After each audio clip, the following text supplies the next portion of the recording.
Hello everyone, in today's video I will be narrating stories that I found off of Reddit. If you enjoyed this video, make sure you subscribe to my channel, like this video, and comment something down below. Before we begin this video, I would just like to let you know about my new store page, which can be viewed on my channel page. So if you're interested in buying anything and buy something, it's greatly appreciated. Thank you. But without further ado, let's get straight into these stories.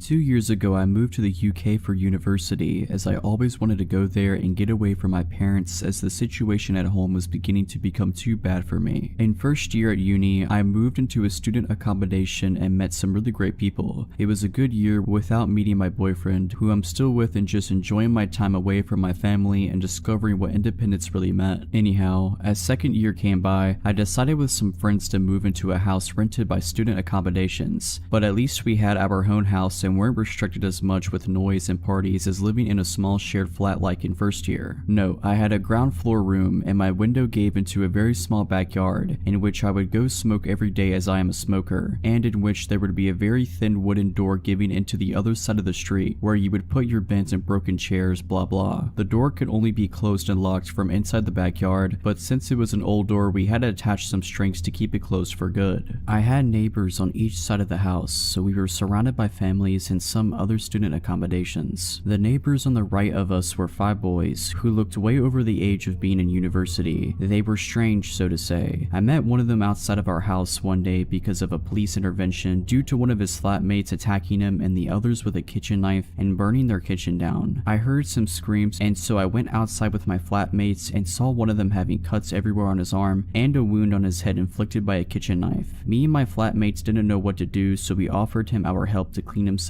and gave him an old t-shirt to change out of his clothes. We then saw the guy who hurt these flatmates being escorted out by the police and into a van and driven off to be arrested. I don't know anything more about the story. The police didn't really tell us anything else. Anyway, the guy who we helped was quite weird. He said a lot of BS and kept trying to grab me and flirt with me, but we just wanted to make sure he was okay as we didn't know him. Then after some time had passed, I would go to uni and come back home and see him quite often in the street and just never said a word to him again. But one day he came up to me in the street while I went to the corner shop and started talking to me weirdly, and I didn't feel comfortable at all with that for some reason, so I just didn't respond to him. He then just said, "Oh, that's okay. I'll just wait in front of your house then and we can talk further." No need to say I was creeped out and just thought he was joking. So I bought my drink at the shop and headed back to my street, and as I turned into the street where my house was, I saw him with his flatmate sitting on my doorstep and waiting for me. So I went back to the corner shop and called my only guy flatmate to ask him to open the door and tell the guys to go away, but obviously he wasn't home and no one else was there either. So I literally just waited it out until they left about an hour later, and then sprinted back home and locked the front door. Note, my front door had a glass panel on it where you would be able to kind of make out who was standing in front of it. After this already pretty scary encounter, I just tried to avoid the guy and mostly succeeded for a while. But then one day, as I went smoking in the backyard, I noticed that the wooden door, which is always closed, was open, and the strings that were put there to keep it closed were cut off. For whatever reason, I didn't think anything of it and just closed the door again and put a new string on it, thinking it was one of my flatmates who took the bins out and just didn't tie it back. The weird neighbors would very often scream and yell and fight in their house, and it would take me and my flatmates up in the middle of the night, but we kinda just got used to it after a while. But one evening, my boyfriend slept over like he usually did, and he, who usually never ever wakes up because of a noise, woke up in the middle of the night because of a bang and some whispering. I was sound asleep, so he very silently woke me up,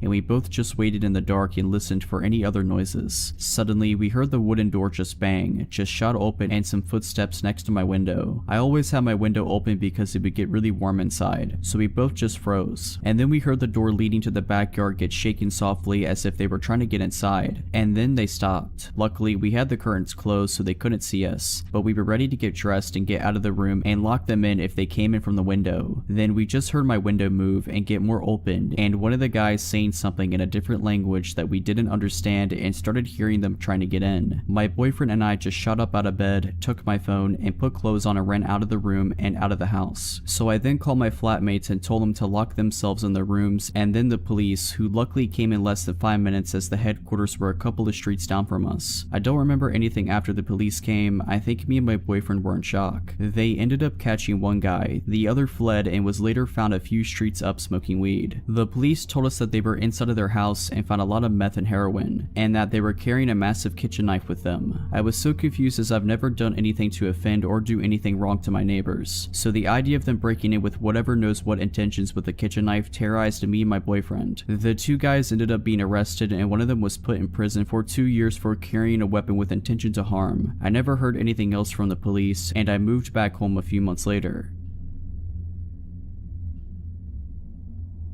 I was 17 when this story happened 3 years ago now. I was working at an old pizza shop right on the edge of my town. For context, the town I was in was an affluent, suburban town surrounded by a bypass which loops around the town. Around my town is some farmland and main roads, where all of the blue-collar workers moved to after the town was gentrified 10 to 15 years back. The pizza shop was around 20 years and was very catered to these same blue-collar workers. It's around 9 p.m. and a call comes in for 2 pizzas and a 2-liter of soda. I'm the only driver in, so I have to take the delivery out. It's about a 10-minute drive to get to the location. There I have to drive up a long gravel driveway that took about 5 minutes to get up. My car really couldn't handle the gravel and how rough it was. Arriving at the place, I see a nice house and 2 barns plotted across the land, with wheat 5 to 6 feet tall surrounding the whole property. Being at this place when I felt truly all alone really started to make my anxiety flare. I decided to call the number on the order because I have no idea where this guy wants me to go and drop off his food. After about another 5 minutes of absolute silence, the man picks up. He had a very deep and raspy voice, like he's been a career smoker, which didn't do anything to help me feel better. I was told to meet him at his truck at the far barn on his property. I am now properly scared as my mind races of all of the worst possible things that could happen to me. I pull myself together and muster further into this guy's property. I see the man's truck as I round one of those cylinder storage units where I see his F-150 and him inside. Instead of getting out, I call him and ask him how we should do the transaction. In that same deep voice, he instructs me to get out of my car and to put all the food onto his truck bed. Since he paid with his credit card already, I thought this would have been over in 10 seconds. I do what he tells me to do and walk over to the passenger window so that he can sign his receipt. The man looks to be around his mid-40s, heavy set, with a scraggly black beard and a trucker hat. My mind was already racing on being kidnapped or murdered, so I really didn't feel safe around this guy. I ask him if he has a pen on him because I forgot to bring one. I was pretty bad at my job and he did not have any cash on him. He stares at me with these cold eyes and points into the back of his truck, saying to me, "If you ask me for a tip, I'm going to be sticking this tip down your throat," where he has a double-barrel shotgun just in the back of his car. I'm frozen in fear as I'm registering that this man has just threatened to kill me. The only thing I can muster out is okay, and I get back into my car and I get out of that farm. I was going so fast that I screwed up my car from my car bouncing around on that gravel path. I go 80 all the way back to the pizza parlor where I tell my coworkers what happened. None of my coworkers took me seriously and just thought I was playing this up for a joke. I go home and forget about it pretty quickly, but a year later I'm working the lunch shift and the same man calls in and orders a pizza. Now at this point I am refusing to take this order. The pizza place I was working at wasn't doing well business wise, so it's on its last legs already, so management forced me into going anyways. It was only 1 to 2 p.m. on a Sunday, so at least my fear of the dark would be covered. I get there and the man is waiting for me at his actual house. He recognized me and out of all things started apologizing to me for what he said. He was excusing it, saying that he just started going through a divorce and was struggling with his emotions. I just wanted the whole thing to be over with, and he gave me $60 for what happened.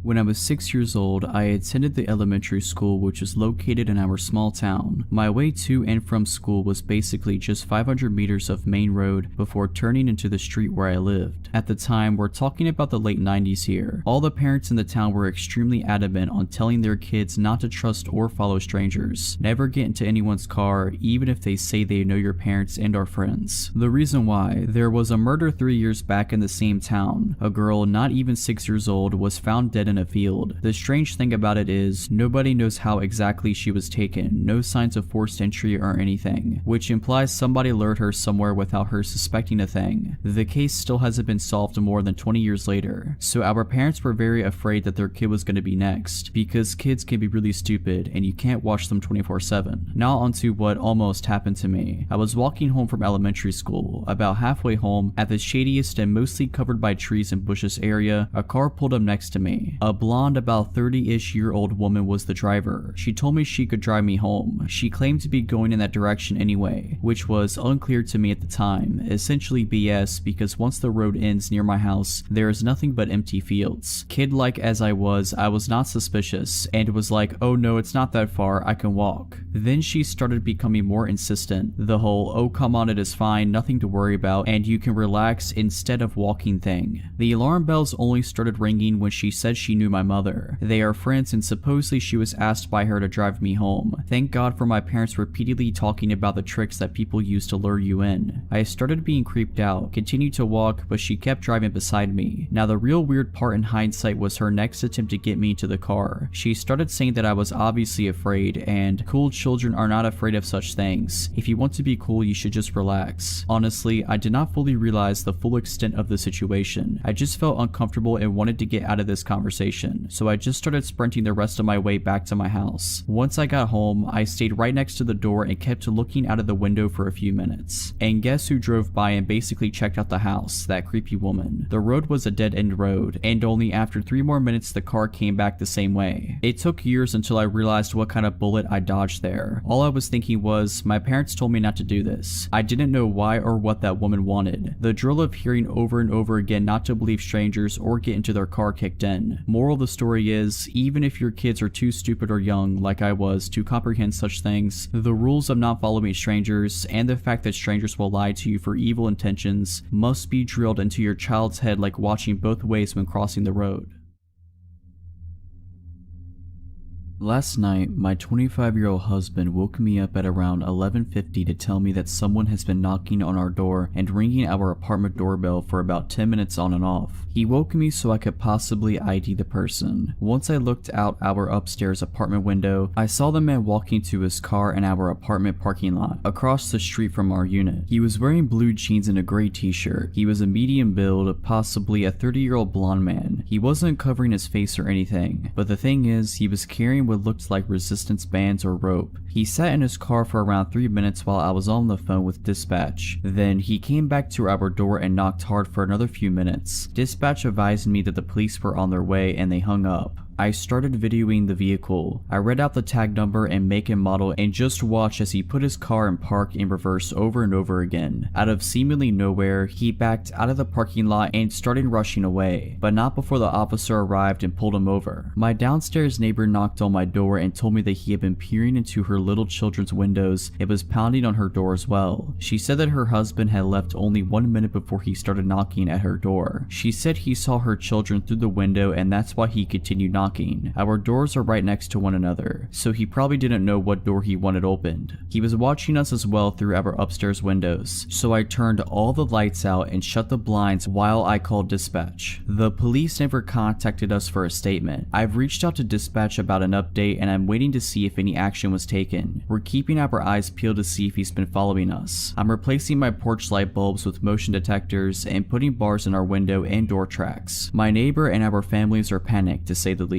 He was outside for about 25 to 30 minutes. Update: I am trained in firearm usage and now live in a state where I can open carry and the background check is really quick. We are going this weekend to get a firearm. My husband will be taking some classes as he came from somewhere where owning a gun is illegal, so he's never handled one. I am still waiting on a call from the responding officer. I have his badge number and name, so if they don't reach out to me today or tonight, he might work third shift. I will call the substation. If they didn't do anything, I will go ahead and make a suspicious person's case for the paper trail. We had no odd encounters last night. However, while I was looking at the video I took, I remember that car. I was walking my dog at 8 p.m. a week ago from him to pee, and this car was driving really slowly through the parking lot and parked a few spots down from where I was letting my dog sniff. They just sat there with the car running. When I tell you my ears started ringing and I got an awful feeling, I'm not joking. I turned around and went home, didn't give my dog the chance to pee, and shut every door and window. I think this man has been stalking out our apartment building, me and my neighbors, and I think he wanted to get in where those children are. I'll update more when I have new information.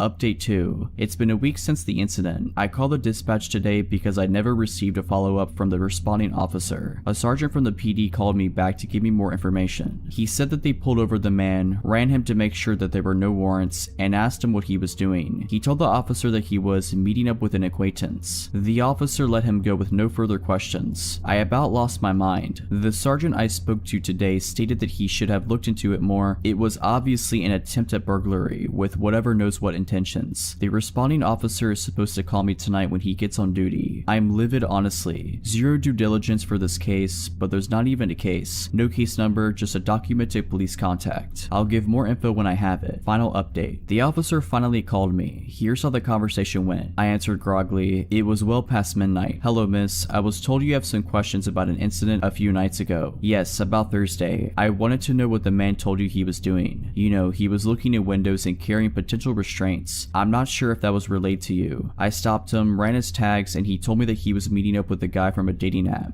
He seemed forthcoming and open with his motive for being there. Meeting up with wait, he was meeting up with someone by looking in windows, knocking on 2 different doors for 20 minutes. I was shocked and still not fully awake. Like I said, he seemed forthcoming and honest with me. With resistance bands, like workout bands, he had lots of belongings in his car, so he just probably had them in there. Right, but bringing them to a hookup, knocking on multiple doors, he saw the little girls through the window. He waited until my neighbor's husband left until knocking. That's on tape, officer. I checked in with the apartment management after the incident. Well, I'm familiar with this individual, and I've been doing drive-thrus of your complex to make sure he doesn't come back. I haven't seen anything. If you don't have any more questions, I'll let you go, ma'am. Doesn't make sense to me, but thank you, goodbye, and I hung up. I don't have much to say, I just feel so icky about that conversation. Nothing new has come of the situation. I haven't seen the man or the car. My mind is blown at the lack of follow-up or due diligence. I live in a suburb, it's not a busy one either. The PD has a small jurisdiction. Guess I'll have to protect myself. I was 24 at the time, working in a nightclub about a 10-minute walk from my home. I used to close on Tuesday nights slightly earlier than most nights, as it was generally our slowest night of the week, closing around 12 a.m. instead of keeping customers until 2:30 a.m. Usually I'd be the only one left as I start cutting staff as the night went on, and since it was a slower day of the week, we didn't have security on. About 2 months in of regularly closing at 12 a.m., I was walking home. I used to bring bulkier clothes to hide my figure when leaving alone, as I've been followed and chased multiple times before, and we'd often get men waiting after hours for us girls to come out, knowing we'd eventually come out after closing and didn't want to attract attention to myself. I also used to walk home as I didn't have a car and had a few terrifying experiences with Uber drivers not actually driving me home, turning out to be fake cab/Uber drivers or harassing me until I pretended to show interest or give them some way of contacting me, to which Uber would just give me a $5 coupon for the trouble, but that's a story for another time. The bar was located along a main road that was home to the majority of the other bars and restaurants in the city downtown. Often at this time I'd maybe see a handful of people, but the streets were generally empty. I'm walking and notice a parked car about a block away. The driver noticed me and U-turns around to be on the same side of the street as me. Now he's catcalling me and trying to get me to come into his car. I don't engage and keep walking. We're maybe a block or two past the initial spot I saw him, and he's been slowly driving alongside the sidewalk. I'd crossed the street but didn't want to get near his car. He keeps this up until about halfway mark when he takes off in his car, and I'm just relieved he's gone. He then comes blasting back down the road. Now my walk is turned into a light jog, which then turns me into full-on running. I'm running behind closed bars and businesses, now trying to find a back route to get home without him seeing where I live. At one point, I'm running through bushes and mud. No matter what street I end up on, his car is waiting for me. Eventually, I run right in front of his car while it's parked on the side street beside my place, and run into my house through the back entrance. The back entrance is obscured by plenty of trees and car, and the surrounding houses are multiple unit homes, so I was confident he didn't see what door I got in through. Fast forward to the following Tuesday, and I'm walking home. Guess whose car is parked at the halfway mark? This went on for the next 4 Tuesdays, except he started parking on the street in front of my house, until I begged my manager to take me off closing that specific shift. The last time I saw him, one of the apartment buildings along the way had a few cop cars and cops standing around the entrance, and I stayed with them, which led them to drive off for the night. A week passes and I'm no longer on that shift. A coworker of mine sends me a news article via text. I open it and see that the man who's been following me was arrested for doing this to multiple girls in the city along the street my work was on and that I lived on. He got caught because he'd followed a university student up to her house and wouldn't drive away. She called the cops and he was still there by the time they came to arrest him. He got out the next day, I believe, and was arrested a few more times and was put on restrictions. Couldn't be out of his parents' house between certain hours unaccompanied by either parent before he was deported. I've also heard he didn't actually get deported, but I moved away shortly after and didn't keep up with the news on him. It was a Wednesday night in the summer. I was off work, my husband was out of town, and our son was staying at his grandma's for the night. I was home alone with my dogs, an 80-pound Aussie mix and my 80-pound German Shepherd / Pitbull mix. I always have issues sleeping when I'm home alone, so I tend to just binge watch TV in the living room until I can't keep my eyes open anymore. This particular night, I remember that the trash pickup comes the next day. I decided to turn on Game of Thrones for a bit, then I would take the trash out. All of a sudden, I realize it's 1:30 a.m. and I still haven't taken the trash out to the curb. My house has 2 solid iron gates, one in the front and one to the side door / backyard. Lighting on our street or anywhere in our neighborhood isn't that great, but it's a quiet neighborhood with a lot of families and you rarely hear about crime here. I looked out the window by habit before I took the trash out and saw who I thought was my neighbor, smoking a cigarette outside of his gate across the street looking directly at me. For context, this is a normal occurrence. My neighbor across the street hides smoking cigarettes from his wife, so he typically does it late at night in front of his gate. I get off of work late, so I usually see him and we wave, say hi, chat a little, then I go inside and he makes the joke, "You didn't see me smoking," if my wife asks. So unbothered by seeing the guy, I go outside, grab my trash cans, open my squeaky iron gate and take them out to the curb. I did not have my glasses on at the time, so as usual I waved and said hello. However, the guy, who I thought was my neighbor, threw down the cigarette and quickly walked off down the street. It took a minute for me to register that he was not my neighbor. I was a little creeped out because he was clearly staring into my window from the opposite sidewalk, but also maybe it was a guy taking a night walk. Not unusual in our neighborhood, and just stopped for a cigarette. I thought I probably weirded him out as much as he weirded me out, went back inside and laid on the couch with my dogs to keep watching Game of Thrones. At some point, I fell asleep and I woke up hearing my gate squeak and my German Shepherd mix growling. He's extremely protective of our family at home, but he's also the kind of dog you can take anywhere because he's so friendly in public. My Aussie mix is more passive, but his sheer size and scary bark tends to deter people. He's very friendly though. I quickly got up and pulled back my curtain. My gate was still shut and I didn't see anything. My dog, however, continued to growl at my front door. I looked out another window, which had a better view of my front yard and porch. I didn't see anything. Eventually, my dog settled back down with my other dog, but I was still uneasy. I ended up watching TV again because I couldn't go back to sleep.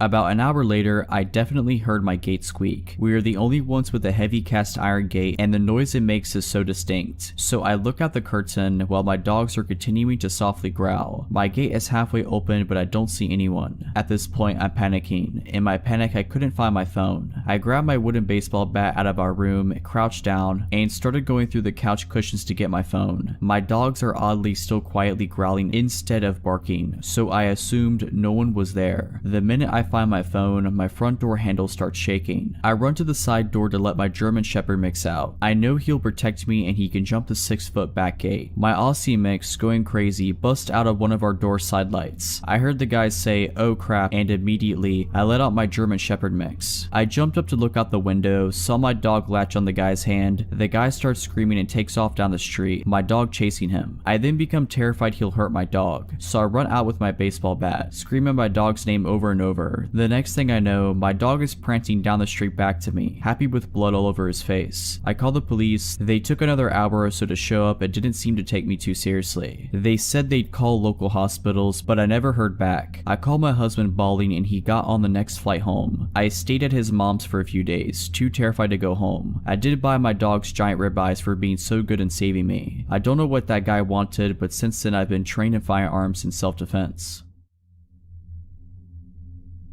Quick backstory, I have had a stalker for about 4 years. He was never aggressive or sent me proper threats, so stubborn as I am, I did my best to ignore him and not give him the satisfaction of showing him any fear. His stalking behavior mostly just consisted of sending me letters and gifts, such as photos of my own apartment building from the outside, things he dug out of my trash can and so on. I called the police many times but they weren't able to, or really tried to be honest, catch or identify him. About 3 weeks ago, I discovered the AITA subreddit and thought that people might want to know about what it's like to have a stalker. Since I barely use any social media aside from Reddit and have no personally identifying information here, I didn't think he'd ever see it. One person even asked, does he know you're putting him on blast on Reddit? And I answered maybe. Maybe it would make him angry, maybe he'd be turned on. Don't know, don't care. Well, I know the real answer now. He did see it and he did not like it. Like I said, he was never aggressive and never came close to me. The closest I know of was when he sent me a picture of myself, unlocking my apartment door, taken from the corner of the steps above. I'm thinking that he might have hid a camera there instead of being there to take the photo himself. I think I would have noticed him if he did. I don't know how he got wind of the AITA post I made, but he did. The next week was quiet, no letters, and I didn't see him anywhere. Then he left me letters with printed out questions and my answers from the AITA post. He also left me with a long hateful letter towards my boyfriend about an issue I had posted on the AITA subreddit. His letters were never hateful like that before, though he never seemed happy with my boyfriend. He wrote about how I should share the spotlight with him since I got so much attention thanks to him. A few days later, I got a gift, but this time he didn't leave it in my mailbox or at my car like he usually did. No, this time he left it inside the apartment building right in front of my door. I didn't take it inside my apartment but opened it outside. It was a pretty big box, which was also unusual, and it was taped shut. As I'm typing it out now, I realized that wasn't a good idea at all and could have ended badly for me. But luckily he didn't send me anything deadly or anything. He did, however, send me several zip ties, a roll of tape, the kind you use to tape off walls when painting, nothing you could use to restrain someone, a TV remote with most buttons picked off, a pack of band-aids with a few used ones, not actually, just made to look that way according to the police, and a framed picture of me. I could tell the picture was taken a few days ago and my boyfriend was next to me but cut out of the photo. The frame was shattered and the package was full of glass shards, clearly more than just what could have fallen out of the frame, and they were also intentionally put inside the crumbled newspaper that was stuffed in there to keep it all in place. I called the police right away and gave it to them. They were more concerned this time. Finally, thanks. It told me they'd send patrol cars more frequently. He didn't show up or leave me any letters or gifts for about another week and a half. But 8 days ago it started again. I found letters in my mailbox where he wrote about how he wasted his time on me, how I haven't been appreciating his effort, how he was wrong about me being special. 5 days ago I left my apartment in the morning and heard a crunch sound as I stepped onto my doormat. He put broken glass under it in the night. I went off to work because I was in a hurry and was just going to make my boyfriend call the police, but then I found my car had also been vandalized. The sides were scratched, lights smashed, and the windshield had a phrase painted on. "It's time soon, miss," my last name. I went back inside and called the cops myself. They found the same phrase on a note under the doormat. This time they really took me seriously, which might have been because I was just pissed at this point, which I made very clear. All of this, the letters, gifts, photos, even the glass under my doormat, are just really annoying and inconvenient, but my car was useless to me now and the threat scared me even more. I did, however, have a dash cam in my car, and it caught everything. The police said they took the footage as evidence, even though the dash cam footage wasn't of high quality, and I had given them photos of him that were just as good before, but they said it's not enough, and they told me they'll look into it further and promised to send more patrol cars again. Then it was quiet for 2 more days. Until 2 days ago, someone rang the doorbell at just after 4 AM. My boyfriend and I got up, but we were both hesitant, but I saw the blue lights outside, and just as I got up I heard them shouting, "This is the police, please open the door." They told us they were called by one of our downstairs neighbors, who came home from his night shift after about an hour earlier, and heard someone else entering the building after them before their door fell shut. My neighbors know of my situation, and I've asked them to make sure they don't let strangers into the building. This neighbor then went into his own apartment and looked through the peephole. We have motion activated lights in the stairway, so he waited to see if they had turned back on. They did. Then he saw a middle-aged man walk upstairs. Above this neighbor are only me and my boyfriend and a single mom with 3 kids who probably won't be getting any visitors at 3 AM, so he called the police. They came and found my stalker 1/2 floor above me on the stairs. He should have been able to see the cop car since there was a little window up there and they had their lights on, but he either missed them or wanted to get caught. They found a pocket knife on him and he confessed to being my stalker right away. He's finally caught. They got him. It took 4 years and one very vigilant and caring neighbor, but he's finally done. He's facing several charges and I've collected every single piece of evidence over the past 4 years. I don't know what kind of outcome I can expect, but for now I finally got some peace. When I was a kid, my mom worked as a teacher and she was very close to a coworker of hers who had a son around my age and of whom I, as well, was very close. When my mom or her friend would head out for the night, the other would take care of both of us kids, and basically, it meant I spent half of my time over there and my friend spent half of his time at my house, which was perfect and fun for us. We lived in different cities, but since that kind of system had been going on pretty much forever since, I grew up knowing my friend's city just as well as mine. His mom was well aware of that, so that being said, whenever we were going on a walk in their area, she'd let us wander around because she knew we'd always find our way back to her. My mom though was more cautious and always kept an eye on us, as she'd walk behind us to make sure she always was able to see us. I just wish her friend would have done the same. One day, I had to be around 6 or 7, we were going on a walk with my friend Marcus and his mom Katie. It was a very sunny day and I was wearing a dress with embroidered flowers and I had my blonde long hair down. During that walk, Katie was walking ahead of us and I was chatting and just fooling around with Marcus when he suddenly remembered something urgent to tell his mom, as urgent as something can be for an 8-year-old boy. He ran up to her and left me strolling behind for a couple of minutes, just as it already had happened 100 times prior. That time though, we were circling around a big camping site and we walked by the white vans and camping cars. One of those vans had its back doors open and there was a man, probably in his mid-40s, smoking a cigarette and leaning on the vehicle. He locked eyes with me as I was approaching, then saw that Katie and Marcus weren't paying much attention to me as they were already a couple of meters ahead. Then he proceeded to pull me by my arm close to him, and so I found myself with my body touching his. So weirded out that I didn't even say a word, although I knew Katie would have heard me if I called for help. He leaned toward me as he was obviously much taller than I was, muttering something I didn't get, and he winked at me and kissed me on the lips and then pulled me to the open doors of his van. At this point, if he had pushed me just a little, I would have fell in the truck. At this point, I was just too scared to even lift a finger, and even though I didn't understand everything that was going on, I knew it wasn't okay. He put his hands on the door as to close the vehicle and I felt my heart sink. At that exact moment, some other man jogged towards us, in his 40s as well, waving hello to me and saying something along the lines of, "I lost sight of you for a bit, I was so scared." He had a very friendly look on his face and was staring at me with a great insistence and with a huge reassuring smile, and the van man awkwardly laughed and yanked me out of the way of the car, slamming the door shut. I ran to Katie as I heard the van go off and just acted as if nothing had happened. To this day, I never told that story to anyone, not to Katie or Marcus, not to my mom, nobody. I am 22 years old today. If you're liking this video, all I ask is that you make sure to subscribe to my channel and like this video. Thank you.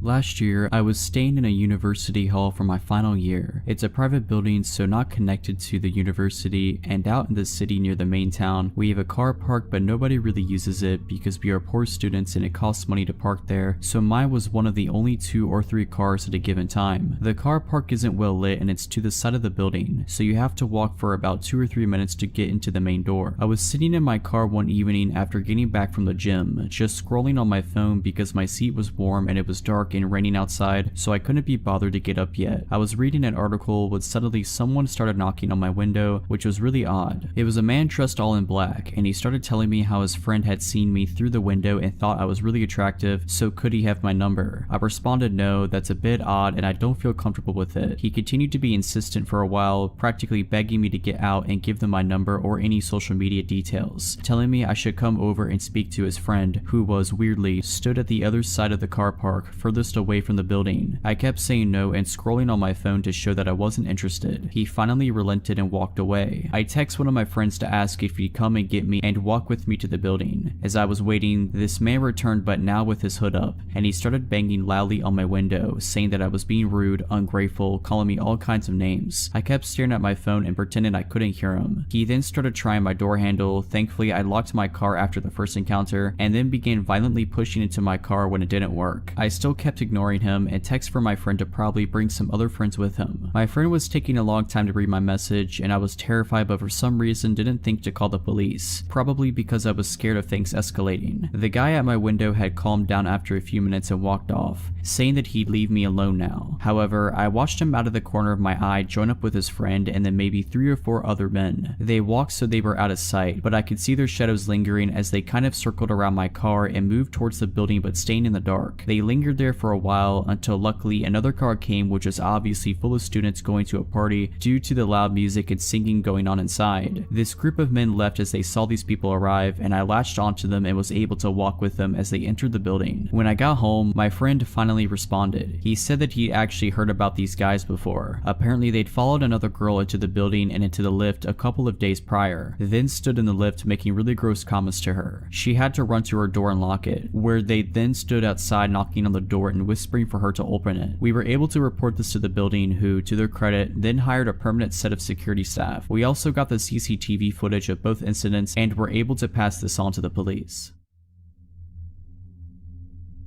My mom's dog, Punky, was a very sweet loving dog. She was an ESA dog but trained to be a service dog for PTSD before she lost her leg. I had never seen her get aggressive with anyone in the entire 12 years she lived. She never growled or nipped anyone, and she had no sense of smell, so she loved all animals and people. A real gentle giant among our little terriers at 60 pounds. What I'm getting at here was that her barking at something and being aggressive was so wildly uncharacteristic that I only saw it once. I, 11 years old, was at home with my siblings, 2 years old and 6 years old. My then stepdad is at work and my mom ran up to the gas station to grab a pack of cigarettes. It was only a mile or two away from us. For reference, we lived in a 2-bedroom trailer in the middle of the woods, on a dead-end road at the time, and you had to really make an effort to get down our road, find our house, navigate down our rickety driveway, and find the door. I'm sitting at the computer, having a grand time watching YouTube videos, when all of a sudden all of our dogs, about 2 Boston Terriers and 1 Chihuahua, perk up, bark a few times, and start investigating down the hall. My siblings were napping in the bedroom at the end of the hall at the time, so I figured they just stirred and scared the dogs. But then Punky sits up suddenly, stands up on the couch, and puffs her chest out. Her ears are perked up, her fur standing on end, her tail straight up, and then she barks. Loudly, I mean, the bark booms through the living room and echoes around, and all of a sudden she lunges off of the couch and goes tearing down the hallway. I'm already on edge because I don't think I've ever heard her bark, ever. She's a Basenji mix, so her bark is more of a baying sound, but this was a big, loud, alert bark. I stand up and go to look down the hallway, ready to fight off what I'm assuming is a shadow monster in the hallway based on how the dogs are acting. But then I hear it. Knock, knock, knock. We didn't get visitors because of how weird our house was location-wise, so my 11-year-old mind had no clue what to do here. The only people who showed up here were family, and they didn't knock, so I slowly walked towards the door. The knock drew the attention of the dogs, and they came running back down the hallway, all except for Punky, and I felt better with our 3 yappy dogs in the room with me, even if they were all the size of New York City sewer rats. I opened the door just a bit, and standing on our porch is the sketchiest man I think I've ever seen. I can still picture him perfectly. He was a really thin, taller man with dark hair and a sunken face, bags under his eyes, and this half-managed hair, sort of like he just gave it a quick brush and then figured it was good enough.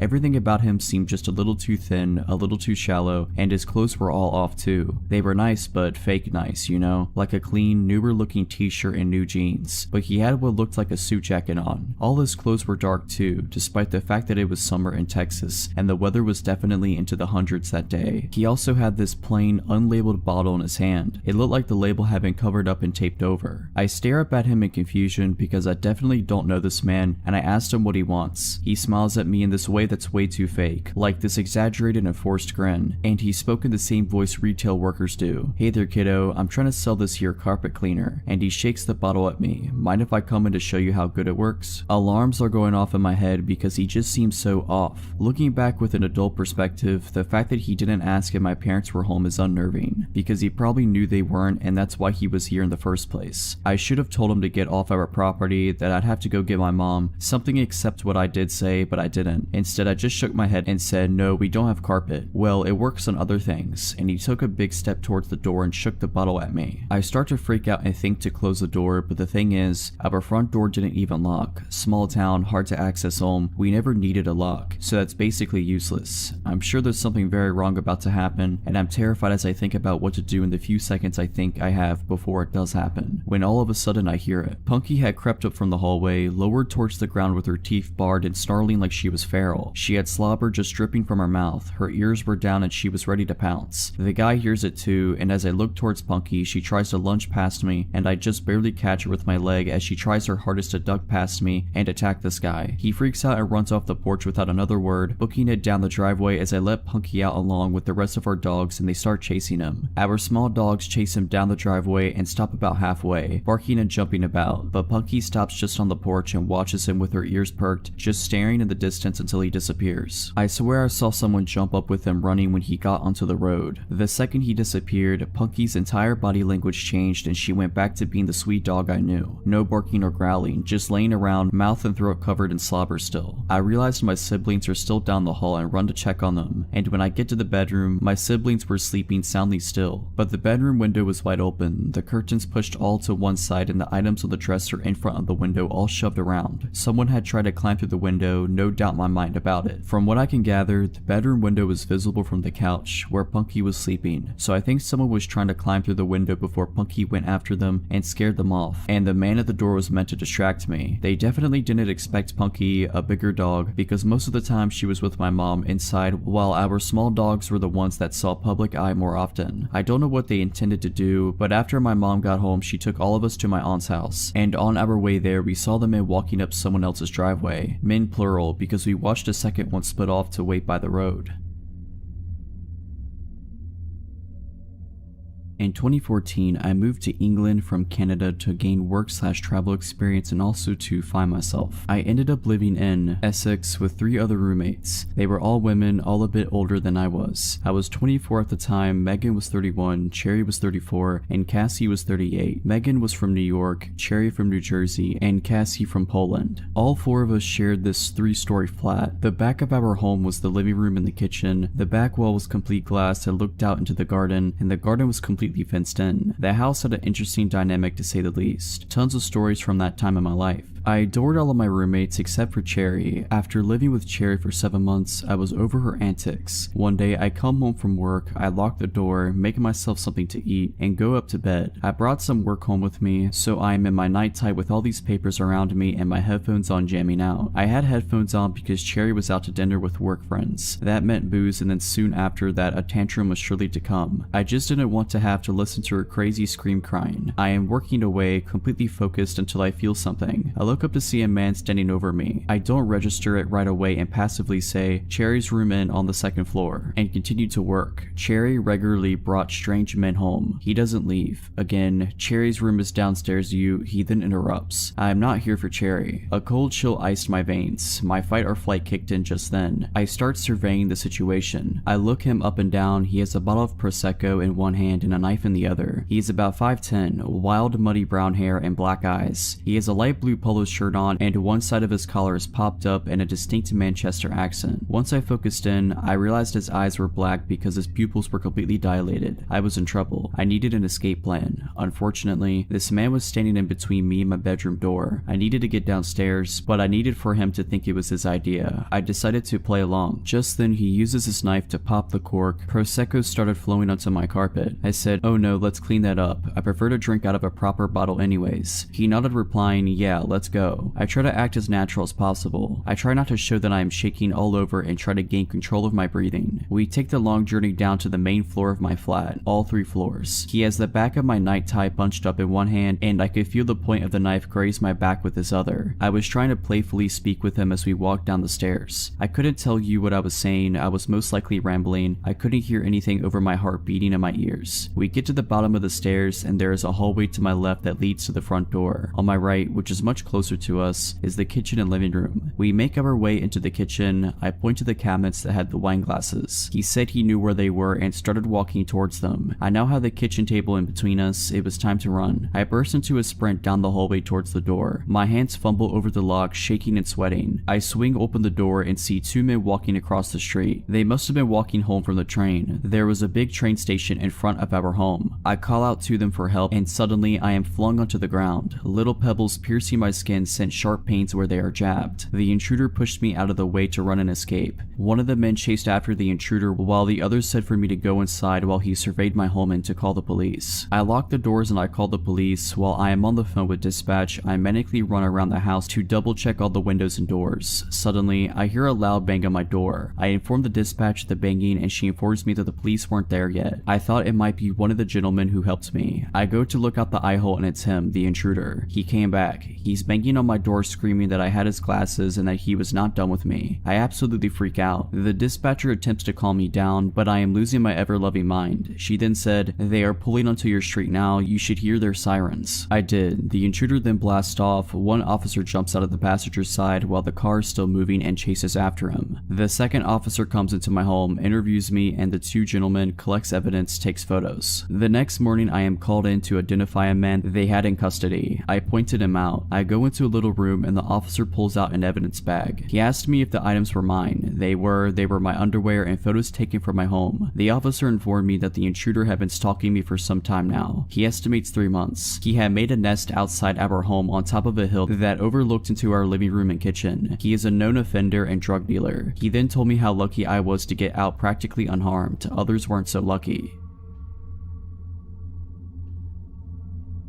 So this happened in 2011, so the exact dialogue may have escaped my memory a bit, but the situation is something I'll never forget. Also, AIM was still pretty active during this time and so was video chatting. Think Tiny Chat. This is important for later. I was on an online dating site and was talking to this guy. I was 31 at the time and he was 28. We talked for about 6 weeks before I gave him my phone number and we took it offline to calling and texting for another couple of weeks. 2 months after our initial chat, we were texting and he told me that he was out having a few beers at a bar near my house. He asked what I was doing and asked if I wanted to come out, but I had a very long day at work and didn't feel like going to a bar. I'm also not a big drinker. I invited him over to my place, I know, after he finished at the bar and he accepted. I figured I would be okay since I do keep firearms for protection and know how to defend myself, if needed. I also had a webcam. I took a shower so I wouldn't smell like a water buffalo on a hot day. The air went out at work, put on some makeup and got dressed to wait. He then called and said he was outside of my house. I clicked record on my computer's webcam program and turned off my monitor and went to let him in. It's around 10 p.m. and he comes in and we go back to my bedroom because my living room was being remodeled. We're sitting on the bed chatting for about an hour, talking about everything under the sun. The conversation flowed. He was very handsome and so easy to be comfortable with. We got on the subject of firearms and I showed him mine. About 15 minutes later he asked for some water, so I go to the kitchen to get him a bottle. When I came back, he said he got a phone call and had to leave. After he left, I looked on my nightstand where I put the firearm down after showing him and noticed that it was gone. I looked everywhere for it, thinking I had put it down somewhere else. Nope, not there. I then played back the recording from my webcam program and sure enough, it shows him grabbing it and putting it in his hoodie. I was terrified at that point. He knew where I lived. He had my firearm and he left his phone on my bed. Right then his phone rings and I answer it. Come to find out he's married. His wife was calling him wondering where he was. I told her everything, including the fact that he stole my firearm and I had video evidence and was calling the police on him. Next thing I know, he's banging on my door, my firearm in his hand, asking me for his phone. The conversation went like this. Him, I need my phone, give me my phone. Me, not opening the door but yelling through the window. Take the clip out of my firearm, empty the chamber, throw the clip into the bushes. The one in the chamber across the road and put it on the ground. Him, no, give me my phone. Me, I'm on the phone with your wife at the moment and I have you on video stealing from me. I put his wife on speaker. Wife. A whole bunch of expletives. Him, he runs and gets in his car and then comes back. I threw your gun in the ditch. At this point, I make him empty his pockets, take his pants off, take his hoodie off, and show me that he doesn't have my firearm on him. All the while, his wife is on the phone. I go outside and get in his car, in the driver's seat, and tell him to take me to where he threw my firearm. He proceeds to tell me that I don't know how hard it is for him, being a felon, not being allowed to own a firearm ever because of a mistake he made. The mistake, domestic violence, involving a firearm. We get up the road, he tells me that the firearm is there in the ditch. Then I realize the situation I'm in. I can get out of the car and go get it, leaving him to do whatever to me if he chose. I could make him go get it, taking a chance of him seriously hurting me. I took that chance since I was on his phone with his wife and my phone with 911. He retrieves my firearm, brings it back to the car, and I drive back to my house and wait on the police. I get out of the car and he gets in the driver's seat. I'm still on the phone with the police. I walk around the back of his car to get his license plate number and he just puts his car in reverse, hits me, and takes off. They found him later that evening. He still had the clip and the one in the chamber in his pocket, so now he's enjoying some time in prison. So glad I never have to meet this person again.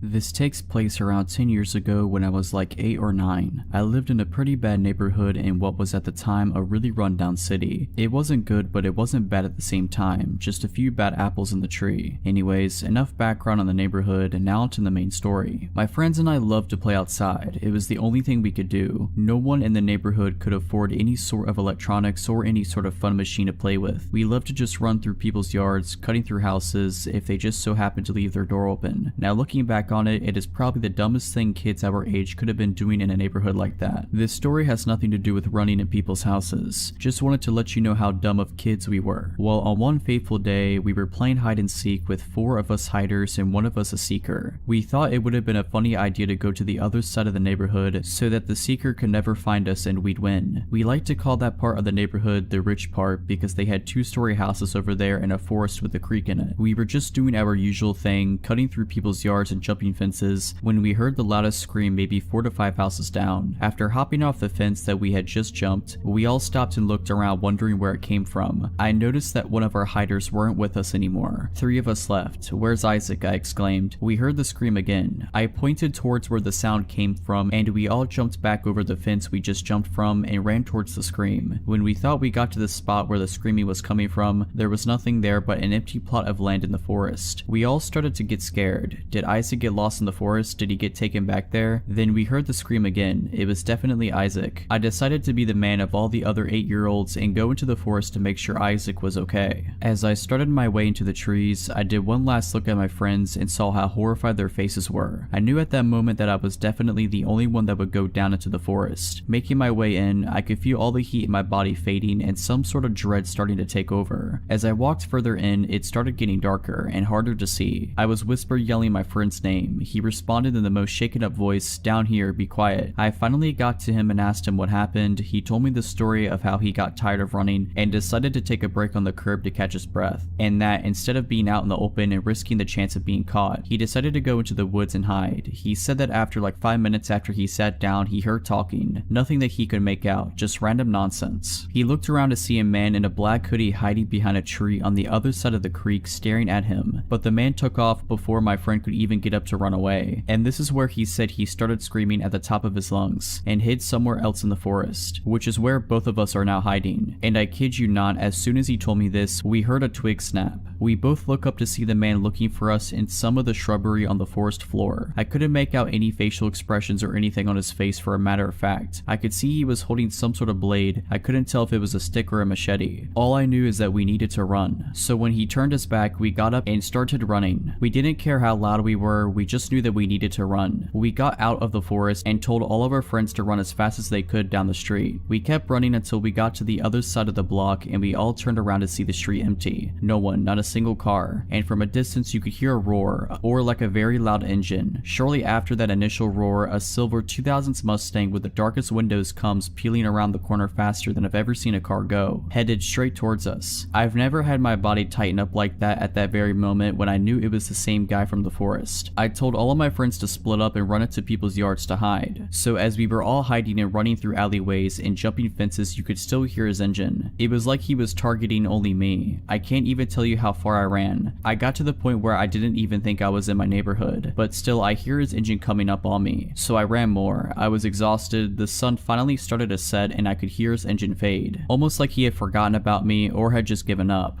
I start making my way back home scared, checking my back every so often to make sure I wasn't being followed. Once I made it home, I went right to bed to cry myself to sleep. And for months after that, that 2000 silver Mustang would follow us, stalking every corner that we played on. We would see it at our school and the grocery store. It could have been a coincidence that our little minds are not perceiving things around us, but either way, I think he was stalking us. Nothing actually came of him following us. He never did what he did that first day, but it was still so scary seeing that car everywhere we went. I didn't know what to do or how to tell my mom, so I didn't, and still haven't. This story's for the people of this sub and my 4 other friends. Funny enough, the seeker didn't know what happened until the day after we were at school and we told him. He still doesn't believe us and says it was to go inside and have him looking for us all night.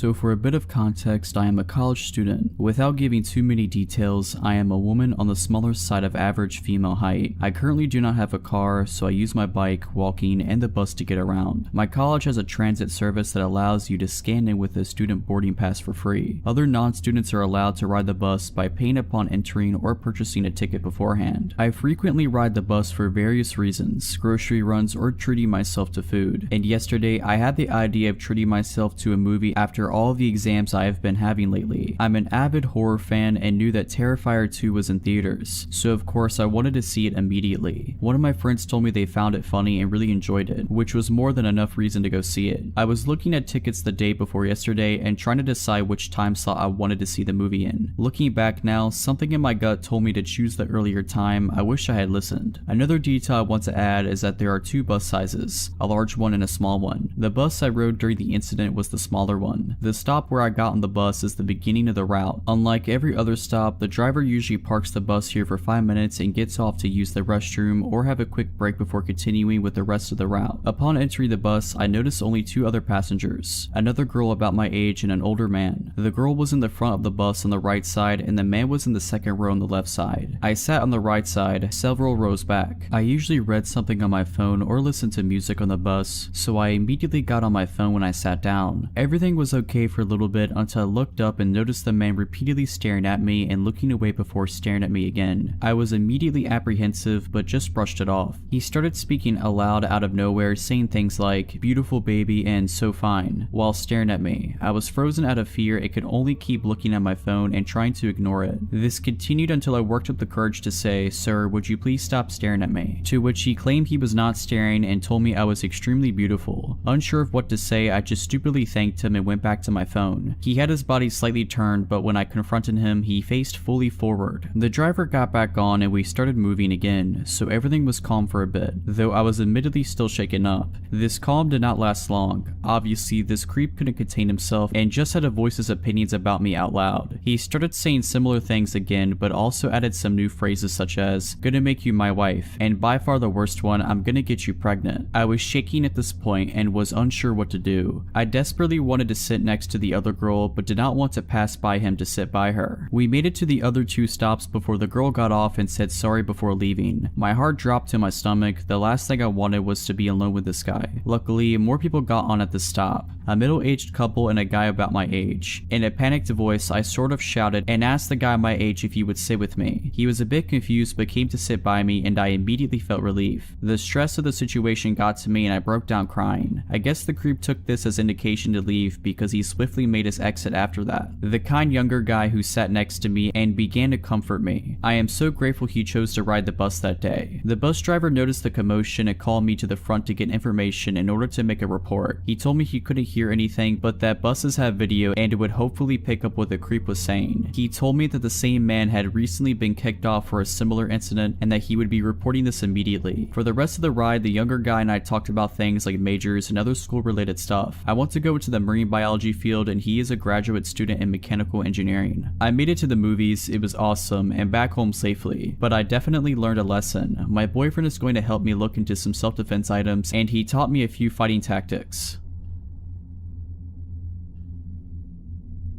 This happened several years ago. I was home alone one evening when I heard a knock at the back door. This confused me, as no one ever used that door. My husband and I lived in a fourplex at the time, and all the units had a back door at the top of a narrow staircase. These doors were a little inconvenient to access, as you'd have to go around the building and up the narrow stairs, as opposed to the wider main entrance at the front. It didn't make sense to use the back entrance, and I couldn't think of anyone who would go to that door to visit. As I approached the back door, I saw two tall men in the window, standing at the door. I did not feel safe opening the door, so I called out hello. One of the men tapped on the window. "Yes, hello, may we come in? We are with Bresnan." At the time, my husband and I had Bresnan for cable, but did not have any issues with it. I replied, "We're not having any issues with Bresnan, is there a problem?" "Ma'am," the man said, "can we come in? We're servicing the area and it's important we look at your cable." I shook my head. "We're not having any issues," I repeated, "so there's no need to stop by." "Ma'am, we are visiting every resident. Let us in so we can do our job." I noticed the man grabbed the doorknob and tried try to open the locked door. I slowly grabbed a knife from our knife block and held it at my chest. We're not having any issues, I repeated, trying not to convey shakiness in my voice, so you don't need to be here. The two figures appeared to shuffle and then straighten. Ma'am, let us in. We're on a deadline and need to do our job. I glanced at the clock, gauging when my husband would arrive home from work. I gripped the knife tighter. Ma'am, I saw him try the doorknob again. Just then, a thought came to the forefront of my mind. I'm sorry, I can't help you. Could I please get your names and badge numbers? I can give your supervisor a call to let them know our cable is fine. I heard another shuffle and one of the men replied, no need to, ma'am. We're sorry we wasted your time. With that, both of the men exited the staircase and disappeared into the night. Shaken up, I held the knife tight and tried to get my bearings. I remember making a mental note to call the cable company. When my husband returned home, I told him what had happened. I was still very shaken up and had started crying again after he came home. He immediately called the Bresnan Cable Company and spoke to a representative, who informed us that no one from their company was out on assignment in our area. The next day, we asked our neighbors if they had a visit from the company. No one had. For the longest time, there was this man that would sit in his garage and watch me. He was an older man and he was very scrawny. He had patchy gray hair and a super gross beard. I never learned his name, so we'll call him Nick. He looked like a Nick to me. I moved into my classic suburban home before I was even born. I've been living here my whole life, and the first memory I have of Nick was when I was 10 and he gave me a small 2-finger wave as I walked back home after school. I had to see him every day since my bus stop was a few houses down and I walked like a block to get home. My mom said he dropped by after I was born, knocked on the door in the middle of the day and rang the doorbell until someone answered. My mom finally answered, my 1-year-old brother attached to her leg and newborn me in her arms. She said his face lit up when he saw me. He smiled brightly and asked to hold me. She obviously denied, cause who comes to your house to hold your child when you don't know them in the slightest? She said he scowled at her before calmly walking back to sit in his garage to smoke a cigar. After my first encounter with Nick, I never stopped seeing him. Every day after school, every morning before school, every time I took my dogs out for a walk, every time I peeked out of my window at 3 a.m. I swear this guy never slept. I told my brother how it freaked me out and he said he was probably on house arrest and that was the only way he could get out. We learned that wasn't true when he knocked on our door. Small background for this bit, my mom is very weak. She has an autoimmune disease and her legs and feet will go numb randomly. She's doing a lot better now, but this event happened when she was pretty bad. She insisted she take the dogs out alone and I didn't want to argue, so I sat in the living room. After about a minute I hear a knock. I yell out that the door's unlocked, thinking it's my mom, but there's a louder knock. I get up and go to the door. I open it and there he is, smiling at me. Hey hun, your mom fell off the porch. You might want to help her, Nick states, giving me goosebumps. His voice was unreal, so raspy and sounded like he was in the process of choking. He leaves very quickly and I hurry to help my mom off the grass. Calling my younger brother to get the 2 dogs inside, I gave her the I told you so speech and she grumbled about it for weeks. My younger dog, a pit bull made of 98% muscle, got excited when she saw a bird. She pulled to get the bird and yanked my mom off the porch. She was standing behind a pot and tripped over it on her way down, making the fall hurt a lot more. She had a black eye and her legs were scratched up. The pot of flowers that she tripped over was smashed, but she was okay otherwise. Flash forward to my 13th birthday and my mom's in the hospital, so my dad goes all out, letting me invite a lot of my friends over for a sleepover, making us dinner and breakfast and just letting me have an amazing time. There's a park across from my suburb that I walk over to sometimes. I decided that I wanted to take my friends there to chill before their parents picked them up. The night before we were looking out the window and giggling about the man. I know it's creepy and we were 13, so they knew he was weird. I told them to ignore him if he talked to them, but I didn't take my own advice. Hey Rosie, he said it so quietly I barely heard him. My name is Rose and Rosie is a nickname my grandfather often used. I never told this guy my name, neither did any of my family members. Hi, I replied and my friends all scowled at me, knowing I screwed up. How's your mom? She's fine. I go to leave before I pause. How do you know my name? You told me, remember? No, I don't, because it didn't happen, but I wanted to get away, so I agreed. Oh right, I chuckle. Me and my friends scurry off to the park. The next day there's a box of chocolates sitting on the porch, a note with Rosie and Chicken Scratch writing on top of it. I pick it up and look over at the guy. He waves and I can see that his left hand has disappeared into his pants. Gross. I leave the box out there and tell my dad. The next morning me and my dad take our dogs out. No man. I figured he gave up after he saw me reject his chocolates. A few weeks later a large family moves into the house and I hadn't seen a trace of the man until yesterday. lie. I'm 15 now and the woman who lives in the guy's house comes over yesterday. Does a Rosie live here, she asks. I had answered the door and my heart drops at the nickname from the stranger. Yeah, why? She hands me an envelope with my full name written on it. The guy who lived in the house before us said to give Rosie this on her birthday. It's not Rosie's birthday, I was trying to pretend I'm not Rosie. Oh well, I just took a guess. He didn't give us a date. Have a good day. My dad opened the envelope wearing a mask cause I quote, what if he filled it with cocaine? The note inside just said, I love you in his writing, red ink, my favorite color. I was about 5 or 6. I went to my local kindergarten and I was as carefree as a child can be. The greatest of my worries being if my mom forgets to pick me up from school. She never does, and every day we walk from school to home and vice versa since it was a good walking distance. We lived in a compound that's kind of secluded and mostly inhabited by old people or boarding students who went to the university near it. This morning started out like any other. My mom picks me up and we're walking along the small path in our compound along with 4 other people, 3 high schoolers, 2 of which were walking together, and a female college student. She was holding a handkerchief over her head because of the heat. The sun was high up and glaring in the middle of the day that you wouldn't expect anything to happen, but it did. We were quite far back from this group when I turn around and see a man join us. He's clearly not from there. He had a bright neon green bag in front of him which was slightly opened, one of his hands inside of it. His clothes were kind of dusty, but most of all he was glaring at us. It was just us 5 walking in this quiet compound and my little self didn't think much of it, up until my mom squeezed my hand and started speed walking. At first I was confused, but I knew the only thing that could trigger this was that there was a danger behind us, and it came in the form of the stranger that was following us closely behind. I kept looking back discreetly, although it was probably obvious, and still he kept staring at all of us, getting closer and closer. I looked up at my mom trying to ask what was going on, but her low murmurs didn't really translate well for me, except my ears picking up on the word knife. That's when I felt my stomach drop. My stupid little legs weren't fast enough. Factor in my mom's older age, she was around 50, compared to our other companions. We were the easy target. We were pretty much at the back, but our house was near and I focused on that. Because if I thought about the threat behind us, my legs would feel like jelly and I'd end up slowing down. Still, I couldn't resist looking back. He just kept getting closer and closer, shortening the distance between us. I remember thinking about how I wanted to scream for help, desperately looking at these houses that seemed empty, wanting to go inside, but my mom's firm grip kept me going. Anyways, we lived here too. I never really knew if the others were aware of it, not much until later. One of the high schoolers left to a house over the basketball court, and further down the path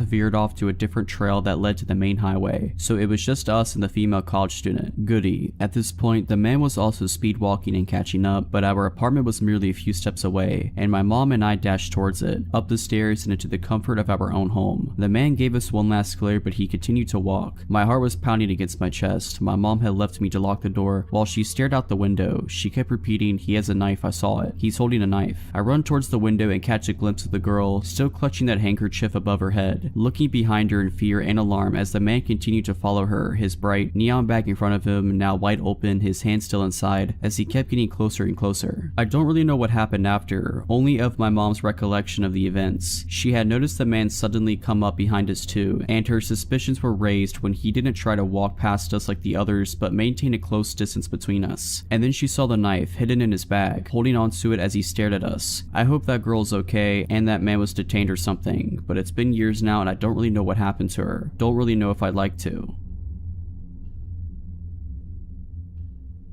This happened about 5 years ago. I was around 16 to 17 years old. I always enjoyed walking. I would spend at least 1 hour a day walking the roads around where I lived. One day I was out doing my normal route, walking down my street that my house was on, taking a right out to the main street, and following it until I got to the end. There I would cross the crosswalk and retrace my steps to go home. On this particular day, I was about 20 feet from where I would leave the main road on my journey back home. I had my headphones in, blasting music as always, which can be a bad habit as I was young walking alone, but since it was daylight and the roads were pretty busy, I figured I was safe. But man, was I ever off with that assumption. As I was about to pass the entrance of a side street before leaving this main road, a black Ford F-150 pulled up. He stopped and gestures for me to walk in front of him, so I do so. I was about to go on my merry way when I barely heard someone trying to talk to me. I turned down my music, taking out my headphones as I looked to see the man in the black Ford still stopped at the entrance of the side road. I looked at him puzzled, trying to figure out if he was talking to me. I pointed at myself and he grinned, nodding. "What's a beautiful girl like you doing out here?" he asked. I laughed awkwardly. Walking, I replied, seeing as the answer should have been obvious. It's a beautiful day for that, he commented, just seeming to make small talk. Yeah, I stated before going to turn around and continue my route home. Wait, the man called. I stopped and turned around, just trying to be polite. Even though the encounter was odd, I didn't see too many red flags yet. The man continued to compliment me. I grew incredibly uncomfortable at this point, seeing as this man had to be in his mid-40s. He had a bit of a receding hairline with black hair, a nose with a protruding bridge, blue eyes that were surrounded by slight wrinkles, and it was dressed in a dress shirt, so I instantly brought up my age. I was hoping saying this would get this fully grown adult man to back off, but he didn't. Oh, that's okay, come on sweetheart, get in the truck. That's when I started panicking, red flags shooting up everywhere. Stranger danger. I laughed nervously, looking at the cars around me to see if anyone was noticing what was happening. Nobody did. No, that's fine, my house isn't far. No, really, get in the truck, I'll bring you home. No. Come on, just get in here with me. He called as I turned and started walking away. I was hoping he'd just drive off somewhere else, but he didn't. Instead, he drove extremely slow, following me, complimenting me, and trying to pressure me to his truck. I thought fast of multiple options for different scenarios, but I chose a simple one. I pulled out my phone, and while still walking, I lifted it up to my ear, pretending to loudly answer a call. Hey dad, yeah no, I'm just on Interstreet name here. I'll be home in about 10 minutes. I stopped pretending to listen to her reply. Okay, you're outside waiting for me? Awesome, yeah we can do that when I get back. Love you. After he heard me say that, he took off, tires screeching. I ran back home and made it back within about 6 minutes, actually calling my dad on the way, who made a call to the police, who showed up shortly after and took my statement and description. Turns out there was a man on the loose in my area who was exposing himself to kids and trying to pick them up. If you're liking this video, all I ask is that you make sure to subscribe to my channel and like this video. Thank you.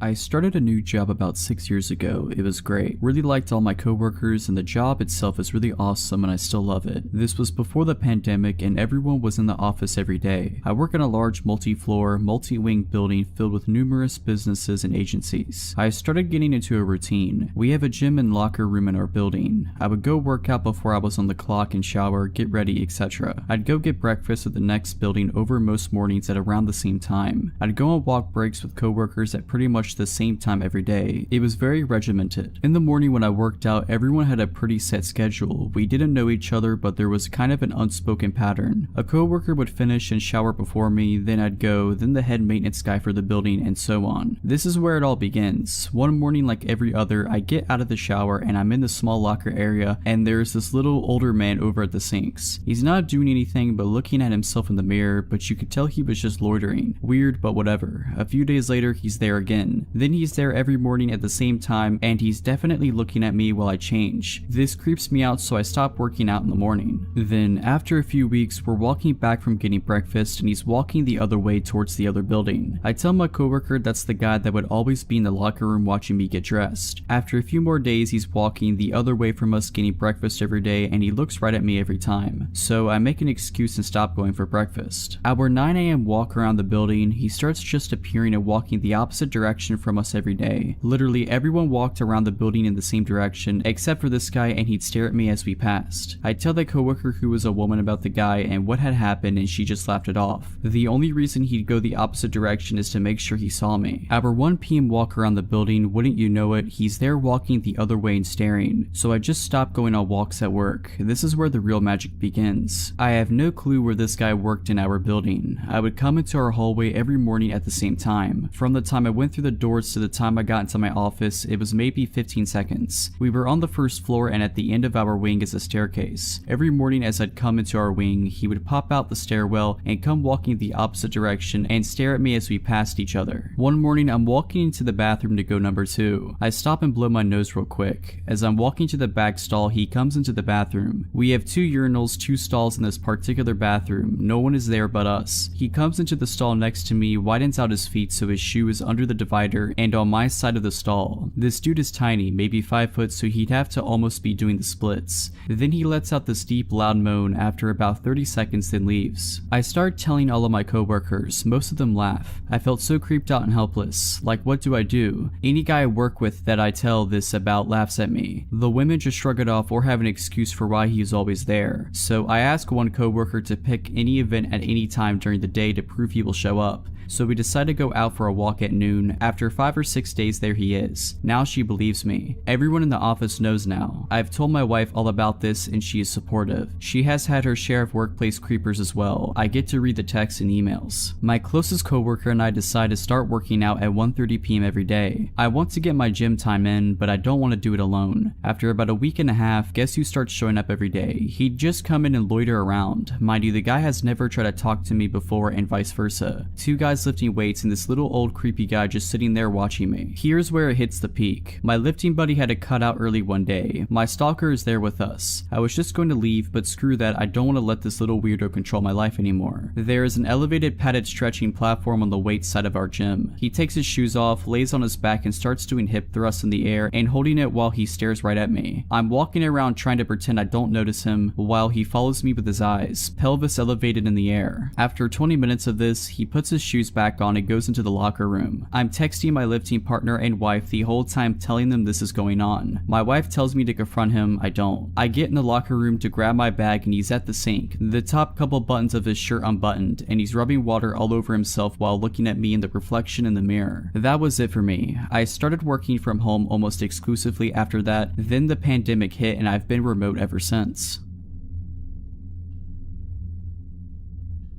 This happened Sunday night. I got into a very huge fight with my mom and it was very emotional and intense to say the least. We made up and said goodnight to each other, but I was still pissed off. So my impulsive self decided I was going to take off for the night. I just wanted to cool off. I went into my backyard and hopped over one of our walls and started to walk around. Mind you, it was midnight. I didn't even have a phone in case something happened or a weapon for self-protection. For a bit of a layout on my story, down the street from my house, which is a neighborhood road, there is a church and a preschool across from it. In front of the preschool there are large, tall hedges that sort of hide the pickup/drop-off that's in front of the school. There's a stop sign on the church's corner before the busy main road and a street lamp on the same corner. I made my way down to the corner on the church's side. I was very bored and cold, but it's not like I could call a friend to pick me up and hang out for the night. I decided to face the main road and put a hitchhiker's thumb up in hopes of someone pulling into the street and letting me use their phone to call a friend. After what felt like forever, I was getting no luck and then I saw a guy from across the main road and I called for him. I didn't have any weird feelings about him. He was harmless and he let me use his phone, but I still wasn't able to find any of my friends to come and get me. Before he left, he asked if I had a knife on me or something. I said honestly, I forgot mine at home, and he handed me a small but very sharp switchblade and told me to keep it to stay safe and have a good night. After watching him walk into the dark heading east, I wandered up and down the sidewalk as cars passed by often. I started to pass the hedges and I glanced over to the left of me where the school was. I saw a large silhouette of a man slowly creeping around in front of the doors to the small preschool. He was tall and looked like he was strong, broad shoulders too. It took me half a second to realize he stopped and saw me too. I went into flight mode and immediately noped out of there and ran across the busy street because it was empty at the moment and kept sprinting until I was 5 streets down and realized he wasn't following me. About 30 minutes had gone by and I decided it was time I made my way home. I eventually crossed the street and was facing the main road walking down to the church and take a left and get home. It was silent and no cars had gone by for a few minutes at that point. Then I heard a car speeding down the road and I turned my head back to see if it was a large white Suburban. I dismissed it thinking nothing of it as it turned right a few streets down across the road. I started to turn the corner under the street lamp when I looked back up again and saw it was starting to come out of the same road it just turned into. I don't know what told me to run, but I did. I ran into the parking lot of the church and started to see headlights turn into the street. I threw myself onto the ground behind a ramp wall that was barely tall enough to hide me. I was trying to stay silent at the same time because the Suburban's headlight reflected off the walls of the building as it pulled into the parking lot. It made a few laps from what I could sneak a peek of and stopped in the middle for a couple of minutes before it turned out and drove into the main road. I waited it out a bit longer and pulled the knife out, listening for anything and everything. Once I realized I was probably in the clear, I ran back home.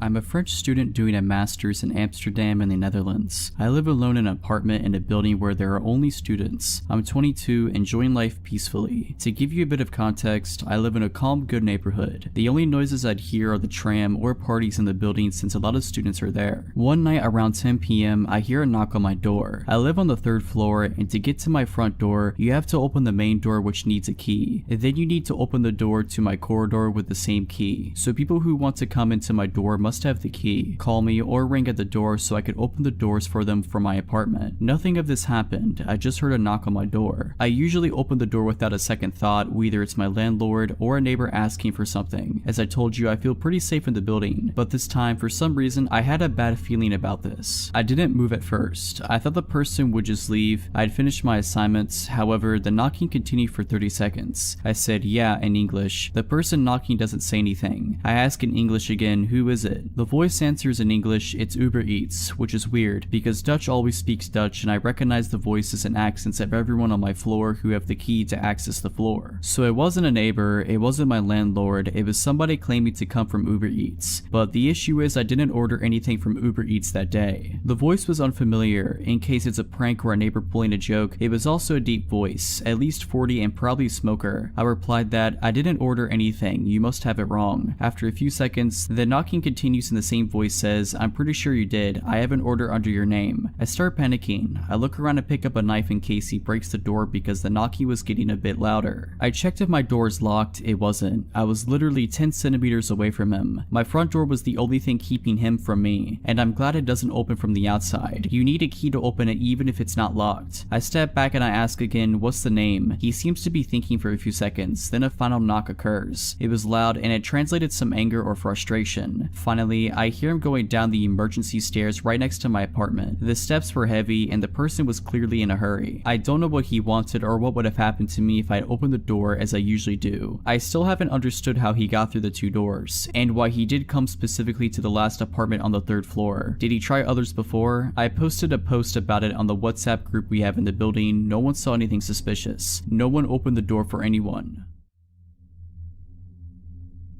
I grew up out in the wooded country in Illinois, on a short dead-end street 10 plus miles from a town, and there were 7 houses in the area spread out on a 2.5-acre wooded lots or larger each. There were no large wild animals, there aren't bears or large animals in the region, and people didn't meander there or show up lost. Actually, lost folks or large animals wandering around never happened in the 20 years I lived there, so please keep that in mind. When I was a young girl in my early teens, I had a good guy friend a few years older than me who lived next door, Terry. Terry was allowed to go out with his friends much later than I was, and he would sometimes walk over to my yard after getting home late and throw rocks from the gravel area outside at my window to chat. My bed was right next to the window. I'd open the window and we'd whisper stories and generally talk for a bit. My 2nd story window faced our backyard and his house was to the side. I could see his house from my window over the shrub trees and walking path to his driveway. I'd often know if he was out. The light was on over the side door entrance, or already home. Light was off. One time during the summer when my window was open, I heard a car in his driveway dropping him off. I was probably 14 years old and it was around midnight. I heard Terry get out of a car and was talking to his friends. Soon his friends pulled away. I softly called out as loud as I could without waking my parents, asking Terry to stop by and chat. He didn't respond as he probably didn't hear me. Then I came up with the not so brilliant idea to sneak outside and scare him. As kids, we'd often sneak around and scare each other. So I silently sneaked down from the 2nd floor and out my back garage door, which led to our backyard below my window, which led to Terry's house off the side through our gravel area, then through a well-worn path through the woods about 25 feet long. My parents had put in a gravel pit around the back of the house, probably because nothing much grew due to the shade of the oak trees. There were 14-inch oak rounds set out as an uneven stepping path in the gravel, and if you stepped off of the rounds in the church of gravel/rocks would give you away. I picked my way expertly and silently across the log rounds facing Terry's house. My eyes got accustomed to the dark and I didn't see him. Also at that time, I heard the door of his house close and the light going off signaling he went in, likely to bed. I waited a bit as I thought I saw something move in the woods between our houses, but not on the path we'd always use. If you didn't use the path, there were wild rose and raspberry plants that had thorns and were painful to walk through if you weren't careful. So I thought it was odd that he'd been in the woods, but maybe he wanted to scare me like I was plotting to do to him. But I saw something human-sized and dark moving through the woods slow and pausing every once in a while like me. It was coming closer and I definitely saw it, but it was strange in that it wasn't walking directly to my window to talk. Therefore, I hunched down and waited in silence, wondering if I could still startle him. I still thought it was Terry and he saw me sneak out and he was trying to scare me. I watched a dark outline of a human figure moving, but then I would lose sight of it in the foliage. It seemed to be stalking slowly and listening/checking every few feet while hiding. So I whispered after losing patience one last time for Terry, but he didn't answer. I got bored of hiding and crouching, so I quietly tippy-toed back to my garage door and went back inside, silently locking up as I went. I snuck back upstairs to my room above the area where I was just standing/crouching. My window was open and I definitely heard someone or something walking around the yard. I whispered again for Terry out my window but got no answer. Then I heard someone or something fall and grunt pretty loudly in the window well right below my window. It wasn't enough to wake my parents, but definitely loud enough I didn't mistake it, and it sent a shock of fear through me. If you aren't familiar with a window well, it's a semicircle hole connected to the house, dug out for about 3 or 4 feet deep and reinforced with metal. It allows a basement window to be put in below ground level, and the hole lets some natural light in. There's no way Terry would have fallen in our window well. We have been playing hide and seek and many outdoor games for years since we were young around the whole neighborhood. We knew everyone's window wells and house footprints, plus paths in the woods like the back of our hands. The grunt sounded humanish and not like an animal. It also pulled itself out quietly without a lot of thrashing. That's when I realized this wasn't a fun game and someone or something was out there, and it wasn't Terry. I tried to look outside my window as best as I could, but there was a screen on my windows to keep the bugs out, so I couldn't lean my head out the window to see next to the wall of our house directly below me. I then heard the crunch of rocks as whatever it was stepping in the noisy gravel. Again, Terry would know where the log rounds were and would not step in the gravel. He knew my parents were pretty strict and he was as good at being quiet as I was. Whatever it was stopped and I held my breath. I pretty much sat there with my face pressed against the screen 2 stories up for probably half an hour. It seemed like an hour, but I'm pretty sure I didn't have patience back then to wait that long. I never heard it leave, but I grew tired and eventually fell asleep on my bed that was next to the window. There are a few things I'm certain of. It wasn't Terry. I asked him later and he said he went to bed that night when he got home. He also would have no reason to lie. I'm pretty sure it wasn't one of our neighbors, and I can't think of any reason a person would be there. We had a few neighbors and only 2 other houses out of 7 had kids. Again, these 7 houses were spread out in 2.5 plus acres per home. There weren't any big animals in the area. As wooded as the whole area was, we only had some deer, but they were hunted and didn't come close to homes. Plus our dogs scared them away.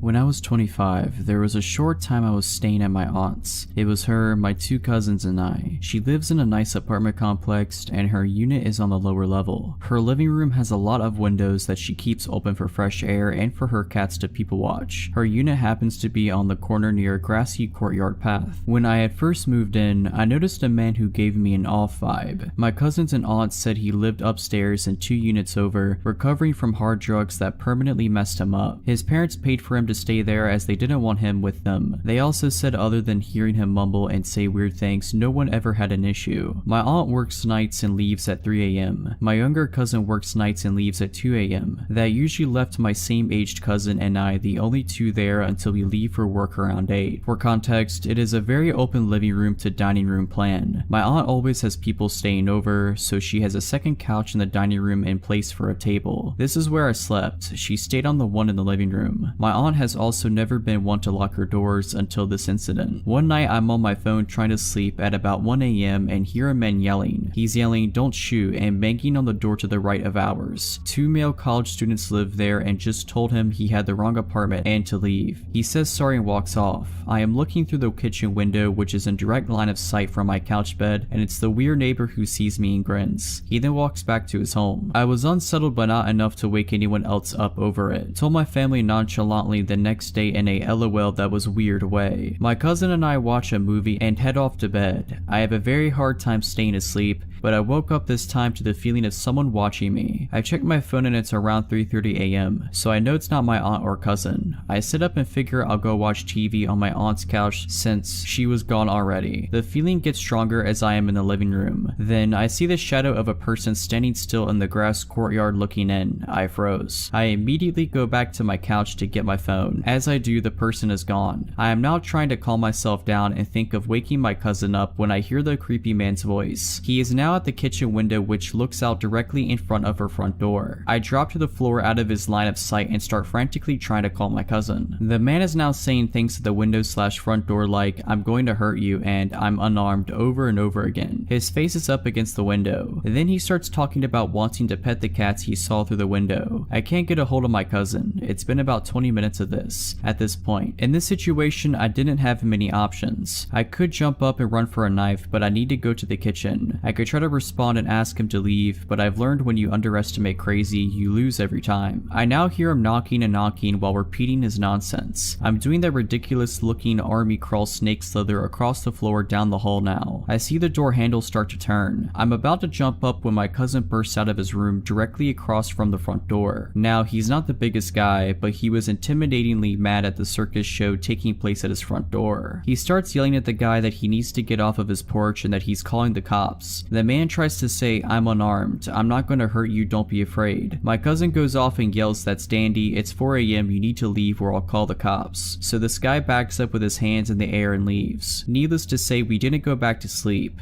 My aunt was called, who called the apartment manager. The next day when I came home from work, his parents were there packing moving boxes in a truck from his place. Maybe he was trying to get me to open the door by seeming friendly. Maybe he had a bad trip and really wanted to pet a cat to feel better. We will never know. This happened over 20 years ago. I was driving back home with my girlfriend at the time. It was Christmas Eve and my mother's family used to hold a large celebration at my aunt's house in Estacada. This was my girlfriend's first time meeting with my extended family, but she got on quite well with them. We spent the majority of the afternoon and evening talking, playing poker, opening presents, and drinking an assortment of adult beverages. My girlfriend had been quite inebriated by the time we had to leave. Therefore, I'd be driving us home. It was around 11 p.m. or so. I was driving my girlfriend's car along Highway 211. Now, this stretch of road is surrounded by farms and dense patches of forest, and parts of it are unlit. But nothing to fear. I grew up in this area, so I knew this road like the back of my hand. The both of us were just driving and talking away, just two young lovers making the most of our moment together. There is a portion of the highway that descends down an enormous hill before crossing Deep Creek. Surrounding both sides of the road are thick forest. There are no lights. The only thing we could see was the area directly in front of our headlights. I drive down the hill, cross the bridge, and uphill through more forest. It's as the highway starts to flatten out that it happens. Something sprints across the road so suddenly that I almost hit whatever it was. I slam on the brakes. I turn to my girlfriend and ask her if she saw it. She confirmed that she had, but she couldn't make out what it was. Maybe it was a coyote, as they are a fairly common sight in this area, but something felt off about it. Whatever it was that ran in front of our car disappeared into the woods next to the road. Coyotes don't usually dart out in front of cars, not like that anyway. So for some reason, I decided to check it out. I turned the car around and switched on the high beams to better light up the forest in which this thing had vanished in. I step out of the car and walk towards the woods. I don't see anything, but now it feels like perhaps I'd made a grave error. Suddenly, the car's horn blasts. It's not a beep beep beep that you get if you'd say your driver or passenger wanted you to hurry up and get in the car. No, this was a long blaring beep. I walk back into the car and ask my girlfriend why she leaned on the horn like that. She said nothing. Instead, she pointed to a spot about 50 feet from where I was standing. I looked over in that direction and that's when I saw it. Surely this was the thing that ran in front of our car. It was a man. He was completely naked. His skin was covered in dirt and mud. He looked back at us and then he smiled and waved to us just before turning around and walking back into the forest. Needless to say, we got out of there. Once we were safely driving again, my girlfriend explained what had just happened. While I was trying to look for whatever was in the area that initially vanished in, he circled back around and came out from another spot in the forest, beyond my car headlights. My girlfriend had seen something out of the corner of her eye, and that's when she saw him. Before she honked the horn, he was walking towards me. We called the authorities once we got safely back home, but they never found anybody. The officer we spoke to assumed the man was probably on drugs. I moved back into the area recently, so I now drive that highway often. No naked man sightings yet, but I can tell you that I'm definitely extra vigilant now, especially near Deep Creek. If you're liking this video, all I ask is that you make sure to subscribe to my channel and like this video. Thank you. This happened like 12 years ago. I was 14 and my sister was 12. It was during summer vacation and we were hanging out, just the two of us outside, midday. We lived in a smallish town where during weekdays it was pretty empty because adults were at work. Anyway, we'd been messing around, picking flowers and other random stuff when we decided to cut through a massive field of undeveloped land on the edge of our suburb. It was technically a shortcut to get home, but it wasn't the best idea because it was really bumpy, potted land that other kids and teens left all sorts of stuff laying in. Well, our bad decision came around and bit us. We hadn't made it very far in the field when my sister got two bad things at once. Some sort of twisted metal, maybe an old piece of tool, pierced right through her foam flip-flop and into her foot, and right after it happened she shrieked, jerked, and twisted that ankle on the uneven ground. She started crying and howling, and I was worried. The metal hadn't gone too deep, and I was able to stop the bleeding with the hem of my shirt, but she couldn't walk anymore obviously. Our parents weren't available, didn't know where we were, and this was before I had a cell phone. My sister was still on the ground crying, and I was trying to calm her down, when something made me feel like looking up. Y'all, it was the feeling of being watched. Out of the field, across the road, standing on the corner in the distance was some random guy watching us. He was too far away for me to see him clearly. All I could tell for sure was that he was blonde, probably adult, and dressed too warmly for July. He was all alone, stock still, just staring at us. I looked back at my sister and basically said to get on my back. I was carrying her home. We were leaving right now. Now, I had to carefully pick my way through this stupid field in my own bad flip-flops, with my crying sister on my back. Luckily, she was tiny, but I was no linebacker either. It had rained a day ago, and the field had puddles of water in the low spots. We were both kind of wet from her falling when she got hurt. I swiveled back to check if he was still watching us, and he was. Not only was he watching us, but he'd crossed the road and entered the field. Now he was standing stock still again and just watching. Ice in the veins doesn't describe it. One of the scariest moments of my life up to that point. My sister looked when I looked, saw my face, and started crying even harder. I just shook her a bit on my back and whispered something like, "Stop it. I need to concentrate on getting us home. Watch him and tell me if he starts following again. Just be quiet." So that's what we did. I started walking again as fast as I could without getting hurt. My sister watched him while I carried her. After less than a minute, she whispered to me that he was following again. How fast? Just walking. Is he watching us? Yes. I told her to tell me if anything changed and kept going. I stomped through puddles and I couldn't see into when I had to, hoping there was nothing sharp in them. I lost a flip-flop in the mud and just kept going. We were about 3/4 of the way through the massive field when my sister whispered that I at least wanted to hear. He was speeding up. I turned us right around, so we were facing him head on, and as loud as I could, I yelled something like, "Hey, we see you, leave us alone, I'll call the cops." Nothing. He'd stop again when I stopped, but gave no sign whatsoever he'd heard me. Just nothing. I turned us around again and kept going. My poor little sister was shaking like a leaf and just saying my name over and over again. It was awful, and there was nothing I could do but keep going. Eventually, he started following again, at a slow pace. I finally made it into our suburb, out of the muddy field and onto solid concrete. Told my sister to hold on as tight as she could and booked it. Started running with her on my back as fast as I could. We couldn't see him anymore, didn't know what he was doing or where he was. Every muscle hurt from carrying her so far. My bare foot was all scratched up from the road, but I didn't stop. I kept moving. With my sister looking out behind us, it felt like my heart was going to explode. After what felt like forever, I made it to our house, ran across the yard, up the drive, put down my sister, who started crying again. My hands were shaking so badly I could barely use my key. We made it in safely and called my mom. She had us lock every door and window and came rushing home, but nothing happened after that. He never found us, so we never saw him again.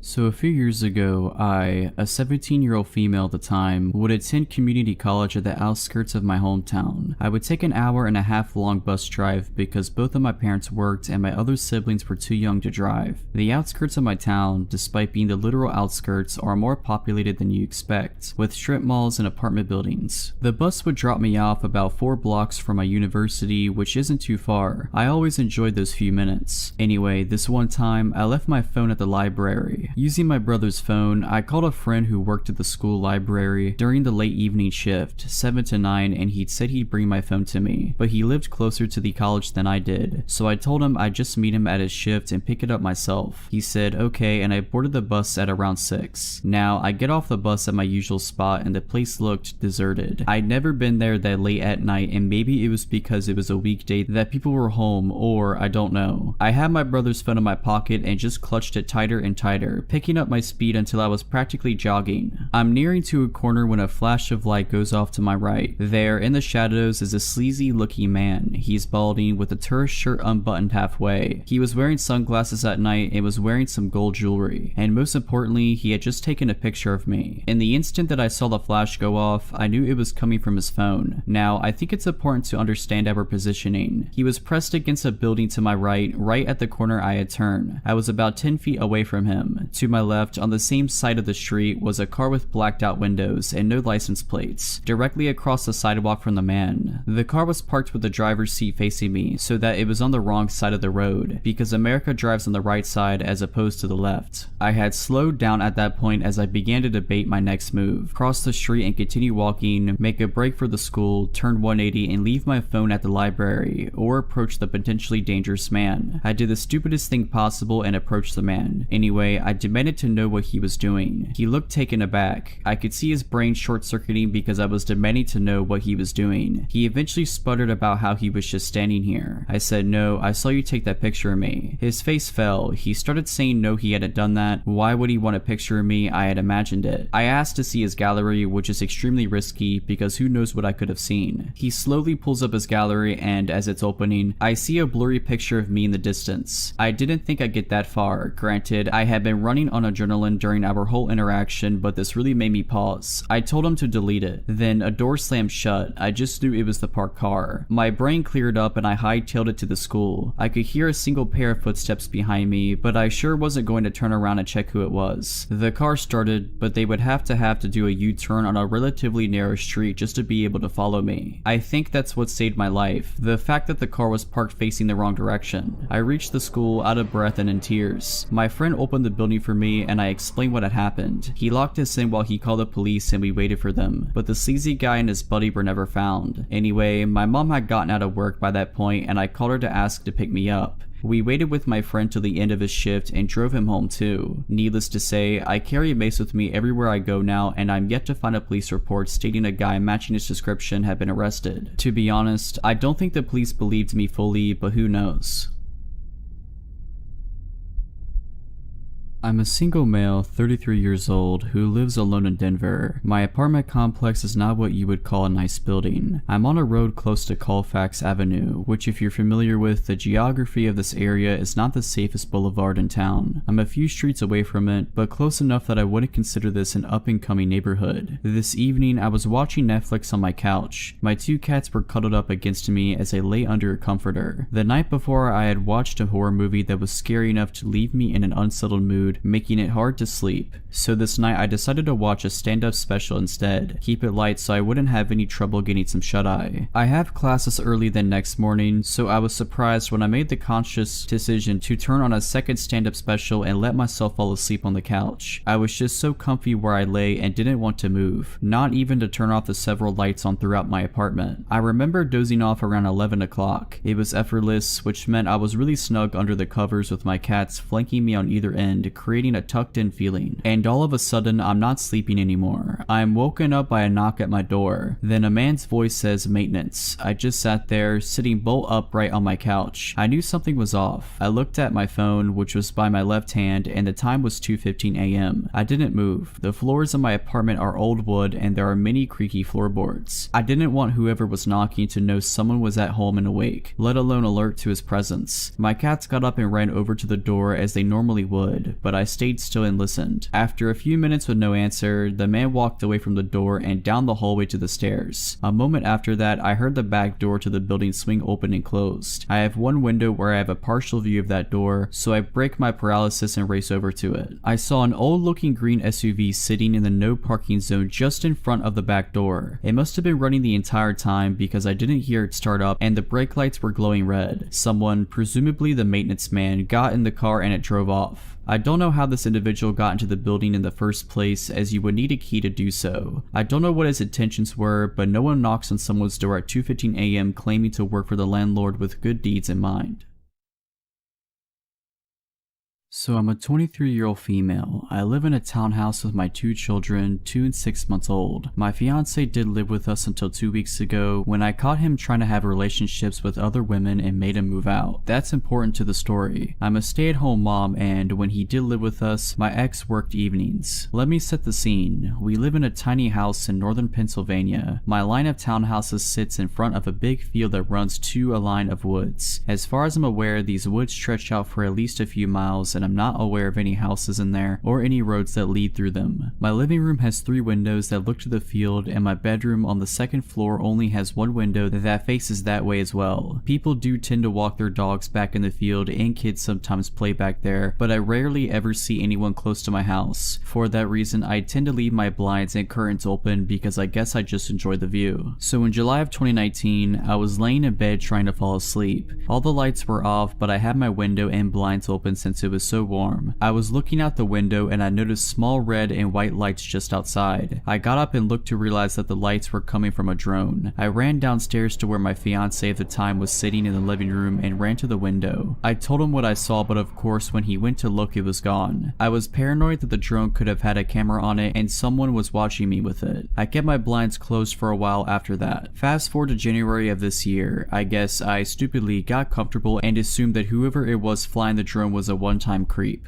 My blinds were open and I had just gotten out of the shower. I was sitting on my bed pretty much naked except for my underwear, scrolling on my phone when out of the corner of my eye I saw lights again out of the dark window. It was that drone again. I ran out of the room and waited for a few minutes. I peeked back into my room and it was gone. I quickly shut my blinds and got dressed. Honestly, I felt sick at how stupid I was to leave my window open again, especially when I was practically naked. Now for the real disturbing part. My 2-year-old son and I were out in the field 2 weeks ago, 3 days after I kicked out my boyfriend playing ball. I had my 6-month-old strapped to me in a baby carrier. Probably about a half hour after we had been out there, I heard a slight whirring noise coming towards us. I looked up and saw the drone flying towards us. I looked around and didn't see anyone. It stopped right over us. I freaked and grabbed my son and dragged him into the house, looking back at the tree line every so often as we went. I knew they had to be hiding in there. I went inside, closed the blinds, and called my mom and told her about the situation. She told me just to keep an eye out. I said I would.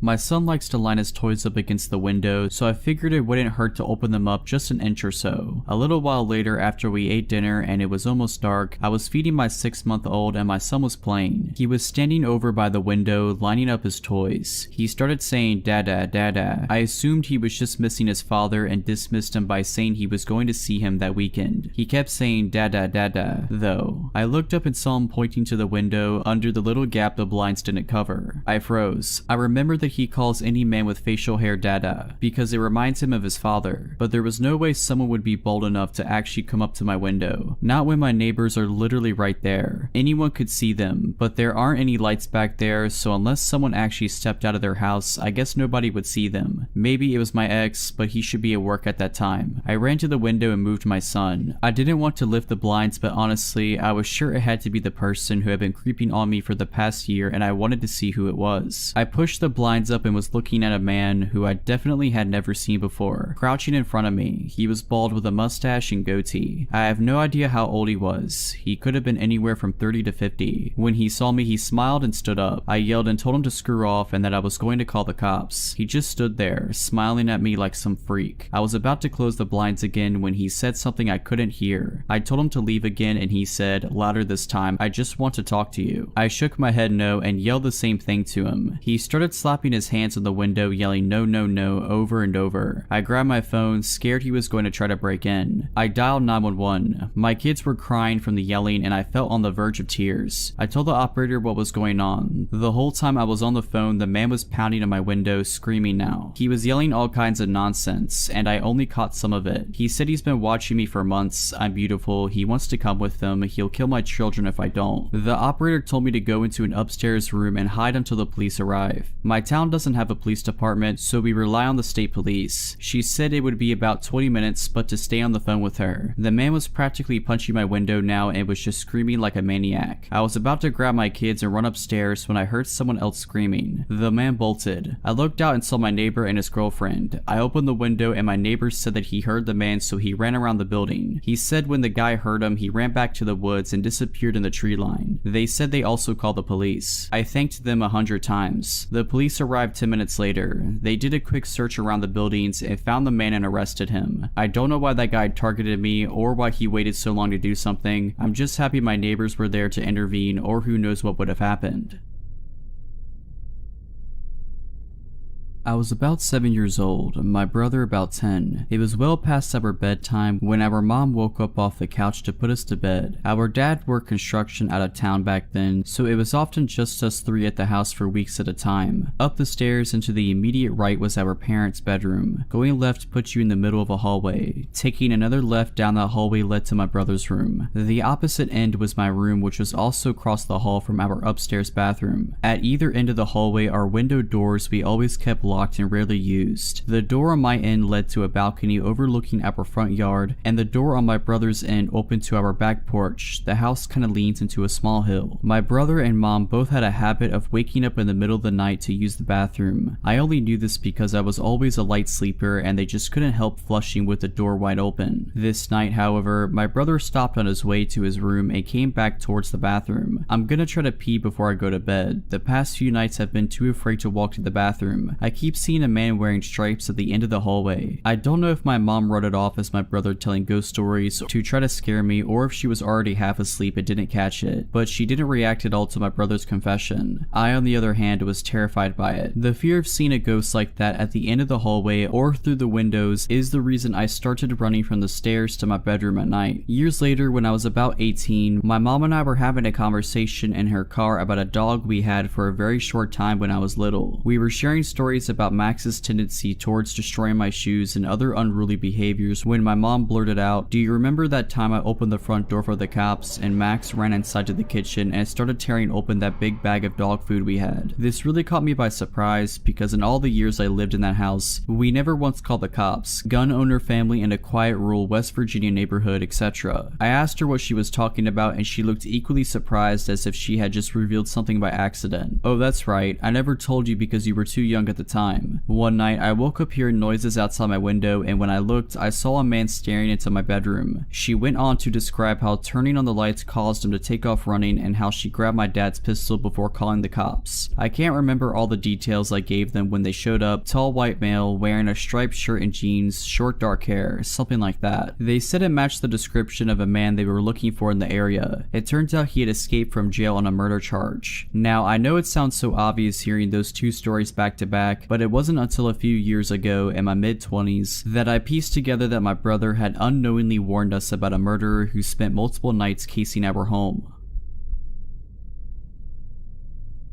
At the time, I just turned 17 and was still pretty naive. I live in England, so it is legal to work in a bar and serve alcohol supervised, but not to drink alcohol. Not that it stopped me. I worked in a working men's club filled with middle-aged elderly people. Most were really nice. I sold bingo tickets twice for a week for my dad's cousin and I was pretty good at it. It's not typical to get tips here, but I earned more in tips than I did my actual wage. On a Saturday, my dad would come with me to have a drink with my elder sister while they played competitive darts in the main bar overlooking my booth. This one particular night, there was a middle-aged, average-looking guy, a little on the plump side but generally unnoticeable. On the first round of selling tickets, he was at the fruit machine opposite the entire time, looking over at me occasionally. The second round he approached me, asked me what I was selling, how bingo worked, etc. Clearly had never played before, but hey, everyone starts somewhere, right? He bought some tickets and offered to buy me a drink. I declined and informed him I was underage. By now I had a bit of an uneasy vibe and didn't want to take a drink from a guy I don't know. He then offered a cola, complimenting me a little too hard. Again declined and went on my way to help with the game in the main hall, part of my job. Third time, he stood against the wall adjacent to me and just watched me work. He'd waited until the queue calmed down and bragged about how much money he had and now he wants to be my sugar dad. How cute I am, commenting on my figure. I was trapped in my booth. I was late into the main hall, so the concert chairman, guy who calls out the bingo numbers and gives out winnings, comes out and asks what was going on. This guy claims we were just talking. I apologized to the chairman and he walked me to the hall, said he could see I was freaked out, so I told him everything. He made the bar staff aware, who also made my boss, my dad's cousin, aware also. Last round of selling tickets, he doesn't even wait for me to get back in my booth. He grabs my butt, telling me how he wants to be my sugar dad once again, tries to push me against the wall and is suddenly spun around, not just by my dad but my boss and numerous staff members and customers who heard and saw what went down. He started arguing arguing his innocence until my dad not so politely introduced himself. He knew he was screwed. My dad punched him in the nose, blood running down his face. Everyone picked him up like a plank of wood and threw him out the closed door. Never saw him after that. Everyone checked up on me to make sure I was okay. My sister covered the rest of the shift, and I had a free bar tab for 2 months. If you're liking this video, all I ask is that you make sure to subscribe to my channel and like this video. Thank you.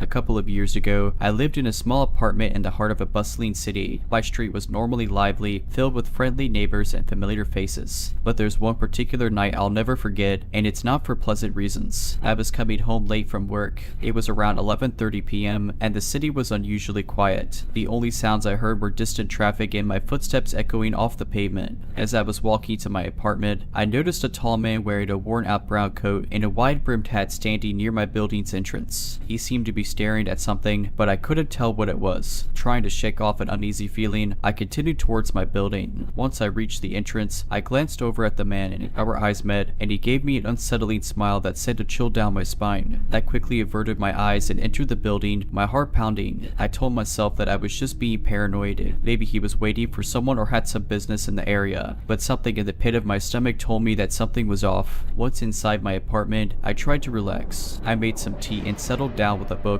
but the image of that man's eerie smile lingered in my mind. About an hour later, I heard a noise coming from the hallway. I froze, straining my ears to hear better. It was a faint shuffling sound, like someone dragging their feet. I peered through my peephole but saw nothing. I tried to convince myself that it was just a neighbor coming home late, but the uneasy feeling refused to go away. I double-checked my door's lock and decided to call it a night. As I lay in bed, I heard the noise again. This time, it was more pronounced. I got up, heart racing, and looked through the peephole once more. There he was, the man in the brown coat, standing right outside my door. Panicked, I grabbed my phone and dialed 911, explaining the situation in hushed tones. The operator assured me that officers were on their way. I sat in the dark, phone in hand, listening to the man's shuffling footsteps. It seemed like hours passed before I heard the police arrive. When they got there, the man was gone. The officers searched the building and the surrounding area but found no trace of him. They took my statement, but there wasn't much they could do. Over the following weeks, I kept a watchful eye, always looking over my shoulder, expecting to see the man in the brown coat, but he never returned. I eventually moved out of that apartment, unable to shake the feeling of being watched. The image of that eerie smile and the sound of shuffling feet outside my door still haunt my dreams. What was the man doing there? What did he want? I'll never know, and maybe that's for the best. What I do know is that his presence that night left me with a lingering sense of dread that I've never been able to shake. Months had passed since the incident with the man in the brown coat, but I couldn't shake the fear and anxiety that it had instilled in me. I moved into a new apartment, started a new job, and even adopted a dog for both companionship and protection. His name was Max, a loyal German shepherd who became my shadow. Despite the changes, I was still haunted by the memory. Nightmares would wake me up in a cold sweat, with the echo of shuffling feet in my ears and the image of that haunting smile in my mind. One day, as I was walking Max in my new neighborhood, something caught my eye. It was a glint of metal reflecting the sunlight. I approached, and to my horror, found a worn-out brown coat and a wide-brimmed hat hidden in the bushes. My heart stopped. The memories came flooding back. I hurriedly dialed the local police, who arrived promptly to investigate. The officers took the items and promised to look into it, but something told me that they didn't fully believe my story. After all, there were no witnesses, no evidence linking the coat and hat to my previous encounter. I became even more cautious. Every creak, every shadow, every stranger seemed like a potential threat. Max seemed to sense my anxiety, always alert and watchful. One night, as I was locking up my apartment, Max began to growl at the window. I looked out but saw nothing unusual. Still, his behavior put me on edge. I triple-checked the locks and settled down to watch some TV, Max by my side. Hours later, I was awoken by a soft scratching sound at the door. Max was up, ears perked, eyes fixed on the entrance. My heart was in my throat as I approached the door and peered through the peephole. The corridor was empty. I called the police again, but they found nothing amiss. I knew they were beginning to doubt my sanity, and truth be told, I was beginning to doubt it too. Days turned into weeks, and the anxiety was wearing me down. I decided to consult a therapist to help me deal with the lingering trauma. During our sessions, we explored my feelings of fear and paranoia. Slowly, I began to regain control over my life. The nightmares lessened, the anxiety waned, and I started to feel like myself again. Then, one day, I received a call from the police. They had identified the owner of the brown coat and hat. The man was a known criminal with a history of stalking and harassment. He had been caught in another city, wearing a different coat but carrying a photograph of my old apartment building. Suddenly, everything made sense. My my fears were justified. The man had been real, and he had been watching me. The police assured me that he was in custody and that I was safe. But the fear he instilled in me will never entirely go away. That chapter of my life is closed now, but the memories remain. They serve as a constant reminder to trust my instincts and be vigilant.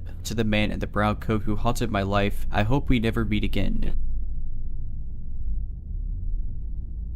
When I was 23, I moved to a new city for my first real job after college. It was an exciting but nerve-wracking time for me. I found a small one-bedroom apartment in a nice part of town. The place had character and was relatively affordable. The landlord, Mr. Thompson, was an older man, probably in his late 60s, with a warm smile and friendly demeanor. He lived in the building too and would often stop by to chat or help with any minor repairs. At first, I thought of him as a kind, grandfatherly figure. He would tell me stories about his youth, give advice about the city, and even bring homemade cookies sometimes. However, as weeks turned into months, I began to notice odd behaviors. He would knock on my door at strange hours, offering to fix things that weren't broken. He'd linger outside my window, seemingly watching me. When I'd catch him, he'd quickly scuttle away with a mumbled excuse. At first, I brushed it off as the quirks of an old man, but my gut began telling me that something was off. One evening, I came home to find my front door slightly ajar. Panic welled up inside me, and I carefully pushed the door open. My heart was pounding as I scanned the room, but everything seemed in place. I called Mr. Thompson, who hurried over, concern etched on his face. He checked the apartment, reassuring me that everything was fine. He suggested the door might not have latched properly when I left. Still, the incident left me unnerved. I began to pay more attention to Mr. Thompson's behavior, growing increasingly suspicious. I noticed that he seemed to know things about me that I had never shared, like my daily schedule, my family back home, even my favorite foods. I began to wonder if he was going through my personal belongings. The thought was terrifying, but I had no concrete proof. The idea that the friendly old man I'd grown to trust could be violating my privacy seemed absurd. A few weeks later, I went on a short vacation with some friends. Before leaving, I set up a small hidden camera in my living room, more to ease my mind than anything else. I told myself that I was just being paranoid. When I returned, I immediately checked the footage, not expecting to find anything. I was wrong. The footage showed Mr. Thompson entering my apartment multiple times while I was away. He went through my drawers, examined my personal items, even sniffed my clothes. He sat on my couch, watching my television, eating food from my fridge. I was horrified and disgusted. The friendly facade had hidden something dark and twisted. I confronted Mr. Thompson, anger and fear in my voice. He stammered, trying to come up with excuses, but I was having none of it. I called the police, who arrived to take statements and review the footage. It turns out, I wasn't the first tenant to experience this. Previous renters had reported similar incidents, but there had never been enough evidence to take action. Mr. Thompson was arrested, and I immediately moved out, finding a new place across town. But that wasn't the end of it, not by a long shot. As I was settling into my new home, I received a call from Detective Simmons, the officer handling my case. He informed me that they'd found something chilling during their search of Mr. Thompson's apartment.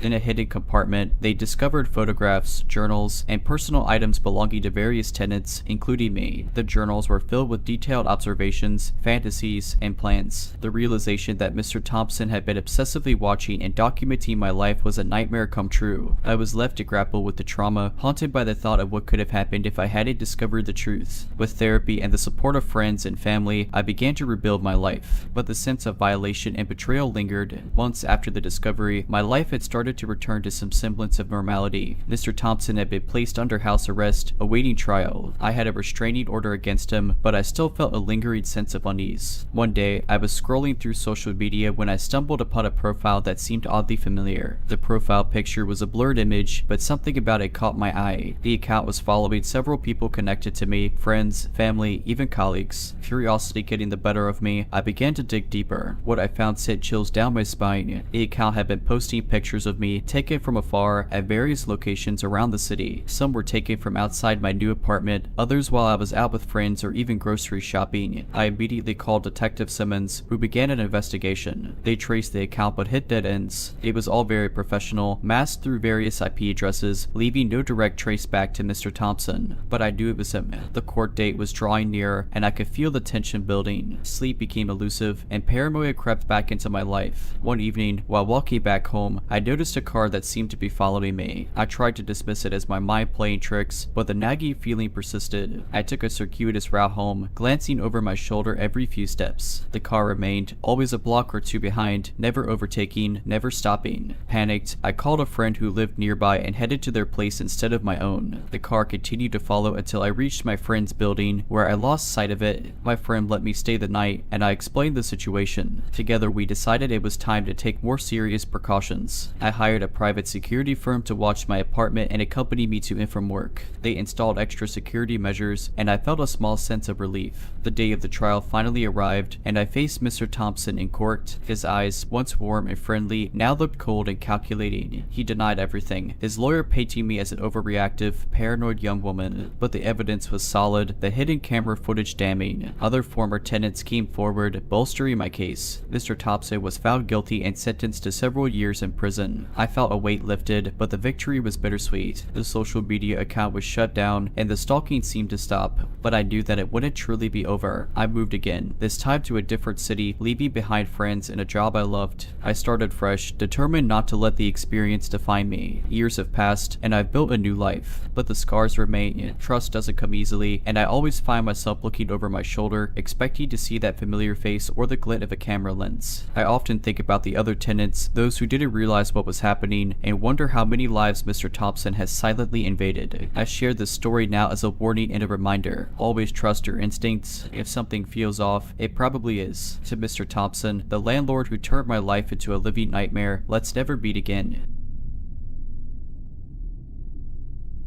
I never thought I'd find myself typing out this story, but the events of last summer still haunt me. I need to share this experience with someone, and I hope it serves as a warning to others. I live in a medium-sized town where everyone knows everyone else. It's a safe community, and crime is rare. I work as a nurse in the local hospital, and the night shifts often have me driving home in the early hours of the morning. It was a humid summer night when my life took a chilling turn. I had just finished a particularly draining shift, and all I wanted was to get home and collapse into bed. As I made my way to my car, I noticed a man standing near the hospital entrance, watching me. His gaze was unblinking, and he seemed out of place. I shook off the uneasy feeling, attributing it to exhaustion. I got into my car and drove off, paying no further attention to the man yet. The next day, I had almost forgotten the encounter until my neighbor, Sarah, mentioned seeing a strange man walking around our street. I felt a pang of anxiety but brushed it off. It's a free country, after all. Days turned into weeks, and life went on as usual. But then, something strange started happening. I began noticing a black sedan following me. At first, I thought it was a coincidence, but the pattern became clear. The car would be there when I left work, keeping a distance but always in my rearview mirror. I never got a good look at the driver. I decided to tell my brother, James, who's a cop. He told me it was probably just my imagination playing tricks on me, but promised to keep an eye out. One evening, as I was heading home, the black sedan was there again. Panic set in, and I decided to drive to the police station instead of going home. The car followed me all the way but abruptly turned away as I pulled into the station. I reported the incident, and the police took it seriously. They sent a patrol car to follow me home that night, but the black sedan was nowhere to be seen. Weeks passed without any incident, and I started to feel silly for being so paranoid. Maybe it was just my imagination. Then one night, everything changed. I arrived home after a long shift, feeling utterly drained. As I approached my front door, I noticed it was slightly ajar. My heart dropped into my stomach, and I immediately called the police. They arrived quickly and searched the house. There was no sign of forced entry, but my bedroom was a mess. Clothes were thrown everywhere, drawers were open, and personal belongings were scattered. Nothing was missing, except for some photographs of me. The police took the incident seriously and started an investigation. They advised me to stay with family, but I couldn't leave my home. I had worked hard for it, and I wouldn't be chased away. I installed a security system, adopted a large dog named Max, and took self-defense classes. But the fear was always there, lurking in the back of my mind. Weeks turned into months without any new incidents, and life began to return to normal. Then, one day, I received a letter in the mail. No return address, just my name written in shaky handwriting. Inside was a single photograph of me taken from outside my bedroom window. On the back, written in the same shaky handwriting, were the words, "I'm still watching you." The police were called again, and this time they managed to find some fingerprints on the envelope. After some investigation, they matched them to a man who had been arrested years ago for stalking. His name was Thomas, and he had just been released from prison. They brought him in for questioning, but there wasn't enough evidence to hold him. I was terrified, knowing that my stalker was out there, still watching me. But then, something unexpected happened. Thomas was found dead in his apartment, an apparent suicide. The police concluded their investigation, and the case was closed. After moving to a new town, I found myself in a peaceful community nestled between beautiful mountains and and serene lakes. I loved my new job, my new friends, and for the first time in a long time, I felt a sense of peace. Max, my faithful dog, was with me every step of the way, providing comfort and a sense of security. But that nagging fear never entirely left me. I began volunteering at a local support group for people who had experienced stalking or harassment. Sharing my story with others who had been through similar ordeals helped me, and I became passionate about helping others heal. Months went by, and I was finally starting to feel like my old self. I even began dating a wonderful man named Mike, who knew my past and was incredibly supportive. Life was good. Then one day, while sorting through some old boxes, I stumbled across a newspaper clipping that my brother James had sent me after Thomas's death. I had never really looked at it closely before, but something caught my eye. There was a picture of Thomas, but standing next to him was a woman I recognized. A chill ran down my spine as I realized it was Sarah, my former neighbor. Memories rushed back, and pieces of the puzzle began to fall into place. Sarah had mentioned seeing a strange man in our neighborhood. She was the one who had first alerted me to the possibility of someone watching me. My hands were shaking as I called James. I explained what I had found, and he promised to look into it. Days turned into weeks as James dug into Sarah's background. What he uncovered was terrifying. Sarah had been Thomas's accomplice. They had met in a support group for people with mental health issues. Together, they developed an obsession with me for reasons I still don't fully understand. With Thomas's death, the police had closed the case. But now, with this new information, they reopened it and immediately began searching for Sarah. She had moved, changed her name, and seemingly vanished. But I knew that she was still out there, and the fear returned with a vengeance. Mike was my rock during this time, always there to comfort me and keep me sane. But even he couldn't chase away the nightmares that plagued me. Months went by without any news, and I began to lose hope that Sarah would ever be found. Then, one day, a call came from James. They had found Sarah. She had been living in a small town, not far from where I had moved. When they arrested her, she had photographs, letters, and even personal belongings of mine in her possession. The trial was a blur. Sarah was found guilty of stalking, harassment, and conspiracy. She was sentenced to a lengthy prison term, but even with her behind bars, the scars remain. I've continued to work with the support group, turning my experience into a force for good. I've become an advocate for victims, pushing for stronger laws and support systems. Life has moved on, and I'm stronger for having gone through this nightmare, but I know I'll never forget. I share this story as a warning and a plea. Trust your instincts, be aware of your surroundings, and never underestimate the importance of personal safety. And to Sarah, the woman who betrayed my trust and turned my life upside down, let's never meet again.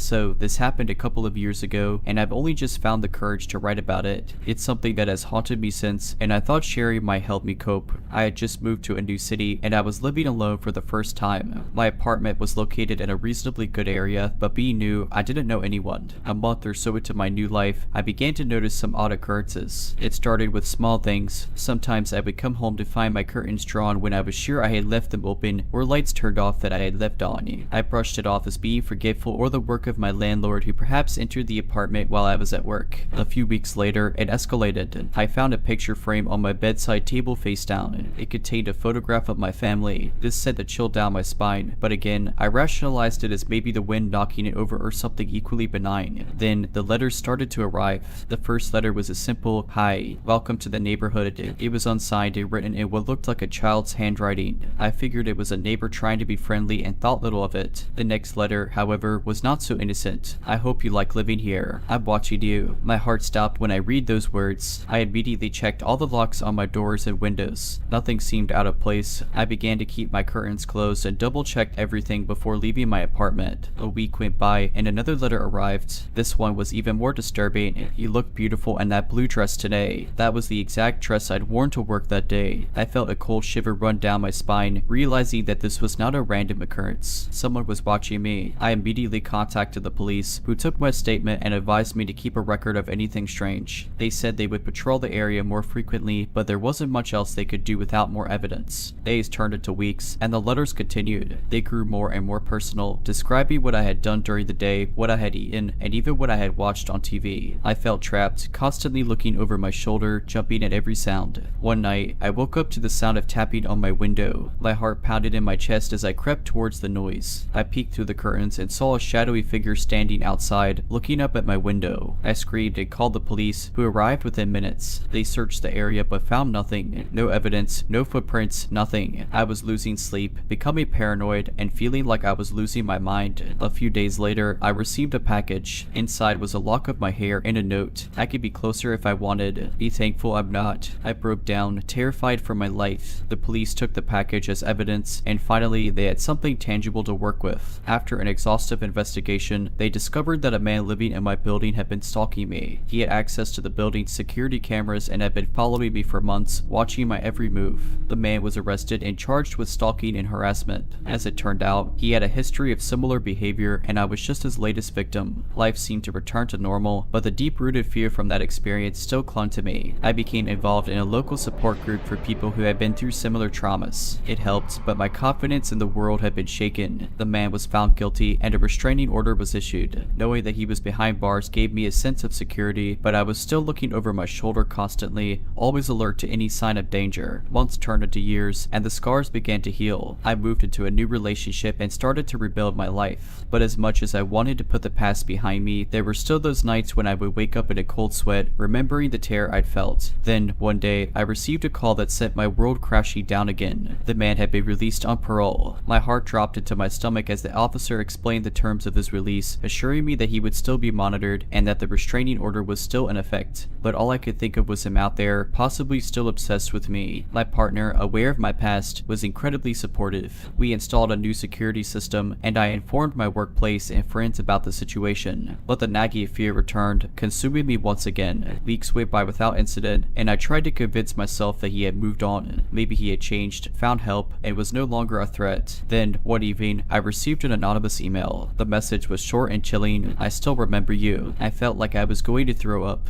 My hands trembled as I showed the email to my partner. We contacted the police immediately, but without concrete proof that it was him, there wasn't much they could do. I changed my email address, deleted my social media profiles, and once again became a prisoner to my fear. Days turned into weeks, and nothing else happened, but the damage was done. I felt his presence in every shadow, saw his face in every crowd. The life I had rebuilt was unraveling once more. I decided to take control of the situation. I hired a private investigator to watch him to ensure that he wasn't violating the restraining order. The information came back clear. He had a job, was attending therapy, and seemed to be leading a normal life. But I knew better. One night, after months of restless anxiety, I made a decision. I couldn't live like this anymore. I packed my bags, sat down with my partner, and explained that I needed to leave. I needed a fresh start, far away from the city that held so many painful memories. He understood and supported me, promising to visit and keep our relationship alive. I moved across the country, found a new job, and began to rebuild once more. Slowly but surely, the fear began to subside, replaced by a newfound determination to live my life on my terms. Years have passed since then, and I have found peace at last, but the lessons from that time still shape who I am today. I've become an advocate for stalking victims, using my story to help others. I write this not as a victim, but as a survivor. And to anyone who finds themselves in a situation like mine, know this: you are stronger than you think, and you are never alone. As for the man who once stalked me, I hope you found the help you needed. And wherever you are, let's never meet again.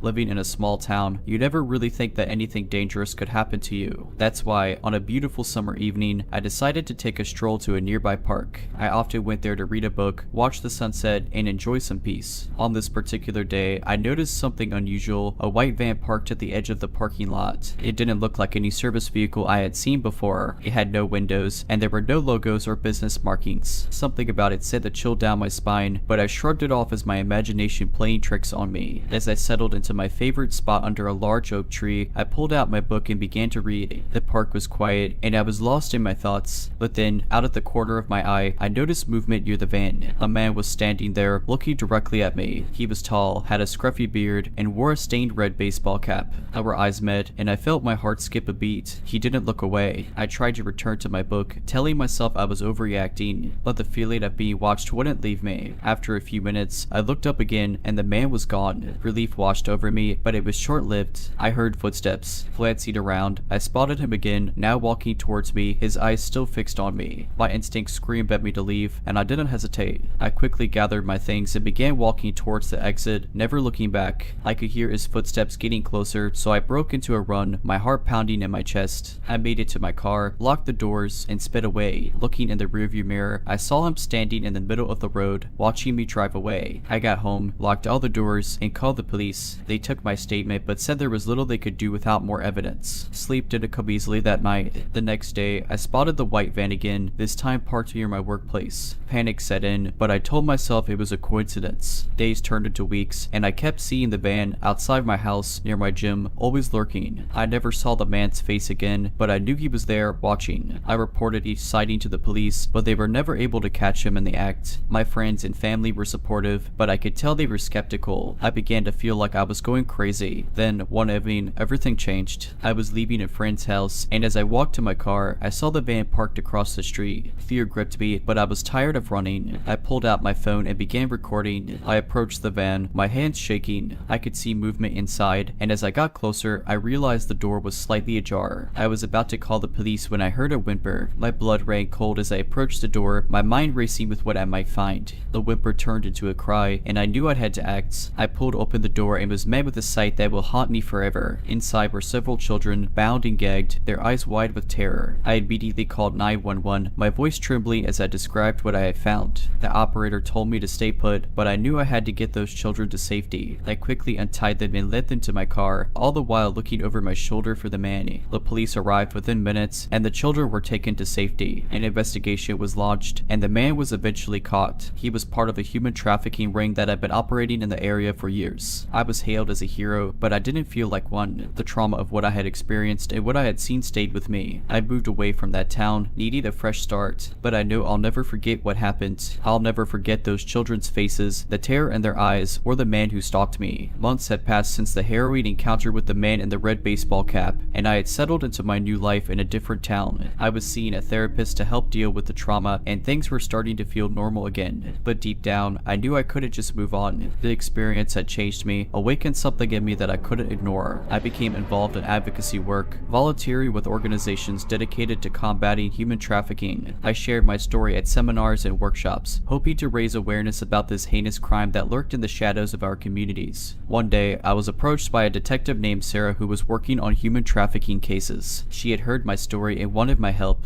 At first, I was hesitant. The memories were still fresh, and the idea of getting involved in a real investigation terrified me. But Sarah was persistent, and I realized that I had a unique perspective that could make a difference. I agreed to help. Working with Sarah, I began to understand the depth and complexity of the problem. It was more widespread than I had ever imagined, and it was happening right under our noses. We focused on a particular case that had been troubling the local police for months. Girls were going missing, and there were few leads. The only connection was a series of mysterious social media accounts that lured young women with promises of modeling contracts or lucrative jobs. I immersed myself in the online world, trying to understand how these predators operated. It was a dark and disturbing journey, and I often felt overwhelmed by the sheer depravity I encountered. But I kept going, driven by a determination to make a difference. After weeks of painstaking research and analysis, we began to see a pattern. We identified several key players who were part of an organized ring. They were using sophisticated methods to target vulnerable young women, lure them in, and then exploit them. With this information, the police were able to launch a sting operation. I was involved every step of the way, working closely with Sarah and her team. The day of the operation was nerve-wracking. We had one chance to catch these criminals in the act, and the stakes were high. As the hours ticked by, I watched from a surveillance van, my heart pounding in my chest. The tension was palpable, and I couldn't help but think about the girls whose lives were on the line. Finally, the moment came. The police swooped in, arresting several key members of the ring. The operation was a success, and I felt a surge of triumph mixed with relief. In the following weeks, the full extent of the operation was revealed. Dozens of girls were rescued, and a network of traffickers was dismantled. I knew that our work was just a small victory in a much larger battle, but it felt like a step in the right direction. The experience strengthened my resolve to continue fighting against human trafficking. I knew that I had a role to play, and I was committed to doing everything I could to make a difference. I also realized that healing was possible. By facing my fears and channeling them into something positive, I have found a way to move forward. So to anyone who finds themselves in a dark place, know that there is hope. There is a way out, and you are stronger than you think. To the man in the red baseball baseball cap and all those like him know that there are people out there who won't stop fighting. We won't back down and we won't be silenced. Let's never meet again. If you're liking this video, all I ask is that you make sure to subscribe to my channel and like this video. Thank you.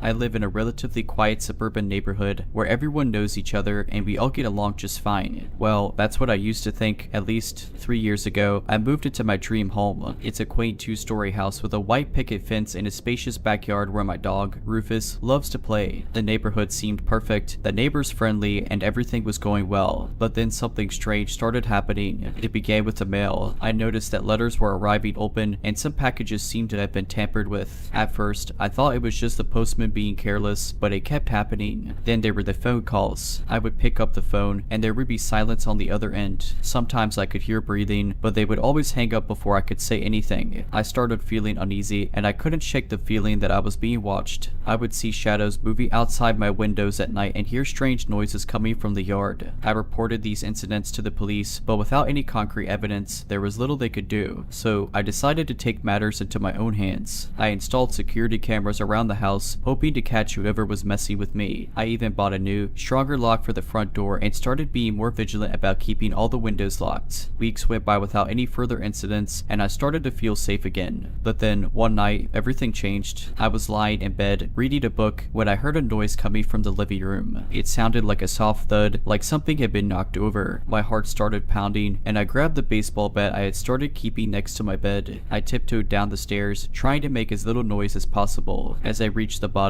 I could see that the front door was slightly ajar. I felt a chill run down my spine as I realized someone had been inside my house. I quickly searched the rooms, but there was no one there. Nothing seemed to be missing, but I knew something was off. I immediately called the police, who came and searched the house as well. They found nothing but promised to keep a closer eye on my property. The next day, I reviewed the footage from the security cameras, and what I saw made my blood run cold. There, clear as day, was a man I had never seen before, wearing a hooded sweatshirt and gloves, lurking around my house. He had been watching me through the windows, and then he had tried the front door. Finding it unlocked, he had entered. He spent less than a minute inside, glancing around the living room before leaving the way he came. I handed the footage over to the police, who finally had something concrete to go on. The investigation led them to a man living just 2 streets away from me. This house was filled with pictures of me, my family, and even my dog. There were notes detailing my daily routine, my habits, and my likes and dislikes. It turns out, he had become obsessed with me after seeing me at a local grocery store. He had been stalking me for months, watching my every move, learning everything he could about me. The police arrested him, and he was charged with stalking, breaking and entering, and harassment. He pleaded guilty and was sentenced to several years in prison. Life slowly began to return to normal after the stalker was arrested. I was still on edge, but knowing he was behind bars helped me feel a bit more secure. My friends and family were incredibly supportive, and Rufus, my loyal dog, never left my side. However, I wasn't quite ready to let my guard down completely. I continued to double check the locks and monitor the security cameras regularly. About 6 months after the incident, I received a letter in the mail. It was a formal notice informing me that the stalker had escaped from prison. My heart stopped. All the fears and anxieties that I had been working so hard to overcome came rushing back. The police were on high alert, conducting a manhunt for the escapee, but he was nowhere to be found. They stationed an officer outside my house and advised me to stay with friends or family. I decided to go stay with my sister in a neighboring town. I didn't want to take any chances. Days turned into weeks, and there was still no sign of the man. I followed the news closely, hoping for an update, but all I found were stories about other escaped convicts and criminals. I felt trapped, like a prisoner in my own life. I knew I couldn't hide forever, but the thought of returning home terrified me. Finally, after 2 agonizing months, I received a call from Detective Simmons, the officer in charge of my case. They had found the man. He had been hiding in a secluded cabin in the woods, just a few miles from my house. Inside, they found more pictures of me and detailed plans for his next move. It was clear he had intended to come after me again. The relief I felt was indescribable. I could finally breathe again. I could finally go home. I returned to my house, accompanied by friends, and started the process of reclaiming my life. It wasn't easy, and the memories of what had happened still haunted me, but I was determined to move on. I became involved in support groups for stalking victims, sharing my story, and helping others who had gone through similar experiences. I realized that I wasn't alone, and that by speaking out, I could make a difference. I also made changes to my home, adding more security measures, and even adopted another dog, a protective German Shepherd named Max, to keep Rufus company. Slowly but surely, I began to feel safe again. Looking back, I could see how much I've grown and changed as a result of this terrifying ordeal. I've become stronger, more resilient, and more aware of the world around me. I've learned to trust my instincts, to take action, and to never underestimate the importance of personal safety. But most of all, I've learned that even in our darkest moments, we have the power to overcome, to heal, and to rebuild our lives. So to anyone out there who's struggling with fear or trauma, know that you're not alone. Reach out for help, trust in yourself, and never give up. And to the man who stalked me, who invaded my life and my home, let's never meet again. I'm moving on, and I'm leaving you behind.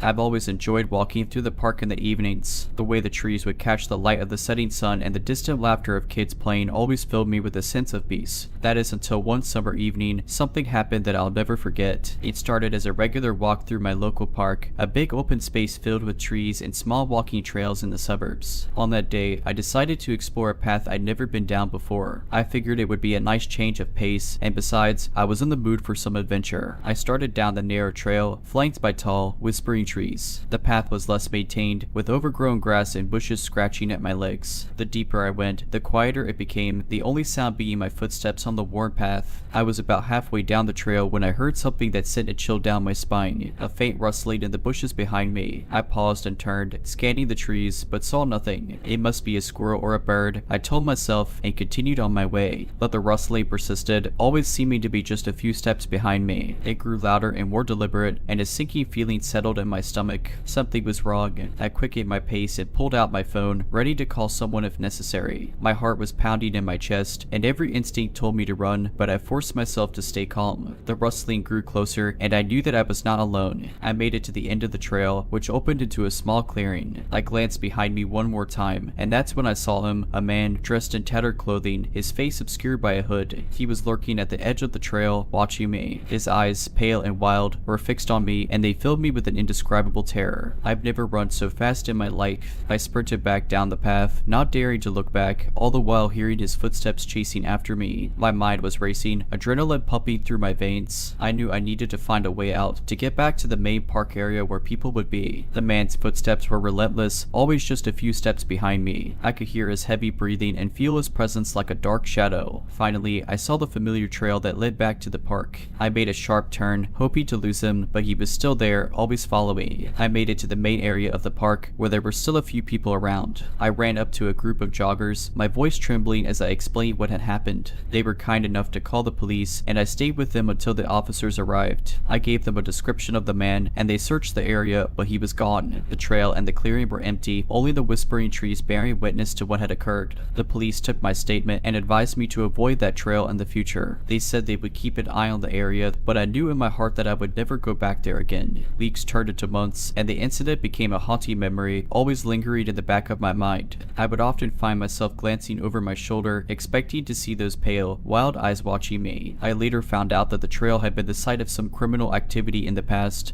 but nothing like what I had experienced. The man was never found, and the trail was eventually closed off. A few months after the incident, life had mostly returned to normal. I found new places to walk, new trails to explore, always careful to stay in areas where people were around. But I couldn't shake the feeling of being watched, haunted by the memory of those pale, wild eyes. Then something happened that I never could have anticipated. I was driving home from work one evening, following my usual route, when I spotted something out of the corner of my eye. A flash of tattered clothing, a hooded figure standing on the side of the road. I felt my heart jump into my throat, but I told myself it couldn't be the same man. It was just a coincidence. But as the days went on, I started seeing him more often, always at a distance, always watching. I began to feel paranoid, looking over my shoulder constantly, checking the locks on my doors and windows every night. I even considered moving, but something told me that it wouldn't make a difference. I decided to go to the police again, telling them what I'd seen. They were sympathetic, but told me that without concrete evidence, there was little they could do. They suggested that it might be my mind playing tricks on me, the trauma of the incident still fresh in my mind. I wanted to believe them, but deep down, I knew what I had seen. I started taking different routes to work, changing my routines, hoping to shake him off. but he always seemed to find me. He was never close enough for me to confront him, always lurking in the shadows. A fear began to affect my daily life. I started to lose sleep, my mind filled with nightmares of being chased, those pale, wild eyes always watching. I became withdrawn, avoiding social events and staying home as much as possible. It was during one of those sleepless nights that I made up my mind. I was going to end this one way or another. I hired a private investigator, giving him all the information I had, including the description of the man and the locations where I had spotted him. The investigator was skeptical at first but agreed to look into it. Weeks went by and I heard nothing. The sightings continued and my fear grew. I felt like I was losing my mind, trapped in a never-ending nightmare. Then, one day, I got a call from the investigator. We found him, he said, his voice filled with disbelief. He went on to explain that the man had been living in an abandoned building not far from where I lived. He had been watching me, tracking my movements. The investigator found journals filled with notes about me, pictures taken from afar, and other disturbing evidence. The police were called, and the man was arrested. He was identified as a known stalker with a history of mental illness. He had fixated on me for reasons I'll never understand. I felt a mixture of relief and horror, knowing that my instincts had been right all along. The trial was a blur, and the man was sentenced to a psychiatric facility where he could receive the help he clearly needed. The experience changed me in ways I never could have imagined. I had become more cautious, more aware of my surroundings. I no longer take my safety for granted, but more than anything, I've learned to trust my instincts. They were what kept me safe, what led me to take action. To the man with the pale, wild eyes, let's not meet again. And to anyone who finds themselves in a similar situation, trust your gut.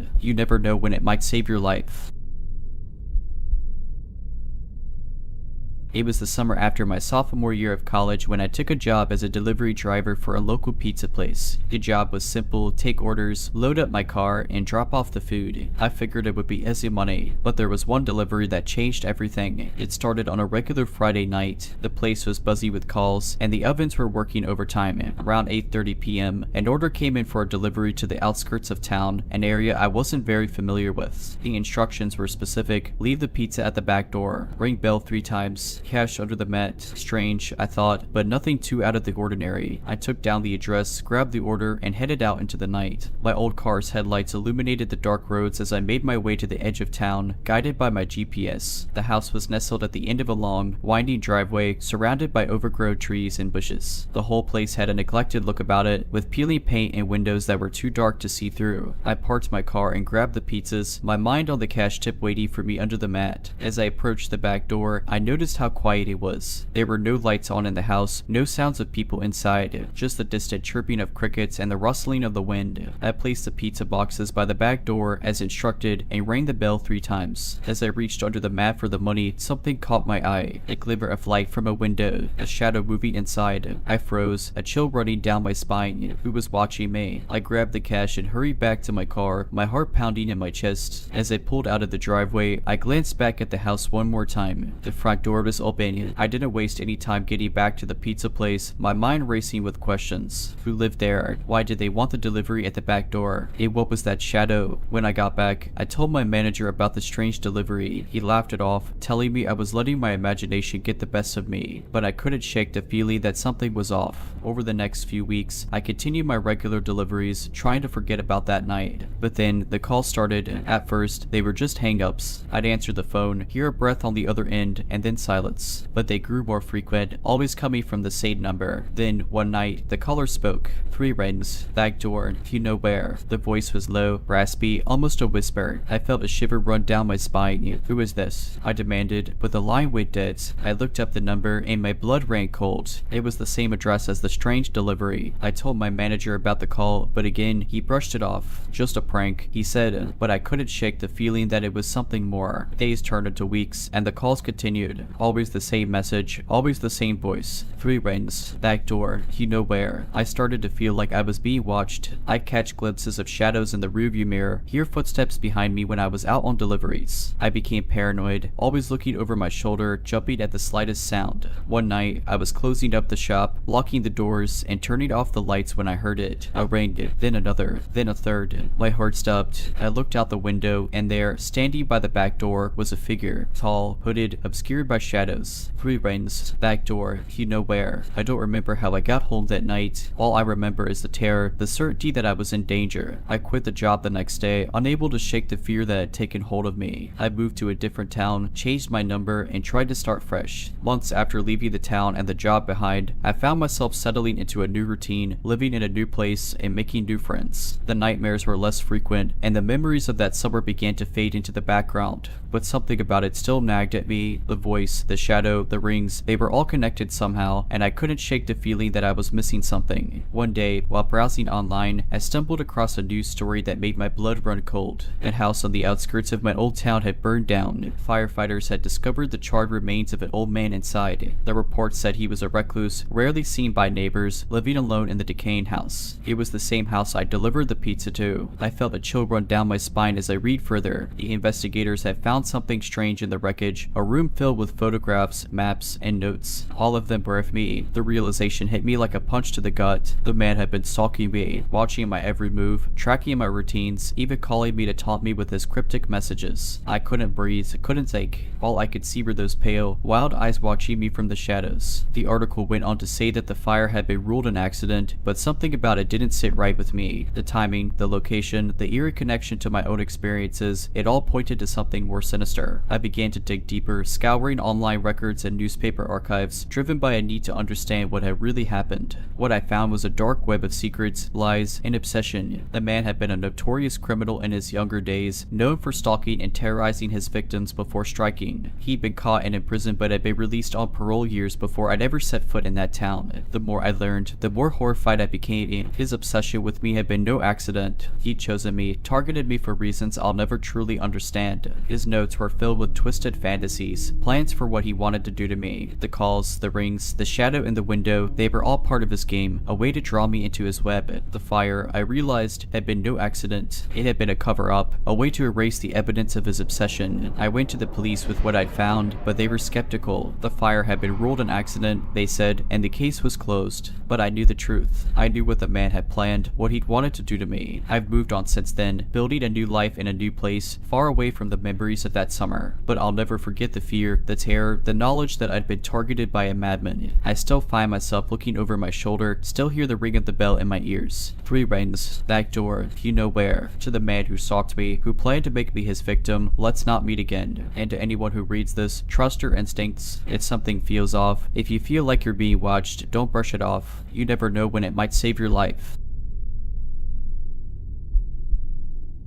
I've always considered myself observant, someone who notices little details. But it wasn't until I experienced a series of unsettling events that I realized just how much those details can matter. It began with a job relocation that brought me to a new city. As an introverted single woman in my late 22nd, I was anxious but excited about starting fresh in an unfamiliar place. I found a charming 1-bedroom apartment in a historic building. The landlord seemed pleasant enough, a middle-aged man who lived on the first floor. He assured me the neighborhood was safe and the tenants were quiet, which sounded perfect to me. Things were normal for the first few weeks. I settled into my new job, explored the city, and began to feel more at home. That was until I noticed something odd about my next door neighbor. I'd see him in passing, usually in the evening when I got home from work. He was tall and thin, with a scruffy beard and glasses that seemed too big for his face. He always carried a green backpack, and he seemed to be watching me. At first, I brushed it off as simple curiosity. Maybe he was just interested in the new neighbor. But as the days went on, I couldn't shake the feeling that something was off. I'd find him standing in the hallway when I left for work, his eyes fixed on my door as if waiting for me to come out. Once, I even caught him peeking through my living room window. It made me uneasy, but I didn't want to jump to conclusions. Perhaps he was just socially awkward or lonely, but then things took a darker turn. I started receiving anonymous letters in my mailbox. They were filled with disturbing messages, describing what I was wearing, what I was doing, even what I was eating. At first, I thought it was a sick joke, but when the letters continued, each one more detailed and invasive than the last, I knew it was something more. I went to my landlord, hoping he could help. I showed him the letters, explained my concerns about my neighbor, but he just shrugged it off, saying the man had lived there for years and had never caused any trouble. Frustrated and scared, I decided to take matters into my own hands. I installed a peephole in my door, started keeping my windows closed and blinds drawn, and began carrying pepper spray with me at all times. The letters continued, each one more chilling than the last. They were filled with thinly veiled threats, allusions to violence, and a growing obsession with me. I considered going to the police, but without concrete evidence, I worried they wouldn't take me seriously. Weeks turned into months, and the fear grew. I was constantly on edge, looking over my shoulder, listening for footsteps behind me. My life became consumed by the terror of what might happen if my neighbor decided to act on his twisted fantasies. Then, one night, it all came to a head. I was coming home late from work, my mind on a project I'd been struggling with. As I turned the key in my door, I noticed something out at the corner of my eye. The green backpack.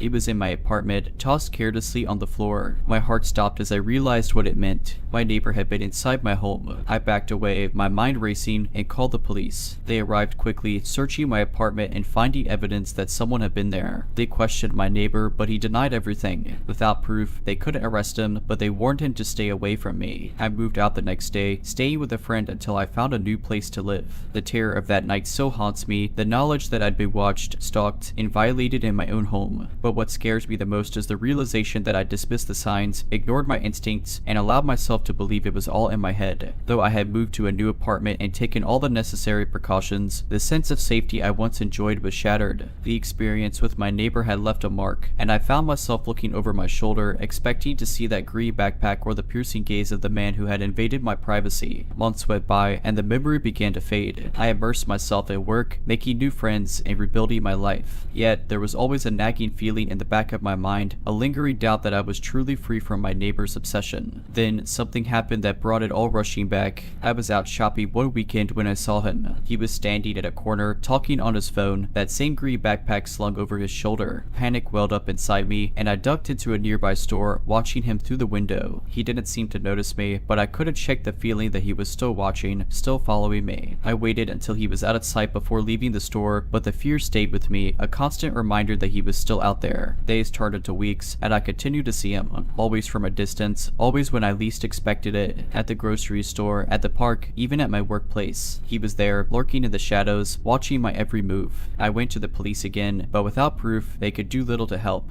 They suggested I keep a log of the incidents, take photos if I could, and report any suspicious behavior. I did as they suggested, but the sightings continued, each one more unsettling than the last. I considered moving again, even changing jobs, but I knew that running away wouldn't solve the problem. I needed to face it, to find a way to stop him once and for all. With the help of a friend who was a private investigator, I began to dig into my neighbor's past. What I found was a trail of obsession and harassment, a pattern of behavior that stretched back years. He had stalked other women before me, always watching, always waiting, never crossing the line into physical violence, but coming dangerously close. Armed with this new evidence, I went back to the police. This time, they took me seriously, launching an investigation into my neighbor's activities. It took time, patience, and determination, but eventually they were able to build a case against him. He was arrested, charged with stalking and harassment, and finally brought to justice. The trial was a grueling experience, forcing me to relive the fear and violation I had endured, but it was worth it, knowing that he would be held accountable for his actions, that other women would be safe from his twisted obsession. He was found guilty and sentenced to prison, a fitting end to a nightmare that had lasted far too long. In the years since, I've moved on, rebuilding my life and finding a sense of peace and security that I thought was lost forever. But the experience has changed me, taught me to trust my instincts and to never underestimate the power of obsession. To the man with the green backpack, the one who watched me, stalked me, and nearly destroyed my life, let's not meet again. And to anyone who reads this, remember that no one has the right to invade your privacy, to make you feel unsafe or violated. Trust your instincts, seek help if you need it, and never be afraid to stand up for yourself. You never know when those simple actions might make all the difference.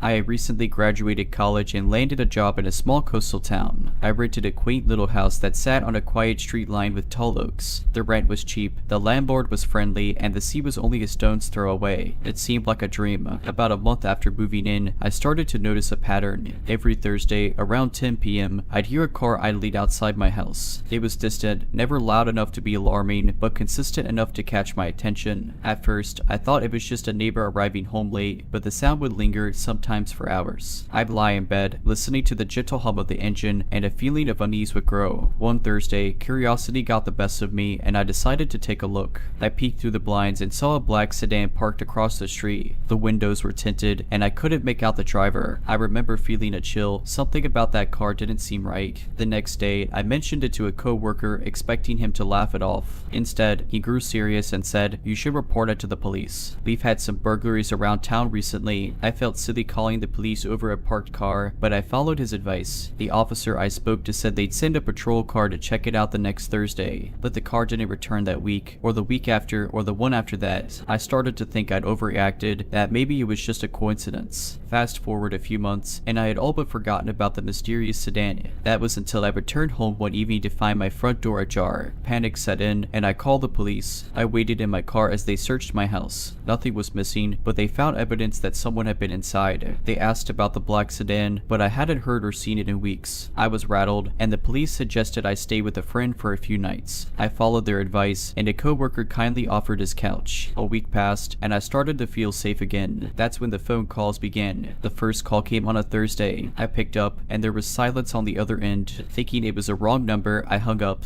but the calls kept coming, always on Thursdays, always silent. I reported it to the police, but there was little they could do without more evidence. I changed my number, but the calls continued. By this point, I was genuinely scared. I knew I was being targeted, but I didn't know why or by whom. I began to take precautions, installing security cameras and keeping my doors and windows locked at all times. Another month went by, and I started to receive letters. They were anonymous, filled with cryptic messages and veiled threats. The handwriting was shaky, and the words were chilling. The police were more involved by now, and they began to investigate seriously. They traced the letters and the calls but hit dead ends each time. I was living in a state of constant fear, knowing that someone was watching me, stalking me, but unable to stop them. Then, one Thursday night, I received a call that was different. The voice on the other end was raspy, and the words were slow and deliberate. "You can't escape." I felt a surge of terror and called the police immediately. They traced the call to a payphone near my house and sent officers to search the area. They found the black sedan, abandoned, with photos of me inside. The realization that I had been so closely watched, that my every move had been documented, sent me into a spiral of fear and anxiety. The police continued to investigate, but the trail went cold. They never found the person responsible. I moved away shortly after, leaving behind the coastal town and the house with the tall oaks. I changed jobs, changed my name, did everything I could to start fresh. Life had settled into a new normal, but the experience continued to haunt me. Despite moving to a different city and taking all the precautions, the terror of those events was something I couldn't shake off. Every once in a while, a car's engine would remind me of those nights, or the ring of the phone would send my heart racing. I even saw a therapist to help me cope with the lingering anxiety, but deep inside, I knew I would never feel completely safe again. About a year later, a break in the case came in the most unexpected way. I was watching the news one evening when a report about an arrest in a neighboring town caught my attention. The police had apprehended a man suspected of a series of burglaries and stalking incidents. The face that flashed on the screen sent a chill down my spine, the owner of that black sedan. I immediately contacted the detective who had handled my case. They reopened the investigation and found the connection. The man had been stalking multiple women, documenting their lives, and breaking into their homes. The pattern of behavior matched my experience precisely. His motives remained murky, and he proved to be an enigmatic figure during the interrogations. However, evidence gathered from his home showed a disturbing obsession with his victims. Notebooks filled with details, photographs taken without consent, and even personal items stolen from the women he stalked painted a terrifying picture. The legal process was long and draining. Testifying against him, facing the man who had turned my life upside down, was one of the hardest things I've ever done. Other victims came forward too, each sharing their harrowing experiences. He was eventually convicted on multiple counts, including stalking, harassment, and breaking and entering. The judge's sentence was harsh, reflecting the gravity of his crimes. The conviction brought some closure, but the scars remained. The ordeal had changed me in ways I couldn't have imagined, and the trust I once had in people and my surroundings had eroded. Years have passed since those events, and I've managed to rebuild my life. I've found love, success in my career, and even bought a house of my own. Let the lessons I learned during that terrifying time continue to shape how I approach the world. I share my story not for sympathy but as a warning. I want others to understand that danger can lurk where you least expect it, and that listening to your intuition and taking precautions can make all the difference. The world can be a beautiful place, full of opportunity and joy, but it can also be dark and frightening. Trust your instincts, protect yourself, and never underestimate the importance of paying attention to those seemingly insignificant details. To the man who stalked me, who made me live in fear and taught me the hard way that evil can wear many faces, let's not meet again. And to anyone who reads this, remember that your safety is in your hands. Be vigilant, be aware, and never hesitate to reach out for help if something doesn't feel right. You never know when those small actions could save you from a nightmare you never saw coming.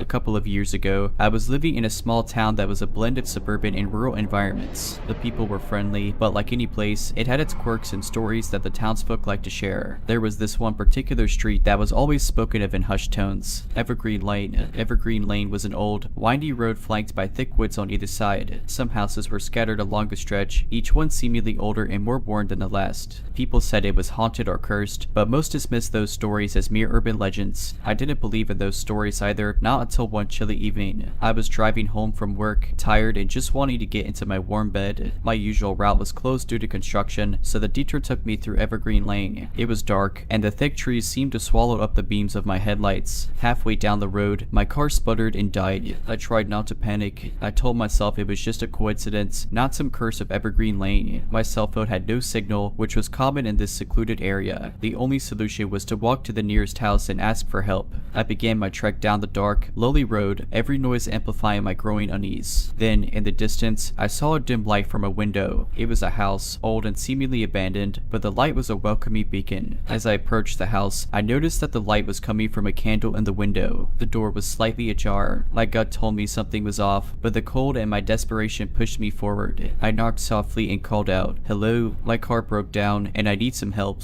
Can I use your phone?" No response. I knocked again, louder this time, but still no answer. I pushed the door open slightly and peered inside. It was eerily quiet. The house was furnished but looked like it hadn't been lived in for years. Against my better judgment, I stepped inside. The floor creaked under my weight, and I could feel the air thick with something I couldn't describe. I found an old landline and picked it up, but there was no dial tone. That's when I heard it, a faint whispering sound coming from upstairs. My heart started to pound, and a chill ran down my spine. I knew I should leave, but something drew me towards the noise. I crept up the stairs, each step seeming to echo through the house. The whispering grew louder, and I could almost make out words, but they were in a language I didn't understand. I reached the top of the stairs and saw a door slightly ajar, the same faint candlelight flickering from inside the room. I pushed the door open, and what I saw will haunt me forever. An old woman, her back to me, was chanting in front of a strange symbol drawn on the floor. Her voice was hypnotic, her words unintelligible. Around her were pictures. Some of them looked like people from the town, and others were unfamiliar. I must have made a noise because she suddenly stopped and turned. Her eyes were black, completely devoid of color, and they bored to me with an intensity that froze me in place. "You shouldn't be here," she rasped, her voice like the wind through dead trees. I couldn't move, couldn't speak. I could only stare into those soulless eyes. "You've seen too much," she continued, her voice growing stronger. "You'll never leave Evergreen Lane." I don't know what broke the spell, but I suddenly found the strength to move. I turned and ran, my only thought to get away from that house and the terrifying woman. I stumbled down the stairs and out the door, never looking back. I ran until I reached my car, my breath ragged and my body trembling. Somehow, my car started right up, as if nothing had been wrong with it. I drove away from Evergreen Lane, vowing never to return. I never spoke of what happened that night. The memories were too raw, too terrifying, but I know that something unnatural resides on Evergreen Lane, something that defies explanation. The terror of that night haunted me for years, and the unease never really left me. It was a chapter of my life I wanted to forget, a road I never wanted to revisit. But fate, it seems, had other plans. A few years later, I found myself returning to that small town for a family gathering. My parents still lived there, and they insisted on seeing me after all the time that had passed. I agreed to come, promising myself that I would steer clear of Evergreen Lane. The reunion with my family was pleasant, filled with shared memories and laughter, but there was a cloud hanging over me, a weight pulling me back to that dark chapter. One evening, as my father and I were sharing drinks, he began to talk about the town and its history. The stories of Evergreen Lane came up, and I felt my heart pounding in my chest. "You know, son, those stories about Evergreen Lane are all made up. up. My father said, looking at me intently. I tried to laugh it off. "Oh, come on, Dad. It's just an old road with creepy trees. Every town has one." He shook his head, his expression serious. "No, I'm afraid it's more than that. Did you ever hear about that old woman who lived there?" I felt a chill run down my spine, but I tried to keep my composure. "An old woman? No, I never heard about her."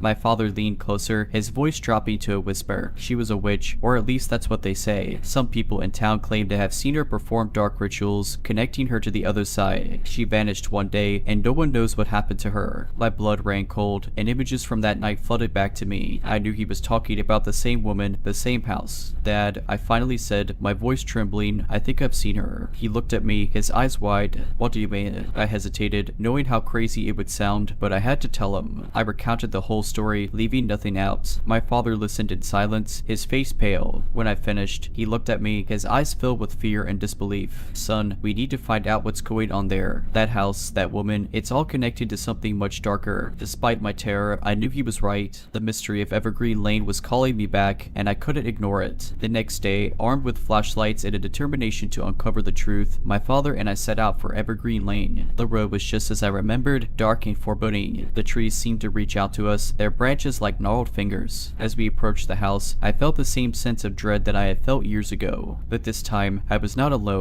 We cautiously entered, finding the house just as abandoned and worn as before. The memories were vivid, and I could almost hear the old woman's chanting. We searched the house, finding clues to the woman's dark practices, books on witchcraft, strange symbols, and more pictures of people from the town. Finally, we came across a hidden room in the basement, a room filled with evidence of rituals and dark magic. In the center of the room was a book, old and worn, filled with spells and incantations. It became clear that the old woman had been connecting with something evil, something that had a grip on Evergreen Lane. "We need to destroy this," my father said, his voice filled with conviction. "We need to break the curse of Evergreen Lane." We gathered everything, determined to burn it all, to erase the dark stain on the town's history. As the flames consumed the symbols, the books, and the remnants of the old woman's dark practices, I felt a weight lift. The air seemed to clear, and a sense of peace settled over the house. Evergreen Lane was finally free. As we walked back to our car, I looked back at the house one last time. The memories were still there, the terror still real, but the evil was gone. I had faced my fear, uncovered the truth, and broken the curse of Evergreen Lane. But the haunting image of the old woman's black eyes would never leave me, a reminder that evil can lurk in the most unexpected places. Let's not meet again. Evergreen Lane. Let's never meet again. If you're liking this video, all I ask is that you make sure to subscribe to my channel and like this video. Thank you.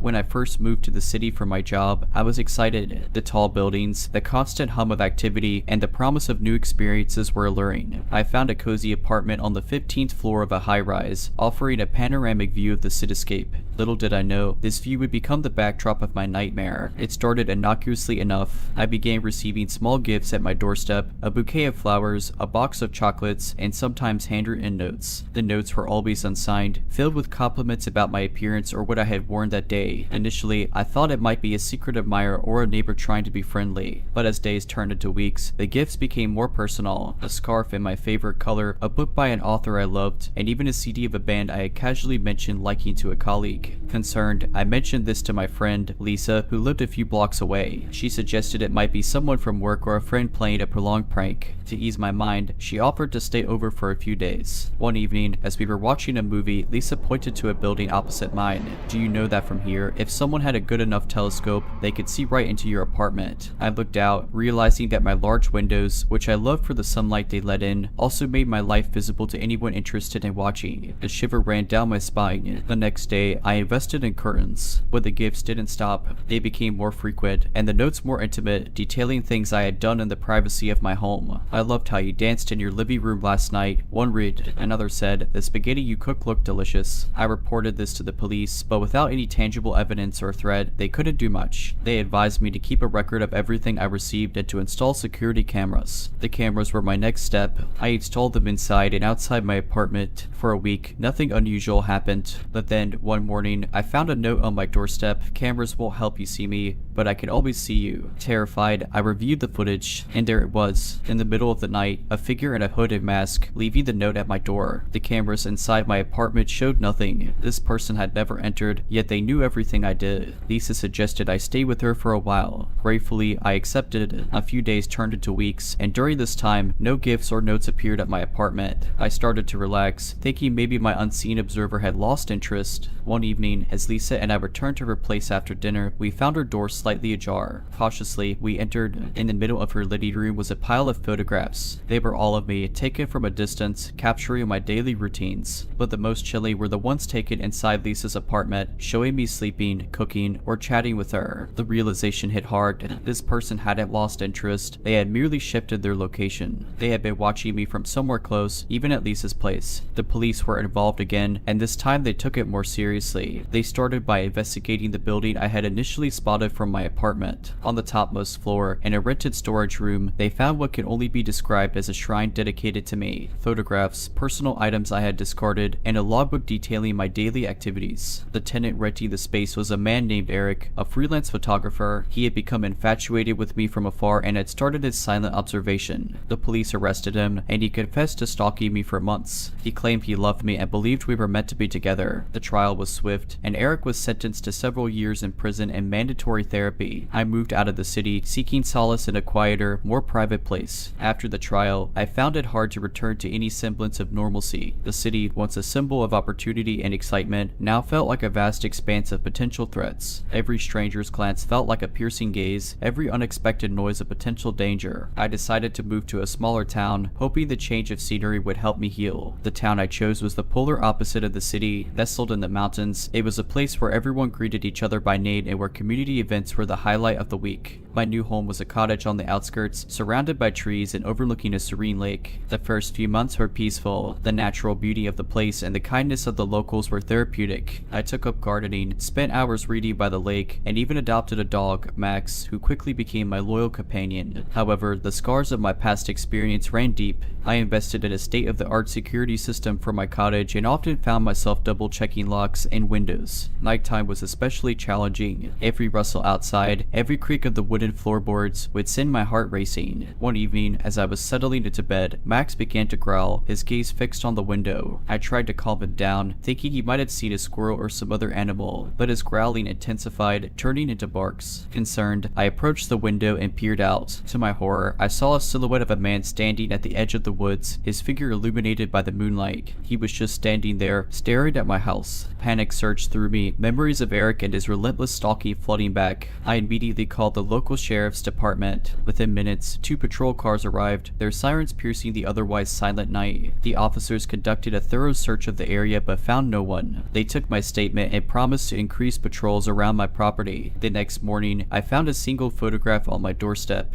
It was a picture of me taken from a distance while I was gardening.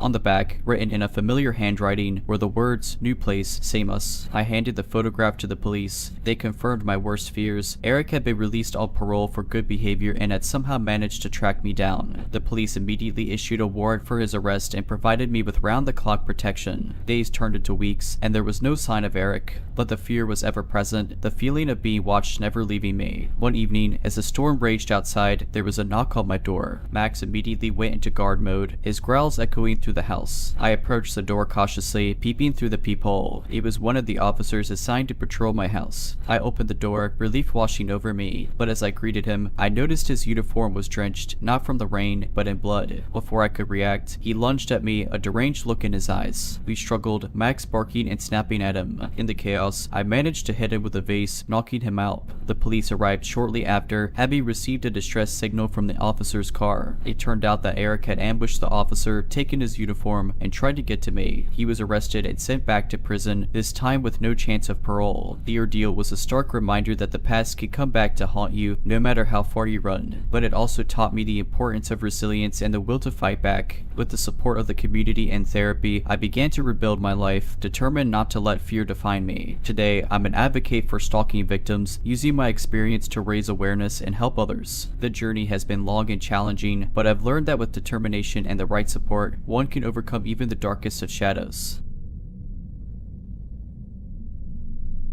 I've always been a creature of habit. My routines were predictable, from my morning coffee run to my evening jogs in the local park. It was this predictability, however, that nearly became my undoing. It was a crisp autumn evening, and the park was bathed in the golden hues of the setting sun. The familiar trail, with its canopy of trees and the gentle sound of the nearby stream, was comforting. As I jogged, my earbuds delivered my favorite podcast, creating a bubble of contentment. About 15 minutes into my run, I noticed a man sitting on one of the park benches. He was dressed inconspicuously in jeans and a hoodie, but his intense gaze was fixed on me. I felt a pang of unease but brushed it off, attributing it to an overactive imagination. As I continued my run, I couldn't shake off the feeling of being watched. Every rustle of the leaves, every distant footstep seemed amplified. I decided to cut my run short and head home. As I neared the park's exit, a black sedan pulled up alongside me. The rear window rolled down, and the same man from the bench leaned out. "Hey, I think you dropped this," he said, holding up a pendant that looked eerily similar to the one I always wore. Confused, I slowed down, instinctively reaching for my necklace. To my horror, it was missing. "Oh, thank you," I replied cautiously, reaching out to take it. In a split second, the man lunged at me, trying to pull me into the car. Panic surged through me, and I fought back with all my might, screaming and thrashing. My earbuds were yanked out, and the pendant fell to the ground. Suddenly, a pair of headlights illuminated the scene. Another car had turned into the park's entrance. The man, startled, released his grip on me. Seizing the opportunity, I pushed him away and ran towards the approaching car, waving frantically. The car screeched to a halt, and two people jumped out. The man in the sedan, seeing he was outnumbered, quickly drove off. The couple from the car rushed to my aid, their faces etched with concern. Shaken, I recounted the events to them. They immediately called the police, who arrived within minutes. I provided a description of the man and the sedan, and they began their search. The following days were a blur of police statements, sleepless nights, and overwhelming anxiety. The thought of how close I had come to being abducted haunted me. My routines, once a source of comfort, now felt like potential pitfalls. A week later, the police made a breakthrough. The black sedan was found abandoned in a nearby town. Inside, they discovered ropes, duct tape, and a collection of women's personal items, including my pendant. The car was registered to a man with a history of stalking and assault. He had been released from prison a few months prior and had seemingly returned to his old habits. With the evidence at hand, the police launched a manhunt. It wasn't long before they apprehended him, hiding out in a motel. The trial was swift, and he was sentenced to life in prison without the possibility of parole. The ordeal left a lasting impact on me. I became more vigilant, always aware of my surroundings, and never taking my safety for granted. I also became an advocate for personal safety, conducting workshops and seminars to educate others about the importance of being alert and prepared. The experience also taught me the value of community. The couple who had come to my aid, Jake and Mia, became close friends. Together, we founded a nonprofit organization dedicated to helping survivors of abduction and assault, providing them with the resources and support they need to rebuild their lives. The aftermath of the incident was a transformative period in my life. The city, which had once been a playground of familiar routines, now felt like a labyrinth of shadows. Every corner held potential danger, every stranger a potential threat. But as the days turned into weeks and weeks into months, the raw edge of fear began to dull, replaced by a newfound determination. Jake, Mia, and I poured our energy into the nonprofit. We named it Safe Steps, symbolizing the journey towards safety and recovery. Our first initiative was to create a community watch program. Volunteers were trained to patrol neighborhoods, especially during the early morning and late evening hours, ensuring that those out for a jog or returning from work felt a little safer. We also collaborated with local schools and colleges, conducting workshops on personal safety. Students were taught basic self-defense techniques and the importance of being aware of their surroundings. These workshops became immensely popular, and soon we were receiving requests from institutions across the state. But perhaps the most impactful initiative was our support group for survivors. Every week, we would gather in a community center, forming a circle of trust and understanding. Here, survivors could share their stories, their fears, and their hopes. Listening to their experiences, I realized I wasn't alone in my trauma. We were a tapestry of resilience, each thread telling a story of survival and hope.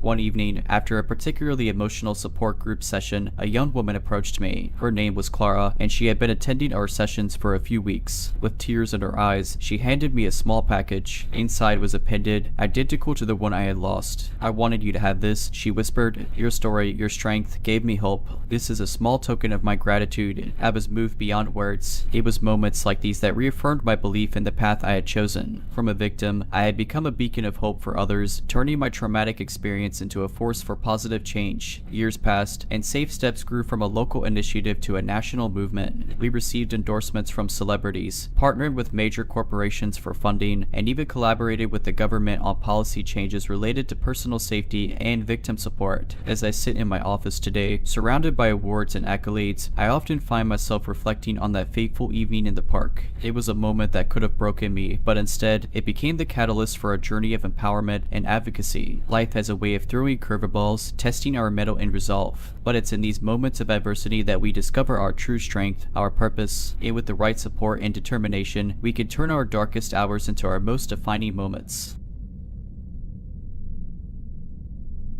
The quaint town of Elmridge was the kind of place where neighbors knew each other's names, children played freely in the streets, and doors were often left unlocked. It was this sense of security and community that drew me to Elmridge after years of living in the bustling city. I found a charming two-story house on Willow Street, complete with a white picket fence and a sprawling backyard. The previous owners had maintained a beautiful garden, and the large oak tree in the corner provided a canopy of shade. It was idyllic, a place I could finally call home. The first few weeks were filled with the excitement of settling in. I got to know my neighbors, the elderly Mrs. Thompson to my left, who had lived in Elbridge her entire life, and the young Martins family to my right, with their two boisterous kids. One evening, as I was arranging my bedroom, I noticed something odd. The window facing the backyard had a small, almost imperceptible scratch on the glass, forming a circle about the size of a quarter. I dismissed it as wear and tear, making a mental note to get it fixed. A few nights later, as I was drifting off to sleep, I heard a faint noise coming from the backyard. It sounded like the soft crunch of leaves. I sat up, straining my ears, but the sound had stopped. Thinking it might be an animal, I went back to sleep. The next morning, as I was watering the plants, I found footprints near my bedroom window. They were fresh, indicating that someone had been there the previous night. A chill ran down my spine. I immediately reported it to the local police. Officer Daniels, a stout man with a kind face, arrived shortly after. He examined the footprints in the scratched window. "It looks like someone's been peeping," he said gravely. "We've had a few similar reports in the area recently. We're doing our best to catch this individual." He advised me to be vigilant, to keep my windows and doors locked, and to report any suspicious activity. The news was unsettling. The sanctuary I had found in Elbridge felt tainted. That evening, I installed motion sensor lights around the house and set up a security camera facing the backyard. I also informed my neighbors about the incident, urging them to be cautious. Days turned into weeks, and there were no further incidents. The sense of unease gradually faded, replaced by the routines of daily life. But the illusion of safety was shattered one evening. I was in the living room, engrossed in a book, when the motion sensor lights suddenly turned on. I froze, my heart racing. Grabbing my phone, I accessed the live feed from the security camera. To my horror, I saw a man standing near my bedroom window, his face obscured by a hood. He was holding something small and shiny, which he was using to scratch the window, creating the same circular mark I had noticed earlier. I immediately called the police, keeping an eye on the intruder through the camera feed. He seemed unaware of the lights or the camera, completely engrossed in his active voyeurism. Within minutes, I heard sirens in the distance. The man, hearing them too, began to panic. He looked around frantically, finally noticing the camera. Our eyes met through the lens, and for a brief moment, I saw a look of sheer terror on his face. He bolted just as Officer Daniels and his team arrived. They gave chase, and after a brief pursuit, the man was apprehended. He was identified as Tom Mitchell, a resident of Elmridge with a history of voyeuristic behavior. The small shiny object he used to scratch windows was a ring, a twisted trophy of his escapades. The news of his arrest sent shockwaves through the community. People were horrified that one of their own could commit such acts. The scratched windows, his signature, were found in several homes, revealing the extent of his voyeurism. In the aftermath, the community came together, holding meetings to discuss safety measures and offering support to those affected. I, too, became an active participant, sharing my experience and advocating for increased vigilance. The weeks following Tom Mitchell's arrest were a mix of relief and introspection for the Elmridge community. The town meetings became more frequent, evolving from discussions about safety to broader topics like mental health and community support. It was clear that while Tom's actions were inexcusable, there was a collective desire to understand the underlying causes and prevent such incidents in the future. Mrs. Thompson, who had lived in Elbridge her entire life, shared stories of a younger Tom, a boy who had faced challenges from a young age. Abandoned by his parents, he had grown up in foster care, often feeling isolated and misunderstood. While this didn't excuse his actions, it painted a picture of a troubled individual who had slipped through the cracks. Inspired by these discussions, the Martins family took the initiative to start a community outreach program. Their aim was to identify and support individuals in Elmridge who were struggling, whether it be with mental health issues, financial difficulties, or feelings of isolation. I joined the program, seeing it as an opportunity to turn a negative experience into positive action. Our first project was to set up a community center, a space where residents could come together for various activities, workshops, and support groups. We organized fundraisers, and the response was overwhelming. People from all walks of life contributed, from teenagers hosting bake sales to local businesses donating supplies. The Elmridge Community Center, as it came to be known, quickly became the heart of the town. We offered after-school programs for kids, counseling services, job training workshops, and even art and music classes. It was a place of healing, learning, and connection. One of the most impactful programs was the Mentorship Initiative. Adults in the community volunteered to mentor young individuals, providing guidance, support, and a listening ear. The idea was to ensure that no one felt alone or unsupported, as Tom had. As months turned into years, the ripple effects of the community center became evident.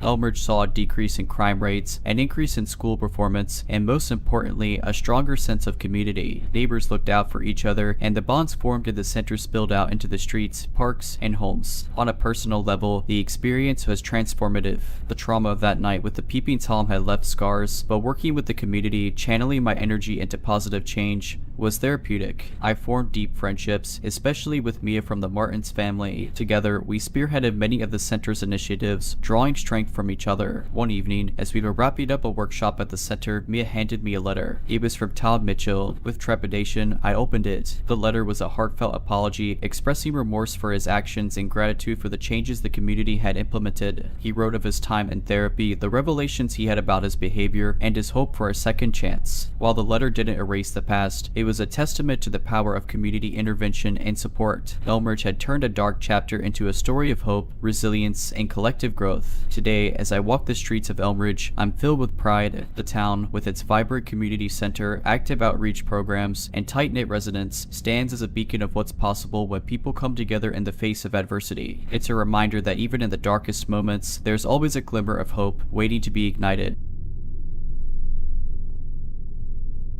It was a typical Thursday evening. I had just returned from a long day at work, and the only thing on my mind was to kick back, watch some TV, and maybe indulge in a glass of wine. My apartment was on the 3rd floor of an old building, and while it wasn't the most modern or luxurious, it was home. The creaky wooden floors and the old-fashioned radiators added a certain charm that I had grown fond of. I settled into my couch, remote in hand, when I heard a faint noise coming from the hallway. It sounded like footsteps, but I brushed it off as one of my neighbors. The walls were thin, and I had grown accustomed to hearing the occasional noise from the hallway or the apartment next door. A few minutes passed, and I heard the noise again. This time, it was closer, almost right outside my door. I muted the TV and listened intently. The footsteps were soft, deliberate, and eerily quiet. It was as if someone was trying their best not to make a sound. My heart began to race. I lived alone, and the thought of an intruder was terrifying. I tiptoed to the door and peered through the peephole. The hallway was dimly lit, but I could make out the silhouette of a man standing just a few feet away from my door. He was tall, wearing a dark hoodie and a mask. He seemed to be listening, waiting for something. I held my breath, praying he wouldn't notice me. Suddenly, he began to fiddle with the doorknob. Panic surged through me. I hadn't locked the door when I came in. I quickly turned the lock, but it was too late. The door creaked open slightly, and the man's eyes met mine. For a split second, we both froze. Then, without a word, he pushed the door with force. I stumbled back, trying to find something to defend myself with. The intruder was now inside my apartment, his eyes scanning the room. I grabbed a vase from the coffee table and hurled it at him. It missed, shattering against the wall, but it bought me a few precious seconds to run to my bedroom and lock the door. I fumbled for my phone, dialing 911. My hands were shaking so badly I could barely hold onto it. The operator picked up, and I whispered my address and the situation. She assured me that the police were on their way and told me to stay on the line. The intruder was now banging on my bedroom door, shouting threats. I could hear the wood splintering, and I knew it wouldn't hold for long. I quickly opened my window, which led to the fire escape.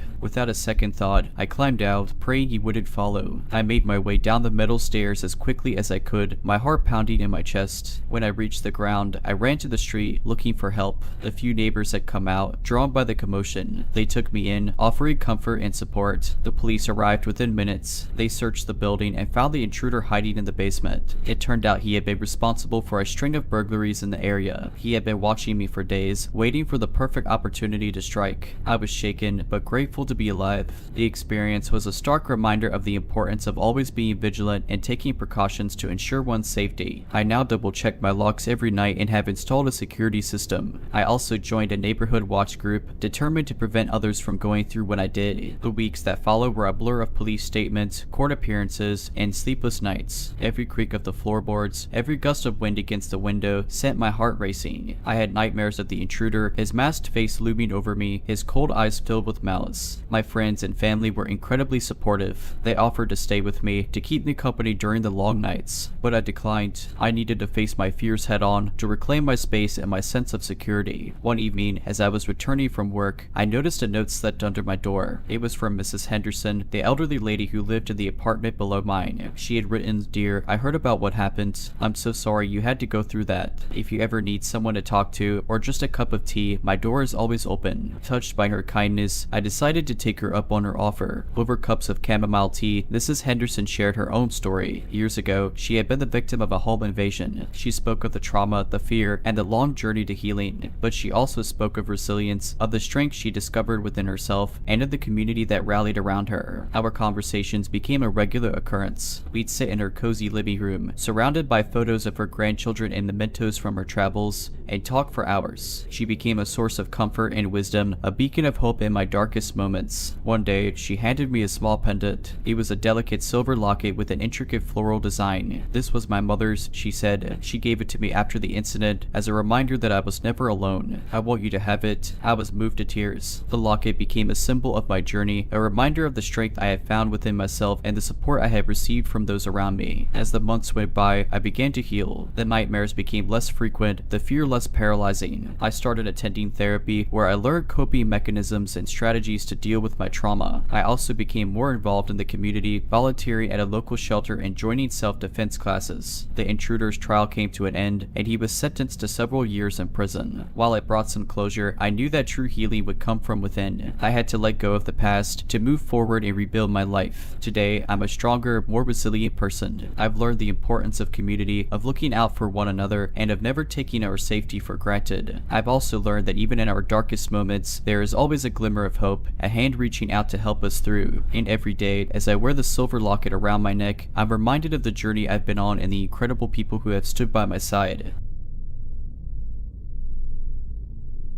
I've always been an avid hiker. The feeling of being surrounded by nature, the chirping of birds, and the rustling of leaves underfoot is therapeutic for me. I've hiked countless trails, from the well-trodden paths of national parks to the lesser-known local trails. But there's one hike I'll never forget, and it's not because of the beauty of the trail. It was a warm summer evening, and I decided to take a hike in a forested area about an hour's drive from my home. I had been to this forest a few times before, but I always stuck to the main trail. This time, I wanted to explore a bit, so I decided to venture off the beaten path. About an hour into my hike, I stumbled upon a clearing. The sun was setting, casting a golden hue over everything. I decided to take a break and enjoy the view. As I was sitting there, I heard faint voices in the distance. Curiosity got the better of me, and I decided to follow the sound. The voices grew louder as I approached, and I soon realized they were chanting. I treaded carefully, making sure not to make any noise. As I got closer, I saw a group of about 20 people, all dressed in long, dark robes, standing in a circle around a large bonfire. They were chanting in a language I couldn't recognize. I hid behind a tree, trying to make sense of what I was seeing. The group seemed to be performing some sort of ritual. In the center of the circle, there was a large wooden statue, crudely carved to resemble a humanoid figure. The statue was surrounded by various objects, including animal skulls, candles, and what looked like bowls of liquid. Suddenly, one of the robed figures stepped forward, holding a live chicken by its legs. The chanting grew louder and more intense. The figure raised the chicken above his head and then swiftly brought it down, cutting its throat with a sharp knife. The blood was collected in one of the bowls. I felt a wave of nausea wash over me. I had seen enough. I slowly began to retreat, making sure not to alert the group to my presence. But as I was backing away, I stepped on a twig, which snapped loudly under my weight. The chanting stopped abruptly. All eyes turned in my direction. My heart raced as I realized I had been spotted. Without thinking, I turned and ran as fast as I could, not looking back. The forest was dark now, and I could hear the group chasing after me. Their chants had turned into angry shouts routes. I ran blindly, tripping over roots and branches, but the adrenaline kept me going. After what felt like hours, I finally reached the main trail. I didn't stop running until I reached my car. I fumbled with my keys, my hands shaking uncontrollably. I started the car and sped away, not daring to look in the rearview mirror. When I finally reached home, I locked all the doors and windows. I couldn't shake the feeling that I was being watched. I didn't sleep that night or the next. The following day, I reported the incident to the local police. They searched the forest but found no trace of the group or their ritual site. They told me it was probably just a group of kids playing a prank, but I knew what I saw was real. A few weeks after the incident, I tried to put the whole thing behind me. I focused on work, spent time with friends, and even took up a new hobby, pottery. Anything to distract myself from the haunting memories of that evening in the forest. But the universe had other plans. One evening, after a particularly long day at work, I returned home to find a small package on my doorstep.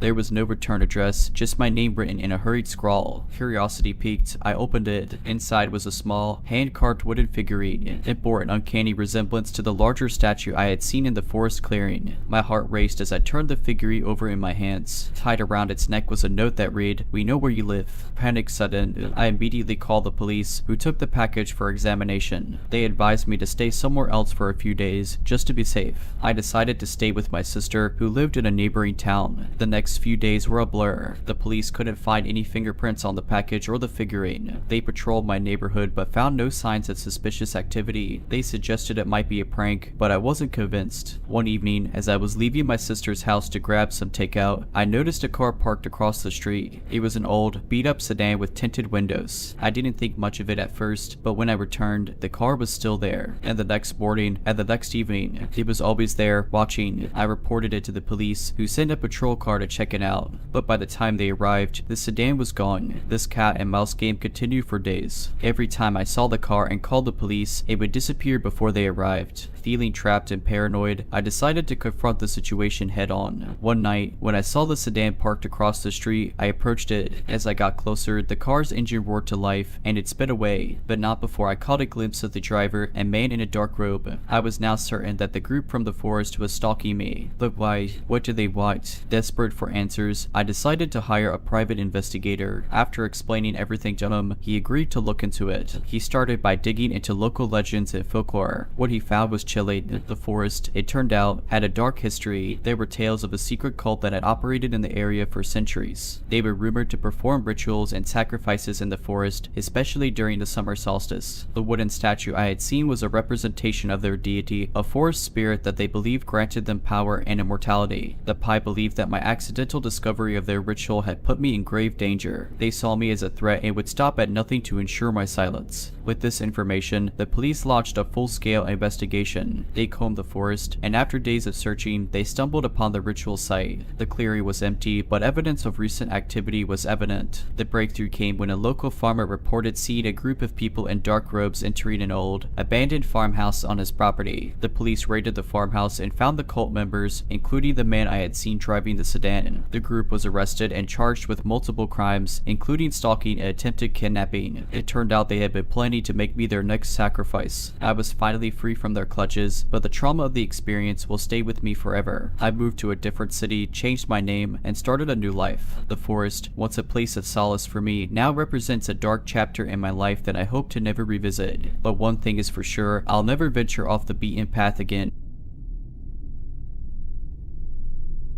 When I first moved into my new apartment, everything seemed perfect. It was a quaint 2-bedroom unit in a quiet suburban neighborhood. The rent was affordable, and the location was close to my workplace. I was thrilled to have found such a gem. The first time I met Mr. Thompson, my next door neighbor, was on a sunny Saturday morning. I was unloading boxes from my car when he approached me with a wide grin. He was an older man, probably in his late 60s, with thinning gray hair and deep-set blue eyes that seemed to always be observing. "Welcome to the neighborhood," he said, extending a hand. "I'm Harold Thompson, but you could call me Harry." I shook his hand, introducing myself. He offered to help with the boxes, but I politely declined. There was something about his intense gaze that made me slightly uncomfortable. Over the next few weeks, I settled into my new home. I'd occasionally run into Mr. Thompson in the hallway or the parking lot. He was always friendly, often striking up conversations about the weather or local news. But I couldn't shake the feeling that he was watching me a bit too closely. One evening, as I was cooking dinner, I heard a knock on my door. I opened it to find find Mr. Thompson holding a plate of freshly baked cookies. Just a little welcome gift, he said with a smile. I thanked him, albeit hesitantly, and closed the door. The cookies looked delicious, but I couldn't bring myself to eat them. Instead, I threw them away, feeling a pang of guilt for being so suspicious. A few days later, I came home to find a note slipped under my door. It was from Mr. Thompson, inviting me over for dinner. I pondered the invitation, torn between wanting to be polite and my growing unease. In the end, I decided to decline, citing a prior engagement. That's when things started to get strange. I began to notice Mr. Thompson more frequently. He'd be outside watering his plants when I left for work and would still be there when I returned. He'd often be in the hallway, seemingly waiting for me, and on more than one occasion, I caught him peering into my windows. I tried to brush it off, telling myself I was being paranoid. When the incidents kept piling up,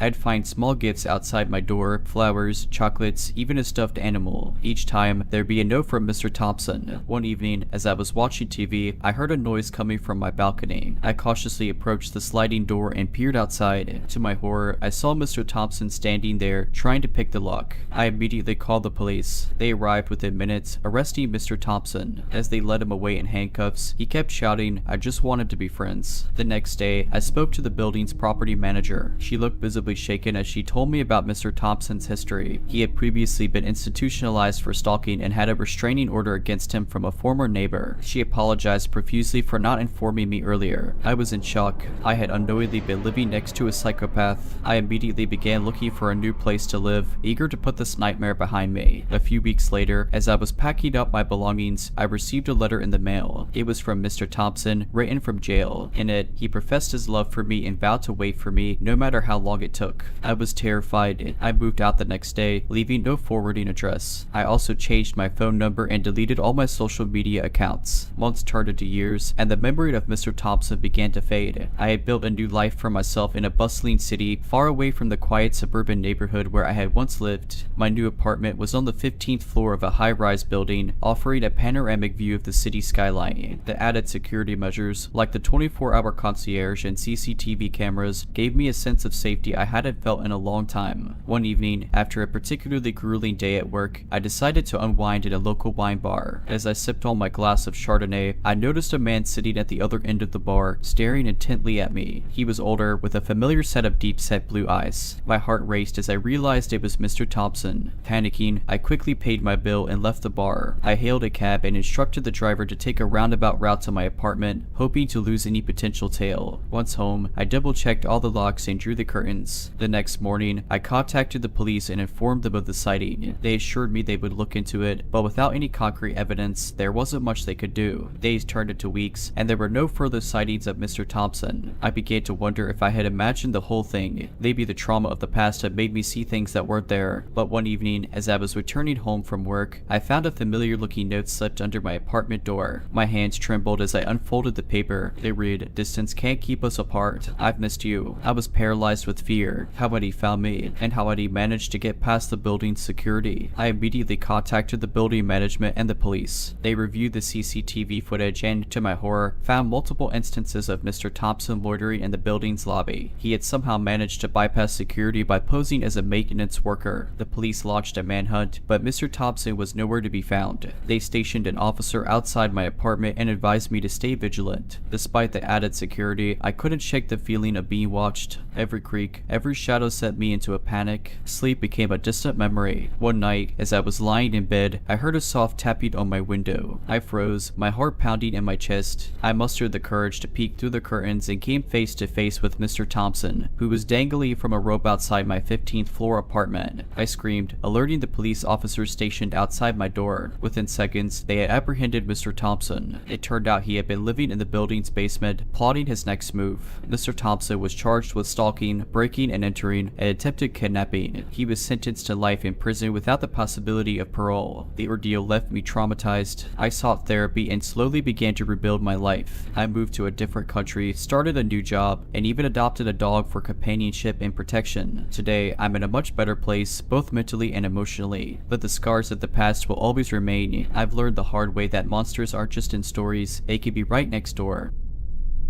If you're liking this video, all I ask is that you make sure to subscribe to my channel and like this video. Thank you.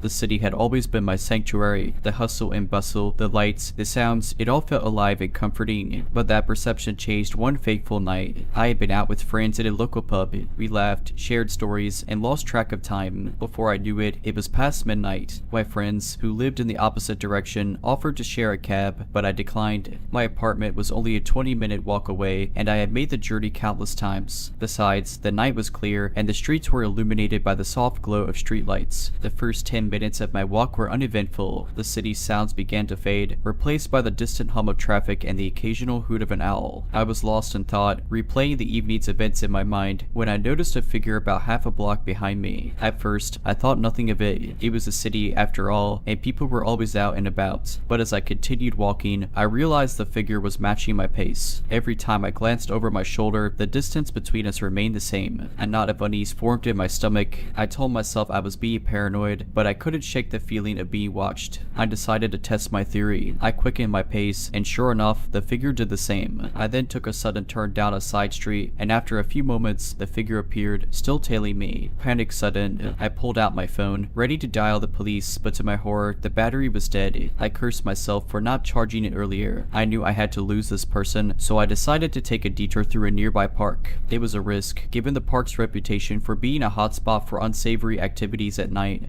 But I was desperate. As I entered the park, the only sounds were the chirping of crickets and the rustling of leaves underfoot. The path was dimly lit, with shadows dancing eerily in the moonlight. I moved as quickly and quietly as I could, hoping to put some distance between me and my pursuer. But as I neared the park's exit, I heard footsteps closing in. They were fast and deliberate. I broke into a run, my heart pounding in my chest. The footsteps grew louder, echoing in the stillness of the night. Suddenly, a hand grabbed my arm, pulling me to a stop. I screamed, ready to fight for my life, but the grip on my arm tightened. "Hey, wait," a voice called out. I turned to face my pursuer, and to my surprise, it was a woman, probably in her early 30s. She looked as scared as I felt. "I'm so sorry," she panted, catching her breath. "I didn't mean to scare you. I saw that man following you, and I wanted to make sure you were okay." Confused, I'd asked, "What man?" She pointed to the park's entrance, where a tall, shadowy figure stood, watching us. The woman explained that she had been leaving a late night shift at a nearby convenience store when she noticed the man trailing me. Concerned for my safety, she decided to follow and intervene if necessary. We quickly exited the park, sticking together as we made our way to the main road. The man didn't follow, but we weren't taking any chances. The woman, whose name was Lisa, offered to walk me home, and I gratefully accepted. As we approached my apartment, I thanked Lisa for her kindness and bravery. We exchanged numbers, promising to stay in touch. She insisted on waiting until I was safely inside before leaving. That night, I lay in bed, shaken by the evening's events. The city that had once felt so familiar now seemed fraught with danger, but in the midst of that fear, I found solace in the kindness of a stranger. Lisa and I became fast friends, bonding over our shared experience. We often joked that it was the universe's way of bringing us together, but in all seriousness, I'll forever be grateful to her. She reminded me that even in our darkest moments, there's always a glimmer of hope. In the days that followed, I took extra precautions. I invested in a portable phone charger, started attending self-defense classes, and made it a point to never walk home alone late at night. The incident had been a wake-up call, and I was determined to be better prepared. Lisa and I grew closer, often meeting up for coffee or a movie. We became each other's confidantes, sharing stories of our past, our dreams for the future, and everything in between. It was refreshing to have someone who understood the trauma I had experienced and who had been there to help me through it.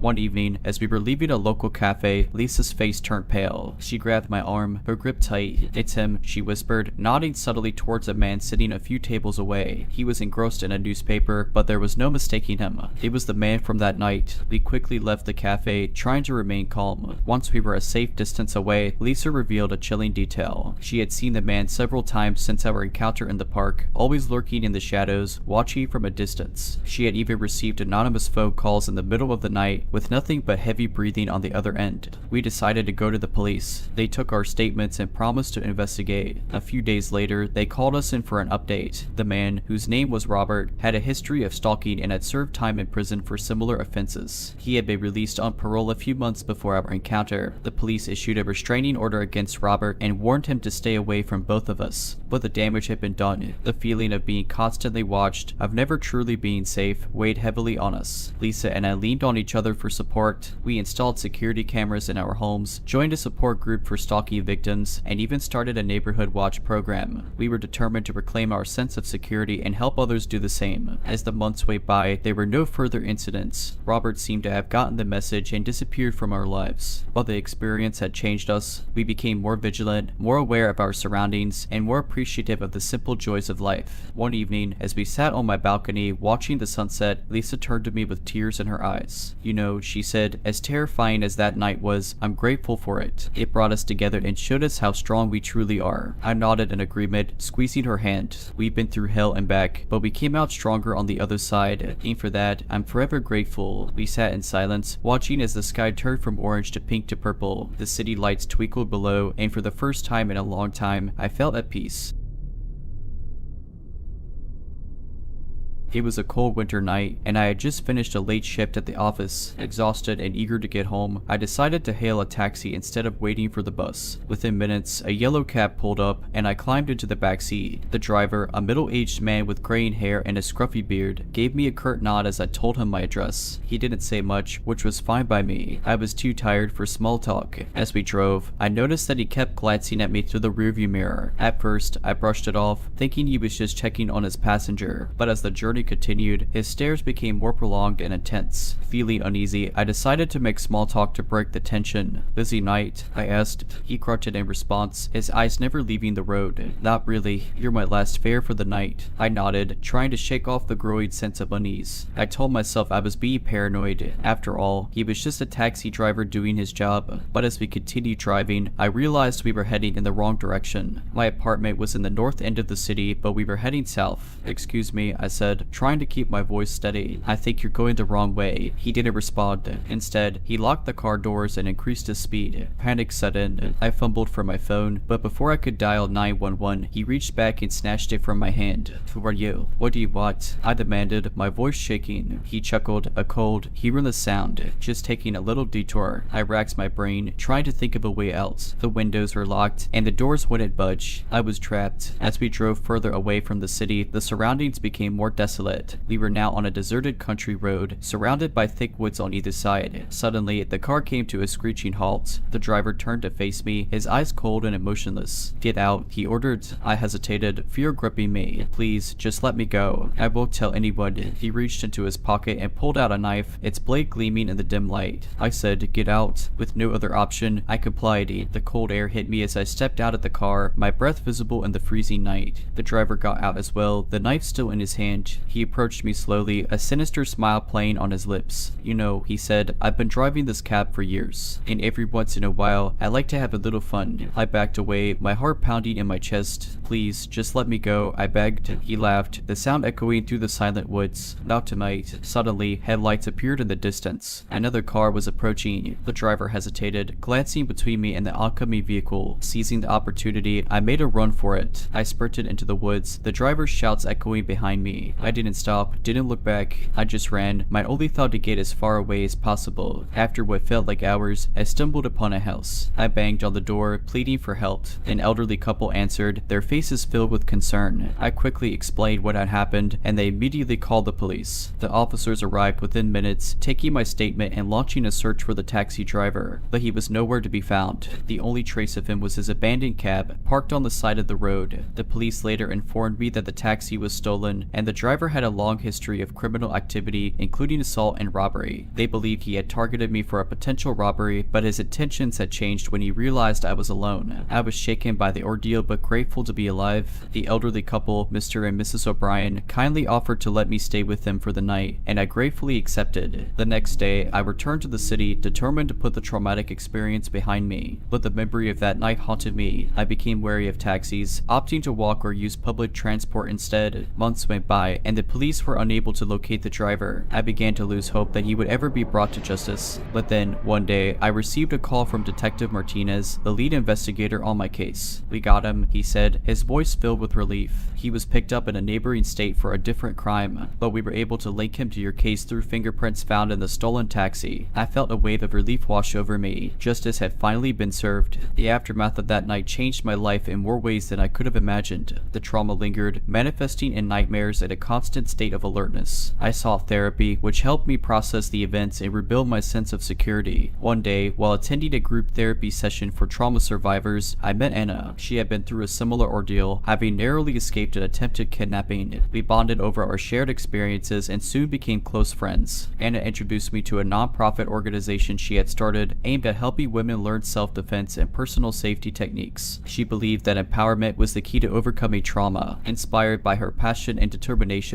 I joined her mission. Together, we organized workshops and seminars teaching women how to protect themselves and be more aware of their surroundings. The response was overwhelming. Hundreds of women attended our sessions, eager to learn and share their own stories. As the months went by, our organization grew. We received funding from local businesses and even partnered with the police department to offer advanced self-defense training. The community rallied around us, and we became a beacon of hope for many. One evening, after a particularly successful workshop, Anna and I sat down for a cup of coffee. We reflected on our journey and how far we had come. You know, Anna said, sometimes I think that everything happens for a reason. As terrible as our experiences were, they led us to this moment, to this mission. I nodded in agreement. It's amazing how something so traumatic can lead to something so positive. We've turned our pain into power. Anna smiled, and we're just getting started. Over the next few years, our organization expanded beyond our city. We opened branches in other states, reaching thousands of women and making a real difference in their lives. But despite our success, I never forgot that fateful night. It served as a constant reminder of why our work was so important. One day, I received a letter in the mail. It was from the taxi driver, written from prison. In it, he expressed remorse for his actions and claimed to have found redemption behind bars. He thanked me for the work I was doing and hoped that it would prevent others from going down the same dark path he had. I read the letter with mixed emotions. While I appreciated his attempt at making amends, I couldn't forget the terror he had inflicted upon me. But I also realized that people could change, and perhaps he truly had turned his life around. I decided to respond, thanking him for his letter and expressing hope that he would use his time in prison to reflect on his actions and make amends. As the years went by, I continued my work with the organization, always striving to make a difference. And while the memories of that night still haunted me, I took solace in the knowledge that I was helping others and turning a negative experience into a positive force for change.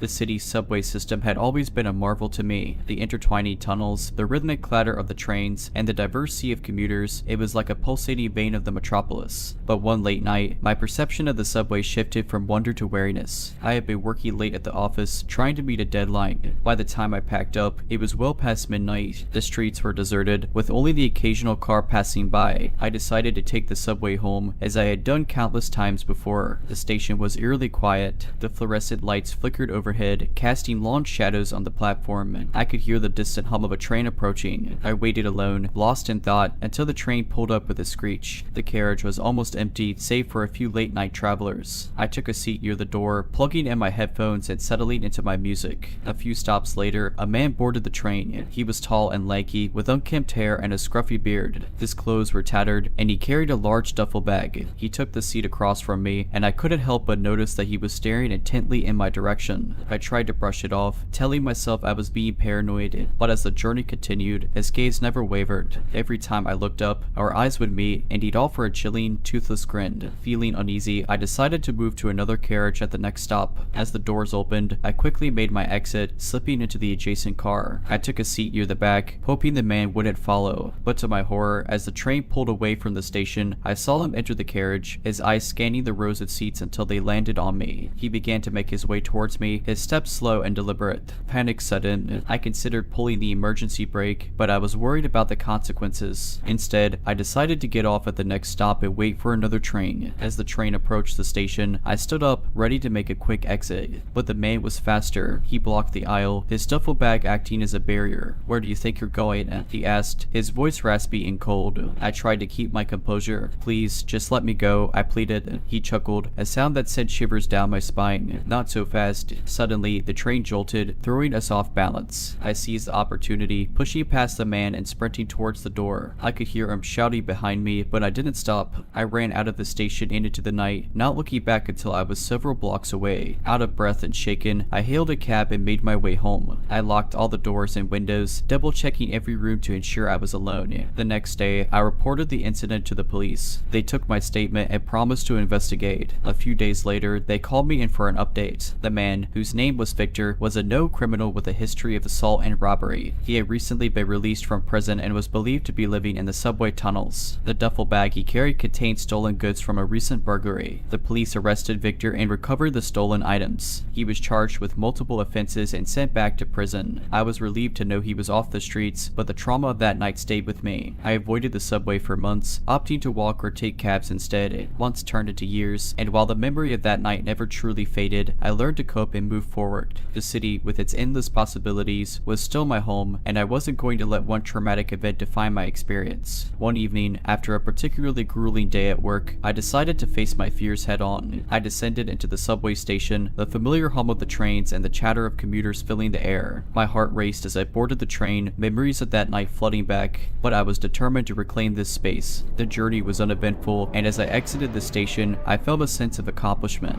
I had faced my fears and emerged stronger. A few weeks later, I received an unexpected letter. It was from Victor, written from prison. In it, he expressed remorse for his actions and claimed to have turned his life around. He wrote about attending therapy and anger management classes and finding solace in religion. He apologized for the pain he had caused and hoped that I could find it in my heart to forgive him. I read the letter with mixed emotions. While I appreciated his attempt at making amends, I couldn't forget the terror he had inflicted upon me, but I also believed in the power of redemption and that people could change. After much contemplation, I decided to visit Victor in prison. I needed closure, and this seemed like the best way to achieve it. The visit was tense, with both of us struggling to find the right words, but as we spoke, I saw glimpses of the changed man he claimed to be. Victor spoke about his troubled past, the choices that led him down a dark path, and his desire to make amends. He expressed gratitude for the second chance he had been given and hoped to use his time at prison to better himself. As I left the prison, I felt a weight lifted off my shoulders. I had faced my attacker, heard his side of the story, and found a sense of closure. Over the next few years, Victor and I corresponded regularly. He kept me updated on his progress, and I offered words of encouragement. When he was released on parole, I was one of the first people he reached out to. We met for coffee, and I saw firsthand the changes he had made. He had found a job, reconnected with his family, and was determined to stay on the right path. Today, Victor and I share an unlikely friendship.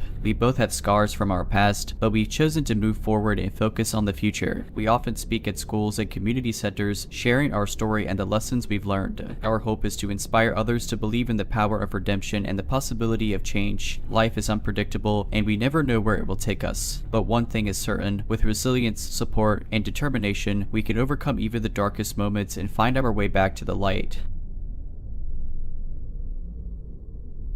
This city had always been my home, a bustling metropolis filled with life and energy, but sometimes the noise and chaos became too much, and I sought solace in the local park. It was a sprawling green space, dotted with ancient trees and serene ponds. By day, it was filled with families and joggers, but by night, it transformed into a quiet oasis. One evening, after a particularly grueling day at work, I decided to take a walk in the park. The sun had set, and the park was bathed in the soft glow of the streetlights. The air was cool and crisp, and the only sounds were the distant hum of traffic and the chirping of crickets. I followed the winding path, losing myself in the beauty of nature. The trees cast long shadows on the ground, their leaves rustling in the gentle breeze. I felt at peace, the stresses of the day melting away. As I walked deeper into the park, I noticed a figure up ahead. It was a man, standing by the edge of a pond. He was tall and lean, dressed in dark clothing. His face was obscured by the shadows, but I could see that he was staring intently at the water. Feeling uneasy, I decided to give him a wide berth. I veered off the path, making my way through the trees. But as I did, I couldn't shake off the feeling that I was being watched. I quickened my pace, my heart pounding in my chest. Every rustle of the leaves, every snap of a twig sent a jolt of fear through me. I tried to convince myself that I was being paranoid, but the feeling of dread only grew stronger. Suddenly, I heard footsteps behind me. They were soft and deliberate, echoing in the stillness of the night. I dared not look back, fearing what I might see. Instead, I broke into a run, my only thought to get out of the park as quickly as possible. The footsteps grew louder, matching my pace. I could hear the man's ragged breathing, a chilly reminder that he was closing in on me. I pushed myself harder, my lungs burning and my legs aching. Up ahead, I saw a bridge that led to the park's exit. I sprinted towards it, praying that I would make it in time. But as I reached the bridge, I felt a cold hand grab my wrist, pulling me back. I screamed, struggling to break free. The man's grip was like iron, unyielding and relentless. He pulled me closer, his face inches from mine. His eyes were cold and emotionless, devoid of any humanity. "Where do you think you're going?" he whispered whispered, his voice dripping with malice. I tried to respond, but fear had rendered me speechless. I could only stare into his eyes, praying for a miracle. Suddenly, a bright light shone in the distance. The man turned to look, momentarily distracted, and I seized the opportunity, using all my strength to break free. I ran towards the light, not looking back until I was safely out of the park. The light came from a police car patrolling the area. The officers had heard my screams and had come to investigate. They quickly took my statement and launched a search for the man, but he had vanished without a trace. The police informed me that there had been several reports of a man stalking women in the park. They believed he was a serial predator preying on lone women. They advised me to avoid the park at night and to always be aware of my surroundings. I was shaken by the ordeal, and it took me a long time to come to terms with what had happened. I sought therapy, which helped me process the trauma and rebuild my sense of security. I also joined a self-defense class, determined to never feel helpless again. Months after the incident, the park became a focal point for community action. News of my encounter spread, and soon, other women came forward with similar stories of being followed or approached by a mysterious man during their evening walks. The community rallied together, demanding increased security measures and better lighting in the park. Local businesses and residents raised funds to install surveillance cameras at key points throughout the park. The city council also increased police patrols during the evening hours. A neighborhood watch group was formed, with volunteers patrolling the park in shifts, ensuring that no one was ever truly alone. One evening, as I was attending a community meeting about the park's safety initiatives, a woman named Maya approached me. She was in her early 30s, with a determined look in her eyes. She revealed that she too had had a close encounter with the mysterious man, but had managed to fend him off using self-defense techniques she had learned. Inspired by our shared experiences, Maya and I decided to start a self-defense workshop for women in the community. We partnered with local martial arts instructors and organized weekly sessions in the park. The response was overwhelming. Women of all ages attended, eager to learn how to protect themselves and reclaim their sense of security. As the weeks went by, the park began to transform. The once eerie silence of the night was replaced by the sounds of laughter and camaraderie. Women jogged, practiced yoga, and even organized nighttime picnics, refusing to let fear dictate their lives. The police continued their investigation, and with the help of the newly installed cameras, they were able to identify the mysterious man. He was arrested and charged with multiple counts of stalking and attempted assault.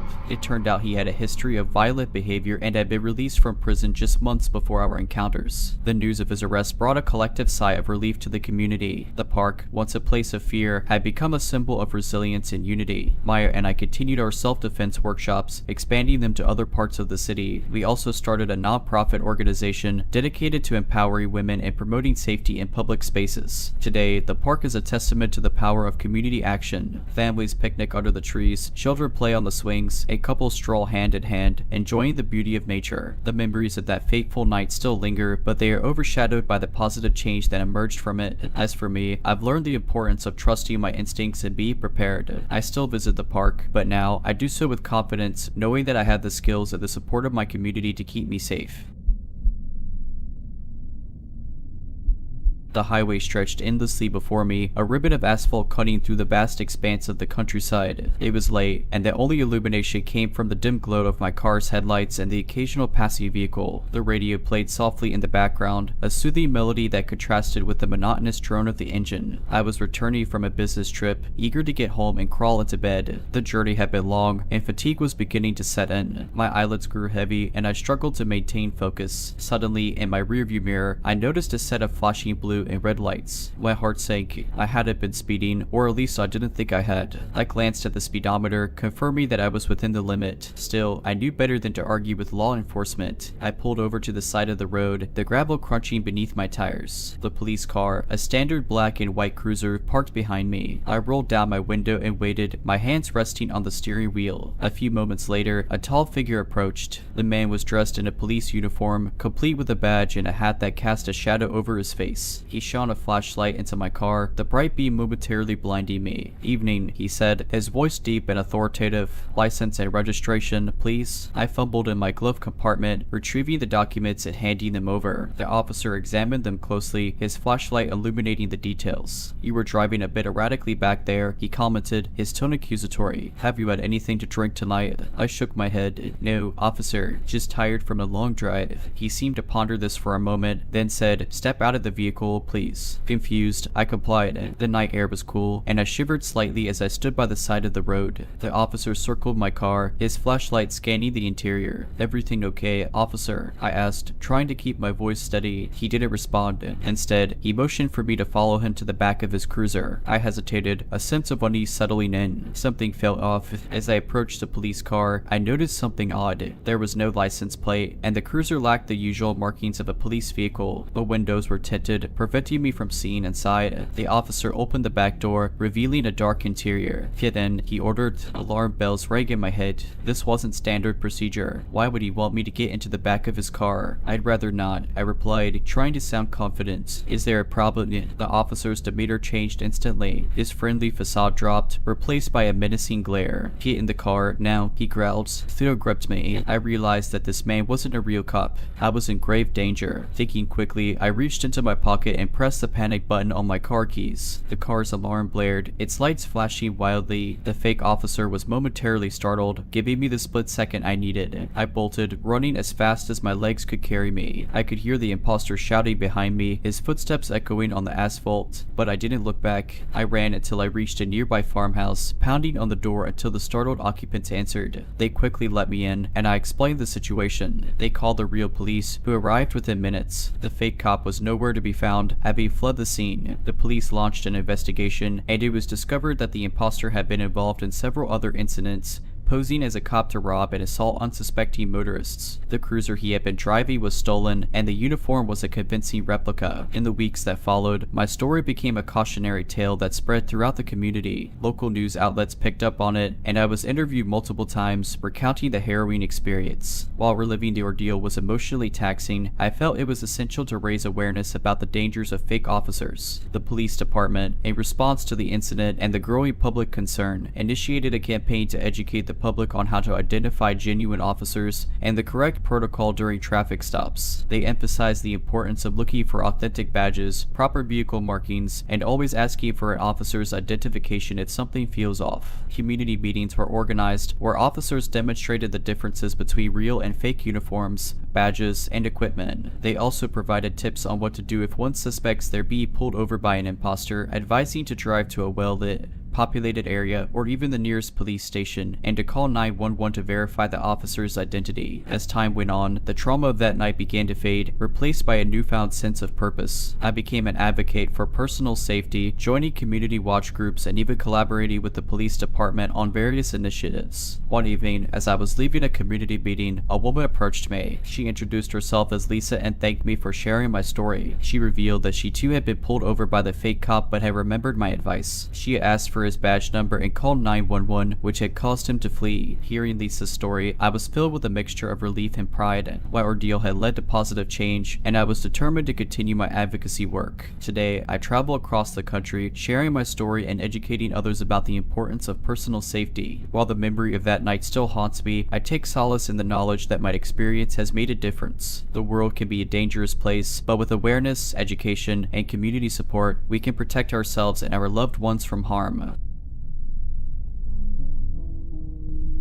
The open road has always been a source of solace for me. The hum of the engine, the rhythmic beat of tires against asphalt, and the ever-changing scenery provided a therapeutic backdrop for my thoughts. That night, as I drove through the windy roads of rural Montana, the world seemed to melt away, leaving just me, my old Chevy, and the vast expanse of the starlit sky. It was around midnight when I first saw him, a lone figure, standing by the side of the road, his thumb outstretched in the universal sign of a hitchhiker. He was tall, with shaggy dark hair and a beard, wearing a tattered jacket and carrying a worn-out backpack. Now, I've always considered myself a good judge of character, and I've picked up my fair share of hitchhikers over the years. Most were just folks down on their luck, looking for a ride to the next town. But something about this man gave me pause. Maybe it was the way he stood, slightly hunched, as if carrying an invisible weight. Or perhaps it was the intense, almost desperate look in his eyes as he stared at my approaching car. Against my better judgment, I slowed down and pulled over. The man approached, his footsteps echoing in the stillness of the night. Heading to Whitefish, he asked, his his voice rough from the cold. I nodded. "Hop in," I replied, unlocking the passenger door. He climbed in, settling into the seat with a sigh of relief. "Thanks," he said, extending a gloved hand. "Name's Jake." We exchanged pleasantries as I resumed driving. Jake explained that he'd been on the road for days, making his way across the country. He'd run into some bad luck in the last town and was eager to move on. As the miles rolled by, I tried to engage Jake in conversation, hoping to learn more about my mysterious passenger, but he was evasive, giving vague answers and often staring out the window, lost in thought. An uneasy silence settled between us, broken only by the occasional howl of a distant coyote. The road grew darker and more isolated, with dense forests on either side. Suddenly, Jake spoke up. "Take the next left," he instructed, pointing to a narrow dirt road that branched off the main highway. I hesitated. "That's not the way to Whitefish," I replied, my grip on the steering wheel tightening. Jake's demeanor changed instantly. His friendly facade dropped, replaced by a cold, menacing glare. "Just do it," he growled, his voice dripping with malice. Fear gripped me. I realized that I was in grave danger, but I also knew that I couldn't show it. I had to think fast. "Alright," I said, trying to keep my voice steady, "but I need to refuel first. There's a gas station a few miles ahead. We can take the detour after that." Jake seemed to ponder this for a moment, then nodded. "Fine," he replied, "but no tricks." I drove on, my mind racy. I needed a plan, and I needed it fast. The gas station was my best chance of escape, but I had to be careful. One wrong move could be fatal. As we approached the gas station, I noticed a police cruiser parked by the pumps. Relief washed over me. This was my chance. I pulled in, parking next to the cruiser. Jake watched me closely, his eyes never leaving mine. "Stay here," I instructed, grabbing my wallet. "I'll be right back." I entered the store, my heart pounding in my chest. The officer was at the counter, chatting with the cashier. I approached them, trying to appear calm. "Excuse me, officer," I began, my voice shaking. "I need your help." I quickly explained the situation, glancing out the window to make sure Jake hadn't noticed. The officer's face hardened, and he reached for his radio, calling for backup.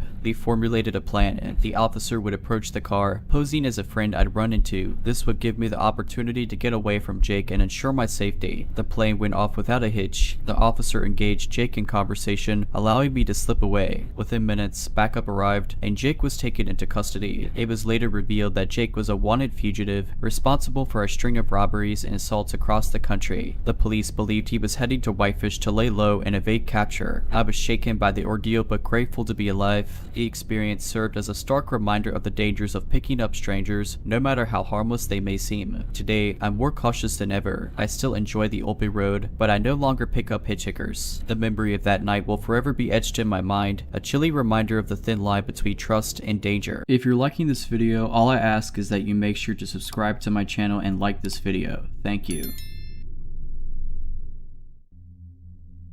I was about 21 or 22 when this happened. I was in the military at Fort Sill and didn't know it, but Desert Storm was right around the corner. At the time, I lived in south central Oklahoma on the outskirts of a small town called Duncan. I was helping a friend round up some cattle that got out because someone had run across a T-section and went through their fence. It tore 2 posts down and left a 30-foot section open for the cattle to get out. We'd already found most of the cattle and we were missing another 3 or 4, so we were out at 1 AM on dirt bikes trying to find them before someone hit one of them and sued his father. My friend and I went east and the other guys went north and south. One thing you need to understand about Oklahoma is that most of it is farmed, either cattle or crops.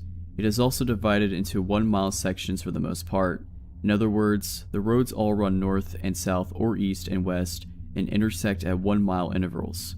If you ask directions for something out in the country, you're more likely than not to get instructions that include go 3-mile sections north and then 2-mile sections west. The area at this time was sparse and there weren't many homes. We didn't know how long the hole had been in the fence. My friend's father only checked the fence because he was missing livestock. They owned the entire mile section and a good portion of the adjoining mile section. The hole in the fence was on the east side of their land, at the furthest distance from their house.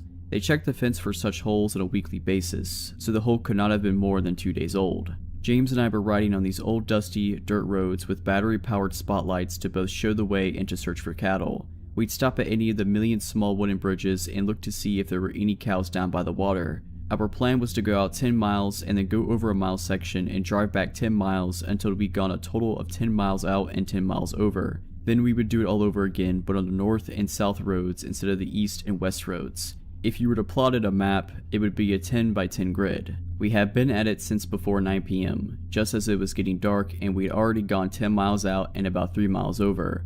I need to mention at this point that there are some mile sections that are not divided by roads, and you have to turn one way or another at a T intersection.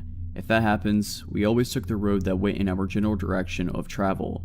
If we were traveling east and came to a T, and we'd already checked the road north of us, then we head to the south a mile and then head east again. Occasionally, an old farmer would pass away and leave his land to relatives who had no interest in farming, and the land would be up for sale or just left alone for years. When this happens, and the roads aren't used as much, nature reclaims them and you're usually left with a dirt road with weeds and grass growing on it, or you're left with little more than an improved trail, usually 2 ruts with overgrown weeds and Johnson grass and occasionally a tree. We were on one of those rutted roads, headed south to the next intersection where we turned east again. The land here was too hilly for cultivation and had been left alone for at least the last 30 years. We were both familiar with it and we hunted and fished there. This mile section and the next 2 were basically wild. At the end of the dirt trail would be a T intersection, but the west side was fenced and the only option was to turn east again. At the end of this mile section, the road was a dead end, but we had to check it and then double back. We just made the turn back to the east when we saw something burning over the next rise. Grass fires are extremely dangerous and can get out of control in minutes. As we topped the rise, we saw the fire was actually in the middle of the dirt road. When we got to it, we found that it was a recliner that was burning,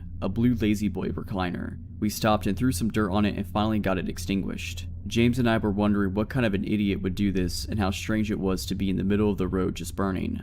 Satisfied that the fire was out, we got back on our bikes and idled past the recliner toward the end of the mile section, still a quarter of a mile in the distance. We found one of their cows at the bottom of the rise, about 100 feet down the road. It was laying in and half out of the road. Its throat had been cut and it was laying there with its eyes open and tongue hanging out. There was blood everywhere. As we were looking at it and trying to figure out what happened, James said, "Hey, look at this." It showed me where the blood had dripped from the cow to about 10 feet away from it. There were shoe prints of blood in the road. It was just part of a shoe print, but you could tell that was a shoe print. We found 2 more when we looked more diligently. At this point, the hairs on the back of my neck were standing up and it was suddenly a very cool evening. I looked at James and his eyes were as big as saucers. He thought something spooky was happening too. We talked about going back, but we knew that we'd be shamed if we didn't see if there was anything else. We finally decided to walk the bikes the rest of the way to the dead end just in case there was someone there. We didn't want them to hear the engines. We began walking the last quarter mile or so to the dead end. It was at the base of the last hill and we just started heading up onto the other side. My heart was going at about 200 miles per hour and I had cotton mouth so bad that it was almost impossible to swallow. Then I noticed that someone had stuck paper plates to the barbs of the wire on the fence. We looked and there were plates stuck to the top strand of a wire on both sides of the road. It started about 50 feet behind us, it continued up and over the hill. They were evenly spaced about 5 feet apart. As our gaze followed the row of paper plates up the top of the hill, James suddenly said, "There's another fire," and it was at that moment that I could smell it. But what I smelled wasn't that normal smoky smell. It was as though someone had added incense into it. I asked James if he could smell that and he could. I told him that I didn't like this at all. I was okay with losing face in front of our friends and his dad and brothers. I was ready to go. He agreed with me but said that we had to see what was burning. We were both whispering and we were both shaking so much that our voices quivered. We started up the hill again and I was thinking with every step that we were going to be seriously killed or worse. As we got to the top of the hill, one of the paper plates blew off the fence and skittered behind us, making both of us jump, and it was all I could do to not scream. After I saw what it was, I started to laugh it off, but James shushed me and told me to listen. We could hear voices. As we topped the hill and were able to see the bottom where the road stopped, we saw a group of about 10 people all standing around another recliner that was burning. They had their backs to us and they were passing a big picture around. From our vantage point, we couldn't actually see what was in the picture, but the slit throat of the cow haunted my thoughts. They would each take a mouthful and spit it into the fire. This went on until the pitcher was empty. The entire time, they were all saying something in unison. We could only understand an occasional word. They changed their tones in a rhythmic manner with an emphasis on the last word. I can remember hearing here and there and beseech and father. James and I stood there on top of the hill like a couple of idiots, our mouths hanging wide open and actually scared stiff. After a minute or two, they would repeat whatever it was, all the while passing around that pitcher and spitting it into the fire. There was a small camp table set up on the side and a little behind them. After the last of the liquid was gone, a man turned and sat the pitcher on the table and picked up what looked like a large loaf of bread. Just as he was turning back to the fire, he evidently saw us. I am sure that we made a nice silhouette sitting there at the top of the hill. He screamed, "Hey!" and dropped the loaf of bread and started running in our direction. The others turned and immediately followed him. That was all the encouragement that we needed. It was time to go. We turned our bikes around. James got his started on the first kick, but I somehow managed to get myself off balance, and when I kicked, the bike fell on its side with me. By this time I was near panic and was breathing in raspy, short breaths. I picked the bike up again and tried to start it, but it didn't start. I thought about running, but we were out in the middle of nowhere. I finally started pushing the motorcycle down the other side of the hill and jumped on it. It seemed like it took forever to get enough speed, but I popped the clutch and it started. James was waiting at the corner of the intersection to make sure that I was coming, and we were headed for his house, going way too fast for safety, especially in the dark. When we finally got back to his house, we told his dad what we'd seen. His dad called a couple of friends, and they all loaded up in their trucks with enough weapons to start a small war. James and I sat with his dad and told him where to turn. His dad kept asking us questions on the way. What were they doing? Why was there a chair on fire? They cut the cow's throat? How many were there? What did they look like? What were they driving? The last question stumped us. We hadn't seen any cars or trucks. The road was the only way in or out, and there was a creek that ran on the back side of the end of that particular road, so they couldn't have gone that direction. How did they get there with two recliners? When we got to that last stretch of road, the headlights found the spot where the recliner had been sitting. It was gone. We could all see where the road and surrounding grass was burned, but the recliner was not there. As we got closer, James noticed that the cow was gone too. I hate to admit, but I was getting scared all over again. I was afraid that his dad would tell us that it was our imagination and not believe us. When we got closer to the burnt spot in the road, Buster, James' dad, noticed the chair off in the ditch on the left side of the road. Then I noticed the cow on the other side. It was also in the ditch. The paper plates were all gone. Buster got out to look at the cow with the other men. They stood there talking and shaking their heads for what seemed like 10 minutes before getting back into the trucks. We continued toward the hill. The ruts made by spinning motorcycle tires were easily seen, but there was no fire on the other side of the hill. We all went down to where the other recliner had been burning, but it and the camp table were gone. You could see where someone had walked around the charred area and covered it with dirt. After we left, James saw a paper plate about 50 feet on the other side of the fence. Buster called the county sheriff when we got home, and by that time it was daylight and we went out again with the sheriff and a deputy. When we got back to the road, the first recliner and the cow were gone, but you could still see where something had been on fire and there was still blood on the road and in the grass. James showed them the shoe prints we'd seen. At the bottom of the hill, you could still see the charred area where the second recliner had been burning, and the deputy found the little scuff marks where the table had been sitting. At the end of the road, you could see where the top strand of the fence had been tugged down and wrapped around the lower strand so someone could crawl over it. You could also see where the grass and weeds had been trampled, providing a fairly easy trail to follow.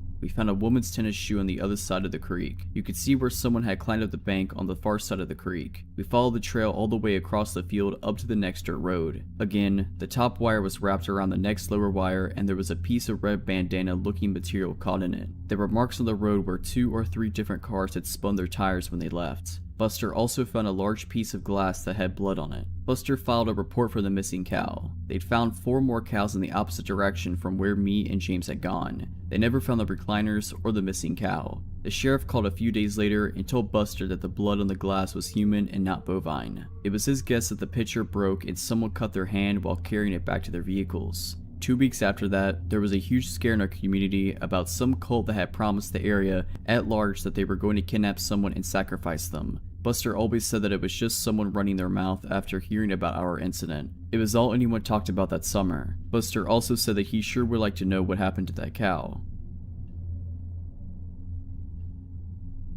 The story occurred in the summer of 2008. I grew up in Oregon and was acquainted with the outdoors at an early age. My favorite hobby came to be hiking, particularly in areas that are either very dangerous or isolated.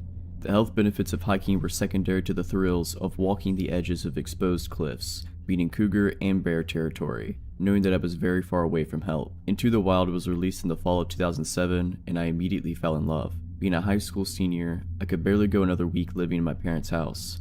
The movie spoke to my sense of adventure and inspired me to hike the California portion of the Pacific Crest Trail upon graduation. I made it from the Mexico border to Northern California without much incident. I saw rattlesnakes and black bears, experienced dehydration, but nothing happened that made me fear for my life. Somewhere in the Lassen National Forest in northeastern California, I walked around a bend in the trail only to be startled by two people sitting on a rock dressed in nearly all white. Their faces were dirty, their appearance disheveled, and the man had a long unkempt beard. Both seemed to be in their 40s. What struck me as odd about the encounter was encountering anybody at all. I frequently went days without seeing a single human being. Their white clothes could be explained away by the need to escape the California summer sun. Their scruffy appearance could be explained away by the fact that most thru hikers abandoned personal hygiene on the trail. After I said hello, they said nothing and simply watched me as I passed. Even that I didn't find odd. I chalked it up to them being foreign and not knowing what to say. I camped a few hundred yards off the trail that night, as I always did. Following bare precautions, I hung the leftover food I had cooked that night from a tree approximately 5 feet off the ground. Packing up camp in the morning, I noticed the food wasn't there. I immediately thought a bear had entered my campsite, and so I began to look for paw prints. I didn't find paw prints, but I did find boot prints circling the campsite, 2 pairs of them. One of those prints led right up to the rope from which the food was hanging. I thought of the couple I had passed earlier and everything clicked. I quickly packed up and left. My mind was racing the entire day, but I figured the couple was simply hungry. If they had nefarious intentions, they would have come for more than food. Several days passed and my mind was at ease again. I had begun to circle my campsite with sticks to wake me in the event of an intruder, animal or otherwise. I awoke in my tent one night to the sound of those sticks crunching. I grabbed my hunting knife. I tried to relax by telling myself that in the middle of nowhere, the source of that noise is much more likely an animal than a person. Then I heard frantic whispering. It was impossible to tell which direction the voices were coming from. Being in the dark, surrounded by trees, 100 miles from the nearest city plays tricks on your senses. I debated yelling out claiming to have a gun, but instead decided to be silent and retain the benefit of surprise. I heard footsteps circling my tent and was ready to slash at whatever opened it. But just like that, it was over. No more footsteps, no more whispering. I lied frozen awake in my tent until sunrise and opened my tent to find nobody there. The only evidence something had actually happened were the boot prints, the same as before. Several more days passed and I was now in Shasta National Forest, probably 50 to 70 miles from where I first encountered the couple. The trail became more or less a goat trail. Being on the side of a mountain and above the tree line, I could see the trail winding for miles in front of me and behind me. I stopped for water in the rare shade and noticed 2 hikers miles behind me. All I could see were 2 white dots moving along the mountainside. I immediately said out loud, "Screw this trip is over." I pulled out my map and looked for the nearest town, which appeared to be Castella, located off I-5. The only problem was that it was 25 miles away. I hiked well into the night trying to gain as much ground as possible. I kept losing the trail and decided to set up camp, this time far off the trail and into the forest. I got in my tent and tried to sleep, but every little noise kept me awake. After a few hours in my tent, I heard the telltale signs of another bad night. The footsteps, the whispering, the sticks breaking. Sounds travel far in the absence of other sound. I knew they were close, but wasn't sure how close. All I could think was, this is screwed up. This is so screwed up.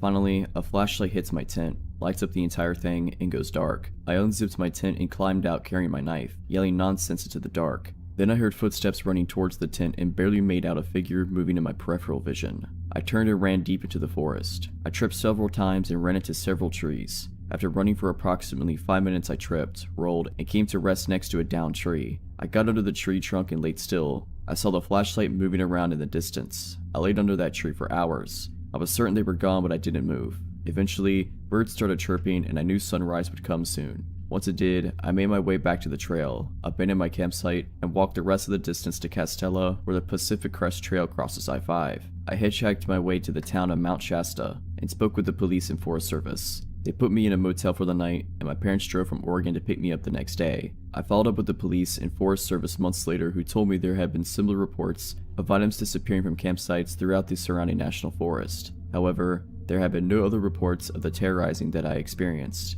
As far as I know, nothing ever came of the couple. This happened in the fall of 1993, when I was 20 years old. In the interest of context, this was before I started college, and I was working in the material prep department of a plastics factory on the night shift. I was the only woman in the department, and my male coworkers were initially skeptical that I could handle the job, but I proved myself and earned their respect. It was hard work, but on the plus side, it also put me in the best shape of my life. I had just gotten off work, and it was about 1:30 a.m. My car was running on fumes, so I stopped at a local gas station to fill up. While I was pumping gas, a woman about my age approached me looking nervous and scared. She said that she had been at her boyfriend's house and they had a fight. She'd walk up to the gas station to use the payphone and call her to pick her up.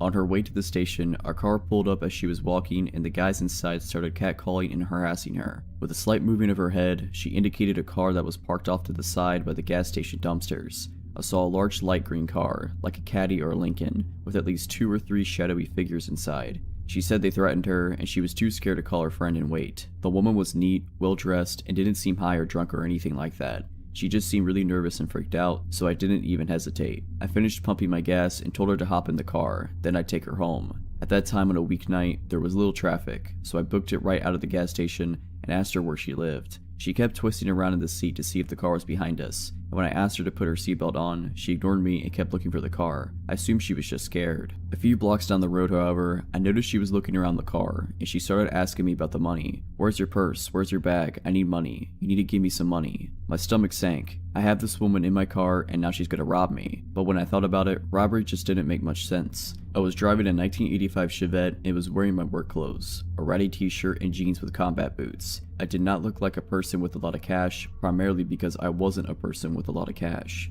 She twisted around in the seat again and started yelling, "There they are, there they are." She didn't sound scared anymore. I checked the rear view and sure enough, the light green car is right behind me. She started cackling and bouncing up and down in the seat. "My boys are gonna screw you up. They're gonna screw you up." She's laughing like crazy, opening the glove box, looking in the back for a bag or purse, telling me all the messed up things these guys are planning to do to me. Now, if I had been smart, I would have just driven to the police station. Actually, if I had been very smart, I would have just called the cops from the gas station and waited with her until they arrived. That would have been the intelligent thing to do. Unfortunately, none of this crossed my mind until later. In the moment, I just got really angry. I realized 3 key things all at once. There was an intersection up ahead, with cars on either side waiting to cross, and the light had just turned yellow. I had a spare box cutter that I kept for work in the driver's side door compartment. The lady still had it put on her seatbelt. I didn't think. I floored it and passed under the yellow light just as it turned red. I glanced back to see if the green car was still behind me, but the cross traffic at the intersection had started to move, and they had it caught up.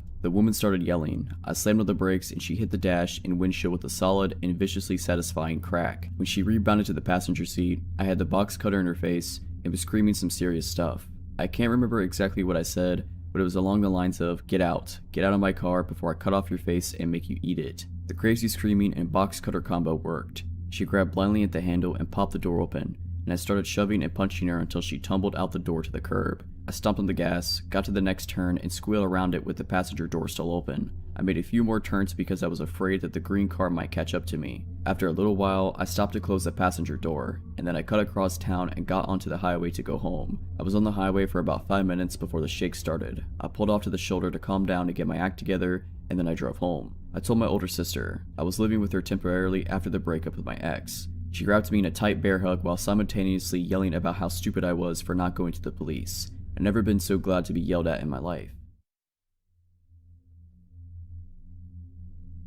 I've lived most of my life way out in the valley countryside of Ontario.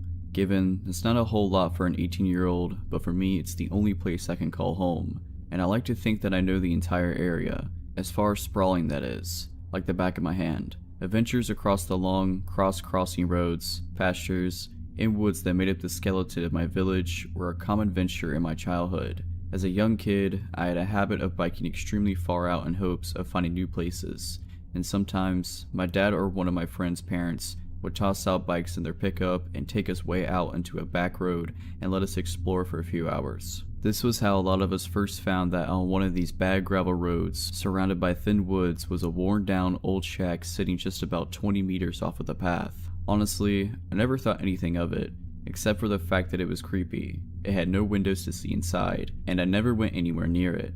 But one of my friends at the time said that her older sister had tried to go in it and that the door was always locked. We all had better things to do than to be curious about that at the time anyway, so I quickly moved on and became nothing more than a mundane landmark of that area. Honestly, I had completely forgotten about it for a few years now. Except last Tuesday. I was coming home from one of my very late classes at my university, and I usually take the back routes I used many years ago, as they're more straightforward and never have any sort of traffic. As I drove down the gravel path that would wind along the side of the country and eventually take me to the next street I needed to turn onto, I noticed a faint glinting coming from within the trees up ahead, maybe about 100 meters from my car. A flashlight? I thought. but as my car came closer, I realized what I was really seeing. The light inside of the shack was on. I should mention now that in all of the nearly 13 years I've spent living in my area, I have never seen that door open, and I've never seen a light on inside of that shack, ever.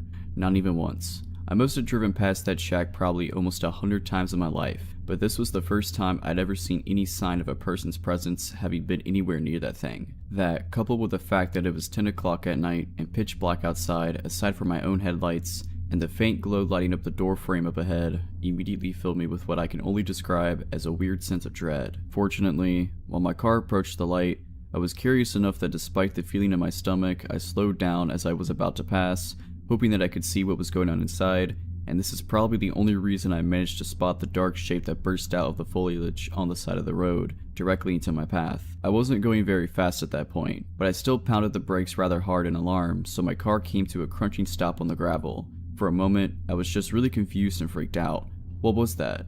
Had I almost hit a deer or something? This far out in the country, a deer would have been the most likely and most reasonable assumption, but in the beams of my car, I could see what had stopped me. A very tall, a very lanky old man with scraggly and balding gray hair. He looked dirty and unkempt, and as his clothes hung off of him, I felt extremely unsettled over what this guy could be doing way out here, and why he had walked out in front of my car. As I sat there confused, the old man came around to my window and knocked on the glass. I rolled down the window just a crack, only enough for someone to be able to hear me and for me to hear them. I was already creeped out enough as it was. Immediately, I had to say what I was thinking.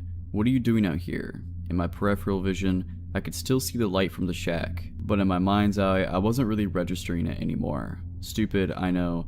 I should have made the connection immediately, but I was still kind of shaken by the fact that I could have run this guy over if I hadn't been able to stop in time. And being a new driver and all, the thought of that was terrifying. After a small pause, the man started talking to me. He had a thick, croaky sort of voice, and he spoke very slowly. "My truck, it's broken," he explained. "Oh, okay." I was also getting the feeling that he wasn't really all there, mentally. I didn't have to look around to notice there wasn't any truck on the side of the road, but I did anyway, turning my head around to confirm what I already knew. There was definitely no truck. Had he somehow driven it into the trees or something? As far as I could remember and see, there wasn't enough space anywhere in them for a truck to fit through. What was the man talking about? While I was looking, it was honestly as though I could feel that he was watching me, and when I turned back, he was still leaning down to peer inside of my window at me. Where? I don't see it. I was definitely distrustful of this guy already. At first, he didn't respond, and my nerves were only getting worse the longer we were alone out here. Then he replied, "It's just up the road," he said, turning just to point with his finger in that general direction. The lights on my car aren't exactly the greatest, but I could still see far enough that I really couldn't imagine where on earth this truck was supposed to be. I couldn't spot the faintest sight of it. While I squinted up ahead, he continued, "I'll show you where, if you come." At this point, I really had no idea what this old man was thinking I could do to help.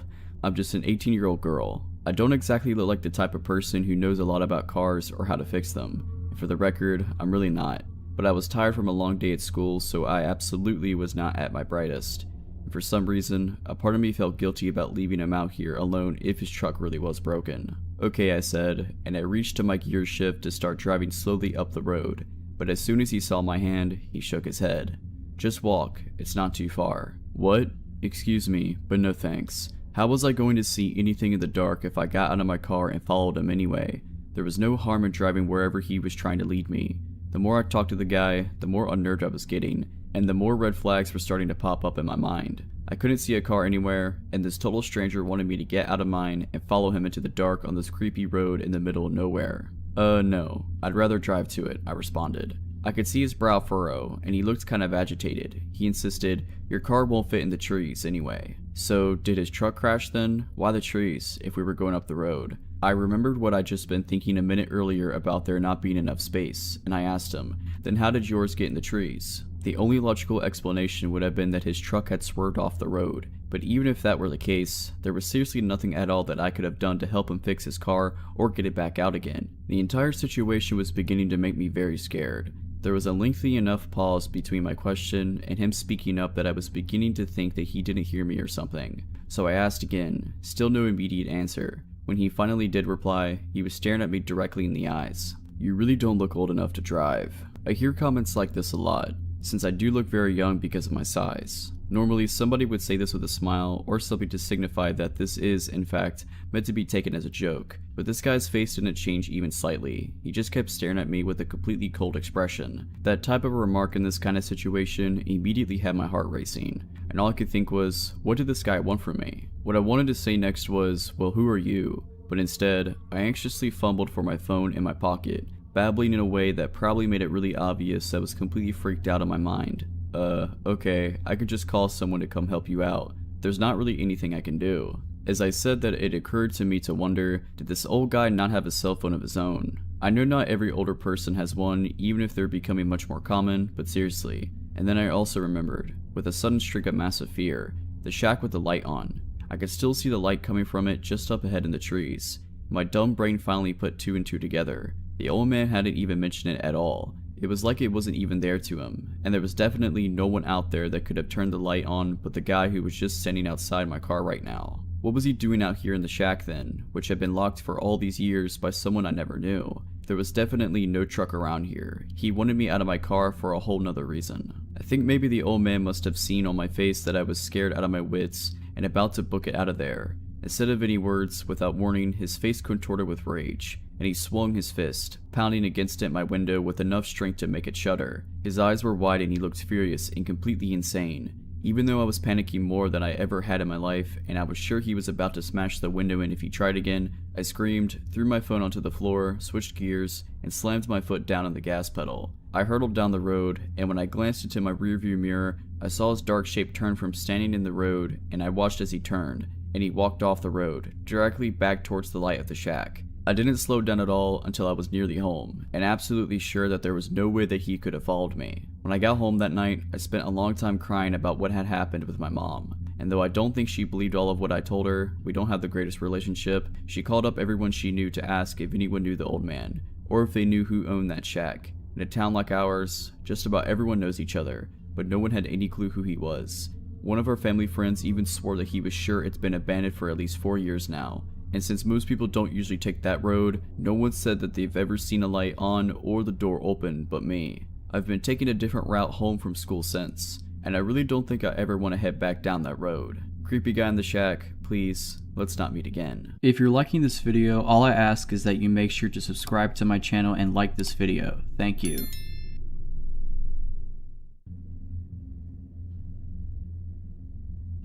This happened when I was in college. I lived in Isla Vista, the student community at UCSB, notorious for being a party school.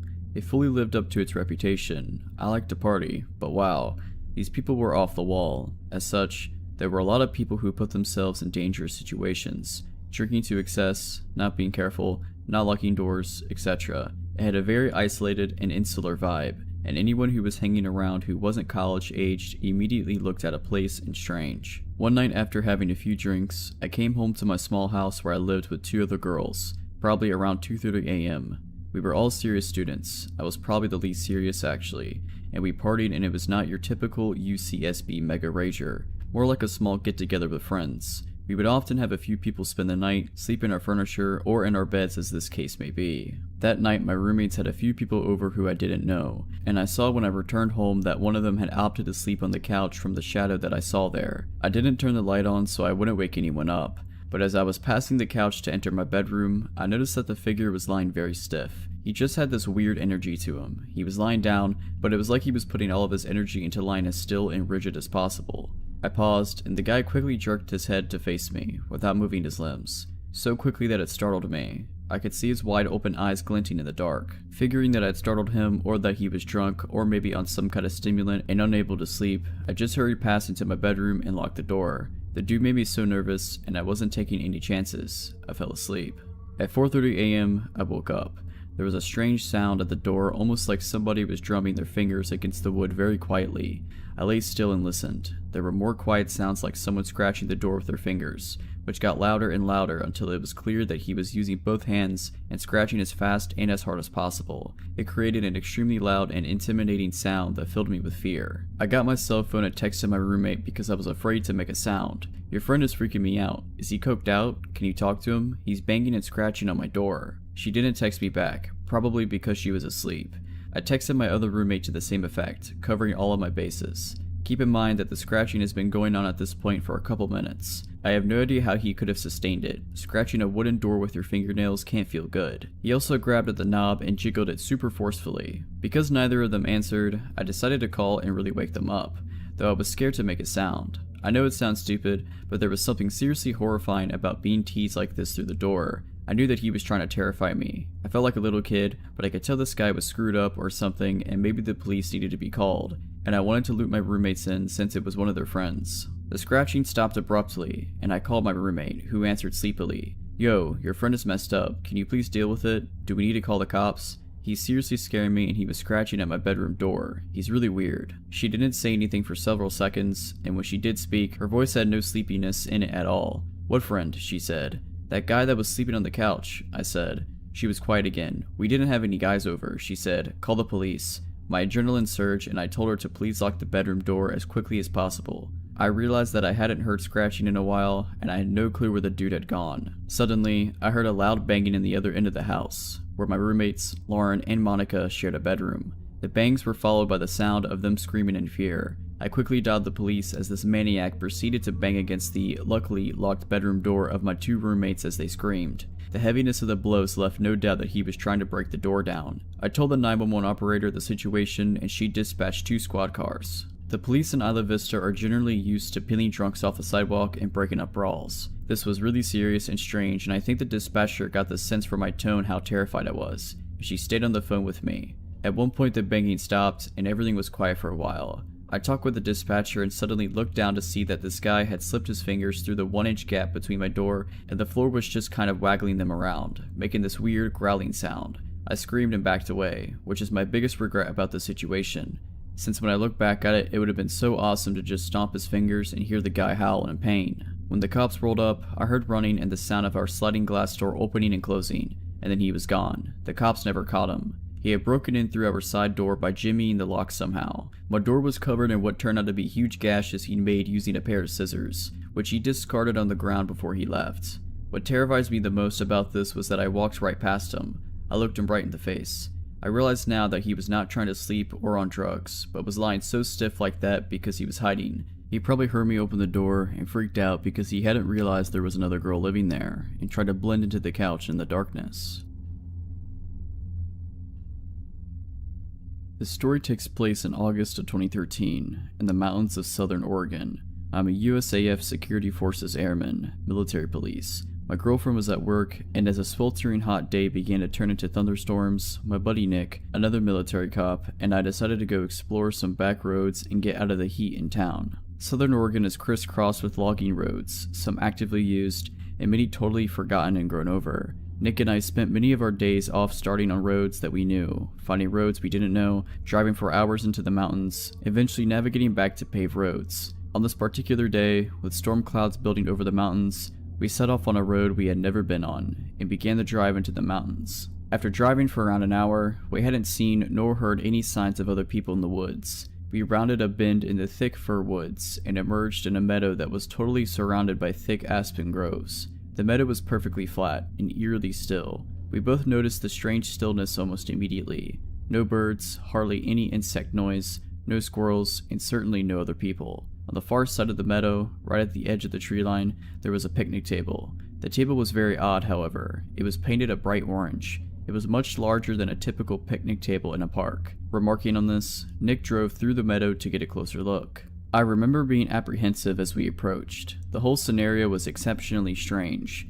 The overall silence of the aspen grove was unsettling. Also, it was nearly impossible to see far into the trees as aspens grow extremely close together. When we parked by the table, I hopped out of the passenger seat of the truck to check it out. I'm not very tall, only about 5'5". Regardless, the table was ridiculously oversized and practically unusable. The seats were nearly at chest level, meaning I would not have to climb up to even sit on them. As I was looking at the table, Nick called me over to the truck, and I noticed he was looking back into the aspens. At first, I couldn't see what he was looking at, but then I noticed a splash of color that was completely out of place in the thick trees. A small one-man tent was set back in the trees, about 50 feet from the strange table. I had an initial feeling of dread, and felt certain that there was someone in the tent, and if we could see the tent, they could see us.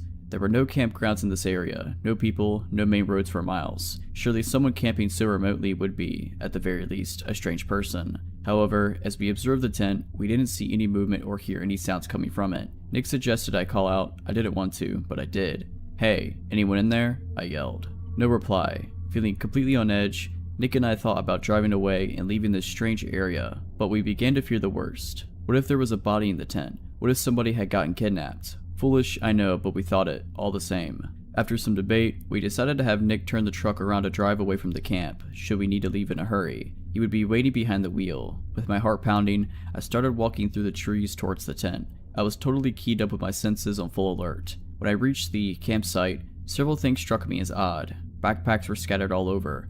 No fire had been built, no wood collected. The tent was literally full of backpacks and women's clothing. Full of dread, I turned to leave and tell Nick what I had seen. As I left, I heard Nick start yelling, "Let's go, let's get out of here." Not knowing why he was yelling, I ran back to the truck. When I broke out of the trees, I saw a beat-up old Ford Taurus on the road, blocking us from leaving the meadow. I immediately leapt into the passenger seat and Nick floored the gas pedal. The car was occupied by 2 men. A third person was laying against the window in the back. As we drove across the meadow, the driver attempted to block us from the road, but Nick drove around them and accelerated the way we had come from. I looked back and saw the car attempting to turn around on the narrow road. Nick drove like a madman, and though I was honestly terrified that they would catch up, we hit the highway without seeing the car again. I called the state police, and they promised to send a trooper out to check out the scene. However, I received a call the next day from a trooper stating that the campsite, that backpacks, and the woman's clothing were all gone, though he could tell people had been in the area. The strange table was still by the thick aspen grove. I have not returned to the area, and do not intend to.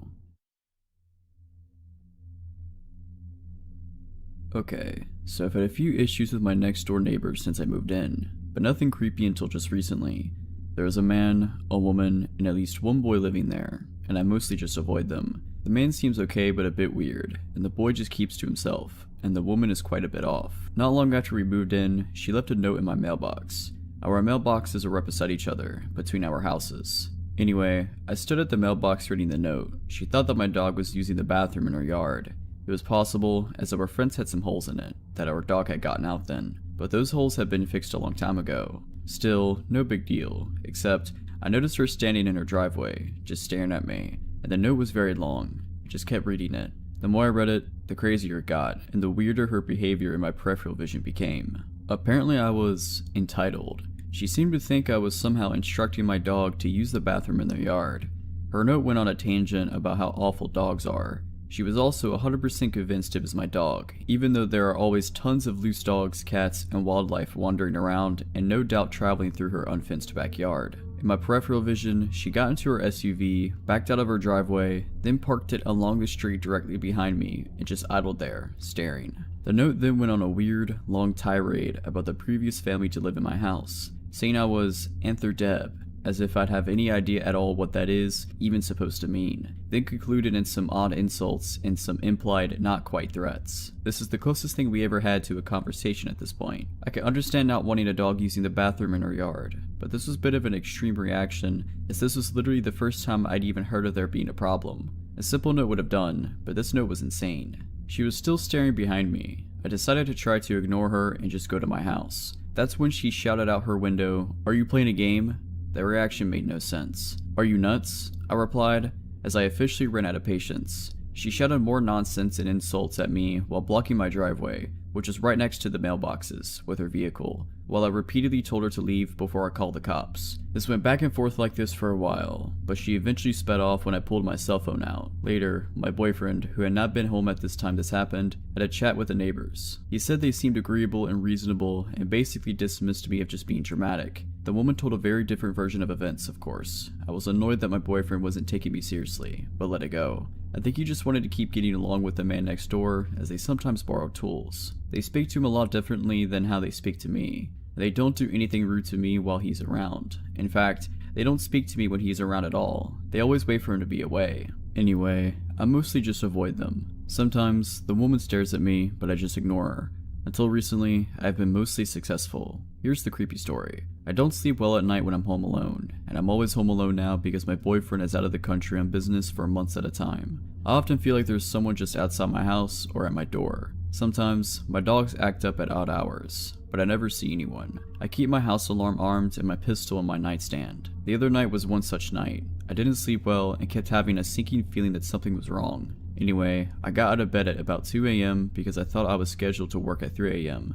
I had mostly given up on getting a restful sleep then anyway. As I left my house, I heard something to my left, the direction of my neighbor's house, but didn't see anything. I was always nervous in my driveway because the motion sensor light was broken, but there was always a lot of darkness between my door and my truck, so I always moved quickly to my driveway. I got in my truck and went to work. It turned out that I misread my schedule and didn't work at 3 that morning after all. Annoyed at the mistake, but grateful I'd get to go home and sleep a little more before the actual start of my shift at 7, I went home. I pulled into my driveway and didn't see anything in the beam of my truck's headlights. I always look around my truck before getting out. I turned the headlight off and got out. I took a few steps ahead of my truck, and then all of a sudden a large man called out to me, shouted really, from the shadows at the corner of my house. He scared me so bad that I screamed, reached for my pepper spray, and fell down. Not useful. He apologized in a tone that didn't sound sorry at all. It was my neighbor, and that wasn't much of a relief. Apparently it was my fault that he occasionally found trash in his yard, in Windy, Colorado. Complaining about this seemed to be a lot more important issue than scaring the heck out of me while I'm alone at night. He showed no real concern or realization that was even wrong at all. Again, I have no problem with neighbors bringing issues to my attention, but seriously, hey, can you make sure trash from your bins isn't blown into my yard? Is not a question that takes 10 minutes. Nor is it one that needs to be addressed at 3 in the morning. I'm not in agreement to keep the peace, but I know the trash isn't mine. We live in a windy area. Trash gets blown around in people's yards all the time. No big deal. But he would just not stop going on about it. He kept needlessly repeating himself and made some not quite but kinda threat about getting along. Think about the lines of, "It would be a shame if something were to happen," type sort of threats. He was keeping me busy. I didn't even notice his wife flank me. Before I even knew she was there, she appeared from the shadows by a tree. She wanted to yell at me about some eggs. A few weeks ago, I found a bunch of eggs smashed on the road near our shelved mailbox. As the carton was right next to them, I thought the carton had obviously just been dropped, not that someone was trying to egg anything. I assumed my neighbor had dropped the eggs on her way to get the mail and just left them. She denies this, but I still think that's the most likely explanation because no one else has any reason to be out at our mailbox with eggs. But I didn't care enough to say anything to her about it at the time, so I just let it go and forgot all about it. Now she was accusing me of leaving eggs around. Again, inexplicably expressing the grievance at 3 a.m. Weird that she hadn't brought it up weeks ago when it happened, but I know why she didn't. My boyfriend was still here then. My boyfriend has been away on business for several weeks now, long enough for them to have noticed his absence. They were also probably aware that my motion sensor light was out. They sure seemed to know how to avoid my headlight beams. Being surprisingly patient, I explained that I knew nothing about the eggs. I mentioned that I later found a lot of the shells in my yard and figured a squirrel must have carried them there. She proudly informed me that she tossed them onto my yard herself. Apparently she thought that was okay, but someone dropping them in the first place isn't. Anyway, this is where I started to get over my shock a bit and started getting pissed. Initially, I had been somewhat relieved that the man in the shadows had been my neighbor, not some random crazy person, but now I was pissed. I had now been outside with them for like 20 minutes, while they accused me about stupid stuff. While I tried to be polite and agreeable even though I had nothing to do with it, but now everything wrong with the situation had just kicked in. I eventually remembered that I don't actually have to put up with any of this and cut her off mid-rant and said, "It's 3 a.m, I'm going home, good night," and turned on my heel. I heard her say something in an unkind tone as I left, but didn't catch what it was. They had staked out my house, waited for my boyfriend to leave, and long enough to be sure he was gone, all to complain about some insane stuff long after it supposedly even happened. If they have concerns, surely there are better times to address them than at 3 a.m. What were they doing out at 3 a.m. anyway? And that man had totally purposely hidden a shadow at the corner of my house where he could avoid my headlights, and didn't reveal himself until I was out of my truck and exposed. And shouldn't the woman have walked up beside her husband, not gone around while I was distracted? They kept doing odd behavior. Never enough that they're doing anything illegal or anything to report the police. But none of this is normal behavior. Honestly, I think these complaints are just excuses and they're really just taking the opportunity to intimidate me. I think they're messing with me on purpose. Then again, I could be wrong. Either way, I will be installing a motion light soon. I was so shaken up and had my adrenaline so high from someone scaring me from a blind spot by my house. Because seriously, that could have been someone else and a whole lot worse.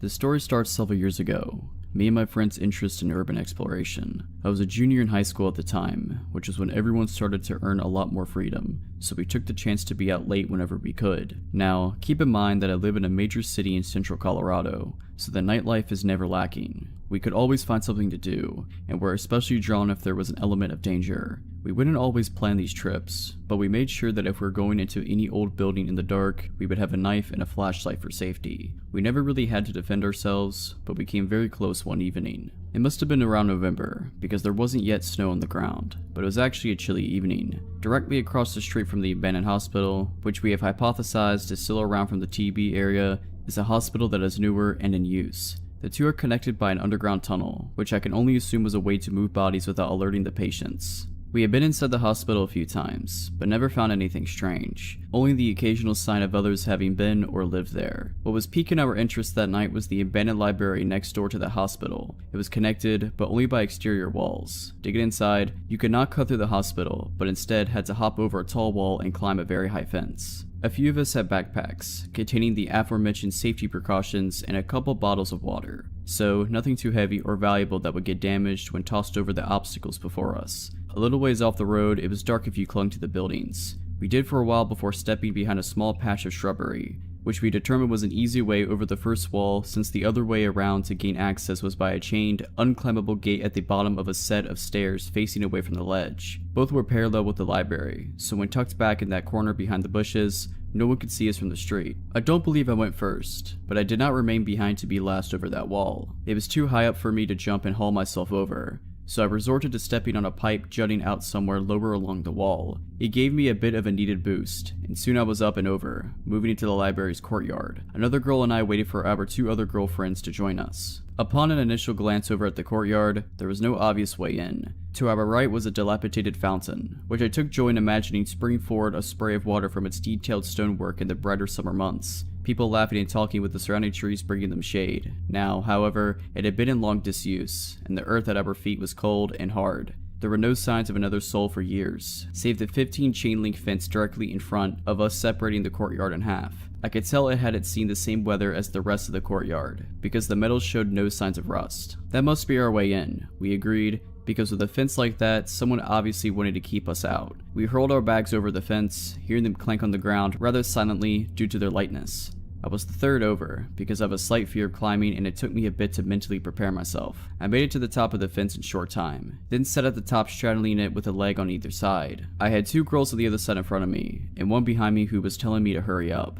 I spent a good couple minutes up there doing another mental preparation and some deep breathing, then climbed down to wait for the last girl. At the time, I was thinking that had been one of the scariest things I've done in a while, because I tend to avoid climbing at all costs. Of course, this is an irrational fear, as I have never fallen, but that phobic fear didn't even compare to what happened next. The last girl's feet hit the ground and all four of us split up into the smaller half of the courtyard, looking for any kind of entrance. We decided that breaking a window would be too loud and draw unwanted attention, not to mention we could really get cut up, so that wasn't an option. Searching for a little longer, we didn't find anything that looked remotely plausible, until we found a grate near the base of where two walls met. I couldn't believe we hadn't noticed it before, and upon closer inspection, the grate was already moved slightly from its resting place, so it would be easy to lift the rest of the way. The smallest and least fearful of our group went first. After moving the grate, there was a small drop down. It was no more than 3 feet down and 2 feet wide, but inside there was another drop down where we could see into the library basement. She hopped down into the small, square landing,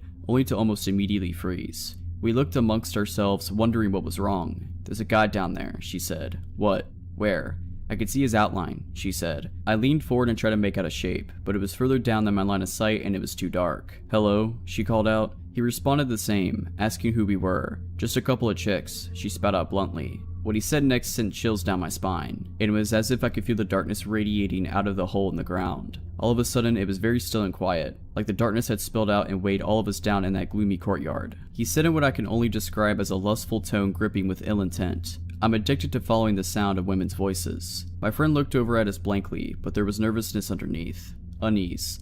Something in his voice sounded like it wasn't an empty threat, like he wasn't just saying something creepy to get us to leave. She looked back to where he was and said slowly, "That's not cool." The man under that dark earth began laughing maniacally, and not in the kind of way a really good actor does, in the way that we could feel his utter insanity hit us like stale air. We looked at each other for what felt like hours in that gloomy courtyard, but I knew it was only a couple seconds, because we all exchanged without even speaking that we had to get out of there. And now, I was not about to risk some crazy guy coming after us, even if we did outnumber him. The friend scrambled up out of the landing, and I was never over a fence faster in my life. 15-foot potential fall, and I didn't even have time to think about it. We didn't stop running until we were on the street and halfway down the block out of breath. So guy that was down there, let's not meet again.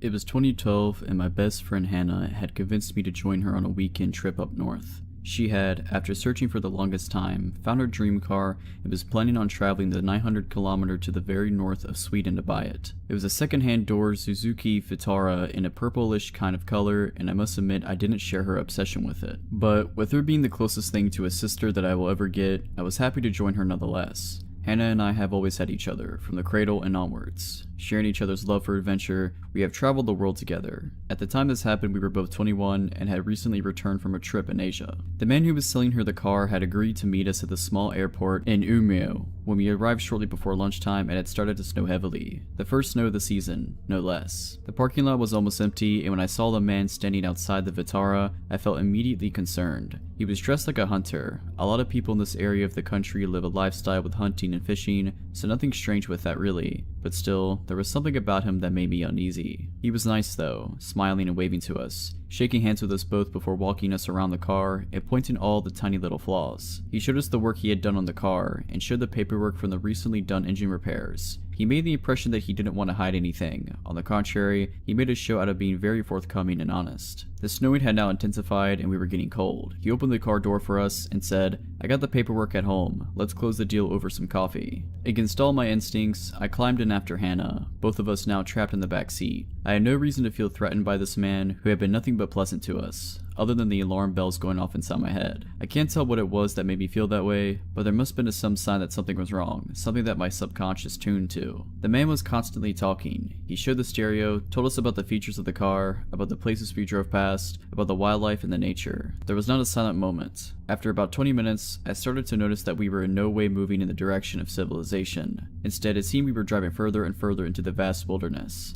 It struck me that he had us in the back of a two-door car, diving us into unknown territory, and no one knew where we were. I looked at Hannah, who was happily listening to the man telling stories about the area, and I noticed she didn't look at all worried. Maybe I was totally overreacting. We drove past a group of people standing by the side of the road, hunters planning their day or taking a break maybe. This truly is very different Sweden compared to the city. The car finally stopped outside a small wooden cottage with no neighboring houses, apart from a small cabin that we drove past a few hundred meters down the road, but it had looked empty. We followed the man inside. He was still talking non-stop and continued to do so until the moment the door closed behind us. Hannah kept asking things about the car, and I could sense that her voice had a new undertone now, a thin, sharp tenseness that made me wonder if she too had started to feel that something wasn't right. "I'll put the kettle on," he said, and as he passed us to go into the kitchen, he let his hand touch Hannah's hair and he smiled smugly. "May I use the bathroom?" I asked politely and made my way to the door with a little red heart on. I was washing my hands when I saw something in the stained bathroom mirror. Something was behind the water cistern. I pulled out a rolled up plastic folder, and as I turned the pages, I felt my blood run cold. It was very violent pictures that looked like had been cut out from magazines, and they were glued to the paper, surrounded by cut up pieces of handwritten text. Put it together made a horrifying story about how a woman was lured into a car with the promise of getting to buy the car cheaply, and then it quickly turned into a horror story. I know this will sound silly, but when we traveled together, Hannah and I had a code word for whenever we felt it was time to get out of a situation. We had never needed to use it, just joked about it, but now it came in handy. I walked out of the bathroom and looked at Hannah and said, "Potatoes. We forgot to buy potatoes. And that's too bad, because we really need some." The look on my face must have told her that the situation was no joke, and she said, "Oh, should we get some as soon as possible?" "The sooner the better," I replied. Hannah, always pretty and charming and capable of great acting, casually walked over to the man in the kitchen, tapped his shoulder and said, "Excuse me, but I was wondering if I can go have a quick look at the cam belt." He huffed something about it being in good shape and handed over the keys. We got into the car and speeded off faster than the weather strictly speaking allowed. We left the car at the airport and hoped we hadn't made a terrible mistake. What if he reported it stolen? It would be embarrassing to explain to the police. But nothing happened. He didn't follow us, didn't report it. We had to take the train since we had no plane tickets. The original plan had been to take the car home, and we didn't want to linger closer to the airport in case he came looking for us. Later, Hannah asked what made me use the code word, and I told her about what I found. It might have just been a fantasy, a sick game, and maybe he would never done anything to us. But right then and there, I was convinced we would have died if we didn't get out. I'm glad Hannah didn't need any convincing or proof, just the code word. I truly think that if we hadn't talked about it so many times before, about how we would handle a situation where we need to get out fast, things would have ended differently. Both of us knew that either of us ever used the code word, it's time to get out, no questions asked, just move. If you're liking this video, all I ask is that you make sure to subscribe to my channel and like this video. Thank you.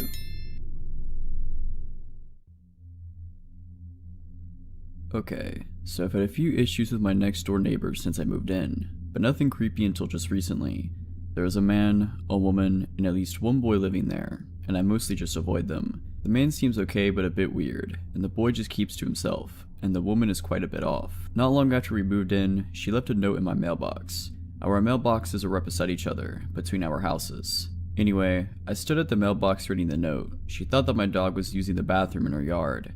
It was possible, as our fence had some holes in it, that our dog had gotten out then, but those holes had been fixed a long time ago. Still, no big deal, except I noticed her standing in her driveway, just staring at me, and the note was very long. I just kept reading it. The more I read it, the crazier it got, and the weirder her behavior in my peripheral vision became. Apparently I was entitled. She seemed to think I was somehow instructing my dog to use the bathroom in their yard. Her note went on a tangent about how awful dogs are. She was also 100% convinced it was my dog, even though there are always tons of loose dogs, cats, and wildlife wandering around and no doubt traveling through her unfenced backyard. In my peripheral vision, she got into her SUV, backed out of her driveway, then parked it along the street directly behind me and just idled there, staring. The note then went on a weird, long tirade about the previous family to live in my house, saying I was Antherdeb, as if I'd have any idea at all what that is even supposed to mean, then concluded in some odd insults and some implied not quite threats. This is the closest thing we ever had to a conversation at this point. I can understand not wanting a dog using the bathroom in her yard, but this was a bit of an extreme reaction, as this was literally the first time I'd even heard of there being a problem. A simple note would have done, but this note was insane. She was still staring behind me. I decided to try to ignore her and just go to my house. That's when she shouted out her window, "Are you playing a game?" The reaction made no sense. "Are you nuts?" I replied, as I officially ran out of patience. She shouted more nonsense and insults at me while blocking my driveway, which is right next to the mailboxes, with her vehicle, while I repeatedly told her to leave before I called the cops. This went back and forth like this for a while, but she eventually sped off when I pulled my cell phone out. Later, my boyfriend, who had not been home at this time this happened, had a chat with the neighbors. He said they seemed agreeable and reasonable and basically dismissed me of just being dramatic. The woman told a very different version of events, of course. I was annoyed that my boyfriend wasn't taking me seriously, but let it go. I think he just wanted to keep getting along with the man next door, as they sometimes borrow tools. They speak to him a lot differently than how they speak to me. They don't do anything rude to me while he's around. In fact, they don't speak to me when he's around at all. They always wait for him to be away. Anyway, I mostly just avoid them. Sometimes, the woman stares at me, but I just ignore her. Until recently, I've been mostly successful. Here's the creepy story. I don't sleep well at night when I'm home alone, and I'm always home alone now because my boyfriend is out of the country on business for months at a time. I often feel like there's someone just outside my house or at my door. Sometimes, my dogs act up at odd hours, but I never see anyone. I keep my house alarm armed and my pistol on my nightstand. The other night was one such night. I didn't sleep well and kept having a sinking feeling that something was wrong. Anyway, I got out of bed at about 2 a.m. because I thought I was scheduled to work at 3 a.m. I had mostly given up on getting a restful sleep then anyway. As I left my house, I heard something to my left, the direction of my neighbor's house, but didn't see anything. I was always nervous in my driveway because the motion sensor light was broken, but there was always a lot of darkness between my door and my truck, so I always moved quickly to my driveway. I got in my truck and went to work. It turned out that I misread my schedule and didn't work at 3 that morning after all. Annoyed at the mistake, but grateful I'd get to go home and sleep a little more before the actual start of my shift at 7, I went home. I pulled into my driveway and didn't see anything in the beam of my truck's headlights. I always look around my truck before getting out. I turned the headlight off and got out. I took a few steps ahead of my truck, and then all of a sudden a large man called out to me, shouted really, from the shadows at the corner of my house. He scared me so bad that I screamed, reached for my pepper spray, and fell down. Not useful. He apologized in a tone that didn't sound sorry at all. It was my neighbor, and that wasn't much of a relief. Apparently it was my fault that he occasionally found trash in his yard, in windy Colorado. Complaining about this seemed to be a lot more important issue than scaring the heck out of me while I'm alone at night. He showed no real concern or realization that was even wrong at all. Again, I have no problem with neighbors bringing issues to my attention, but seriously, hey, can you make sure trash from your bins isn't blown into my yard? Is not a question that takes 10 minutes, nor is it one that needs to be addressed at 3 in the morning. I'm not in agreement to keep the peace, but I know the trash isn't mine. We live in a windy area. Trash gets blown around in people's yards all the time. No big deal. But he would just not stop going on about it. He kept needlessly repeating himself and made some not quite but kinda threat about getting along. Think about the lines of, "It would be a shame if something were to happen," type sorta threats. He was keeping me busy. I didn't even notice his wife flank me. Before I even knew she was there, she appeared from the shadows by a tree. She wanted to yell at me about some eggs. A few weeks ago, I found a bunch of eggs smashed on the road near our shelved mailbox. As the carton was right next to them, I thought the carton had obviously just been dropped, not that someone was trying to egg anything. I assumed my neighbor had dropped the eggs on her way to get the mail and just left them. She denies this, but I still think that's the most likely explanation because no one else has any reason to be out at our mailbox with eggs. But I didn't care enough to say anything to her about it at the time, so I just let it go and forgot all about it. Now she was accusing me of leaving eggs around. Again, inexplicably expressing the grievance at 3 AM. Weird that she hadn't brought it up weeks ago when it happened, but I know why she didn't. My boyfriend was still here then. My boyfriend has been away on business for several weeks now, long enough for them to have noticed his absence. They were also probably aware that my motion sensor light was out. They sure seemed to know how to avoid my headlight beams. Being surprisingly patient, I explained that I knew nothing about the eggs. I mentioned that I later found a lot of the shells in my yard and figured a squirrel must have carried them there. She proudly informed me that she tossed them onto my yard herself. Apparently she thought that was okay, but someone dropping them in the first place isn't. Anyway, this is where I started to get over my shock a bit and started getting pissed. Initially, I had been somewhat relieved that the man in the shadows had been my neighbor, not some random crazy person, but now I was pissed. I had now been outside with them for like 20 minutes, while they accused me about stupid stuff. While I tried to be polite and agreeable even though I had nothing to do with it, but now everything wrong with the situation had just kicked in. I eventually remembered that I don't actually have to put up with any of this and cut her off mid-rant and said, "It's 3 AM, I'm going home, good night," and turned on my heel. I heard her say something in an unkind tone as I left, but didn't catch what it was. They had staked out my house, waited for my boyfriend to leave, and long enough to be sure he was gone, all to complain about some insane stuff long after it supposedly even happened. If they have concerns, surely there are better times to address them than at 3 AM. What were they doing out at 3 AM anyway? And that man had totally purposely hidden a shadow at the corner of my house where he could avoid my headlights. It didn't reveal himself until I was out of my truck and exposed. And shouldn't the woman have walked up beside her husband, not gone around while I was distracted? They kept doing odd behavior. Never enough that they're doing anything illegal or anything to report the police. But none of this is normal behavior. Honestly, I think these complaints are just excuses and they're really just taking the opportunity to intimidate me. I think they're messing with me on purpose. Then again, I could be wrong. Either way, I will be installing a motion light soon. I was so shaken up and had my adrenaline so high from someone scaring me from a blind spot by my house. Because seriously, that could have been someone else and a whole lot worse.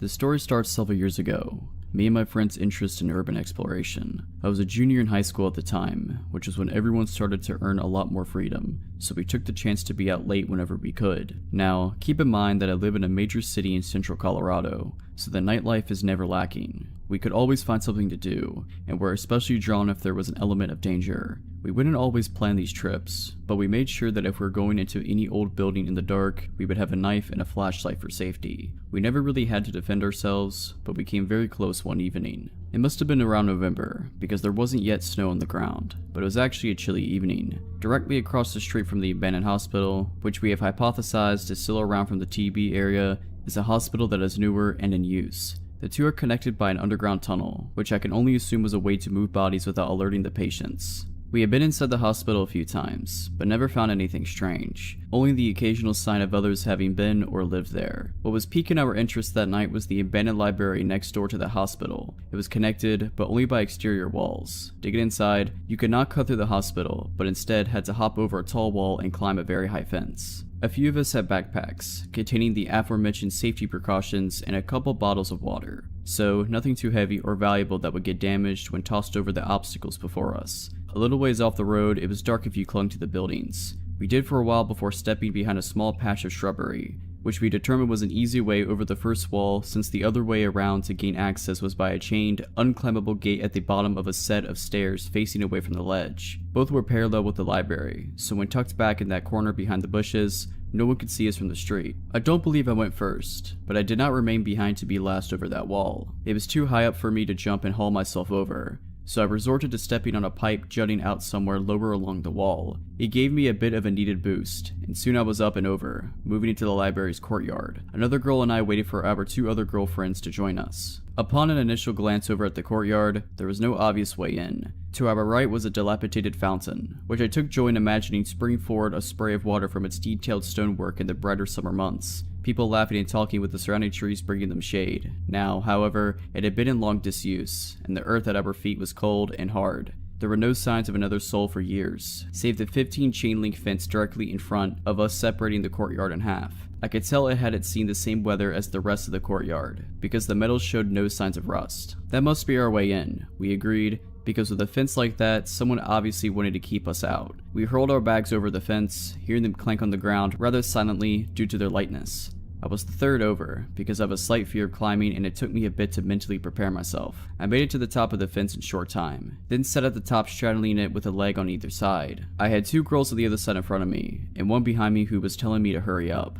I spent a good couple minutes up there doing another mental preparation and some deep breathing, then climbed down to wait for the last girl. At the time, I was thinking that had been one of the scariest things I've done in a while, because I tend to avoid climbing at all costs. Of course, this is an irrational fear, as I have never fallen, but that phobic fear didn't even compare to what happened next. The last girl's feet hit the ground and all 4 of us split up into the smaller half of the courtyard, looking for any kind of entrance. We decided that breaking a window would be too loud and draw unwanted attention, not to mention we could really get cut up, so that wasn't an option. Searching for a little longer, we didn't find anything that looked remotely plausible, until we found a grate near the base of where 2 walls met. I couldn't believe we hadn't noticed it before, and upon closer inspection, the grate was already moved slightly from its resting place, so it would be easy to lift the rest of the way. The smallest and least fearful of our group went first. After moving the grate, there was a small drop down. It was no more than 3 feet down and 2 feet wide, but inside, there was another drop down where we could see into the library basement. She hopped down into the small, square landing, only to almost immediately freeze. We looked amongst ourselves, wondering what was wrong. "There's a guy down there," she said. "What? Where?"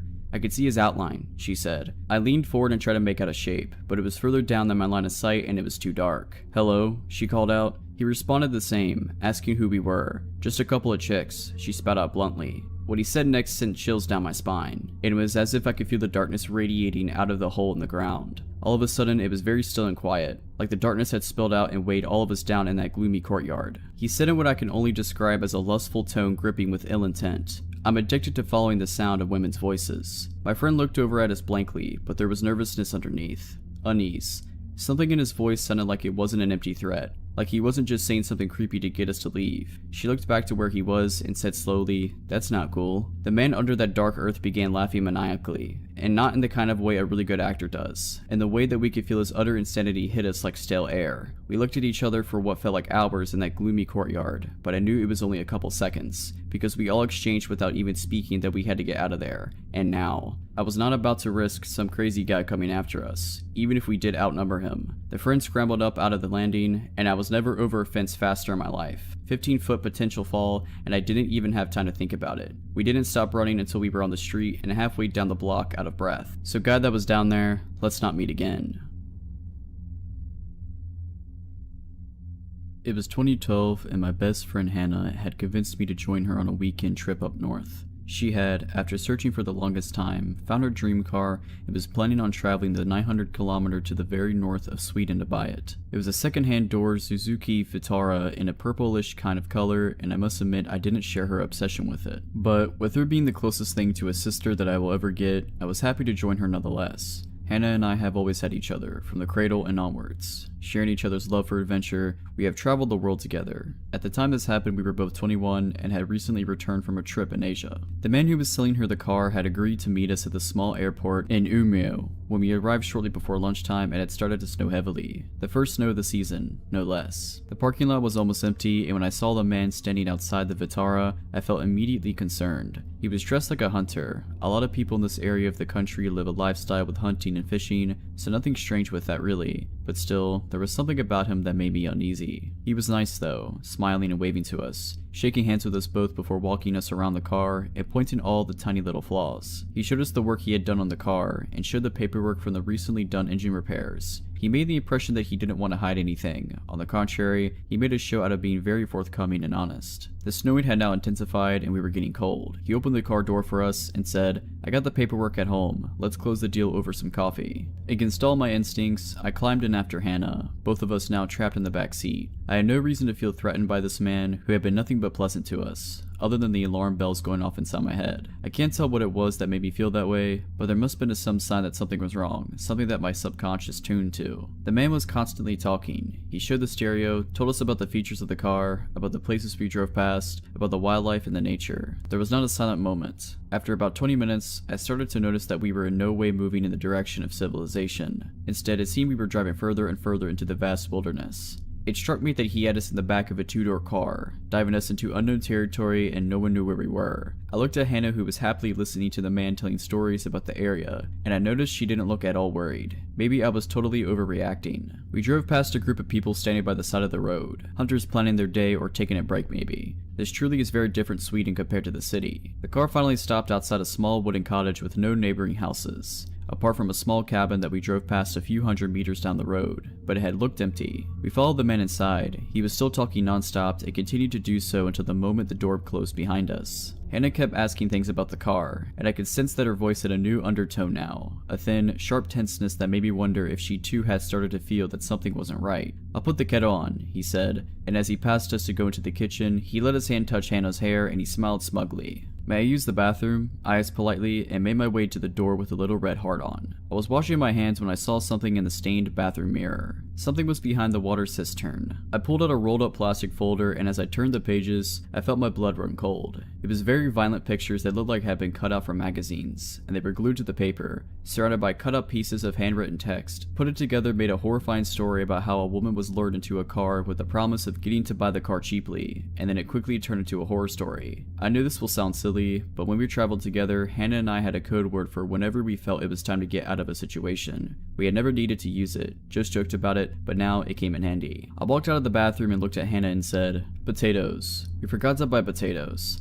And that's too bad, because we really need some." The look on my face must have told her that the situation was no joke, and she said, "Oh, should we get some as soon as possible?" "The sooner the better," I replied. Hannah, always pretty and charming and capable of great acting, casually walked over to the man in the kitchen, tapped his shoulder and said, "Excuse me, but I was wondering if I can go have a quick look at the cam belt." He huffed something about it being in good shape and handed over the keys. We got into the car and speeded off faster than the weather strictly speaking allowed. We left the car at the airport and hoped we hadn't made a terrible mistake. What if he reported it stolen? It would be embarrassing to explain to the police. But nothing happened. He didn't follow us, didn't report it. We had to take the train since we had no plane tickets. The original plan had been to take the car home, and we didn't want to linger closer to the airport in case he came looking for us. Later, Hannah asked what made me use the code word, and I told her about what I had found. It might have just been a fantasy, a sick game, and maybe he would never done anything to us. But right then and there, I was convinced we would have died if we didn't get out. I'm glad Hannah didn't need any convincing or proof, just the code word. I truly think that if we hadn't talked about it so many times before, about how we would handle a situation where we need to get out fast, things would have ended differently. Both of us knew that either of us ever used the code word, it's time to get out,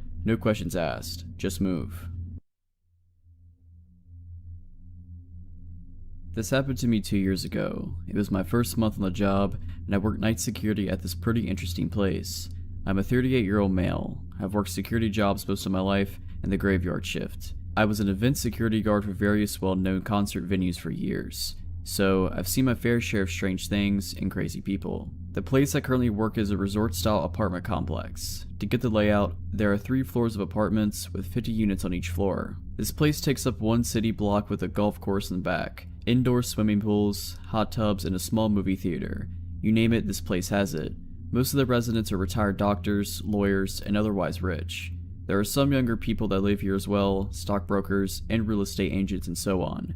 Some just use their apartment in the summer and leave as soon as the snow falls. It is located in a well-known tourist town in the United States. The building itself has 12 exits on the first floor. The doors are locked at 11 p.m. You can exit, but you can't get back in unless you go to the front of the building and ask to be buzzed in or pick up the call box phone next to whatever exit you are at. It will ring the company's cell phone and I answer and can come let you in. The front lobby is set up much like a hotel, with sliding glass doors which I lock when I start my shift. In the middle of the building on first floor are 2 big slider doors which I also lock. They lead to the private parking lot. The parking lot itself is gated and you need a code to get in. This was midsummer and while it's never really hot here, tonight was an exception.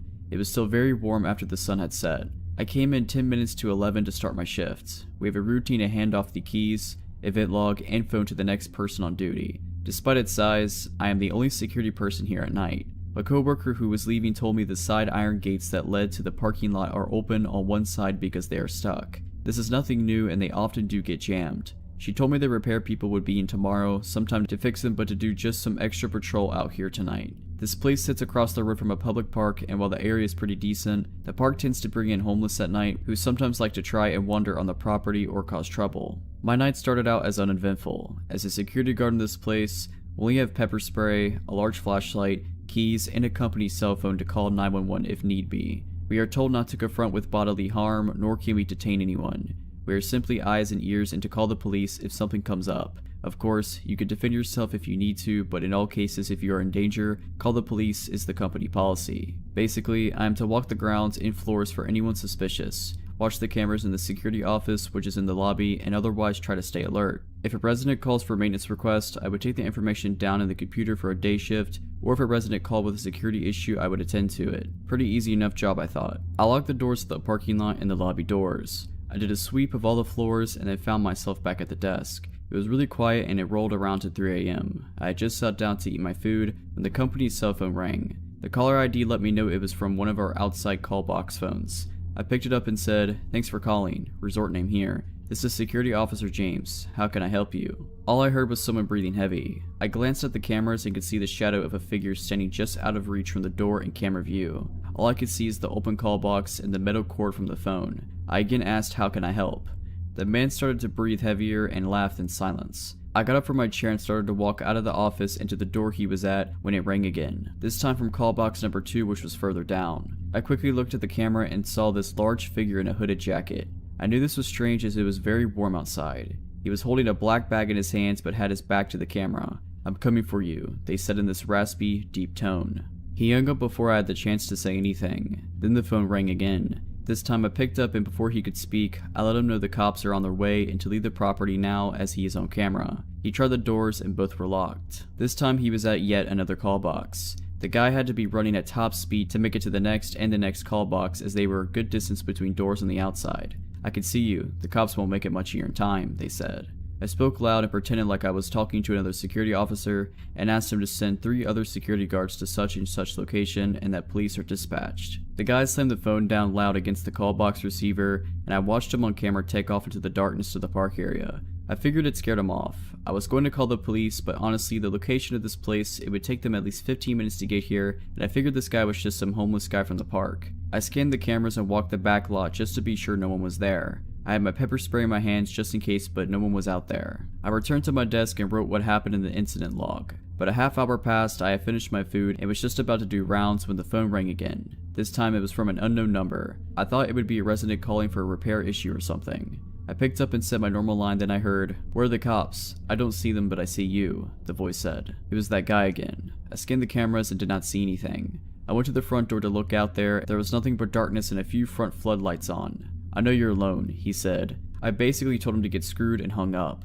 I called the non-emergency number to 911 and let them know what was going on. The dispatcher said she would send out a car to check the area and make contact with me. The next thing I hear is a loud thud against the glass windows to the day manager's office, which sits across from the security room. Another 3 loud bangs. I run to the door and unlock it. I pull up the shades and shine my flashlight through the window into the darkness. I catch the face of this hooded man. He looked to be about 40 with long, stringy hair poking down and these wild eyes. He looked right at me and grinned before slamming his head into the window to try and break it. I started yelling at him and told him the cops are coming and to get out of here. That's when he pulled the biggest butcher knife I've ever seen and make a slicing motion like he would use it to cut my throat. The guy was crazy. He continued slamming his body against the glass trying to break it. He used his head to try and break the window but managed to bust his head open, so the window now had blood all over it. I backed out of the office and locked the door to it. I then decided to wait for cops as this guy was out of control and my pepper spray wasn't going to stop him, and the last thing I wanted was to handle a bloody crazy person. He then ran to the nearest side door and took the call box phone off the hook.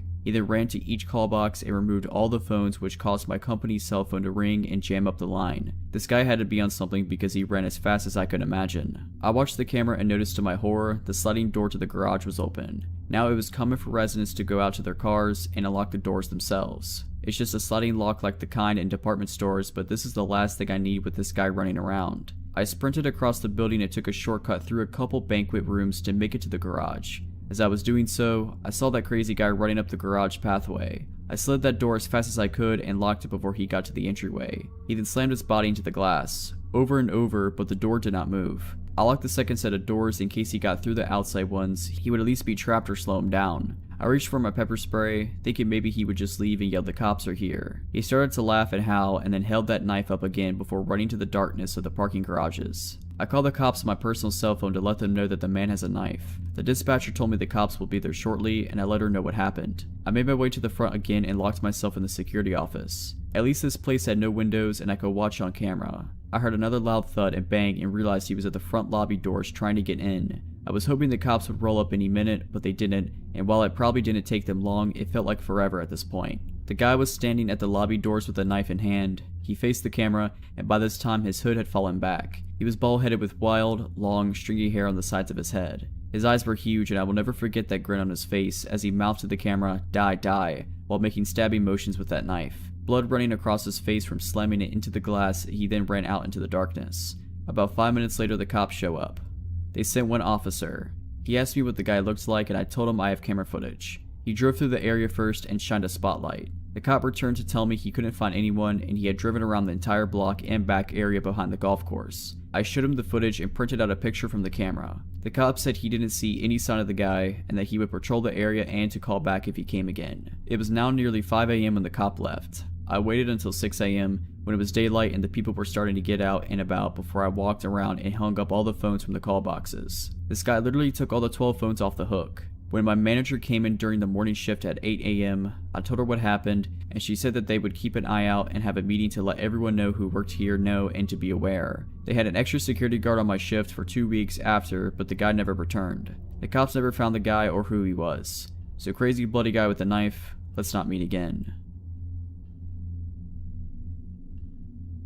A couple of summers ago, my girlfriend and I were camping in Chequamegon National Forest in northern Wisconsin, and after our experience, we did not plan to return unless we go with a large group of people. My girlfriend and I are from college, so northern Wisconsin was our go-to place for R&R. We've done a number of hiking trips in northern Wisconsin and in the UP, but never to this area. We are not backpacking experts, but we have been to a number of national parks and have been out hiking and exploring when we can find the time away from work. We love getting away from people and relaxing in nature, but this trip made us appreciate the presence of other people around us in unfamiliar places. Our plan was to hike a remote section of the North Country Trail. The North Country Trail is a national scenic trail, like the Appalachian Trail, but it gets much less use. In some parts of northern Wisconsin, the trail is very remote, and the only access is via logging roads. We plan to hike 15 miles along the trail to a backpack shelter, spend the night, and hike back to the car the following day. We spent the night at a friend's house in Wausau, and we set out early the next day to the trailhead.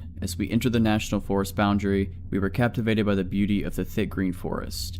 I drove slowly along the gravel logging roads as we made our way to our own parking spot. While we were driving to the trailhead, we passed a couple of people standing next to a parked truck on the side of the road. They appeared to be campers, as they had a rusted out, bunged up pickup truck. As we drove past, I waved, and they stared back without returning the greeting. Friendly people, I thought to myself. After we passed them, I looked in the rearview mirror and noticed they were still staring at us. And before we rounded a bend, I glanced back into the mirror again, and saw them watching us through the haze of road dust. My girlfriend and I joked about the up north people, but we did not think anything of the encounter. Aside from those people, we did not encounter anyone else on the remote logging roads within the national forest boundary. We found the trailhead about 15 minutes later after winding our way on the narrow logging road. There was no one else parked at the trailhead, a perfect chance to get some needed solitude, fresh air, and relaxation. After parking and making sure the car was locked, we hoisted our packs and set off on the trail. The weather was relatively cool, which thankfully kept the mosquitoes and biting flies at bay. We took pictures along the way, and we marveled at the lushness of the forest and the topography of the glacial moraine. After a solid 8 hours of hiking, we found our campsite.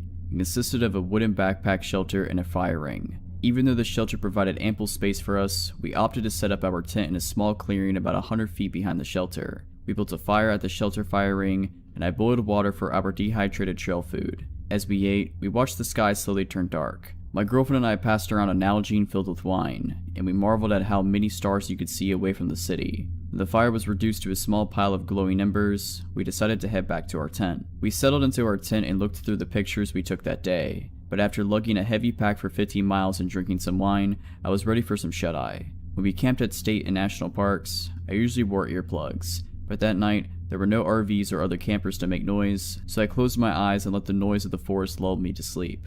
My girlfriend was very uneasy that night, but she normally had some apprehension whenever we were sleeping away from home. I'm not sure when we drifted to sleep, but we awoke to a bone-chilling noise. It was pitch dark outside, and over the insects in the forest, I heard a dull thud. It sounded like someone was hitting two logs together. My girlfriend and I were wide awake at this point, and we lay silently in our tent, hearing the noise again. Our old tent had mesh windows, but the backpacking tent we were using had no window. We could only guess at what was making the sound outside our tent. We initially thought that an animal had got our food and garbage bag, which we left in the shelter, but the noise was too distinct, and it did not sound like rustling through food wrappers or our camp equipment. Our hearts were pounding as we heard the persistent knock in the darkness. Unarmed and scared, we did not know what to do. I would normally have carried a can of bear spray, but I decided to leave it at home to save on weight, against the wishes of my girlfriend. The knocking continued, but we remained still as to not give away our location. For all we knew, whatever was making the noise had already spotted our tent. After what seemed like an eternity, the knocking sound ceased. We lay in complete silence with only the dull buzz of the insects in the background. Then we heard it. Leaves rustling, a branch breaking, voices. We heard low talking in the distance. We could not make out what was being said, but it sounded like a couple of people talking in the distance. The voices continued for a bit, but to our relief, the voices did not seem to be getting louder. Whoever was out there did not spot the tent or decided to leave us alone. We sat in our tent for the rest of the night, adrenaline surging through our veins. At the first light, we slowly got out of our tent. I looked around in all directions to see if anyone was out there, but I only saw the forest and the backpack shelter. We quickly rolled up our sleeping bags and camp pads and put our tent away. When we got to the shelter, my girlfriend screamed in horror. On the entrance to the shelter, the wood was freshly cut. The word "kill" was cut into the shelter wall, and there were a number of axe and knife cuts where someone was chopping at the wall. I looked at the ground and saw a scattering of fresh wood splinters. After grabbing our food supply and garbage bag, we got out of there. We were nearly jogging with our gear as we made our way back to the car. I kept glancing back over my shoulder and gazing out through the woods to see if anyone was following us. We traversed the glacial eskers that we saw the day before, and we knew we were getting closer to our car. We were quietly rejoicing as we neared the trailhead. We made it back to the trailhead in near record time, but something was wrong. The windshield wiper on my car was sticking straight up and there was something stuck in the wiper. As we inched closer to the car, I saw there was blood smeared on the windshield and a squirrel carcass was impaled on the wiper blade. Hair and blood still stuck to the wiper and on the hood of the car. I didn't bother cleaning off the car. We threw our gear in the trunk and I sped off without removing the animal from the wiper blade. As I sped down the gravel logging road, I kept glancing in the rearview mirror, but I could not see anything through the cloud of road dust behind the car. When we got to a gas station by the nearest town, I removed the carcass with a wad of newspaper, and I tried to remove as much dried blood as I could. I filled up on gas and we didn't stop until we made it to Milwaukee. This was the last trip I took to the woods of northern Wisconsin. If you're liking this video, all I ask is that you make sure to subscribe to my channel and like this video. Thank you.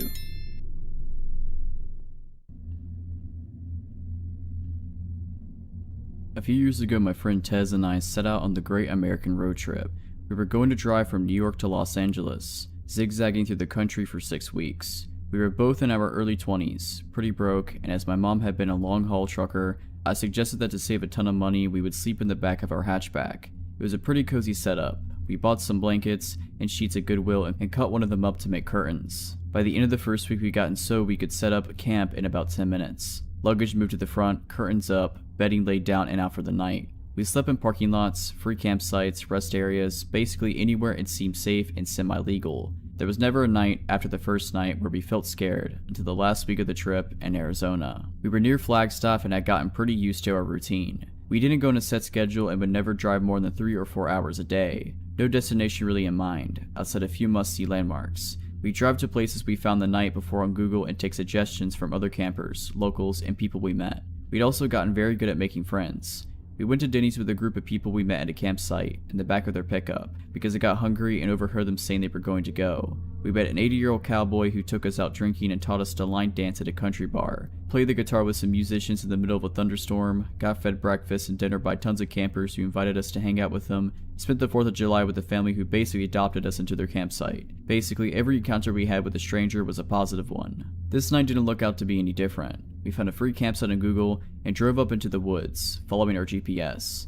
We were pretty far out of town and something seemed a little bit off when we pulled up to the campsite. There was one RV parked and 2 cars further up in the trees. We pulled up near the RV and a man opened the door. Tez waved hello and he just stared at her. His expression was completely blank. Then, as if she hadn't said anything, he just slowly closed the door again, staring at us the entire time. Figuring he just wanted some privacy and thought we'd be obnoxious, we pulled further down the road and found a flat spot to park the car. Instead of our usual routine of setting up camp immediately while it was still light out, we goofed around for a while, smoking and laughing and taking dumb photos of ourselves. Tez pointed out a campfire further down the campsite and we decided to go be friendly. We'd met some pretty cool people in the previous 5 weeks by just going up and offering beer or just chatting, so we wandered over. Near the campfire there were 2 men, the owners of the cars we'd seen earlier. They seemed friendly and we sat down to chat with them. They were drinking and smoking and we sat down and had a beer with them. One of the men seemed pretty off, and we came to find out that the 2 of them didn't actually know one another. The older man was definitely on some sort of drugs. He was spinning in circles and talking about UFOs. However, he seemed harmless. This left us chatting with the younger man, who claimed to be a former park ranger.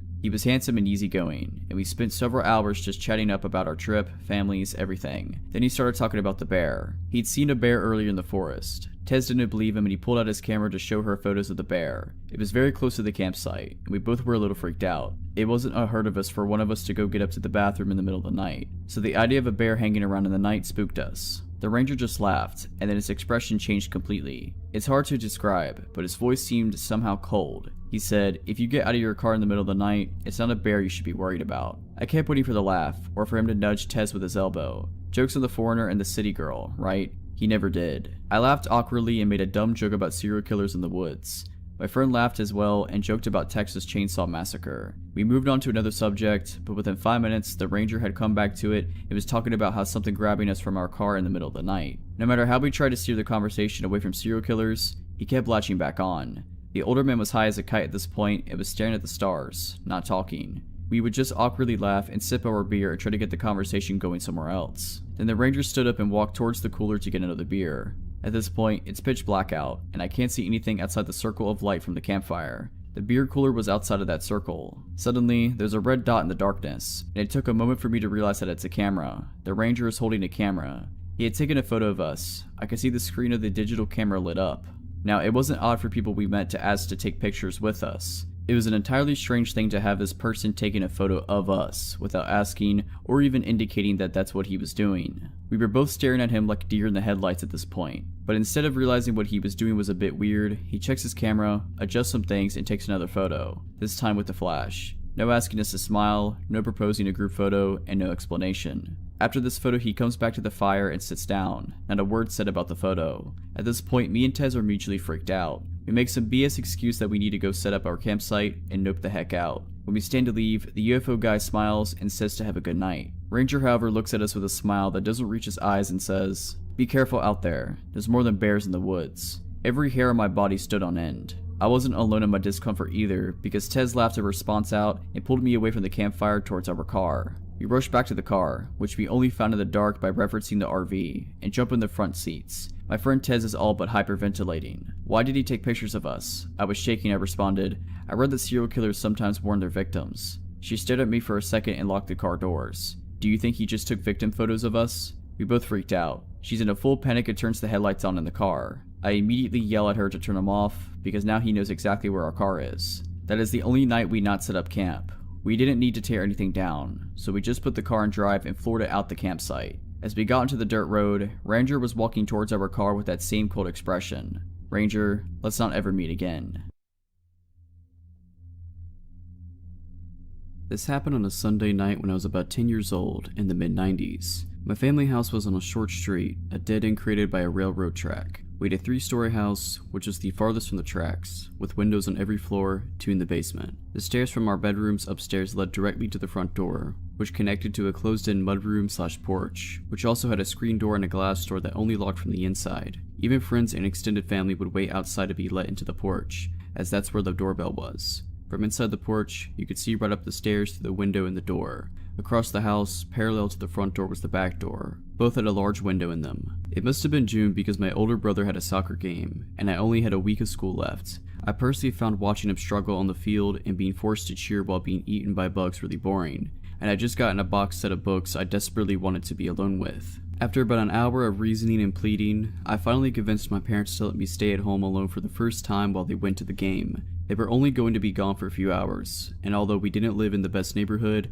our neighbors were close family friends. I'd be fine. Mistake. Usually before a game we'd all go out and eat together, but since I was staying home, they ordered a pizza from down the street, my brother's favorite. I'd already been face deep in the first book for half an hour when the doorbell rang. Pizza. I walked out from my bedroom and down the stairs to my living room. I got to the bottom of the stairs, and my father was at the door having a conversation with the delivery guy.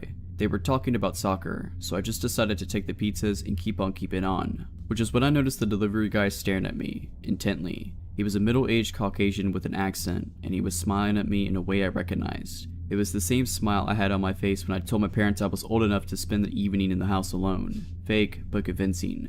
I walked past him through the living room to the kitchen and through the pizzas on the counter and shoved my face into my book. My father talked to him for a few more minutes about sports, and then closed the door. My family sat down to eat and chat while I forgot all about them, the food, and the delivery guy. Before they left, around 6:30 p.m., my parents wrote down all the emergency numbers, gave me instructions not to open the door, and headed out with my brother, and I waved them off, excited to finally have the house to myself, if only to read in silence. I locked the main door and headed up to my room to read. It was blissfully quiet, save for the sound of my dog's occasional barking in the backyard. I had just finished the first book, and immediately started on the next when the doorbell rang, and my dog lost it in the backyard. I was up in my bed immediately. I looked at my alarm clock for the first time since they left. It read 8 p.m. My whole family was at the game, and any extended family in the province was as well. No one would be coming over without calling, especially on a Sunday night. The doorbell rang again, and again. I remained frozen in place, my book crumpling in my shaking hands. I, for the first time, was completely alone and terrified. My sly kid smile flashed in my mind. I thought I was so clever convincing my parents I wasn't scared to be alone. And then another smile flashed in my memory. The pizza guy. And then the banging started. Loud successive bangs that rattled me if not the house. And now from the backyard my dog was livid. I could hear him barking and whining at the back door. I wanted to call someone, but the only phone was in the kitchen, which involved walking right past the front door. I panicked. I was scared to leave my room, as my feet would be visible to whomever it was once I entered the hallway. But what if it was just a neighbor? I checked the alarm clock again and was surprised that only minutes had gone by, and my parents wouldn't be back for an hour and a half, minimum. I'd have to wait it out, so I did. I got up as silently as possible and closed my bedroom door. Eventually, all the barking, ringing, and banging stopped. I waited for half an hour, and then opened my door and crept out of my bedroom. I crept down the hallway to the top of the stairs, trying to press myself into the far wall, as out of sight as possible. But all the lights were on, and I realized that it was obvious that someone was home. I peered quickly down the stairs in the window, looking through to the glass porch door, and saw no one. Luckily, no one was there. I tore down the stairs and ran for the back door and checked outside. Nothing but my dog, who was all too happy to run inside. I let him in through a crack and slammed the door after him, locking it, and I realized it hadn't been locked before. I turned to the phone, grabbing it, and about to dial my neighbor's number, when my dog started acting like he was going to the vets. A low growl accompanied by a crouch, backing away. I froze and looked in his direction, then followed his gaze to the window in the inner front door, where inside my porch, past the front screen and glass doors, stood a man I'd never seen before, and he was staring at me, livid. I froze, paralyzed with fear as I looked at him, and I couldn't look away. He was tall, slim, and had bags under his eyes. His hair was shoulder length and unkempt. He lifted his hand and placed it on the window, and then looked down, as he tried to turn the knob, twice, but it was locked. I came out of my paralysis the second his eyes left mine, and I moved quickly to the side of the wall that led to the basement stairs. It blocked us from being able to see each other. Hiding felt good. My dog, still in the corner, inched towards me, low to the ground and still growling. I couldn't breathe, my heart was pounding. This couldn't get any worse. Wrong. I saw you, boy. I saw you. Opened the door. My stomach nestled in my throat. I started crying. I've never really had a flight or fight moment. Only flight or flight. But there was nowhere to go. Back upstairs led right past him, and going down into the basement seemed even more terrifying, as I'd have to walk past the window in the middle of the staircase that looked out into the alley leading to my backyard. I saw you. You can't hide forever. You have to pay. You have to pay. He screamed through the door window, shaking the door as he pulled on it. I thought he would just break the window and unlock the door, so I descended slowly down to the steps to the basement, going just halfway to put some distance between us. I stood still, waiting, and then silence. For a minute, nothing, and then the sound of the glass door and screen door to the outside opening and slamming. More silence. My dog straightened out, walked over to the top of the stairs, and then looked right past me, and started growling. I can still see you. I see you. I see you, boy, and you have to pay. I jumped and turned my head, and through the window to the alley, I saw his face. He was laying on the ground, staring at me. I see you. I know you're home. I see you. I bolted up the stairs to the inner front door, ripped it open, and then locked the glass door to the porch, and backed up into the living room, closing the main door behind me, locking that too. I ran to the kitchen, grabbed the phone, and unplugged it, and turned back around. He was at the door again, this time outside the porch. I steered myself and ran up the stairs with the phone, dog in tow, to my parents' bedroom, which was the only room with a working phone jack and a lock on their door. And then the doorbell started to ring. I closed and locked their door behind me, left their light off, and plugged in the phone. I dialed my neighbors and got their answering machine. I dialed again, no answer. Every ring of the phone was matched by a ring of the doorbell.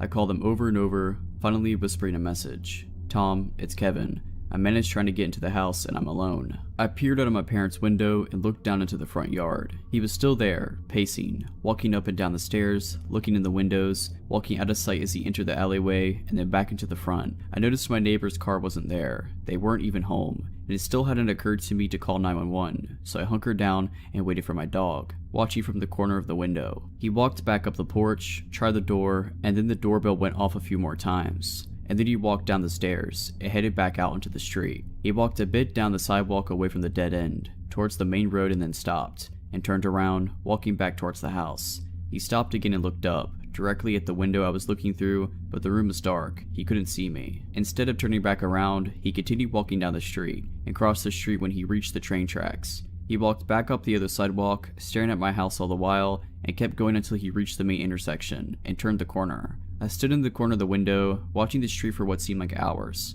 until my parents' car pulled up in front of the house, along with the neighbor's car. They all got out and my mother headed towards the house while my father started chatting with the neighbor's husband. I unlocked the door and booked it downstairs, instantly crying with relief as I unlocked the inner door, and then the glass porch door. I recounted the night's events to my parents in the kitchen through tears, and they had just started to calm me down. And that's when the doorbell rang. I started to shake and cry again, and my father burst out of his seat and barreled towards the door and swung it open. And there he was, the man. He stood there smiling a disgusting smile, and I immediately took off down into the basement. My mother was right behind me. I heard my father and him arguing loudly for a few minutes, and then my father slamming the door. My father called my mother and I back upstairs, and then after I made him promise the man was gone, I walked up into the kitchen. My father sat me down and explained the situation. Earlier, my father hadn't had enough cash on him for the pizzas. He had told the delivery guy that he would be back in 4 hours, but had to make the game and didn't have time to get more cash. The delivery guy agreed, wished my brother good luck in his game, and then had passed the message on to the guy who would be working the closing night shift. The delivery guy had misunderstood, thinking that he was to return immediately and collect payment. He explained it all to my father as if he had rang the doorbell a few times, and then had left. Not that he had been circling the house terrifying me for over an hour. He told my father he wasn't sure if anyone was home, so he looked around back, but only saw my dog, so he left, only returning, coincidentally, minutes after my parents returned, armed with a convincing story. Kids have such an imagination. Sorry that I frightened him. Suffice it to say, but I brought my books with me to every soccer game after that.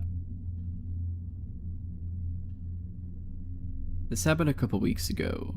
I'm 17 and my parents were out of state for the month on vacation. I live in a small, nice neighborhood that has quite a distance from any other neighborhoods around us. My neighborhood likes to be involved with each other, so there's always neighborhood summer barbecues and neighborhood parties now and then. Everyone always attends to these, so I'm very familiar with who lives in the neighborhood as I can name off a majority of them. My neighborhood is always dead quiet after 9 p.m. as the kids are inside by then and families are usually heading off to bed. I meant to spray paint art and I decided I wanted to work on a painting in my garage at around 10 p.m. because it was cooler by then. Mind that the garage door is fully open. I'm setting out a tarp so I can start painting when I hear someone walking on the sidewalk. I look up expecting to say hi to a neighbor going on a late night walk around the neighborhood. Instead, it's a man I thought I couldn't recognize at first glance due to it being dark, and the only distant light source around was from the garage. He was at least 6'3", lanky, and looked completely normal from what I could see. The man stood at the end of my driveway facing me. With the little light stretching across the driveway hitting his face, I didn't recognize him. I live in a very friendly state where we're usually nice to strangers and make conversations. I thought nothing suspicious as he could have been just a neighbor I wasn't familiar with, so I just struck up a conversation like I usually do. Hi, how's it going? Hi, it's going good so far. Sorry, I don't really recognize you because it's so dark. Oh, I'm Xavier. I don't think I've ever met you before. Did you just move into the neighborhood or something? Yeah, I moved into the corner house up the street. You moved in with the Millers? Yeah, the Millers. I moved in with them. They're my cousins and they're letting me stay with them until I figure some things out. I thought nothing of this, as this seemed normal for a family to let a member of theirs stay with them for a while, and the Millers are just those kind of people. Well, I better get going. I need to finish something. It was nice meeting you, Lainey. I never introduced myself, I think? Oh, the Millers told me all about you. I thought nothing of this as well because I would babysit the Millers' kids frequently, and my family is close with them. Xavier kept walking and I thought nothing of what just happened and started painting. The next morning I went on a run to my high school that was about 3 miles away. My high school is on a common road that always has cars on it. As I was nearing the school, I heard a car pull up behind me. I stopped running and turned around to see a beat up car with the windows rolled down. A smiling man was sitting in the driver's seat. He looked to me at his mid to late 20s and he had a fairly handsome face. Hi. I probably had a confused look on my face as I didn't recognize the man, but I knew his voice from somewhere. Xavier? We met the other night. Oh, hi. Sorry. I didn't recognize you. It's fine. Hey, you're pretty far from home. That's quite a long run. Aren't you tired? I can give you a ride home if you'd like. Oh no, it's fine. I like running. Thanks for the offer though. Wanna go out for a cup of coffee? No thanks, I don't drink coffee. We don't have to get coffee then. I'll pay for you. Come on, I wanna go get something with you. No thanks, I'm not really interested. Oh come on, let's go. Hop in. He reaches over to open the passenger door and beckons me to come in. At this point, it's clear that I don't want to go and I step off from the grass and back onto the sidewalk. I said no, sorry. Come on, just get in the car. It's not a big deal. I gotta go. Some friends are expecting me. That's when I fall and sprint to the school's track and called a friend to pick me up. While waiting at the track for my friend to pick me up, Xavier's beat up car goes down the road, away from the direction of my neighborhood. Few bad things happen in my city, so I didn't think much of what happened and shook it off, which was stupid of me to do. A couple of days later there was a neighborhood barbecue. Although my parents weren't home, I didn't mind going to the barbecue alone because it's always a blast. I hung out with my neighborhood friends like I usually do. I saw the Millers and had a friendly conversation with them, which soon turned to, oh, I met Xavier the other night. The Millers didn't know who I was talking about. They said they didn't know, and Xavier, no family member moved in with them. I told them about what happened at the school the other day while I was on my run. The Millers and I are freaking out about now. They call over one of our neighbors, who's a cop. We'll call him John. John lives a couple houses down from me. I tell him about the confrontations I had with the guy and what he looked like. He told me to call him or the cops if I didn't feel safe or if I encountered the guy again. John patrolled around our neighborhood for a few weeks. Neighbors kept a lookout for Xavier and didn't let their children out late. There was no sign of Xavier for 2 weeks. I got back from a friend's house late at night. I pulled into the garage and went inside, turned on the lights, and I was making something to eat. Then there was a soft knock on the front door. It was late. I got back from a friend's and my guard was down, so I walked across my house like I usually do. From the front door, you can hear footsteps if someone is walking to the door normally and not trying to hide their steps. I thought it was just a friend. I looked through the peephole and saw a wide smile that belonged to Xavier. He was at my door, late at night, and he had a large backpack with him.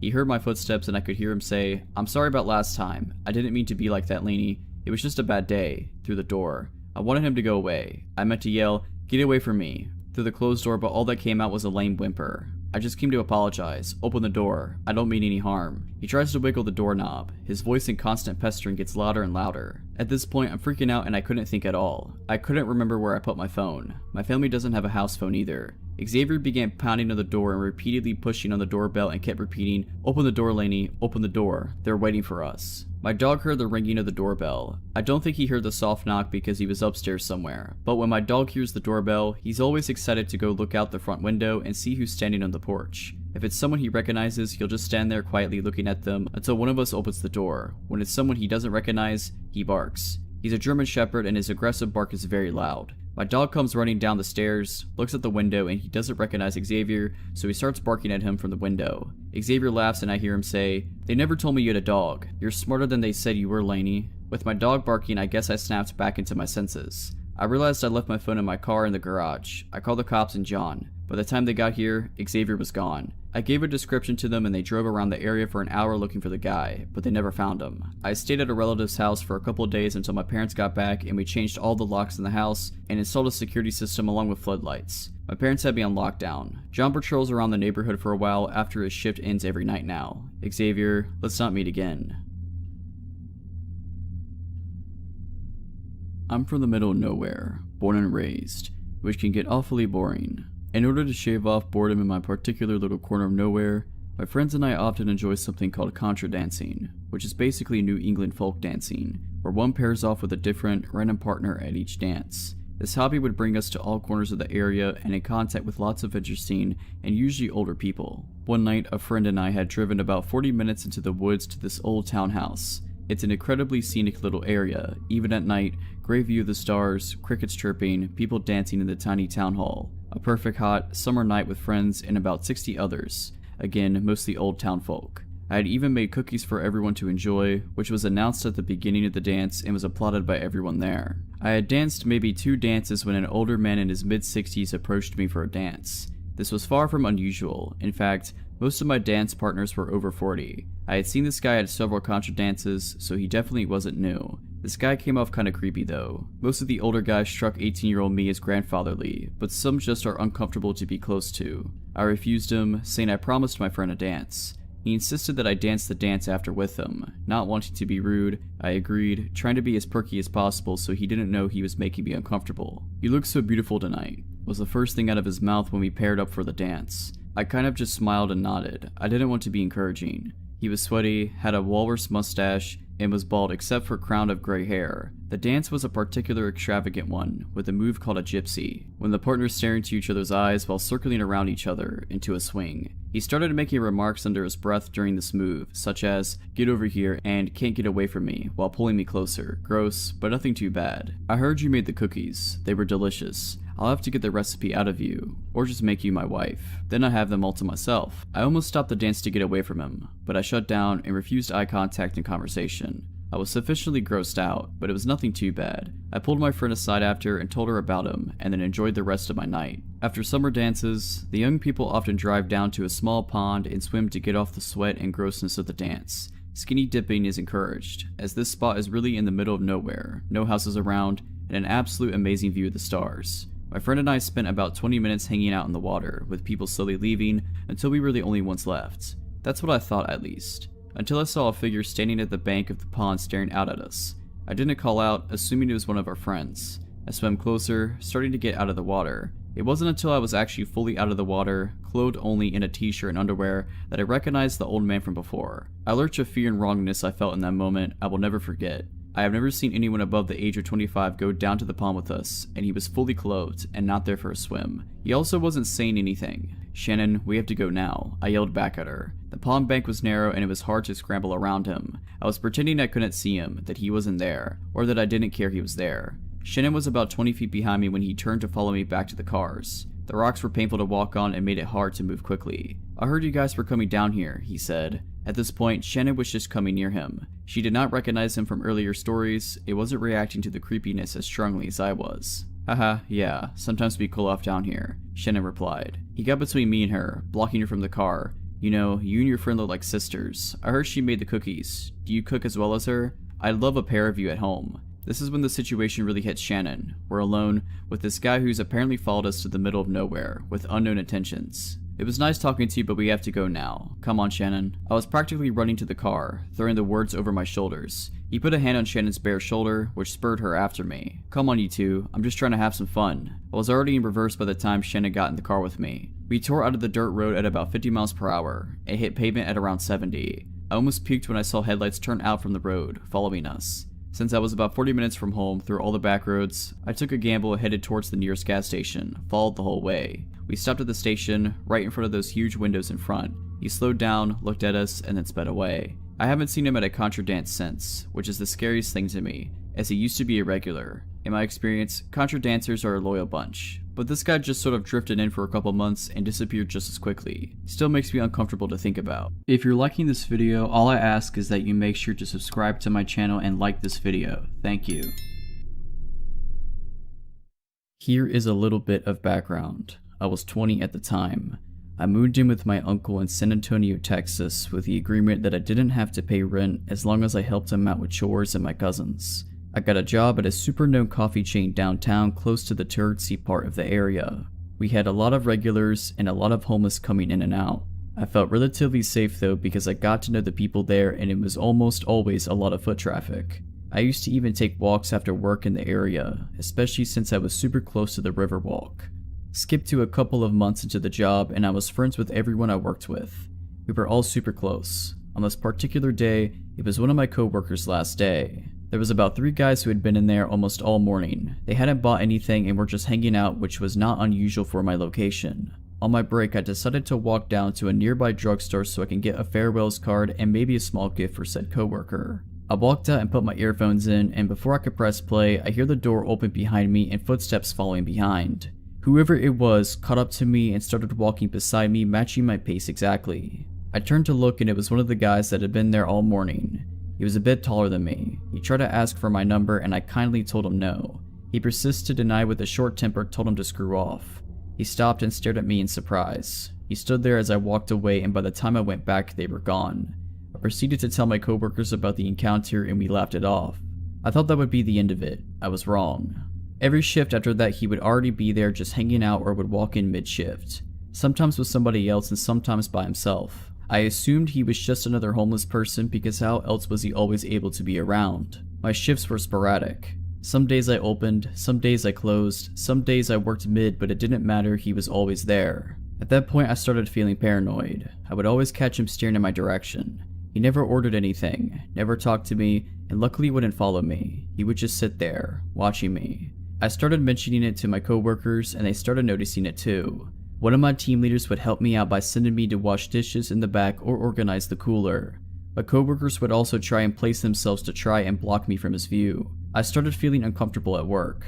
Sometimes when I closed, a coworker would walk me to my car before heading home themselves. Or if I didn't close, they would walk me to my car and turn around and head back to work. Then one day of him just staring, I was working the register that day. He walked up and ordered a water. I asked for his name for his order. I now had his first name just in case. He took his water and sat down. I had mentioned him before to my manager, but because he hadn't really done anything, we couldn't do anything beside note it in the manager book. The next day I worked with my manager. It was him, 2 other co-workers, and me. I told him I had to go to the bathroom real quick. There were 2 bathrooms right next to each other, but sort of hidden from the coffee bar and register, and they weren't gender specific. I walked around the bar to the lobby area. I had to pass his table and walk down the lobby to get to the bathrooms. I noticed him get up before going inside the bathroom. I sat down to do my business when someone rattled the knob. I shouted out that it was occupied, but whoever it was kept rattling the door until I finished. When I opened the door, no one was there, and walking back I noticed him adjusting back into his chair. I was super freaked out and told my boss. He couldn't tell him anything because we had no proof that it was him. Later that shift he got up and picked up a coffee from the pickup area. My boss assumed that he had ordered it and let him take it. I told him it wasn't and that it wasn't even his name. My boss used this as an opportunity to tell him if he does something like that he can't come back. The man apologized and actually stuck to the rules every day after that. He went back to just watching me. Cut to Valentine's Day. One of my team leaders and I would be scheduled to work certain Thursdays after close to deep clean the store. We would stay until 1 AM. This was one of those Thursdays. We were almost done and I had to clean the bathrooms as one of the last chores. I finished and as I walk out the bathroom I see him peeking in with both his hands pressed to the window, eyes wide, just staring at me with this super intense look. I froze for a second, just staring back. I noticed on one of his palms that is pressed to the window a purple foam heart. He doesn't move at all. I freak out and run back into the bathroom. I shout, "Hannah, Hannah, he's here, he's back." She barely hears me through the music we were blasting. Hannah was the team lead who would help me hide me from him, so she knew the huge fear I had towards him. She walks towards the bathroom shouting back, "What are you saying? What's going on?" As soon as she gets close she sees him. I told her again, "He's here, he's watching me." She started shouting through the window, "You need to leave. If you don't leave, we're calling the police." I step out a little to see if he'll leave and he's ignoring her and his eyes were fixated in my direction. I step back into the bathroom and my lead continues to shout at him to leave and threatens him with the police. About 5 minutes pass and he realizes that I'm not stepping out until he leaves, so he does. The next day my lead and I told my manager I want to file a police report and he tells me to wait until he talks to his boss. He shows up again that day and I was only there to talk to my manager and leave right after. When I got home, a friend convinced me to call the cops. So I text my boss that I don't care what he or his boss says, I'm scared, and I'm gonna file that report. I dial 911 and tell them a summarized version. They tell me they're going to send someone to where I live to take the official report. The 2 officers were nice and supportive. I told them my whole story and how my boss didn't feel the need to get cops involved since I wasn't harmed. The officers told me that I should have called right away and defended me, saying they could get him for harassment. I thank them and they tell me that if he shows up to dial 911 so they can take him in for trespassing and harassing. I think that day my manager banned him and warned him because he never showed up to the coffee shop again. A few months later, when I was comfortable again with downtown, I went out with some friends to walk around. We were close to where I worked at, and as we round a corner I see him, and so I ducked into a little corner store and my friends follow. I told them I saw him and they kept an eye out. Once he was out of view, we left the store and that was the last time I saw him. I just hope that he never comes back. I'm in a school still and work for my family member on certain weekends at a local college selling concessions at the stadium. It's about twice a month and the stadium is off towards the edge of town. It's Friday night and I just gotten out of school and I had to go straight to work. I get to work for 4 hours, half shift tonight, and my boss, my aunt, tells me we need more spoons for tomorrow's event. We sell ice cream, and these events have like 5,000 plus people at them. I say okay, and I'll go grab them on my way home. The only store open with heavy duty spoons is all the way on the other side of town, and I still wanted to go meet up with some of my friends and mess around. I decided to take the faster but more sketchy way around the outskirts of town. I live in a weather bipolar state. It snowed last night, but I figured the roads would be fine enough even if they weren't plowed. I take off to the store and the first 5 minutes go by and nothing's wrong. I haven't seen a single car or any buildings the entire time, but keep in mind it's approaching 9 PM and I'm on the outskirts of town, and no one really takes this way in case they really have to. All of a sudden I see something in the corner of my eye, and it looks like a man, roughly 5'8" I'd say, wearing shorts, t-shirt, and a backwards hat. He's in the ditch, walking in snow when it's 10 degrees out. My first thought is to pull over, but I'm on the phone with my mom at the time and she warns me not to as some things have happened before in this town. I consider stopping, but for some reason I tell myself not to. I wasn't really worried about anything. I passed the man, going about 40 miles per hour. Like I said, roads aren't the best. I drive not even 500 feet past him, and immediately, a car that I did not see at all before turns on and pulls out of a field entrance off the road and starts to follow me. At first I thought I just was focused on the man in the ditch and didn't see a road and that's where they come from, but I later found out there was not a road there. I start to approach the town again and have to take some turns to get to where I'm going. I turn left, the car turns left. I turn right, the car turns right. I go around a roundabout and skip my turn and go twice as no one else was there. Car follows. At this point I start to worry a little, but maybe they just need to go to the store also. I then pull up to a stop sign and I turn without my turn signal. The car follows. Now at this point I should have went straight to the police station, but I still didn't think much of it. I'm 2 miles from the store where plenty of people will be. I take a few more turns and the car continues to follow me. I completely blew a stop sign at a non-busy intersection and the car does a quick stop and go and catches up. At this point, I have 2 turns till the store, so I'm still not worried. I turn into the store and the car turns also. The store also has a gas station, so I pull there first to act like I was getting gas. The car sets off to the side of the road, in between gas station and store, and just sits there. I wait about 10 minutes and the car doesn't move. At this point, I start to get worried. I call my friends I'm supposed to meet up with later on and give them the license plate for worst case scenario, then take off to the store. I cross the street and the car comes straight behind me. I'm freaking out on the phone, not knowing if I should call the cops or not. I go and park as close as possible to the store, and the car parks 3 rows behind me and a couple down. It's getting late at this point and the store's closing soon. There's only a couple others in the lot. I turn my truck back on and go park on the complete opposite side of the lot. Get out and I completely bolt inside the store. I get spoons and take my time in the store. I go to call my friends to walk back outside and my phone is dead. I look out the sliding doors and suddenly there's a white van next to my driver's side. Looks like no one's in it, but the back windows are covered and it's running. I run to customer service and explain everything, but they think I'm some young kid messing around. At that time I didn't see the original follow car, but no way I'm going outside with that van next to my truck. After waiting for about 30 minutes, the van pulls forward, and the original car appears from the side of the building. I wait another 10 minutes and dash outside. I speed to my friend's house, and when I get there I park at his garage. My one buddy asked why there's a big orange mark on my tire, and my heart sinks. When I was inside, the follow car must have marked my tire. After inspecting the rest of my truck, we find a small pipe dropped in the bed of my truck surrounded by snow. It was wrapped in duct tape. It was not mine. I was alone, no phone, scared, in a part of town I'm not familiar with. I can't help but think what would have happened if I walked outside. Last December, I was visiting my family down in Florida and we spent some time in Treasure Island. My brother and I took my dog down to the beach at about 2 a.m. to play some fetch and drink and have a good time. If you walk along the water, you can reach a few restaurants and bars and hotels that line the beach. Out of nowhere, we see someone walking pretty quickly in our direction from over there, and a few minutes later, we can make out that they're being followed. My dog is arguably pretty well trained. We work search and rescue, and I've never once had her run off without permission, and never once has she not instantly returned when called, but that changed that night. She was about 5 feet from me and I saw her hackles shoot up and I went to grab her collar, but she took off in a full sprint, making some truly terrifying barking and growling sounds.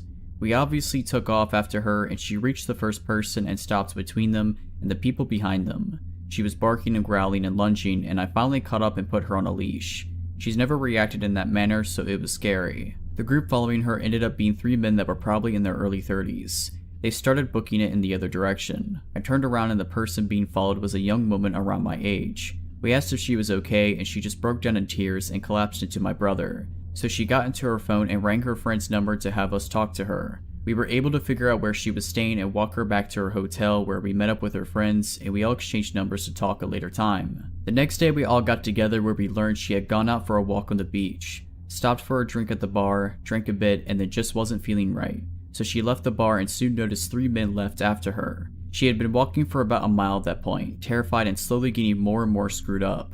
She doesn't remember much about that night and we knew she was probably on something, but we had no clue she'd been drugged. We're still friends now and we're all gonna meet up for spring break when we're all back in Florida.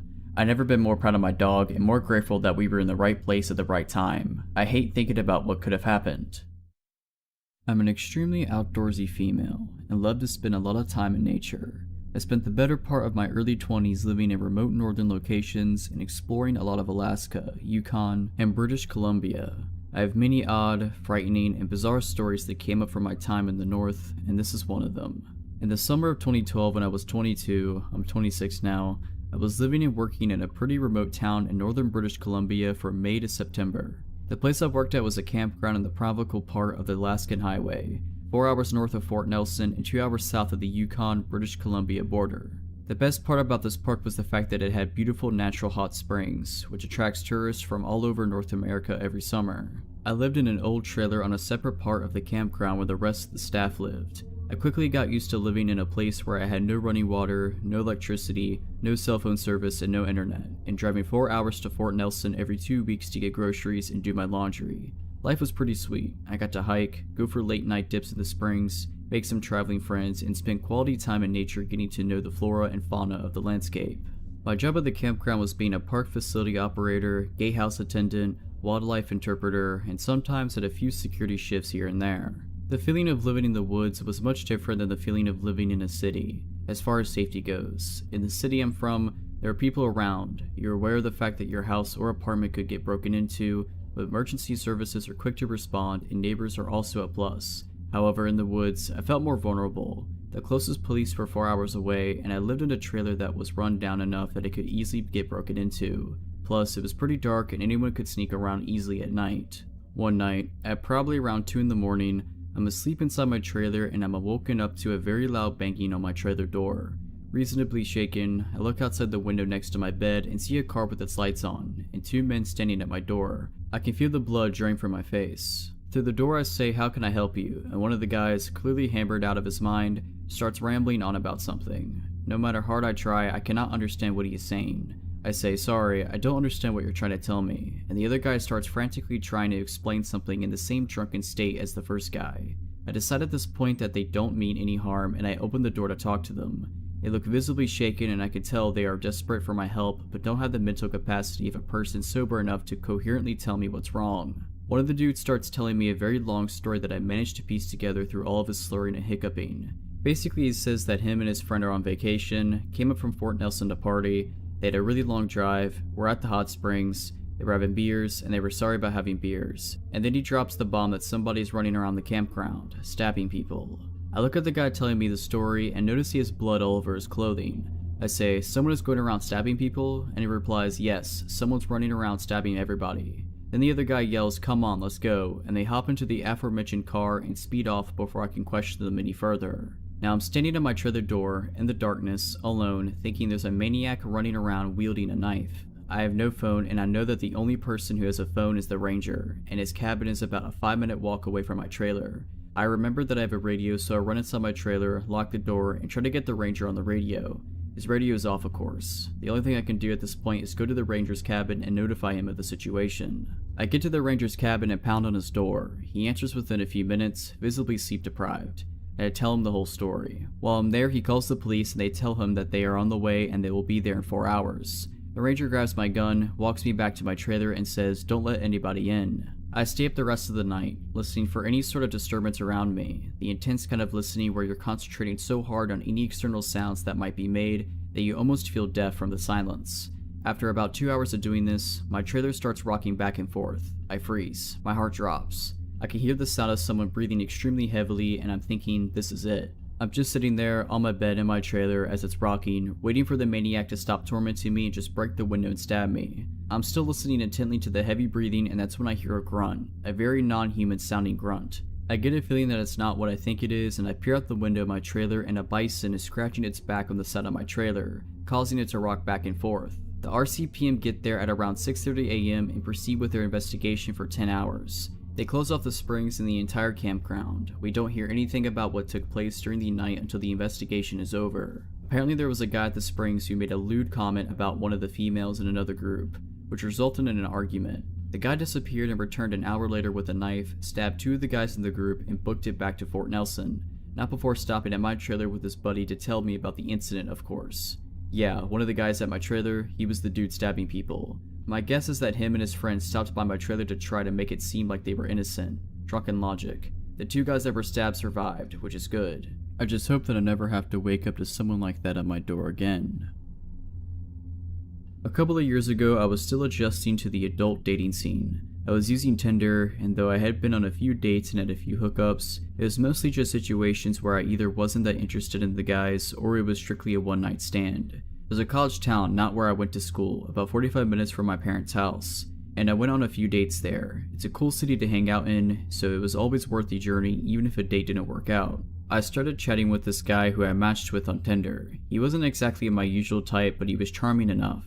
He was a little bit of the stoner/alternative type. He was funny and confident over the phone as well. I usually made it a rule for myself to chat on the phone at least once or twice before meeting up with guys, even just to gauge if we would be able to carry a conversation. It's not the same when you're only texting. We hit it off over the phone well enough to the point where I felt we should give hanging out a shot. We talked about how I went to karaoke night often at a local bar close to where I attended school.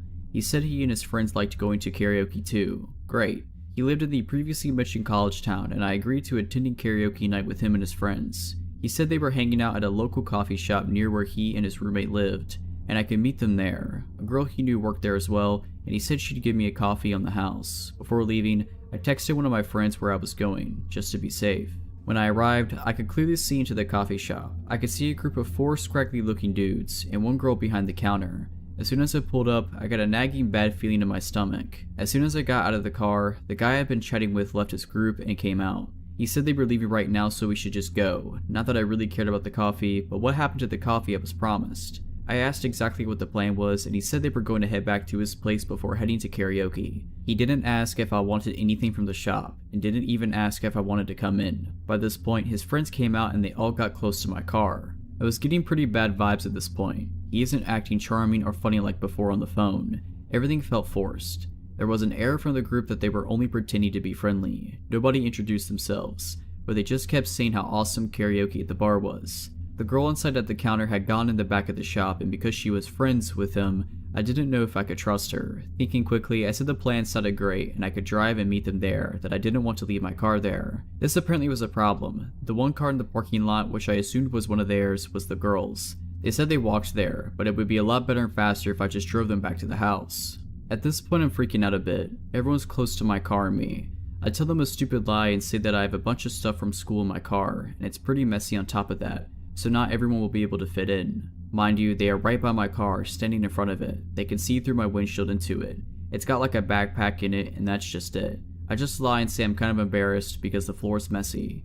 I'm saying anything I can get to get out of this. I tell them I'm really sorry, but if they order an Uber, I could just meet them at their place. I'm not budging on not letting them get in my car. The guy I'm supposed to be on a date with tells the other guys to head back inside the coffee shop, and now I'm alone with him. He asks why I can't just drive everyone. He tells me it's not a big deal, and that it's just easier if I just drive everyone there. I stand firm that there's not room and my car's messy. I tell him I promise to meet him at his place if they order an Uber or walk, just text me his address.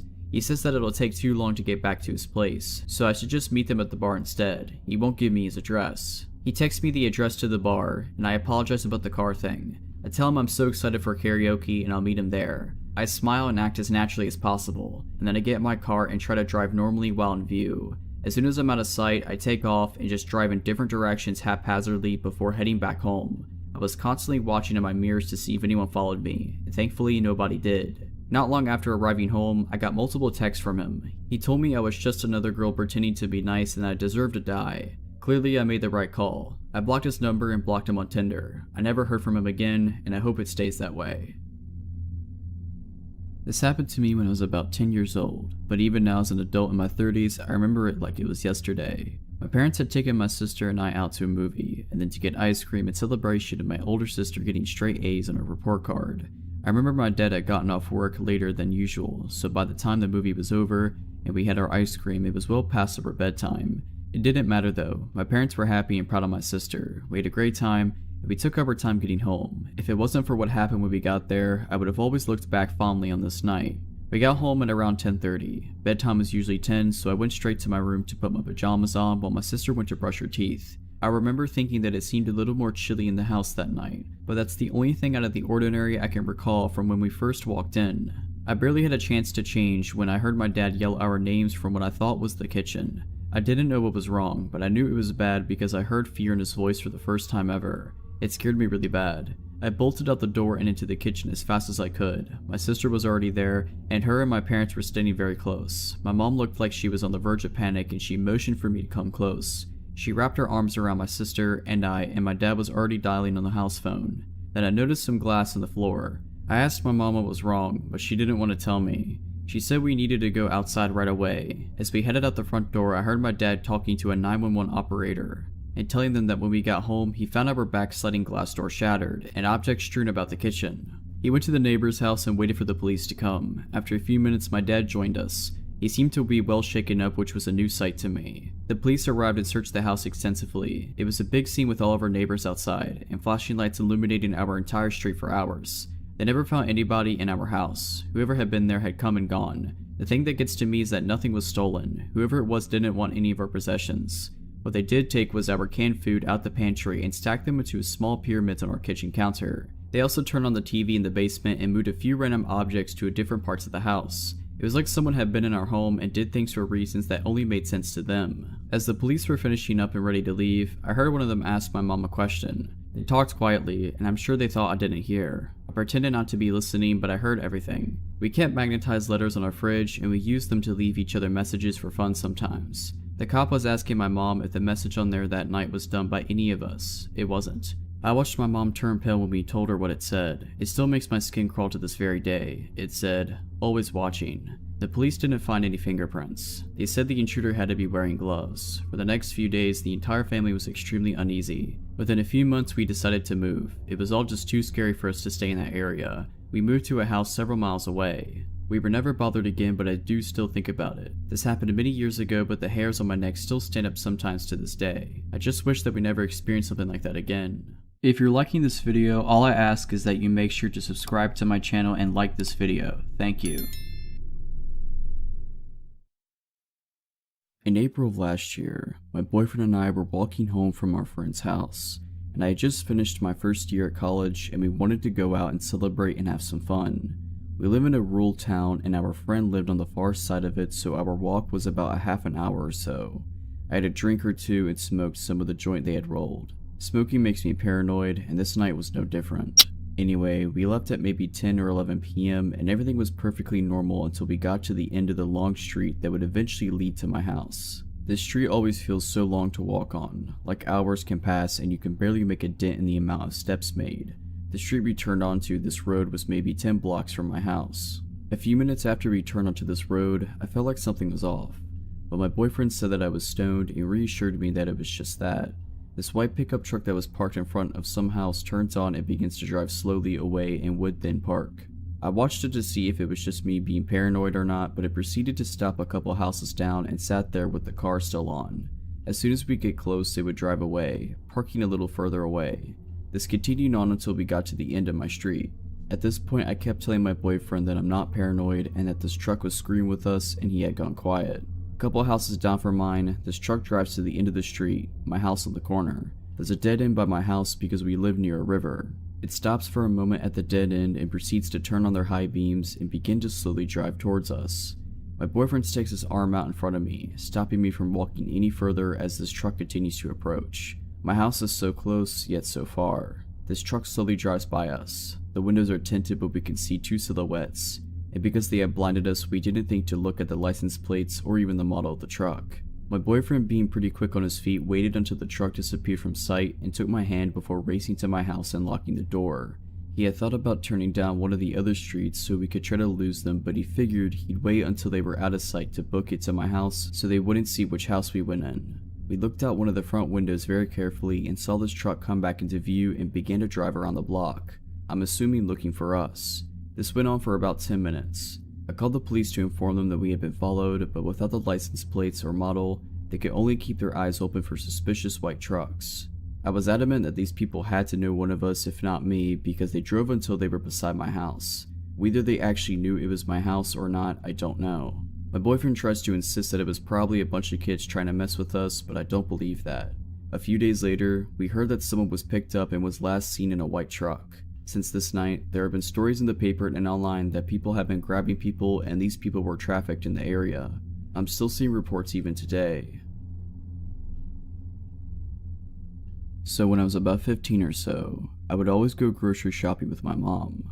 This time she didn't just need groceries, but some other things that weren't close by. We lived out in the country and the closest town didn't have what she needed, so we went to the bigger town/city about an hour away. Our last stop was the grocery store, as my mom didn't want to leave a bunch of groceries in the car on a hot summer day while she got whatever else she needed. While we were there, I noticed an older man, tall, skinny, semi-ill looking, that was paying a lot of attention to us. I also caught him talking to himself a lot. I almost ran into him when we were switching aisles and I said sorry, and since then I had seen him like 5 times and every time I felt a shudder and I looked around and he would be somewhere staring at me. I told my mom and she said we were almost done. A few minutes later, we got distracted talking about ice cream. I was telling her about this ice cream brand that my brother, who's a health nut, told me about, and that it was supposed to be a lot better for you than well-known name brands. We started searching for it. I was on one end of the aisle and she was on the other. I ended up finding it and reached into the freezer to grab it. When I turned around, the old man was right behind me, like way too close. He said something like, "You're too pretty to be eating that. It'll rot your teeth." And I freaked out. I pushed past him and ran back to my mom and said, "Found it, let's go." And she saw the look on my face and looked past me and saw the man. We headed quickly for the registers, and unfortunately we had a lot of groceries and the old man got in the line next to us and only had a few things. He kept talking to himself. I was keeping a very close eye on him and was relieved when he exited the store, but unfortunately that wasn't the end of it. When we left the store, I noticed him sitting in his car outside the doors. He sat there and watched us put the groceries in the car and got behind us as we went to go leave the parking lot. I was freaking out. My mom told me it would be okay and that she was right there with me. We ended up taking some back roads home. My mom thought maybe he would get lost. As I said, we were about an hour away from home, and the back roads made it even longer. We were about 5 to 10 minutes away from home and he was still following us. When I asked my mom if I should call the cops, she said, "No, call your dad and tell him what's going on. Tell him to be waiting outside with a shotgun." So I called my dad and told him what was happening, and he had an idea. Since we lived way out in the country, my parents' neighbor was about half a mile down the road from us. They had a long driveway that you can't see their house from the road. He told me to have my mom go there instead so that the guy wouldn't know where we lived. My dad got there first, told the neighbor what was going on, and they both grabbed their shotguns and waited outside for us to pull up.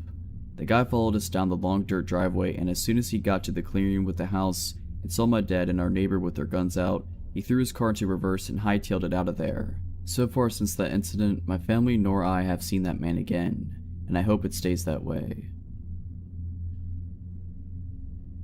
This happened a few years ago in my old one-person flat. I had a strange feeling that something wasn't right for a few days. Like I was sure that food in the fridge was less than I put back the last time, I found pills for my couch on the floor, stuff like that. I lived alone back then, so there wasn't anyone else with access to my flat, or so I thought. Well, one night I woke up around 1 in the morning sweating from a nightmare. Since I was drenched in sweat, I decided to take a shower.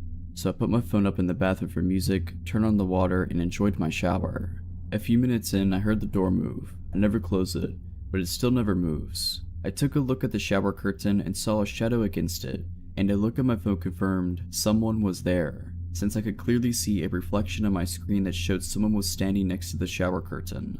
It took me a lot not to scream and to keep acting like I didn't notice anything, while silently taking the shower head off the holding and turning the water all the way to hot. Our water got really hot when you cranked it all the way to hot, and a few seconds later steam was raising and the water hurt my feet flowing to the drain. I turned around, ripped the shower curtain open, and held the shower head right at the person behind. It was a woman and she screamed in pain. I whacked her in the face with the shower head and jumped out the shower and ran to the door, taking the key out of the lock and locking it closed behind me. A little later she started to bang on the door, but the door didn't give. I called the cops and went to the kitchen to get my big kitchen knife, just for safety. I felt like my throat was closing up when I saw it missing and realized there was only one place where it could possibly be right now. The police came and arrested the woman, who turned out to have been the former person living in the flat and was evicted after not paying rent. Seems she made a copy of the key and came into the flat when I was at work and sometimes at night. I just hope that I'll never have to experience that again. This happened 5 years ago. I was 25 and used to live alone in a small flat in England, about an hour south of London. It was a medium-sized town well known for being a good place to live, with excellent schools, low crime rates, and minimal unemployment. The kind of place where people didn't panic if they left their front door unlocked when they left for work. My flat was on the first floor above pavement level, midway down a hill. There was nobody underneath me. My flat was a kind of bridge with a footpath below it, and my kitchen window was directly over a pavement on a fairly busy road. The flat had a small galley kitchen, a living room, and an upstairs bedroom. There was nobody beneath or above my flat, and because of the hill, my kitchen window was literally face on with the pavement and where people walked. There was a printing company opposite that went out of business and then just grass. I always used to close the blinds once the sun had gone down, but liked having the kitchen window open during the afternoons. It had a safety latch so it didn't open far enough for anybody to reach in, and I was not on the ground floor, so I didn't worry too much. One day, I got home from work early, about 5:30, and as it was summer, I had the kitchen window open and the blinds open. I'm chopping garlic for my dinner, glance up and see an older man literally stood on the pavement watching me, only a few feet away. I glare back as if to say go away and decide to walk out the kitchen into the living room as if I'm talking to someone. I walk back into the kitchen, glance at the window, and the man is still there, watching me with a small smile on his face. At this point I am slightly panicked. I am alone, nobody's around as I have no direct neighbors. I go into the living room and sit against the wall, clutching my phone. I didn't want him to be able to see me at all. A lot of front doors in England have a kind of two-door system. Directly on the street you have a glass door, normally with decorations on them so you can't see everything in and out, just blurred images, and a proper wooden door inside. I had been out for a smoke so the glass door was shut and locked, but the wooden door was wide open. From where I'm sitting, I can see the glass door, and I see a figure walking towards it. Sure enough, as it gets closer, I can see that it's the man from the pavement, standing at my front door and trying to look in. He tries opening the door, but luckily, I locked the outside door after my smoke, and it was a strong door. He drops a cigarette, says, "Screw it," and after about 15 to 20 seconds, he turns around and walks away. I run to shut and lock the wooden door and go to the kitchen window as he walks away and down the road. Just before he turns the corner, turns around and smiles at me, making eye contact. A few days later, it was on the local news that a man matching his description chased down a group of young women in my neighborhood. This happened almost 2 years ago. I had decided to go hiking with my son, who was 8 months old at the time, and with my dog named Henry, who is an Irish Wolfhound and Rottweiler mix. My husband was going fishing with a mutual friend at a state park nearby. I decided to go hike one of the more remote trails in a different part of the park and then meet them later. I drove to a wooded trail about 10 minutes from where my husband was fishing. It was an early spring day, still chilly but tolerable with the sun shining. I parked the car and got my son ready. He was smiling and laughing. I would wear him in a forward-facing hiking sling in the front of me at the time. Henry was excited. We started off on the hike and it was a really beautiful, peaceful trail. Towering trees mixed with pine. A crystal clear creek wove its way through the trail at points. We would periodically stop and all three of us would play. About an hour and a half into the hike, we had gone about 3 miles and rounded a narrow bend in the trail when we nearly collided with a gentleman in his late 40s or early 50s.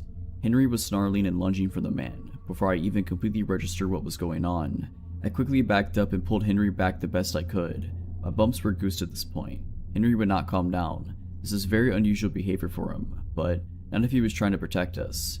Trying to talk over Henry, I loudly said, "I'm sorry, Henry is just very protective of my son. If you move off to the side, we can pass you." My son was very quiet during this entire exchange, which I found a bit odd. The guy was staring very intently at my son. He then laughed slightly and said, "Oh, he should be. It's a good thing he's with you." Then he motioned to something around his neck and said, "I'm just out here taking pictures. It's a hobby of mine." Except he wasn't wearing any kind of camera around his neck or anywhere that I could see. He had a canteen around his neck. I politely asked him again to step aside so that we could pass. At this point, Henry was sitting down but growling still. Henry would not take his eyes off this guy. I have no doubt that Henry would have eviscerated this man if he had tried anything. I am positive this guy felt that. The guy looked at Henry for a few seconds, then at my son again.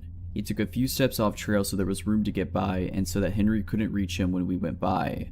As I warily walked by him, he was like 10 feet to my left. He muttered something about how he used to be able to see his kids. I kept looking back as we walked away to make sure he wasn't turning around to walk our way. He did continue to stare after us for several minutes though until I could no longer see him.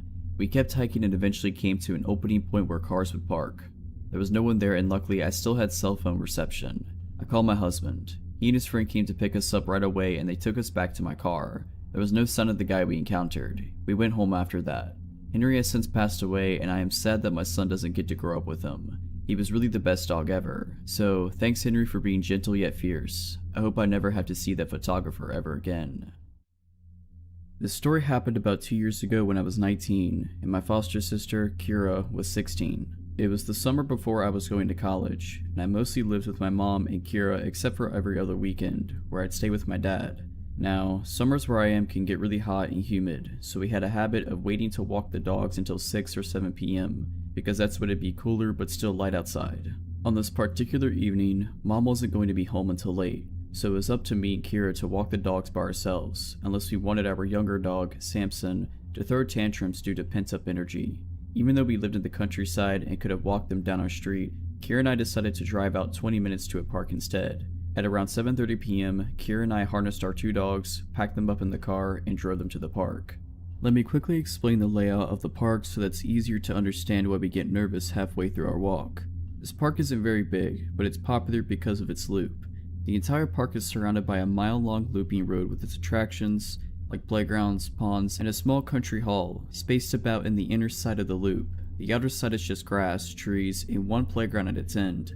Thus, it's common and expected to pass people walking the loop at least 2 times if you're walking in opposite directions, but not if you're walking in the same direction. Any cars on this road can only drive in one direction because it's a one-way road.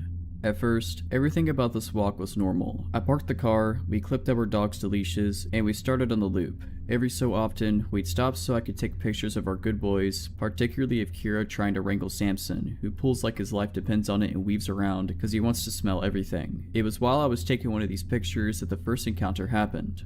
A man, who looked to be in his 40s, walked past us, walking the same direction we were, up towards the playground on the outer side of the loop. He smiled at Kira, nodded, and said, "Hello, you have cute dogs," and kept walking. I honestly didn't think anything of it. We're at a park at a time of day where it's common to walk around due to the cooler temperature, and people where I'm at are generally friendly. We smiled back and said hi and thanks, and that was that, or so we thought. This man passed us again only 10 minutes later, directly across from where we'd seen him previously. Just like he did before, he smiled and said hi. This time, Kira and I looked at each other once he was ahead of us and shared the, well, that was weird, expression. Just 10 minutes earlier, he had passed us walking up towards the playground and subsequently broke off from the loop, and he'd been walking in the same direction as us. This time though, he'd cut in front of us and he did it in a way where we had to stop to avoid running into him. He nearly touched Kira with how close he was walking. That was already weird in and of itself. The other weird part was him cutting past us in the opposite direction. It came off almost like he wanted to walk by us again, but just like before, Kira and I brushed this weirdness off. The guy could have been enjoying a rambling stroll and doing his own thing for all we knew. Not even 5 minutes later, the same man passed us again, once again cutting so close past us that he nearly brushed shoulders with Kira. Again, This time he walked up behind us, then did this weird directionally slant walk to cross the street and go in the opposite direction, cutting us off again. I told Kira to hustle so we could get to our car and get out instead of doing a second loop.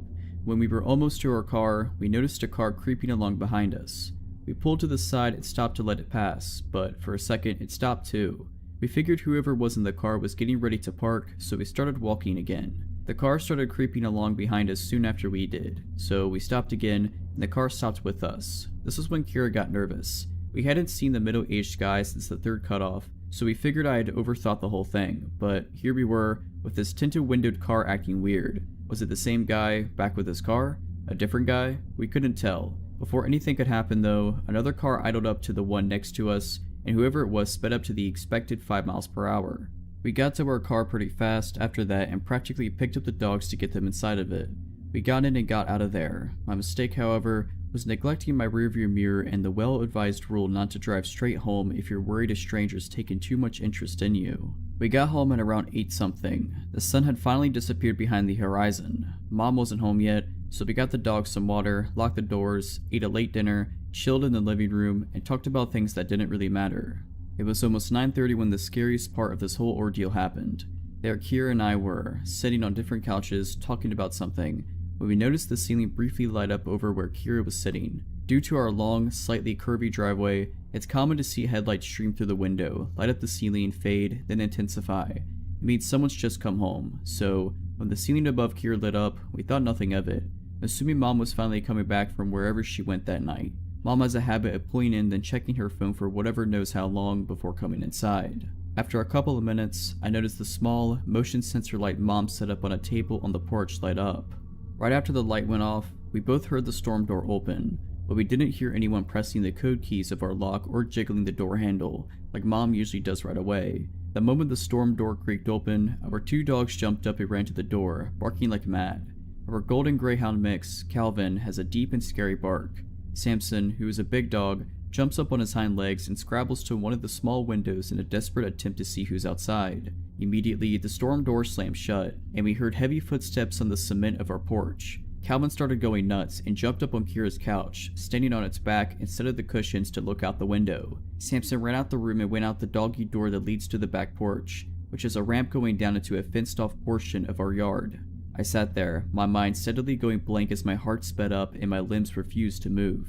Kira gets up and spins around and looks out the window but can't see anything because, besides the motion light on the porch, it's too dark. So, naturally, she gets up, grabs a stray dog toy which just so happens to be a tug-of-war rope with a ball on one end, and opens the door. I tell her very calmly to shut the door and stay inside. She ignored me and stepped out onto the porch. She comes back inside after not seeing anything, but, to my utter disbelief, she disappears into the kitchen, comes back with a knife, and goes outside again. This time, she's gone for a handful of seconds before running back inside and slamming the door shut. Breathless, she tells me she went out a bit into the yard and saw the outline of a man by the run-down dog kennel we don't use anymore. When she saw him and froze, he moved. This time, she listened to me when I told her to lock the door. I managed to call Mom and she convinced me to get up and make sure all the doors were locked, including the basement and making sure the dogs were inside. After Mom got home and looked around, finding nothing, we called the non-emergency number for the police, not wanting to bother them in case we were overreacting. 2 cops came by and walked around our yard and found nothing. We got the sense they didn't believe us, but instead saw us as 2 overexcited girls with exaggerated imaginations. Still, they humored us and told us, after we told them about the park, that if we think anyone might be following us, or if someone's acting a little too creepy, not to drive straight home and to check if anyone's following us. Then, they left. But when we heard those footsteps and Kira went outside, she swears she saw someone. The dogs don't run up to the door like that and bark their heads off if no one's there. I don't know if whoever was at our house was the same guy that ran into us at the park. If it was, I don't know the reason why he cut in front of us multiple times. I don't know if he was in the car that inched behind us and stopped when we stopped. I don't know what would have happened if Calvin didn't have a scary and manic bark. I don't know much of anything, but what I do know is, if you're out and about, minding your own business, and a stranger is taking a lot of notice of you, following you, frequently running into you, or whatever, trust your gut. Don't drive or walk straight home, meander, get to a public space, or just take your time. Pay attention to your surroundings. You never know who is watching you. This happened a few years ago when I was an 18-year-old girl in high school. I worked at a store in the mall of my mid-sized Midwestern city, and that evening, I worked a closing shift. I was walking back to my car in the snowy darkness when a black SUV pulled up beside me. A woman opened the window and yelled, "Hey, excuse me, I need your help." She was a round-faced woman in her 30s or 40s and spoke with a very heavy Spanish accent. She went into a story about how her sister got into a car accident and the woman needed to get gas in her car before she could help the sister. However, she could not find a gas station and had no money, and she even said she had driven around to several churches to ask for help, but no one would help her. She was difficult to understand and did not tell the story super clearly, but I understood that she needed to find a gas station and she needed me to pay for it. She told the story between sobs and she seemed so desperate that I was moved to help her. I told her that she could follow my car to a gas station that was just across the highway and that I would buy her some gas. At the gas station, I parked in front of the store and was surprised when she did not pull up to a gas pump, as I had expected. I got out of my car and said, "Okay, don't you want me to buy and pump gas for you?" She then said something like I had misunderstood her first story. She didn't need gas. She needed money to give to her sister, and added a bunch of other facts I don't remember to continue the story. Her accent and changing story was difficult to understand. I said, "Well, I don't have cash on me, only my card. I suppose I could see if there's an ATM inside?" She immediately replied that she knew there was, which definitely is suspicious in hindsight, but I didn't pick up on it at the time. I agreed to go in and get her some money from the ATM, and as I turned to go inside, she said, "Wait, but if you give me money, I will have to repay you somehow." I said, "No, that's okay, you don't have to." She said, "No, give me your phone number so I can contact you to meet up later so I can repay you, or give me your address and I will send the money to you." I refused both, and she tried again several more times, begging me to meet up with her later to give me the money. This probably lasted 5 minutes or so. Finally, as I refused her last time, she said in a very chilling way, "Don't be so nice." Despite all of this, I for some reason was still convinced she needed my help, and I went into the gas station to use the ATM. However, in my teenage wisdom, I could not remember my PIN number, and was unable to withdraw money. I went back outside to tell the woman, and she rolled her eyes, huffed something under her breath, and very quickly got into her car and sped off. I never saw her again after that. As I drove home, I became suspicious about the scenario. I figured out after a while that the woman was definitely trying to scam me for my money, but it disturbed me more that she tried so hard to get me to meet up with her later and give her contact information. I just hope that I never have to meet someone like that in the future. When I was young, I used to live in rural Pennsylvania. Where I lived wasn't quite suburbs, but the houses were all within walking distance of each other, and we knew nearly all of our neighbors. My small neighborhood was blocked off from the ones on either side by decent-sized creeks, and to get to them you needed to climb down a fairly steep slope. This is an important detail later. My friend Rachel was a bit younger than me, by 2 or 3 years. I was 11 at the time. We had decided to go on a bike ride and ended up dropping our bikes and helmets at the top of the hill leading down to one of the creeks, and we went exploring. We were making a racket, I'm sure, squealing as we jumped around trying not to get wet. We noticed bubbles in the water and became concerned for the swans that lived down at the other end of the creek in the pond. Out of nowhere we heard a man chuckling, and he was standing at the top of the hill above near where we were standing. I said nothing. He asked what we were doing and slowly started making his way down the rough terrain of the slope. He obviously didn't know where the path to come down was. Rachel answered him that we were trying to find out where the bubbles were coming from and that she was scared it would hurt the swans, as there had never been any bubbles before today. He told us he could take a water sample and test it if we could bring it up to him, then asked our names and how old we were, still making his way down to us the entire time. Rachel told him her name and had started to say mine when I stopped her by grabbing her shoulder. I had an extremely bad feeling about this man, and I was very uncomfortable with the situation. I perked my head up looking off to the side and asked her, "Did you hear that, Rachel? I think your mom is calling us." I turned and dragged her up the path across from where the man was climbing down at, and we jumped on our bikes. I noticed this man's car parked next to where we put our bikes. Our helmets were missing. We heard the man scrambling after us, screaming that he hadn't heard anything. We started pedaling back toward my house, as Rachel lived in a different neighborhood, and the man started following us in a car after he finally reached the top. The man was still trying to get us to talk to him, so I turned off into my uncle's yard where I saw my cousin out cutting the lawn and started yelling for him. He was a big dude, 16 or so at the time, and the man in the car burnt rubber speeding off when he saw we were no longer alone. We ended up calling the police, and we were not the first girls that had the same issue with a man of that description and that car that day. So whatever that man's intentions were, I'm just glad that Rachel and I didn't have to experience them. If you're liking this video, all I ask is that you make sure to subscribe to my channel and like this video. Thank you. This was my very first apartment and I was so excited to be in it. My freshman year I lived in a dorm on campus, and before that I just lived with my mom. so I had never lived on my own before. The apartment was a 2-bathroom and 2-bedroom, and I shared it with my friend who I had known since we were 13. I had just turned 20 when all this happened. Josh was my friend and it was his first year at the university, so naturally I showed him around. We did pretty much everything together. Fast forward to the homecoming football game. We attend a university that's crazy into football and we're actually a pretty good team, so the homecoming game is a big deal to everyone. Josh was so excited to go out because it was his first homecoming game. He was going to go with this boy he started flirting with and he wanted me to come along. I don't really remember why I didn't want to go, I just didn't. Josh got mad at me, we said dumb stuff to each other and he left, so I was alone for the rest of the night. I had, still do, a small dog, Poppy, who lived with us. She was around a year old at the time. We actually had a pretty relaxing night in the beginning. I took a shower and put on face mask and Poppy and I watched TV in bed and stuff. I remember listening to a song on repeat the entire day because that's what I do when I find a new song that I like. To this day, I still can't listen to it without being reminded. We went to sleep around 10 PM I think. I wasn't keeping up with what was going on with the football game, so I really have no idea if it was just ending or whatever, but I knew not to expect Josh home early because he was going out with the guy he was seeing, Dylan, afterwards. There is a strip of bars along one of the main roads running towards campus, and that's where they would be. That's where everyone would be after the game ended. I don't know what time it was, but I woke to cabinets being slammed and really loud noises. It was really dark in my room and the only thing I could see was that the kitchen lights were on. I saw the light coming through the bottom of the door. It sounded like people were going through our kitchen cabinets one by one. Poppy was at the edge of the bed barking like a crazy dog. I had never seen her act this way. I was struggling to keep myself awake because I'm a really heavy sleeper, not anymore, and I just knew it wasn't Josh or Dylan, but some stupid part of me decided to call out, "Hello?" But it was weak sounding and I really don't know if they heard me or not. Suddenly, my bedroom door opened. I shot up.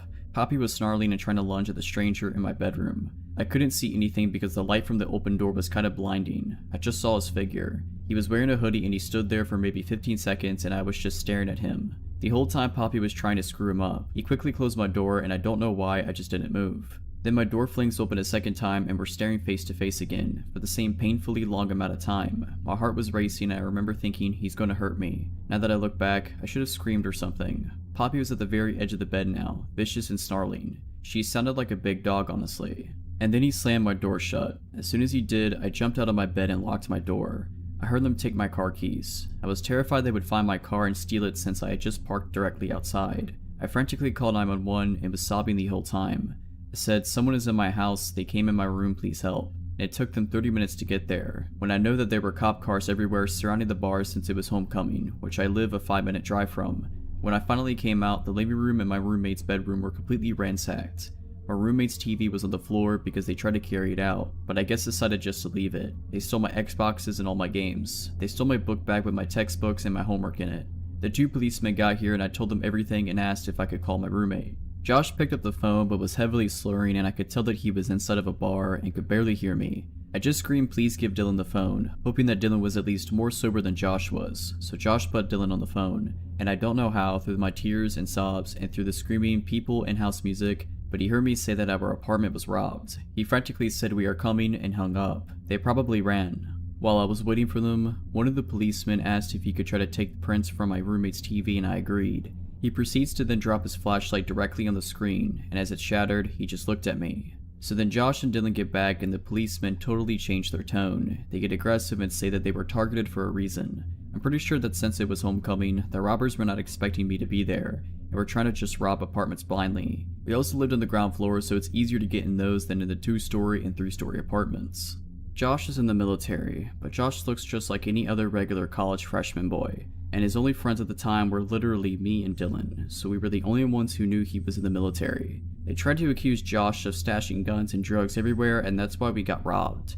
I literally was like, "Are you kidding me?" They then tried to pull me to the side and say that Josh hired people to come rob his own apartment while I was inside. They asked me, "How do you know these guys?" I said, "Sir, I have known Josh since we were 13. We moved here together to attend university together. He just gave me a look." When they left, we got our locks immediately changed, and then I had to take the next day off of school to drive to the nearest Nissan dealership, 30 minutes away, and then wait 7 hours for them to rewire a key fob for me. To the men who robbed me, and to the cops who accused my roommate of robbing his own apartment, I hope I don't have to meet you again.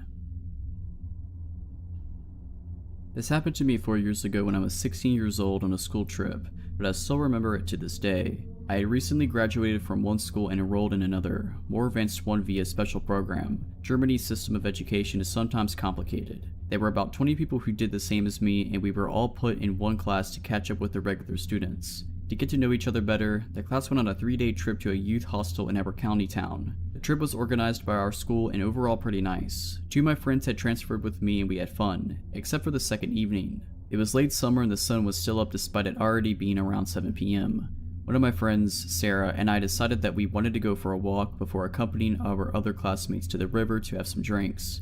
We wanted to visit the newly built benches along the river and just talk for a bit. To get to those benches, we walked over a long parking lot next to the river. Between the parking lot and the river, there was a small path which was, in some places, divided from the parking lot by a small grass strip with a few bushes and trees. On the other side of the parking lot, there was a bridge approach which could be used by cars and pedestrians alike. This will get relevant later. There were some rocks in the parking lot to prevent cars from driving too far and falling into the river. My friend and I had some fun by jumping from one rock to the other. At some point, a man on a bicycle, probably in his early 20s, emerged next to us on the other side of the parking lot. He applauded us for some weird reason we didn't understand. My friend applauded back ironically and we just continued walking but stopped jumping on the rocks. When we arrived at the benches, we chose the first one we came across and sat down. Bicycle guy stopped right next to us, got off his bike and just lingered. I started to feel uneasy, but since there were no free benches left, I thought he just wanted to hang out there too. At some point, he pulled out his cell phone and called someone. Even though he was right next to us the whole time, I couldn't understand him because he was speaking a foreign language. Sarah and I sat there for about 1 to 2 hours until it started getting darker. Bicycle guy was still right next to us and still on the phone, circling the area around us and just generally creeping us out by continuously staring at us. At this point, Sarah had also started feeling uneasy and we shared our feelings about this guy. Since it was almost dark, there was no one around anymore. We wanted to return to the hostel. The second we got up and started walking towards the parking lot, Bicycle guy also got onto his bike. My heart sank into my stomach when I realized he was going the same direction, just slow enough to stay next to us. He continued following us. When exiting the bench area, Sarah and I took the path next to the river to get to the parking lot. Directly at the beginning of the parking lot, there was one part where the path had one of the strips with trees next to it. Bicycle guy directly went past us and onto the parking lot, passing the trees on the right side. We went to the left. He continued staring at us before he went further ahead. The second Sarah and I set a foot on the path, I stopped her and told her that if he turned around after the trees to get onto our path, which he would have no reason for if he didn't want anything from us, we would turn around and run the opposite direction. Well, Bicycle guy turned onto our path. We booked it out of there as fast as we could while desperately clutching each other's hands while Bicycle guy was following us. There was not a single person around to help us, so running was our only chance. We couldn't process what was happening to us in that moment, but we just knew that we needed to run. Remember the bridge approach I mentioned earlier? We went across the smallest part of the parking lot and went up there so we could take another route back. While walking up the narrow sidewalk, still grabbing each other's hands, we glanced down onto the parking lot. If I hadn't been sure that he was following us, then I definitely was in that moment. Down on the parking lot there was Bicycle guy, circling the area and staring us down while we were almost running up the bridge. It got even worse. We were halfway up when suddenly, another guy on a bicycle passed us and stopped a few meters in front of us. He started talking to Bicycle guy who had been following us and then also stared at us. Bicycle guy had basically called another friend over for whatever he was trying to do. Sarah and I immediately changed to the other side of the bridge approach and took the stairs down there. We chose to take a route where we wouldn't be alone on the streets. I was shaking the whole walk back. I am incredibly thankful for my gut feeling. To this day, I still think about this encounter when I'm walking somewhere alone in the evening or night. I don't think I'll be able to forget this anytime soon. For background, my family moved to the countryside from the city when I was about 7 years old, and I'm 21 now. Both my parents had grown up in the suburbs, and I lived in the capital of our state for about 10 years before we moved. It definitely took us some time to get used to the train tracks that ran by our house, the wild animals, the weird but kind neighbors, and the odd visitors. Another thing is that if you get off the main road and turn onto a long gravel drive to get up to our house, we can see the entire length of the driveway from certain points in our yard, which is about 3 acres. A few years after we moved in, my dad got a promotion at work, and as a result, started to go to conferences and business trips that lasted from a few days to a week, at least a couple times a year. My mom felt nervous about being home alone with 2 young kids. I was 10 and my brother was 6, and so we decided to get a dog. We knew we wanted a big dog, but something that would be gentle with my brother and I. After a few weeks looking at shelters, we took home Rocky. He was 9 months when we took him home, and already pushing 70 pounds. We believe he's a German Shepherd mixed with some northern or mountain breed. We aren't sure to this day, but he's a massive red-colored dog with a long black muzzle and ears, and a fluffy tail that he carries over his back, and a white stripe up his nose. It wasn't long until he was 100 pounds, and an absolute force to be reckoned with. Even though he was very gentle with both my brother and I, loved our cats, it was a big ball of joy around anyone we brought into our house. He tended to be very territorial and aggressive with other dogs, and very protective of us, especially of my mom and I. Once, the electric company came to do work on the telephone poles on our property without telling us first, and after 20 minutes they finally had to call us because Rocky had them trapped in their truck. It was jumping up and barking at their windows. I doubt he would really have attacked them if they'd gotten out of their trucks, but it was more than enough to make them think twice. This protective instinct came in very, very handy one day. It was summertime, my dad was at work, and my mom was home with my brother and I, since she was a teacher and off for the summer with us. My mom was working in our garden, and my brother and I were playing close by, with Rocky watching over all of us. Rocky all of a sudden sounded the alarm, throwing his head up in the air and barking and howling. He makes a deep woo-woo noise. I looked up to see a dirty white pickup truck pull off from the main road and into our driveway. This wasn't necessarily alarming at first, as people sometimes used our driveway to turn around when they got lost. But the white pickup truck slowly ambled up our drive, and I could see something strange in the bed. It was lumpy and discolored, but I couldn't really tell what it was until he pulled all the way up to our house, where our other cars were, and honked the horn to get our attention. It was meat. Giant, red chunks of meat with some of the limbs of various animals still attached. It was the creepiest thing I'd ever seen in my life. Just a weird man who looked to be in his early 50s, driving a pickup truck full of meat in the southern July heat. I immediately just got a really bad vibe from the guy, and I remember my mom telling my brother and I to go inside, and we did, but watched out the glass door. Rocky had surprisingly been quiet at that point, but was now next to my mom, and she had her hand around his collar. The guy rolled down his window and asked my mom if she wanted to purchase some meat. My mom said no and to please leave our property. Instead, he went on about the different types of meat and asking how much we wanted, beef, venison, pork, etc. My mom asked him to leave again, but instead, he decided to get out of the nasty white pickup. As soon as his feet were on the ground, Rocky went ballistic, barking and snarling. This finally made the guy stop. He looked at Rocky, looked at my mom, and asked, "Does your dog bite?" And my mom, deathly serious, replied, "Only if I tell him to." The guy took one more look at Rocky, and I'm guessing decided not to mess with the giant, snarling beast. He got back in his truck, backed up, and headed back down our driveway. I don't know if he was really selling the meat or not, but apparently he'd been around to our neighbors, who also had gotten a really bad vibe from him. We'll never know what he was really up to with his giant slabs of meat in the bed of his pickup truck. Maybe he was just a weird guy trying to sell some sketchy meat. Maybe he was looking for something else. We never saw that guy again. Rocky's still kicking it, by the way. He's almost 15 and completely deaf, but he's still out in the yard on summer days, watching over us. I was hiking in the Olympic National Forest a few years ago by myself and my 2 dogs. We were 4 days in, around 20 miles at least as a crow flies from even a known mountain road. I was camping at around 7,000 feet that night, or right where the tree line started thinning out. So when we got to the campsite, a big open meadow on top of a secondary mountain, it was about an hour from sunset. My big dog usually runs around within proximity of the camp as I put the tent up / make dinner, etc. But I noticed this time was a little different. He kept staring up this steep tree-filled mountainside, tail straight up and barking. Now the day before I had found a note left under a rock at the last landmark, saying that there was a problem bear in the area that was harassing a party of campers a few days ago. And I myself had seen big cat tracks the day before, so I was rightfully concerned that this may be more than just ground squirrels. I decided to go climb some of the boulders at the foot of the hill while I took my time looking up the hillside for movement, before I went to go hang my bear bag up there. They were the only trees around to hang the bag. I didn't see or hear anything, but my dog kept quietly whining like there was something up there. So while still concerned, I started hiking up this steep hill to hand the bag. It was so steep I had to use the trees to balance and lean against so I didn't go tumbling down, before making another 5 to 6 step push to the next tree I could just lean against. Anyway, I'm slowly making up this hill ridge, hopping from tree to tree to keep my balance. Then I get about 100 feet up the hill, and I hear a whole lot of big movement at about 50 feet in front of me. My dog immediately goes from a deep low growl to a savage, slobber flying everywhere type barking now. My heart starts pounding out of my chest, and I start to panic. A million thoughts go racing through my head in the matter of seconds. Because if this is a bear, my dog is going to try to save me, in which he will most likely die, and I'm stuck here. If I have to get off that hillside fast, I almost 100% am going to trip and fall off the 12-15 foot cliff onto the boulders below, like hundreds of 5 to 20 foot boulders. So I'm feeling pretty screwed about now. Then I hear my other little dog start barking and freaking out down at my campsite, which is just out of sight. I had zipped her in my tent, so she didn't wander off like I was away. So yeah, I'm absolutely panicking at this point.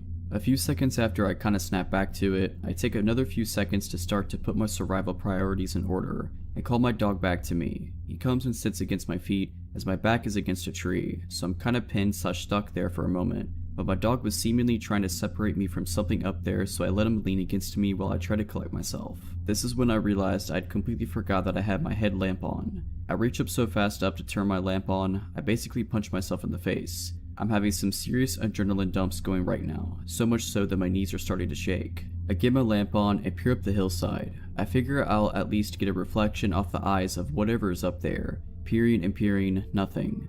But I had just heard something. We both did, and whatever it was didn't get away or sound like it had made it too far. I knew something was there, so I'm kinda just steadfast at this point.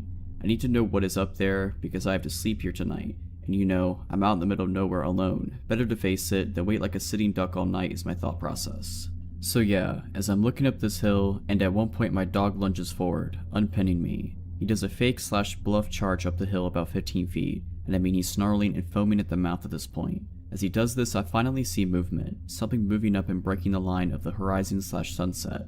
My dog's bluff made whatever it was blow its cover, so I'm zeroed in. I call my dog back and silently watch, and what I make out made my heart completely drop. There was a man crouched about 75 feet directly in front of me, wearing not camo clothes, but some raggedy stuff with a hood that blended into the environment perfectly. Actually, almost like a makeshift ghillie suit, but with his face exposed. I couldn't see his eyes, and his face was covered in dirt or something. But I knew we were staring right at each other at that moment, so I stare for what seems like minutes. No words. I felt like I was trying to subconsciously convey that I was going to stand my ground. I wanted him to know I saw him, but I guess I was just too shaken to speak. As I'm staring, my little dog back at the campsite started to bark her head off again, like she was scared. And I also had to get off that hill before total dark, or I could be seriously hurt / risk dying trying to get back down. So carefully, I start heading down the hill with my dog, who doesn't want to leave but listens.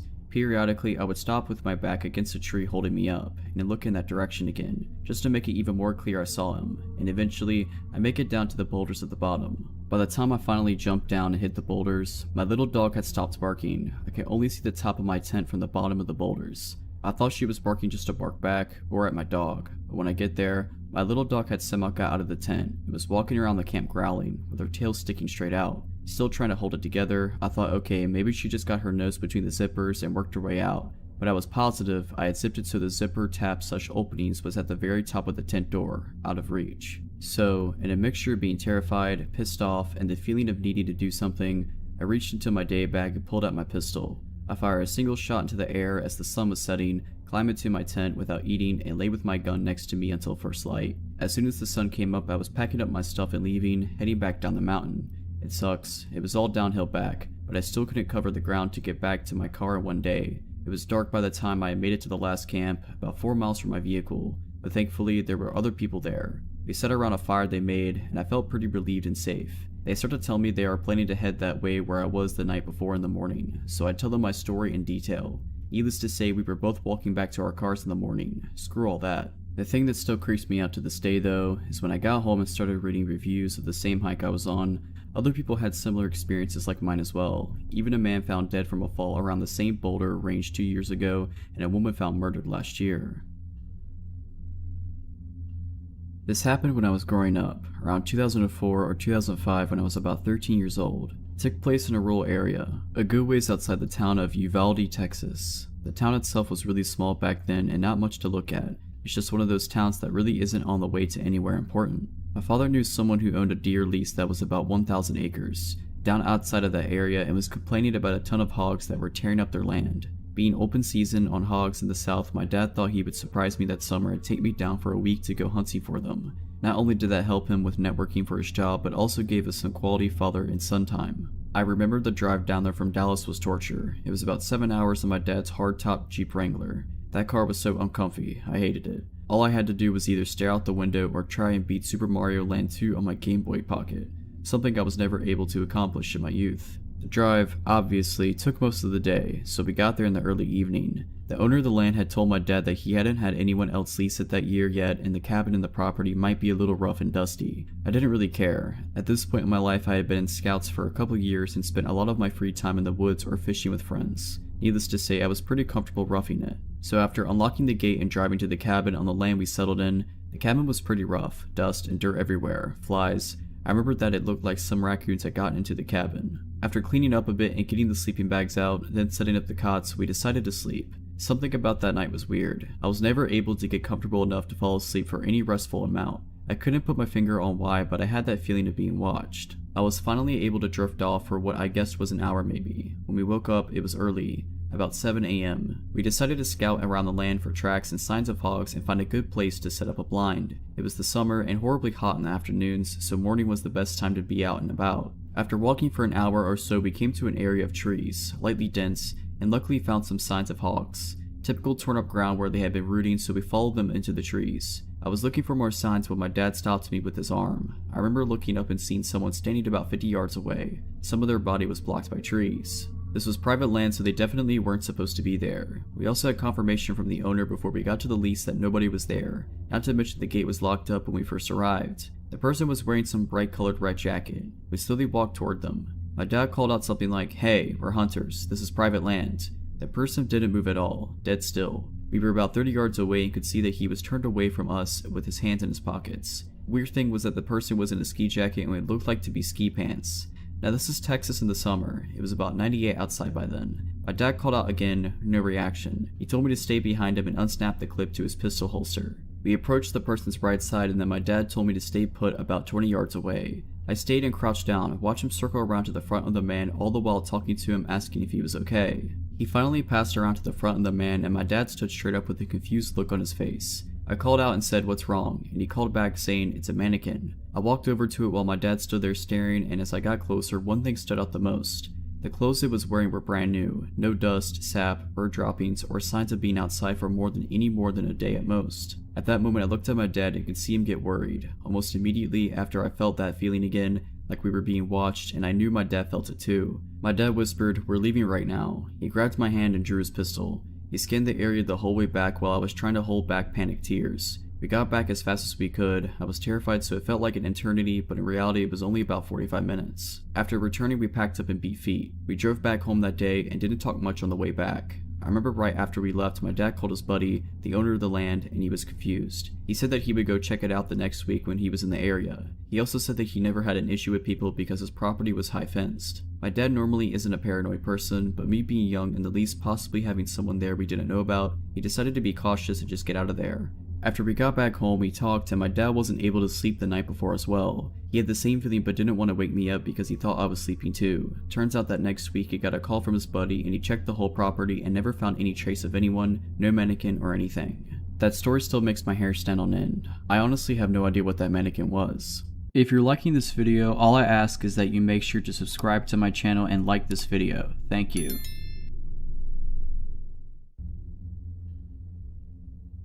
So this happened to me a couple years ago when my now husband and I were living in a townhouse in a pretty decent area. My husband was working third shift as a corrections officer at our local corrections facility and I was working as a waitress/bartender. It was an unusually warm night for mid-March, so I took advantage and decided to take my husband's 80-pound Alaskan Malamute Siberian Husky mixed dog on a quick walk around the neighborhood near our complex. We get to the end of the street that leads into the complex we live in, and across the street is a Marathon gas station. I notice as the dog, Luke, stops to relieve himself that there's a guy across the street at the gas station with a case of beer in his hands. I have my phone out texting a friend and looked back up to notice the guy was near the stop sign, also relieving himself on the sign. I felt really awkward and instantly put my phone away and led Luke down the street on our path. At this point, I think this guy noticed us and he crossed the street to where Luke and I had just been. I hear him walking a few feet behind me and just keep my head down staring at my phone with Luke glued to my hip. After about 10 seconds, I hear this guy's steps getting closer. Luke realizes there is someone behind us and he stops in his tracks. Mind you, he's a big dog compared to my 5'2" self, but I can handle him pretty easily and he's a very well trained dog by my husband. But I noticed his ears were perked up and his tail was straight up. I was glad that he was aware of our surroundings, but I still wanted to keep moving and away from this guy. This guy finally catches up, so I tighten my grip on Luke's leash and pull him closer to me and step into the grass to allow this guy to pass us and keep Luke out of his way.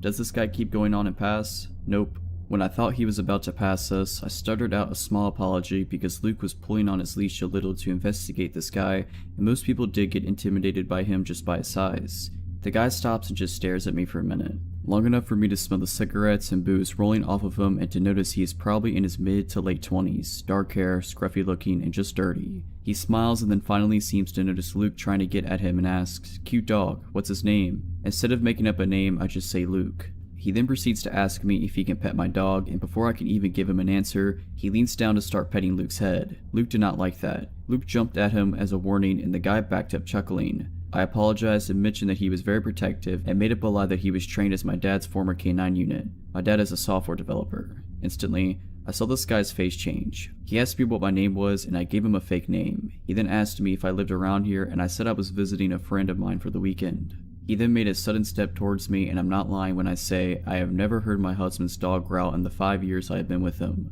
but the sound that came from my dog sounded like something coming from nightmares. Luke's hair was spiking on his spine and he was throwing himself up on his back legs and kicking his from legs at this guy. He had put himself completely between myself and the guy and snapping at him. This freaked the dude out so much he stumbled backward, nearly dropping his beer. He quickly said, "We'll have a nice night, cutie," and stumbled off down the road. When I say my heart was pounding, it was deafening. I grabbed Luke's leash so hard and sprinted between the buildings until I got back to my townhouse and locked all the doors and collapsed by the front door. Luke was in my face the whole time, kissing me and whining. This dog is the sweetest and most gentle creature I have ever met, and hearing him growl and seeing him react the way he did made me realize that I needed to get out of the situation and fast.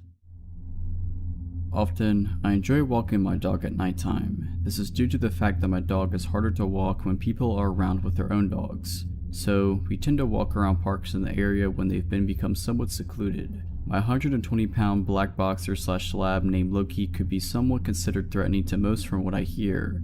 I figured his size would be used as a deterrent for anyone looking to cause nightly troubles. I was dead wrong. On one specific night in the fall of 2016, I could recall of an encounter that reminds me of why I am so reluctant to walk around once daylight falls. This specific park is one I have been to a couple times, and from what I remember, this park is usually secluded around 6:30 and later. Aside from a couple of joggers or very few other dog walkers, not many people walk the same path I take. I also like to put on my headphones and listen to music while I walk, but on this specific night I chose not to wear them since my phone was on low battery and I wanted to preserve it as long as I could. Anyway, the walk was going as usual. Loki did his business and we continued on our usual path. About midway on our walk, I realized that it had started to get really dark. Since he was done with his business, I decided to cut the walk somewhat short and we took a shortcut that kind of led us off the path. This path had a bunch of trees surrounding the area and there were still leaves on the branch. With that being said, I felt a weird feeling as if I was being watched. I could not for the life of me shake off the feeling of being watched. I peered back to see if anyone had been following me out of anxiety, and every time I did, no one was there. In fact, no one was anywhere. This whole shortcut was essentially secluded. Suddenly, Loki stopped walking and also looked back. I told him, "Loki, come on boy, we've got to go." One thing I failed to mention was that Loki is a big coward. I noticed his tail was tucked between his legs, which is a telltale sign that a dog is afraid. I was also curious and a bit nervous, but I surely did not want to find out what he heard or noticed. I just wanted to get out as soon as possible. I pulled a little and he began to walk, but every now and then I'd see him peer back. After maybe a minute or so of him walking, he stopped again and this time he began to growl. Despite being a coward, Loki is a bark but no bite kind of dog, so I took this chance to see exactly what he was growling at. It was quite dark, so I could not see well, so I used my phone's flashlight to see what was up. Trees, just trees. What he heard was probably some kind of small animal. Once again, I turned around and kept walking. He continued to peer back once in a while still, but this time I noticed it was a lot more frequent. I just said to myself, just squirrels, maybe a bird, and I ignored it. Then, I heard what appeared to be actual footsteps and branches breaking. There is absolutely no way a small animal could have produced a sound like that. Loki turned around quick and still with his tail tucked, he began to growl and bark at a figure that I could only describe as a man in his early 50s, possibly late 40s, appear from out the woods. He was dressed in dirty clothing, his hair was long and was graying. He had one hand in his pocket and he said to me, "Nice dog you have there, kid. What breed is he?" "He's a boxer / lab," I replied. "Oh, I love dogs. Mind if I pet him?" he wondered. The man got closer and emerged from the trees. As he got closer, I realized that he was quite tall. Loki instantly got bad vibes. He ran behind me and started to bark at him. Actually, I do kinda mind. My dog here doesn't like strangers. Sorry, but it's probably not best if you pet him, I quickly stated. It's okay, really, he seems like a friendly guy. Just a little pet wouldn't harm him, the man retorted as he got closer. I felt extremely uncomfortable as he appeared to get closer and closer. I don't know why this guy couldn't take no for an answer. I'm really sorry, man. I'm scared he'd bite you or something, I told him as I began to walk away. I don't know why you just won't let me introduce myself to him, the guy replied angrily. This time I began to speed walk. I was very uncomfortable and my fight or flight instincts began to take over. He followed us and kept muttering curses to himself. I don't know if this man was under the influence of something, but he did not let up. I won't lie, I started to get a little angry. Why can't a guy just take no for an answer? He began to match my speed, almost as if he was trying to catch up to us. Loki and I both took this as an answer to start sprinting a bit. I don't remember much of the running, it was all a blur to me, but I do remember the spine-tingling feeling of hearing his footsteps rapidly increasing behind me. For a man of his stature, he was quite fast. I also realized that his intentions may have not been just to pet my dog. No one reasonable would go that far just to pet a dog that clearly wanted nothing to do with him. I looked behind me and he was in pursuit. Maybe about 10 feet behind me he was chasing us. Finally, the path led to the park exit and into the busier streets. I lived about 10 minutes away from the park. I made sure no one was following me and I even made sure to walk on the populated streets. After what seemed like an eternity, we got home but I knew for a fact that I was not going to get any sleep. From my window in the porch, I watched all night with Loki, just to see if anyone had followed us home. I also made a police report with my parents. After all, this guy seemed to have been quite suspicious and who knows what his true intentions were. Ever since, I haven't walked Loki in that park. I've also made it a habit of mine to walk on livelier streets at night. If I could give anyone one piece of advice, even if you live in a relatively safe town, do not ever let your guard down. This happened about a year ago to me and my husband. It was our 10th anniversary, so we decided to go camping, just the two of us, and of course our dog. There's a big national park / camping area near where we live, little less than an hour drive, so that was where we were heading. It's basically a big forest with many small lakes, ponds, trails, and camping sites around. Pretty popular place during summer, but we still saw some people, even though it was late September and the weather was cold. We found a good spot next to a lake to set up our camp. It was a beautiful day, so we wanted to hike a bit in the forest. There was a nice long path that was going around the lake where we had our camp, so we chose to go that way. The lake was quite small, and there was another camping site by it. You could see there from our camp, and from there you could see our camp. They were almost on opposite sides of the lake. We walked past another camp, and saw a man there alone just standing and staring at us, not answering when we greeted him. He was maybe in his late 20s, around the same age as us. I thought at that point that maybe he was just shy and a little weird. He had a small tent set up and some other stuff all around the place, so I figured he had been there for a while. We just continued walking and didn't think much to it. Eventually we got to our camp, and started to set up our tent before it's too dark. We made some food by the fire and just sat there enjoying the peace. Suddenly, our dog starts barking like crazy. She was tied to a long wire around a tree. We immediately realized that she wasn't just paranoid and that there was something really in the woods, and it was near. It had been very dark for hours at this point. I took the dog to a leash and my husband started to look around with his bright headlamp. Our dog just kept barking. We were confused and sure it was some kind of animal, maybe a bear or a moose, but we couldn't understand why it wasn't scared of us and why it wouldn't run away. My husband went ahead to the path that leads to the other camp. Right when he got to the path, which was just less than 10 meters away from our camp, he saw something on the ground. I told him to go check it out and followed with our dog. He stopped, turned at me and said, "It's a human, laying on the ground." The first thing I thought was that maybe they were hurt or dead or something. They just laid there not moving, facing the ground.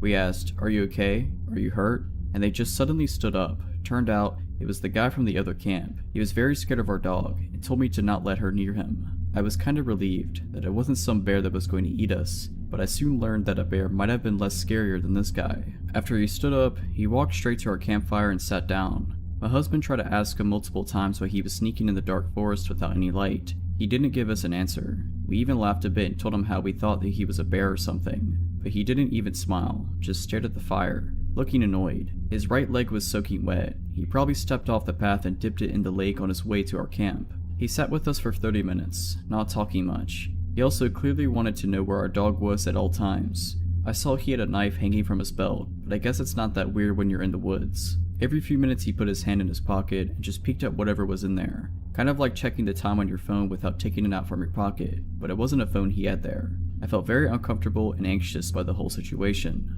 So, when the 30 minutes had passed, he again stood up and mumbled about going back to his own camp. and left. He never gave us any explanation of why he came to our camp or why he was stalking us in the dark. He tried very hard not to be seen when we found him. When I thought he was far enough, I told my husband that there's no way I'm sleeping in that tent. The biggest nope ever. Fortunately for me, he agreed and said that that guy might come back when we are sleeping. I just wanted to leave as soon as possible, so my husband started packing up things up. Our car's nearby, thank goodness, and I was guarding and looking around with the light if he comes back. Just when we had almost all of our stuff in the car, I saw a quick flash of light on the path from the guy's camp towards ours. He was coming back. Maybe he thought we went to sleep because he couldn't see our campfire anymore. So yeah, we got in the car and left real quick. I don't know if we overreacted, but I had such a bad feeling about him. Who crawls in the dark, wet forest alone just to stalk some strangers? What would have he done if our dog wouldn't have hurt him? What were his motives? I don't know and didn't want to stay there and find out. I'm just glad that we had our dog with us. There's a chance that she saved our lives. This happened to me when I was 19 and in college. I met a guy named Sam through a friend of a friend. Sam seemed nice enough and I would see him around, but that's as far as it went. One day we managed to end up alone. As I'm coming out of my building, he sees me and starts chatting me up. At first it was simple small talk, but I became uncomfortable once he starts complimenting me saying I have nice teeth. Not nice smile, but nice teeth. I thought this was a weird way to phrase a compliment, but I just ignore it. He then goes on to ask me, what are you? Meaning he wants to know my ethnicity. I tell him I'm Latina. He asks if I speak Spanish and I say yes. He makes a comment saying he likes Shakira's music and that he likes her song La Tortura. He then asks me what La Tortura means. I tell him it translates to the torture. I notice his eyes get wide and he starts smiling. At this point I'm done talking to him and I tell him I have to go. I make a mental note to stay away from him after that because throughout the rest of the conversation he had a really creepy smile on his face. I get busy with classes so I forget about him quickly. One day I get a call on my cell phone from an unknown number. I decide to answer it and I hear a raspy male voice breathe heavily and say, La Tortura. I hang up and think what was that, but I just take it as a stupid prank and move on with my day. For the next week or two I keep getting calls from an unknown number but I don't answer. Weeks go by. I had forgotten about the phone calls when I end up running into Sam again outside my building. He starts making small talk again, then with a giant grin he says, have you been getting any phone calls lately? It takes me a second to realize that it's been him calling me from that unknown number. I don't want him to see me reacting so I say no, but internally I'm freaking out. He then goes on to tell me, I've been watching you through your window for weeks and you never noticed. For context, my dorm room window was split into 3 parts. One big glass pane in the middle, with 2 smaller panes on either side that you could open for fresh air. If those side panels were open enough, you had enough room to slip your hand in, move the curtain out the way, and get a good look inside. Obviously after that I was thoroughly creeped out and was wondering how many times he watched me dress, nap, or do any of the other things you do in the comfort of your own space.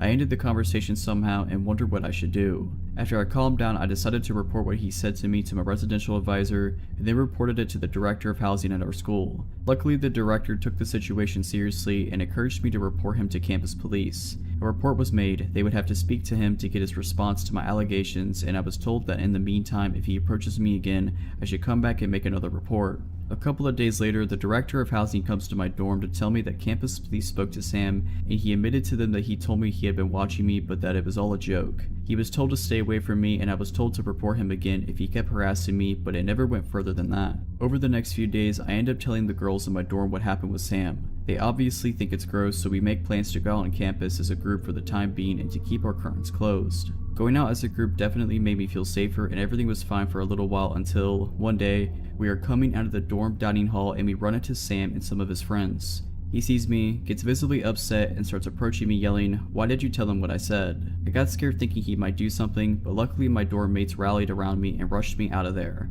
I knew he was mad about reporting him because before this happened our mutual friend, a male, had told me, "He's mad that you reported him." Thankfully, this is the last time I was ever near that guy. The school year ended soon after this happened. I moved off campus, got a new friend group, and moved on. Who knows what would have happened if I hadn't made a report and ignored him. When I was 16, I used to attend English classes that were for people of all ages, so I was used to having colleagues older than me that also wanted to improve their language skills. I was really close to another girl my age back then, Jasmine. She was much more popular than me, so she would always introduce me to new people. One day I noticed this guy in her group. He was 32 and very talkative, always smiling. For some reason though, he made me feel uncomfortable from the get-go. I think it's because he would stare at me for no apparent reason. While everyone was talking as a group, he seemed to address me specifically every time. but I didn't give it much thought. As the days passed, he started waiting around before my classroom door and started conversations about my friendship with Jasmine, my high school, my family, etc. I thought it was weird that he was so interested, given that he was much older, but I felt guilty for feeling bad, like he was just being nice and I was being mean to think he was weird. I should have listened to my instinct. Instead, I forced myself to answer, to make small talk. He told me how close he was with Jasmine, and that made me feel a bit safer. When I asked her about him though, she said she didn't know him that well, but that he seemed nice enough.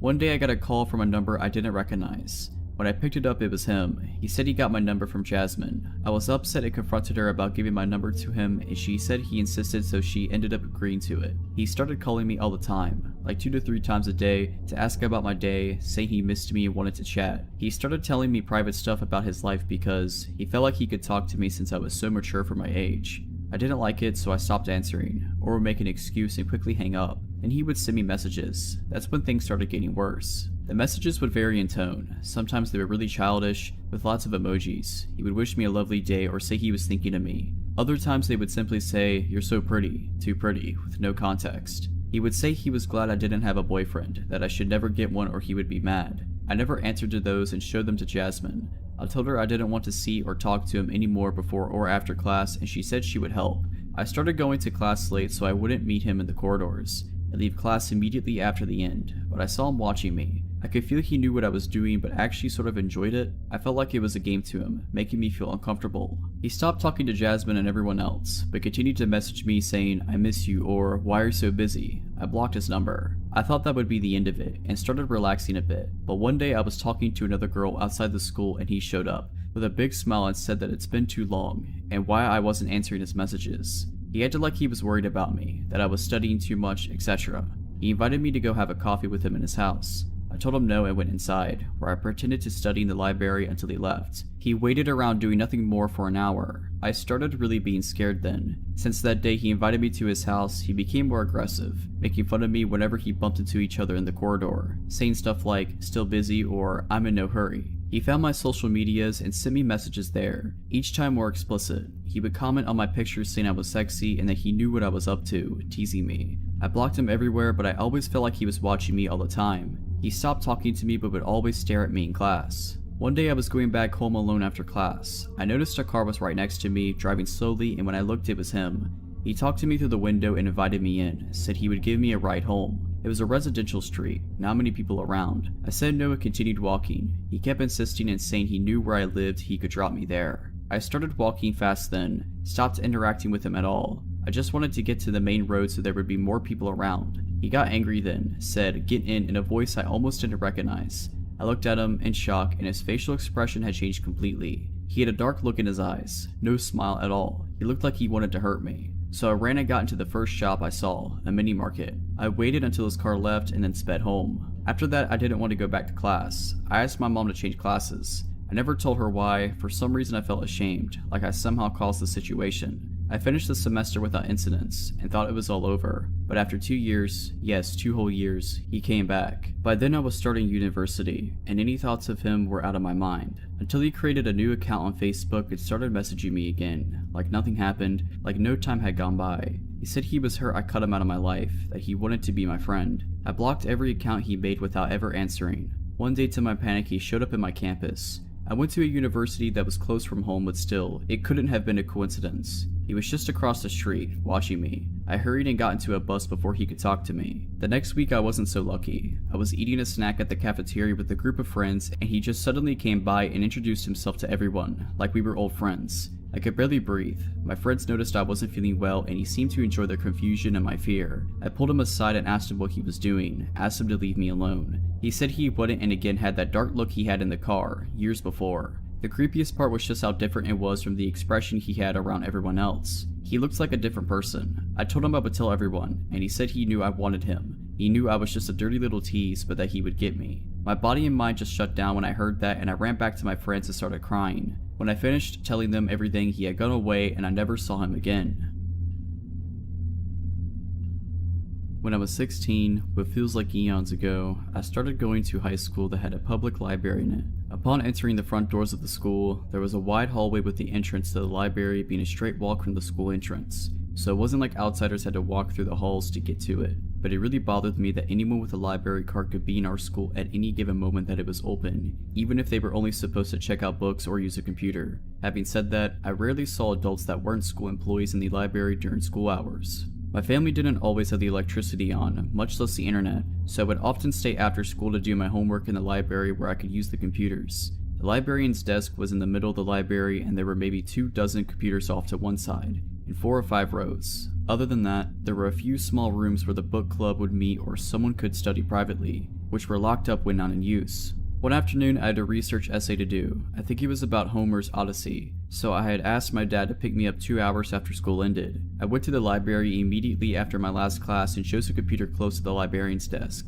Blissfully, only the librarian and I were in the room. I was really pleased to be able to work quietly, and started plugging it away at my assignment. 30 minutes into writing, I heard the doors of the library open. I didn't look up, but I could hear a maid speaking boisterously to the librarian, with her responding in a very chummy way. They were talking like they knew each other very well. After a few minutes of chatting, the librarian excused herself. I can't remember if I heard her say why, but she bustled out of the room and did not return before I left, more than an hour later, which hadn't happened before. I can't say for sure, but I'm almost positive that she was supposed to not leave the library unattended while it was open. They actually closed it when she took lunch sometimes because I'd seen the "back in X minutes" sign on the door previously. Almost as soon as the librarian left, this adult man decided to use a computer. Being that we were the only 2 people using computers, you would think he sat nowhere near me, right? He sat 1 chair away from my right. I could see from the corner of my eye that he was a very large man in every sense of the word, but otherwise, he looked like your average guy with generic black frame glasses. After the first peripheral glance, I tried to avoid looking over at this guy.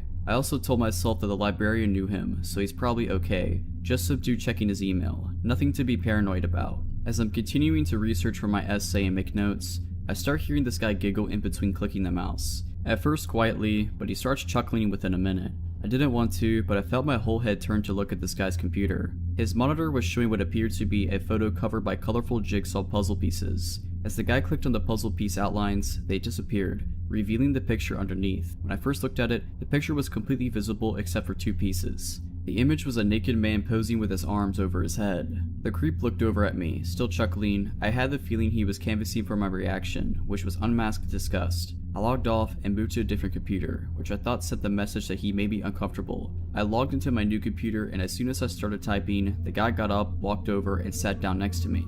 I promptly stood up, kicking over my chair, unplugged the computer. I wanted to log out really fast, and ran out. My dad wasn't going to be there for another 30 minutes, at least, so I waited in the bathroom. Whenever it was about time for me to get picked up, I walked toward the front doors to leave the school, and I decided to peek in the library. The creep was sitting at the computer still, but his body was turned to face the doors and he was looking straight at me, with a big grin on his face. I dropped out of school that year, and this honestly played a part in that decision. I felt so vulnerable, and looking back I think that librarian might have been secretly creeped out by this guy and was playing nice in front of him. She might have made a lame excuse to leave the room so that she didn't have to entertain him, which I would understand if she wasn't leaving him alone with an underage student. I didn't trust the school to take it seriously, especially the librarian, so I didn't tell anyone. I just hope that guy isn't prowling around the high school still. Last year I, a 20-year-old female, had taken the morning off from work so I could pick up my friend from a pretty serious medical procedure. It had been a tense time and I really just wanted her to get through it okay so she could begin to heal and feel better. I live in New York and her appointment was right off of 42nd Street by Grand Central Station, which is arguably one of the most well-populated, busy areas of the city. I had just gotten off the subway and was walking east past Grand Central Station when I made eye contact with this dude walking towards me, and half a block away, he was a thin, looking guy with really creepy eyes, and he was looking basically directly into my soul. It was incredibly unsettling. We were far enough away that I tried to play it off, looked down, and casually strafed to the right a bit so that our paths wouldn't cross. When I looked up, I noticed he mirrored my movements so our paths were directly aligned again. I strafed again to the left and he again moved to be in line with me, eyes still locked on me. I felt a sick feeling in my stomach and started to freak out a little. He was getting much closer now and we were basically trapped in a group of people, so I didn't really have space or time to cross the street. I also didn't want to turn around and go the opposite way because then my back would be towards him. I took my headphones out and kind of slowed down, but he was absolutely still coming for me. When he inevitably got close enough to me that we were within arm's reach of each other, I guess my fight or flight took over and I grabbed him by the shoulders and shoved him aside, sidestepping him. He was full on attempting to collide with me. The group of people around us barely reacted, which is crazy to me. I thought I dodged a bullet, except after shoving him out the way, he began screaming at me. I yelled back at him, "What were you doing? Get out of here, you're creepy, keep moving," and other random phrases that just felt right in the moment. Deep down I think I was just hoping if I made a scene someone would step in to help, but nobody did, and then I noticed that he'd stopped walking and had fully turned his body around to face me again, and then began to walk toward me again. He was yelling at me this time, calling me disgusting, crude names, telling me he was going to smack me and teach me a lesson, etc. I absolutely panicked and began jogging away, only to look back and realizing that he was now jogging after me, still threatening me and screaming at me.